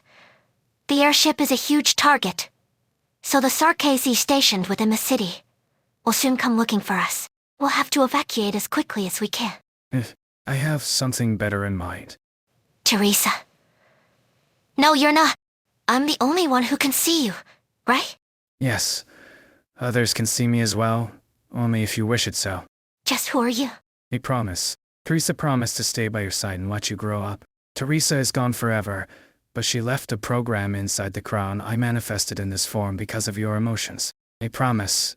An emotion entrusted into the crown, a will that relies on civil light eterna to exist. Do you have any doubts, Amiya? I can answer them. If Teresa truly left you, here is her will. The story about the puppet, and its ending. What was it that Teresa wanted to tell me? Teresa made up that story herself, and there are no records of it in any existing works. So there is no way I can answer your question. But you have surpassed her as she wished. What she wanted to say has already been passed on to you. It's up to you to decide what will happen next in the story. Thank you. Teresa. Did you guys see that?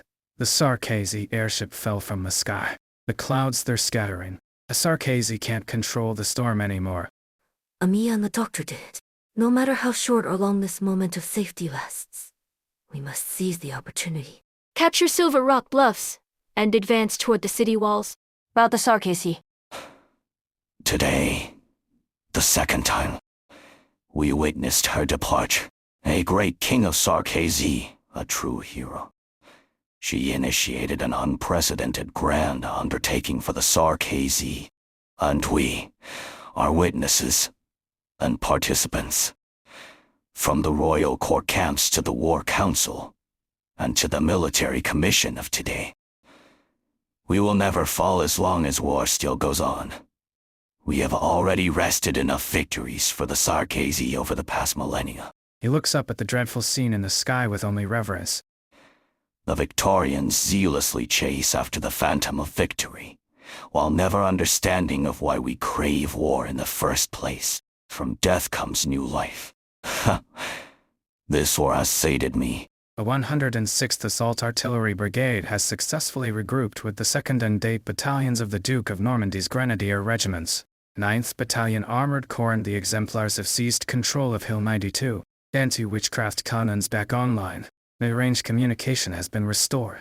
Your Grace, the battlefield is back under our control. What of him? The Gastrel is severely damaged, and should still be. Hold on, we just managed to locate it. It's right next to us. Your Grace, an urgent telegram from the Duke of Godardin. Have our forces dispatched to Duskglow River withdraw at once. Yes, Your Grace, Your Grace. Were we late? Went down simultaneously. He blinded every single eye of ours. That Duke of Wellington, many years ago, by the Duskglow River. He told me a day would come when nothing would be able to stop the advance of high-speed battleships. He's done it. Your Grace, the Gastrel has paused its advance. The Iron Duke's warships are forming up again. 3 light battleships have turned their guns toward. Isn't that the Duke of Wellington's ship? What the bloody hell are they doing? The Sarkazi have only just retreated, but he wants to start another war with the Dukes right away. Has he truly gone mad? The dead. That fire in their eyes. A nearby adjutant, Hill, stops in his tracks. The purple fire leaves from his eyes, floating to someplace higher further away, whose shadows and smoke enshrouding an entire fleet of steel. Your Royal Highness Ablana, are you ready? Anytime. Flame falls from the sky, rolling across the flagship's bow, burning the original flag instantly. Similar fires blossom in purple one after the other on every ship in Wellington's fleet. Huh. What day is it today? What's with the fireworks? Not just that isn't at the municipal building. What was that they just rolled down from up there? It's a new flag. I worked so hard just for today, you know. So, looks nice, doesn't it? Thank you for the flower, Miss Reed. It's so pretty. What are you looking at, miss? We are quite a distance from Londinium, yes? Could the ashes from the battlefield float this far? A spark falls on the Draco's fingertip.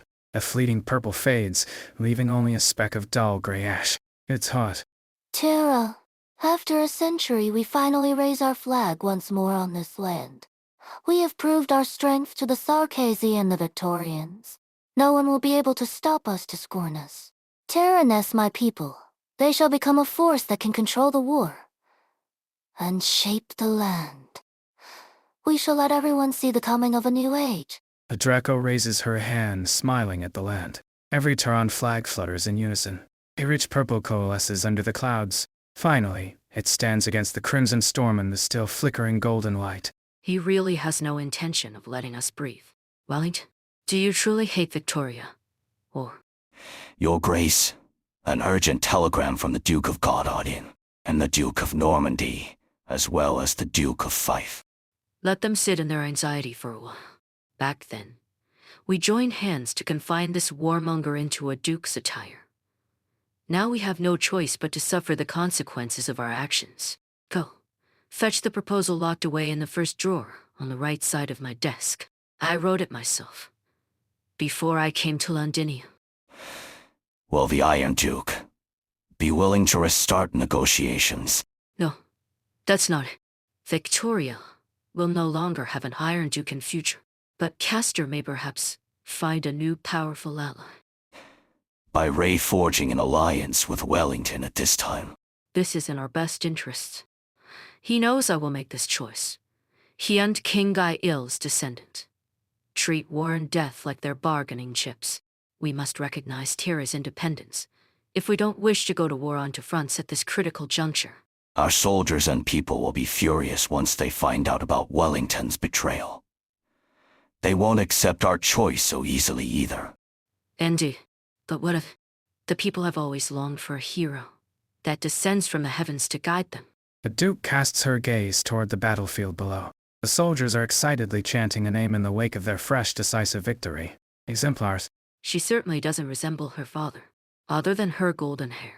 Speaking of which, it's amusing how legitimate heirs to the Aslan royal line always sport such dazzling hair that you can see it shine from afar. You mean? Alexandrina. That girl might just be Victoria's chosen one. The ducal fleets are restructuring their formation. They're slowing their pursuit? So that's why the cannons go all quiet. What are they thinking? The Sarkazi only just retreated, so now's the best time to give them a thrashing. That's Gododin's frigate, the wreck of Castor's flagship. Seems like he's taking the opportunity for a breather. Just that? It's probably because he's scared the ship's going to take so long to repair that the Natchsair-ers will rush onto the deck and devour them all. When's the last time we saw Londinium's walls? Are they cracked wide open, covered with originium crystals? Or soaked in fresh blood, all covered with dead branches, or even inlaid with the bones of our people? When we got out of Norport, many of us might have thought that was the worst we'd experience. But afterwards, we saw a deck flooded with blood, and went through a perilous time all thanks to the Originium. We watched as the war turned our city into an unrecognizable ruin. Is there anyone who willing to puff out their chest and say they can imagine how the city looks like inside? The Duke's spies should have more information than we do. From their conduct, Castor and the others are probably preparing to abandon Londinia. A nomadic city wrecked by Sarkaze, he may be worth less than a fleet formed at a high price. Also, the shard has truly yet to fall. No one knows if the Sarkazi have any remaining tricks to try, or if another city will turn into a battlefield. More nobles might decide to move their troops back home. Blast it! I knew they'd pull something like that. Win a tough fight! And then not give a crap about what's gonna happen to Londinio. Yes. As you say, that's what they definitely do. So, It's just another ordinary day for Victoria. As for us, we've decided long ago what we should do. Haven't we? Siege walks into the crowd. For a moment, she cannot discern if someone belongs to the exemplars or was saved by them. Everyone is exhausted, but they still hold their heads up high. Siege knows she doesn't have to say much, because opened eyes will not close so easily anymore. Everyone watches Siege. Siege looks toward Londinium, their city, their people. She lifts the hammer in her hand. Exemplars. Advance. Enough. Enough. Please, just withdraw the order. The shard has already stopped, so how can we go on fighting? What else can we do now but to be smashed into paste by a high-speed battleship? Shut up. Shut that Sarkazy expletive mouth of yours. We are at war, and this is the battlefield. Hide any raw you want, and some feline will eventually lop your head off anyway. Pick up your blade. If we must die, we die with dignity. There's no other way we can go. What's going on? Who else could use the royal court's frequency? Whose signal is this? Hello? Hello? Can anyone hear me? W.I. Adele's the name, the one and only name granted by Her Highness the King of Sarkazy, Teresa herself. Every Sarkazy still under the military commission's command. Listen up. I don't care if you came here after hearing whatever nonsense from theirs is or some royal court geezer. I'm delighted to announce the war has ended, and you guys lost. But Her Highness says she wants to have every Sarkazy return home. So if you want to live, it's time to ignore orders from the military commission and do, as this transmission says. Oh, I should have mentioned it earlier. This is Babel. Quick, follow me. This path is safe. We haven't spotted any Sarkazy for the time being. A transmission. Our own exemplar frequency. Disclosure. I'm listening. Turn the volume up. Some more. Everyone should be able to hear it now. Whoa. Did I hear that right? That siege lady did it. She brought back our people with her, and together pave away. Hey, way home. They sent a squad closest to their location over. Fang's squad is also on their way. She's the fastest out of them and can help us ensure the road stays clear. Next, I just have to find a relatively safe spot for the rendezvous. No need for that. Miss Closure, we're quite close to the city walls. Every maintenance access point is inside my head. Every member of the Self-Salvation Corps who pulled out from Londinium won't forget them. There are some very old passages the Sarkazy definitely have no clue about. We can go home. That frequency you care about is active. Dodging from their speed, they're practically rushing toward the city. The passages the Sarkazy don't know about only number a few. They'll definitely pick the path closest to Highbury. K13. Something happened in there before. Feist won't risk that with his party. It's probably K15. If they go through somewhere else, spread some news about munitions factory now. 11 and figure a way to lure them there. Same rules as usual. Yes, clean that path up as much as you can, and don't get spotted when we make a kill, yeah. You're more wary with these regular workers and the exemplars than you are with the Sarkazy. That doesn't matter. The person they knew is no longer here. That disgraceful traitor died in the Mausoleum of Kings, and is no longer worthy of retrieving the glory they threw away themselves. She hears a faint, familiar sound once more, again and again, agitating her eardrums and heart. But there is no white steam in the sky at all. Perhaps it is merely the sound of active originium rapidly evaporating into the air. That armor, did it fly away? We haven't gotten any news. The Sarkazy might have taken it apart, or maybe originium buried it on the battlefield. You achieved your goal for now by leading it to the size of kings to help the exemplars out. But it's really difficult to control. Do we have to figure out a way to retrieve it? Let's not risk ourselves with that yet. Sure, I mean, it might just pop out on its own accord whenever. Who knows what a mad ghost would want to do next? Perhaps, or maybe when next we meet, he can find a bit of something that belongs to him.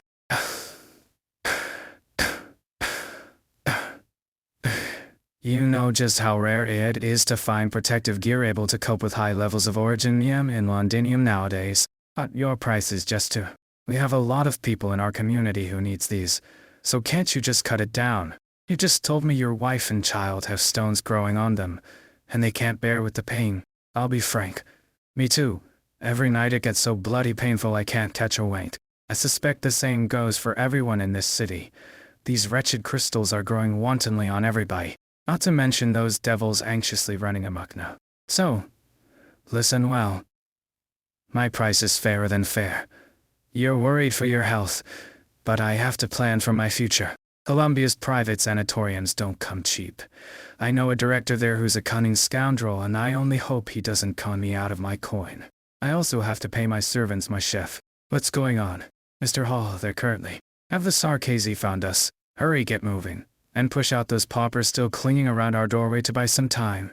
Those devils can't tell whose lives are more valuable. No, that's not it. They're not Sarkazi. Blast it. They smashed in our warehouse wall. Now everyone's rushing in to grab the goods inside and we can't stop them. What do I pay you for? Or your electrical nets and heavy crossbows? I don't care if you attract some Sarkazi as long as you keep the goods safe. But they have fire on their side. Fire? Good day, Mr. Hall. I know you people. Reunion, right? The city has been all abuzz about your group these past few days. Listen to me, Reunion. I don't know why there's a misunderstanding between us. I'm infected too. We're basically family, right? We can work together. Let's name a price. How much for you to be my bodyguards? Reunion does not accept employment offers. An NGH. What about a share of my sales? Or a donation? I can make a donation as an infected. The city's infected need all of these urgently. Aren't we the people you fight for? That's not the tune you were whistling earlier. I see. I get it now. I should have thought of it earlier. Of course. Everyone would want all of this for themselves. You're just capitalizing on another crime. You want to set the score? Sure. I'll begin. Stewart Hall. You applied for a huge subsidy every year for protective equipment because your factory processes originium. But your workers have never seen a single garb of protective gear you've accumulated. The infected living in the outskirts of town, just how many of them were your workers who were kicked out from your factory? Meanwhile, you stuffed yourself with Colombian Pioneer Company meetings. Failing to send all these gear out before war broke out in Londinium must have cost you a pretty penny. But you still thought yourself lucky. Londinium's done for, and the protective suits you almost deemed a loss came in handy once again. Ew. Just what do you people want? Are you not a group that liberates the infected? Just look at the stones all over my body. Physical illness is not the source of the infected's suffering, it is injustice. Your luck has run out, Mr. Hall. Because Reunion is here. You're Tal, all right? I've heard of you. It's all thanks to you. Just doing what I should do. Even if infection is inevitable for some, this equipment can slow the disease's progression for those already sick. At the very least, they won't suddenly explode into bits from continuous exposure in a high-level origin neum zone. But most infected choose to hide in their homes, so they wouldn't know who to ask for help even if their condition gets terribly dire, right? So let us go look for them. Tommy, you know how dangerous that is. Of course, that odd thing hanging above the shard seems to be gone, and the sky seems to have lightened up a little. As the Sarkazi are having some trouble. Our blokes are saying a huge amount of Sarkazi are retreating into the city. They're also swarming the spot where that flying fortress fell. According to the current alert level, going out is practically suicide. And you still. They were doomed long ago, right? I understand. My brother lives in County Cashshire. You've met him. If I don't make it back, just give my wrench to him. If possible, tell him I was forget it. Tell him nothing. Also, Catherine, my stance towards you, Feist, the Self-Salvation Corps and Rhodes Islanders has never changed. There's no meaning in saying that. What's happened won't change, but you can influence and change whatever's yet to happen, kid. Then, we're all good to go. That's quite brave of them. You spent quite some time staring at some of those punks. They turned their backs on us.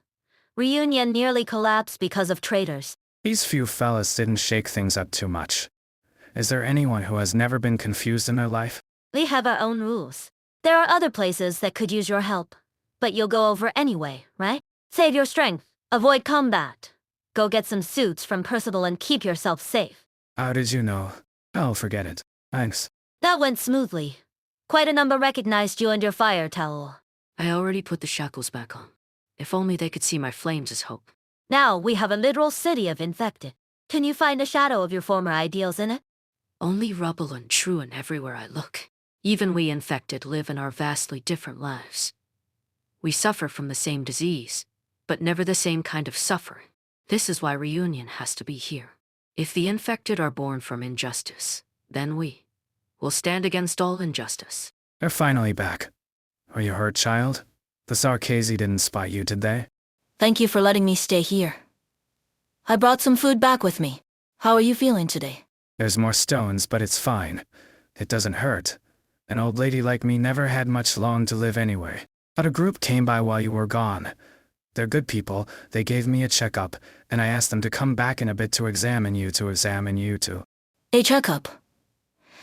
Were they doctors? Doctors? I'm not sure, but they told me to look for a place with flames if I needed any help.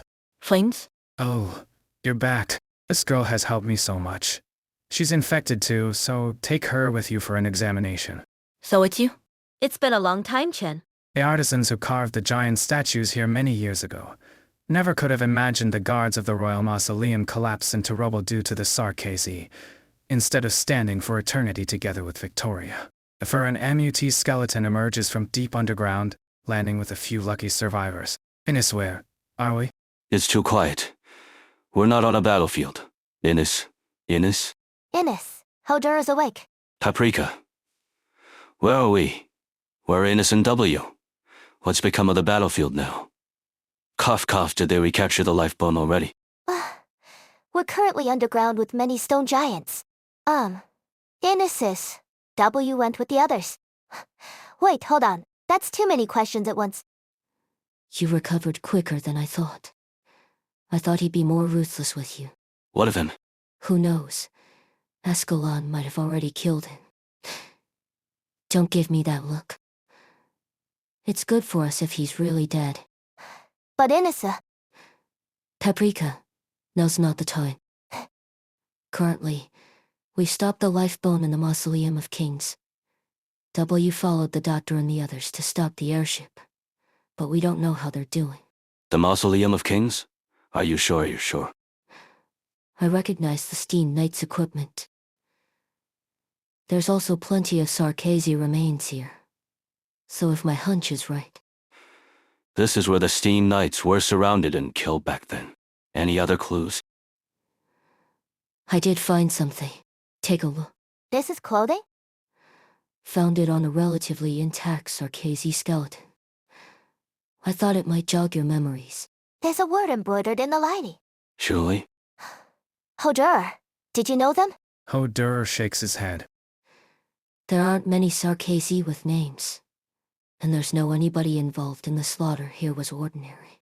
She left her name here, and it should have stayed undiscovered forever. But we chanced upon her. What she and others did here will ultimately be remembered by us. But it sounds like it wasn't something to be happy about. We already have more than enough of our own buried in this foreign country after all. How many of them can we remember when everything's over? So what next? Your injury. W. Idle. War. Ended live. ECET versus Babel. W. Idle. Who? That sounded like... What's she up to this time? Have we received any more intelligence from outside the battlefield? Give yourself some time to heal. I won't die just yet. Our top priority is to contact the doctor and W. If she wasn't lying in that transmission, then she really needs us now. It seems like the battle has gone way past how I expected it to go. Regent Teresa, what exactly have you done? We went through so much in the assimilated universe, but Origin Nana Yuma's special nature means we were only gone for a brief moment. This will likewise be a sudden change for the military commission. Indeed, communications are being restored, and the Ducal Alliance will speed up their advance. I don't think the military commission will stand a chance against a surrounding offensive from the Alliance. A proactive attack from us might bring greater results if we rely on the contact points within the city she strived to preserve. She did well. I'd love to hear from Kaltzit in private about what your group went through, but it really isn't the best time for that. To be honest, it was all I could do to bring you out of the chaos. Many of those in the city saw the airship crash, and everyone has been guessing who's done it. Doctor, you may find it hard to imagine the joy when you suddenly see hope within the long dark night. I wouldn't call it a benefit. At most it means more possibilities for us. Heidi, how did contact enclosure go? Communications are still being restored, and the city's taken a big hit. We're pressed for time to... W. No, she insisted I call her W. Idel. She said she received a transmission from her subordinates and took off to verify it. I couldn't stop her. No matter. She knows very well what she should be doing. Also, check your belongings. She must have left a way for us to contact her. It really is. When did she leave this beacon on me? The next area hasn't been swept clear yet. Once they confirm it's safe, we'll evacuate to the next safe point at once. Dr. Miyashi. Alright. I'll try my best to get in touch with more of our friends inside the city. We'll need their help. Seizing the opportunity? Understood. I'll handle it. I'm the one most familiar with the rebuilt intra-city network after all. You may not have noticed, Doctor, but you've become more proactive ever since we left the assimilated universe. Is it due to the first origin, Neo? You've become somewhat impatient. Ever since you met Teresa and learned some truths I'm unable to speak of. I still have my own reservations, but what's important now is to stay clear-headed and make your judgments. Only Teresa knows the truth to that. I will not make any further comments on that incident. But it does not mean my anger towards that event is no more. However, Doctor, you have proven yourself to us. You have walked on the same path as us to where we are today. That's enough to prove that Teresa made the right decision. So, there's no need to be trapped by your past self. Besides, you know absolutely nothing about everything that happened then. If that is your post-reflection conclusion, I have no objections. But the you I see before me is still far away from accomplishing that. The path ahead of us is still very, very long. No, perhaps we don't have much time left. Doctor, the future will not wait for us to be ready before it comes. But I will follow you with Rhodes Island down this path. Can you really say that now with such a calm tone? You're hesitating. You have doubts. That was never your true self. Do not let unwarranted speculation disturb your present determination. We determine who we are by our actions than our words. No matter how long we spend hesitating before we reach the end, the future will answer me, Doctor. I am now more willing to follow you down your path. We will witness it together. But now, our key focus should be on the thing that can turn the tides of war. Teresa would only hand it over to someone she trusts the most, no matter how the Sarkazi are faring. Teresa's trust towards theirs has never changed. They have never truly diverged from one another. What we currently face is still within the scope of their plan. We have unfinished tasks to get to. We don't know what theirs is plans to do with the weapon. That can easily change this land. There is reason to believe it will not be a gentle method. No. Have you decided our next course of action, Doctor? Now, the Sarkazi have only one choice left to make, Teresa. Yes. Our people have already made their choice. I will fulfill the promise made between us. I will help you. Why you sigh? I know if I won, you would stand by my side without a shred of hesitation. Isn't that right? Mrs. can no longer hear her voice. She is gone, but her answer to the future remains. A first origin Neum fell from the Shard's peak, traversed the barrier, and landed in the palace of West Hale G's subterranean throne room. The answer already lies in the palm of his hand. He wrested the key to freedom for the Sarkazi from its arrogant creator, as you promised me you would. But I lost you completely. Teresa, you fulfilled your promise, so how could I resign myself to walk in your shadow? I will continue ahead on the path you were halfway through to the end, to retrieve what is ours from those who believe they dictate our fate. I shall judge that arrogant sin, and this land ought to revere us. This war to him has already ended, and as for the future, the rest will bear witness.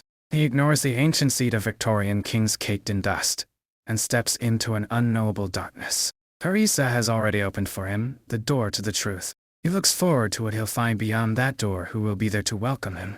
I have a question, phantom of a bygone age, who boasts yourself a giant, a god, a supreme creator, one who can dictate the fate of the Sarkazi.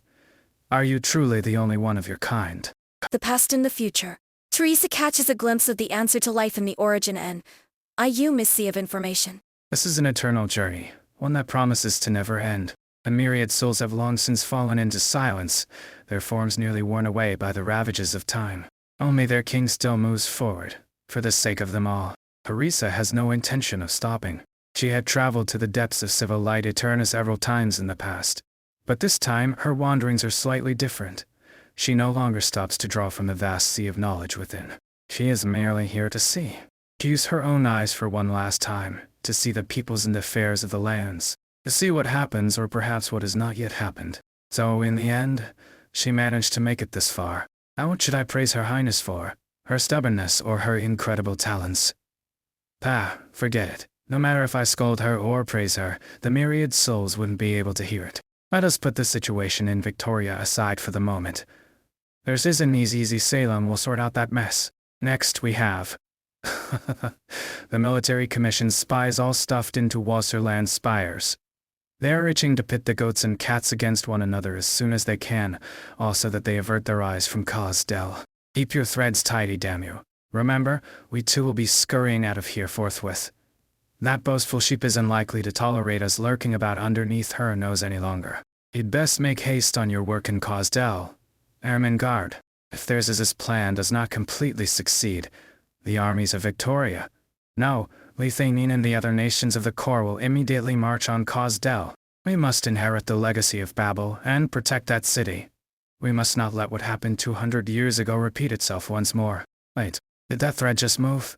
Was that you, Ermengarde? I see. Teresa sees the tiniest of smiles break through the elderly Lich's solemn visage. She loosens the transparent thread running through the depths of the void, giving her old friend an nod as he paused his complaints for a moment, before setting off for even more distant lands. The shadow has changed. This, I see. Yet another ill omen of yours. Not completely. For seeking me out to inform me of what you have foreseen. You have my thanks, but my mind is unchanged.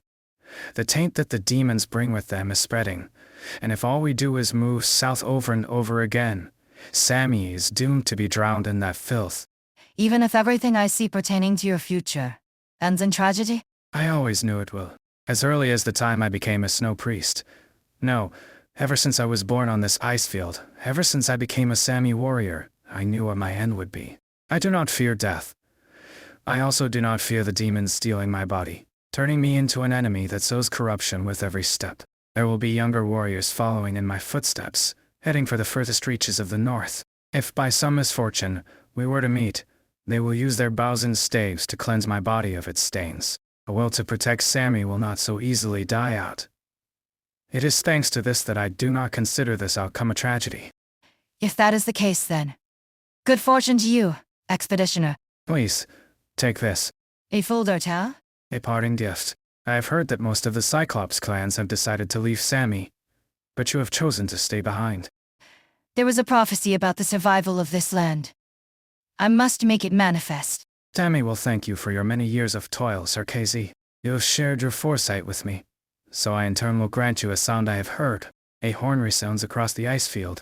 It is a signal from the expedition, and also a way to greet others across great distances.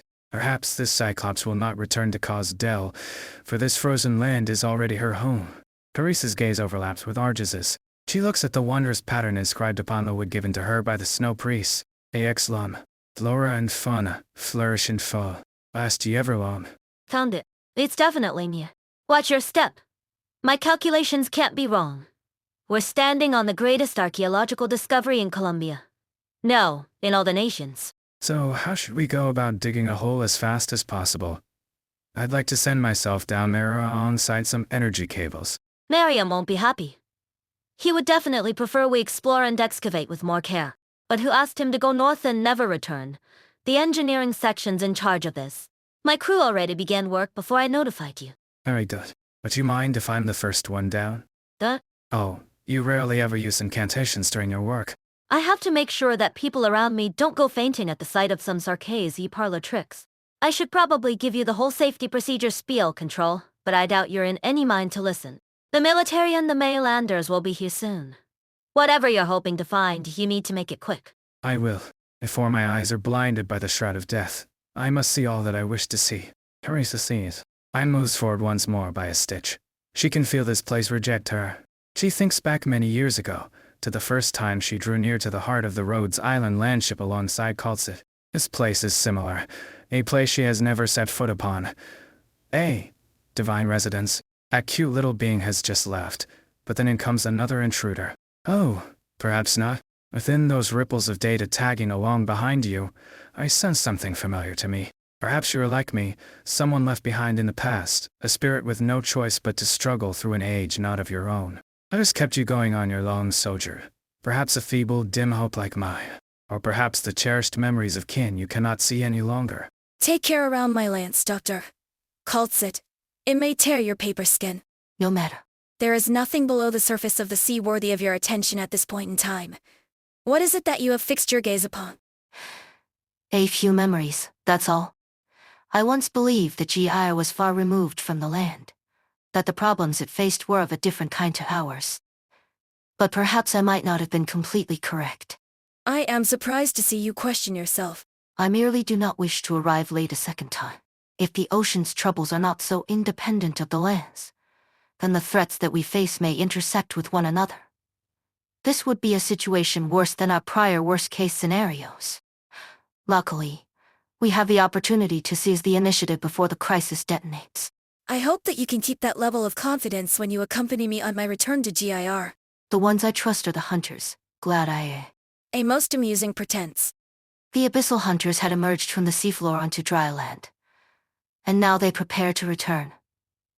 I have seen you all change along your journey. Change. Not quite what I expected. You will find yourselves back at your starting point. No matter if it is you, Scotty or Spectre, or your colleague who chose to walk along his own path of life. ULP Eunice. Best make yourselves ready.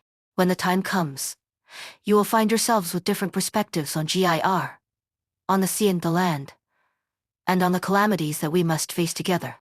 That is far more valuable than any physical bridge between our peoples. Motes of light float above the water's surface, casting clear shadows beneath them, just like the bridge that cults its Pokaf. Teresa steps atop this bridge spanning the void. Time speeds up, the waves matching its speed, and she finds it difficult to control how her consciousness advances. Cults it. Teresa tries her best to turn her head back, to look upon her friend, and her friend's friends, new and old, standing behind her, until they merge together with the motes of light. The motes expand. A former king of Sarkazi finds herself standing in the middle of a church, bathing in the purest light, a holy light. She stands face to face with the Sancte Pope, his bright halo ringing his head. A young messenger met by chance by the riverside, the gentle old man in front of the church windows. She remembers him, and time has not changed her judgment. It has been quite a while since any new names have emerged. Is that a good thing? We've had many new saints within a few short years. With some of their number, I have found myself hard-pressed to agree on their appointment. We still do not know what roles these saints will play in the future. Since there have been no further saints chosen, Your Holiness, does this mean that the crisis might have already passed? You are very optimistic. I hope that our Laterano can stay as optimistic as you for a very long time. However, it has never fallen silent in the past. And Your Holiness, for a moment, I wasn't able to feel. No, how could this be? The light dies out. First a lantern. Then an entire city block. From the Tower of Revelations to the Notarial Hall in Pagius Michaelia. Then on to the Sunset Chapel in Pagius St. Marcel. Then the chapel square. It all plunges into darkness. It is swift. It is chaotic. It cannot be held back. The ice field, the ocean, the land. All the signs foretell the suffering that the people of tomorrow will face, just like the suffering she has seen many a time within Civil Light Eterna. She emerges from the darkness. Soft golden sands shift beneath her feet. Ruins, crystal clusters, sand dunes. Everything before her eyes looks strange and unfamiliar. Raising her head above the sandy squall, she hears, feels the presence of that lonely girl. The one walking right towards her, her figure wrapped in a cloak. The girl raises her hood. Origen neon blooms under the girl's feet like marks in the snow. Teresa sees her rhomboid pupils. The sands sweep across her view, covering her eyes. This is not the end, but this is the furthest that Teresa can go. The darkness presses in on her, barring her way forward. It covers her eyes, smothers her thoughts. Only her passionate emotions remain, still echoing through the eternal darkness.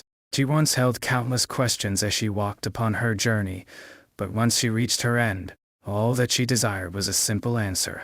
In these futures, and perhaps ones even further away, are the people I love still there? Teresa urgently searches, turning towards the only light within the darkness.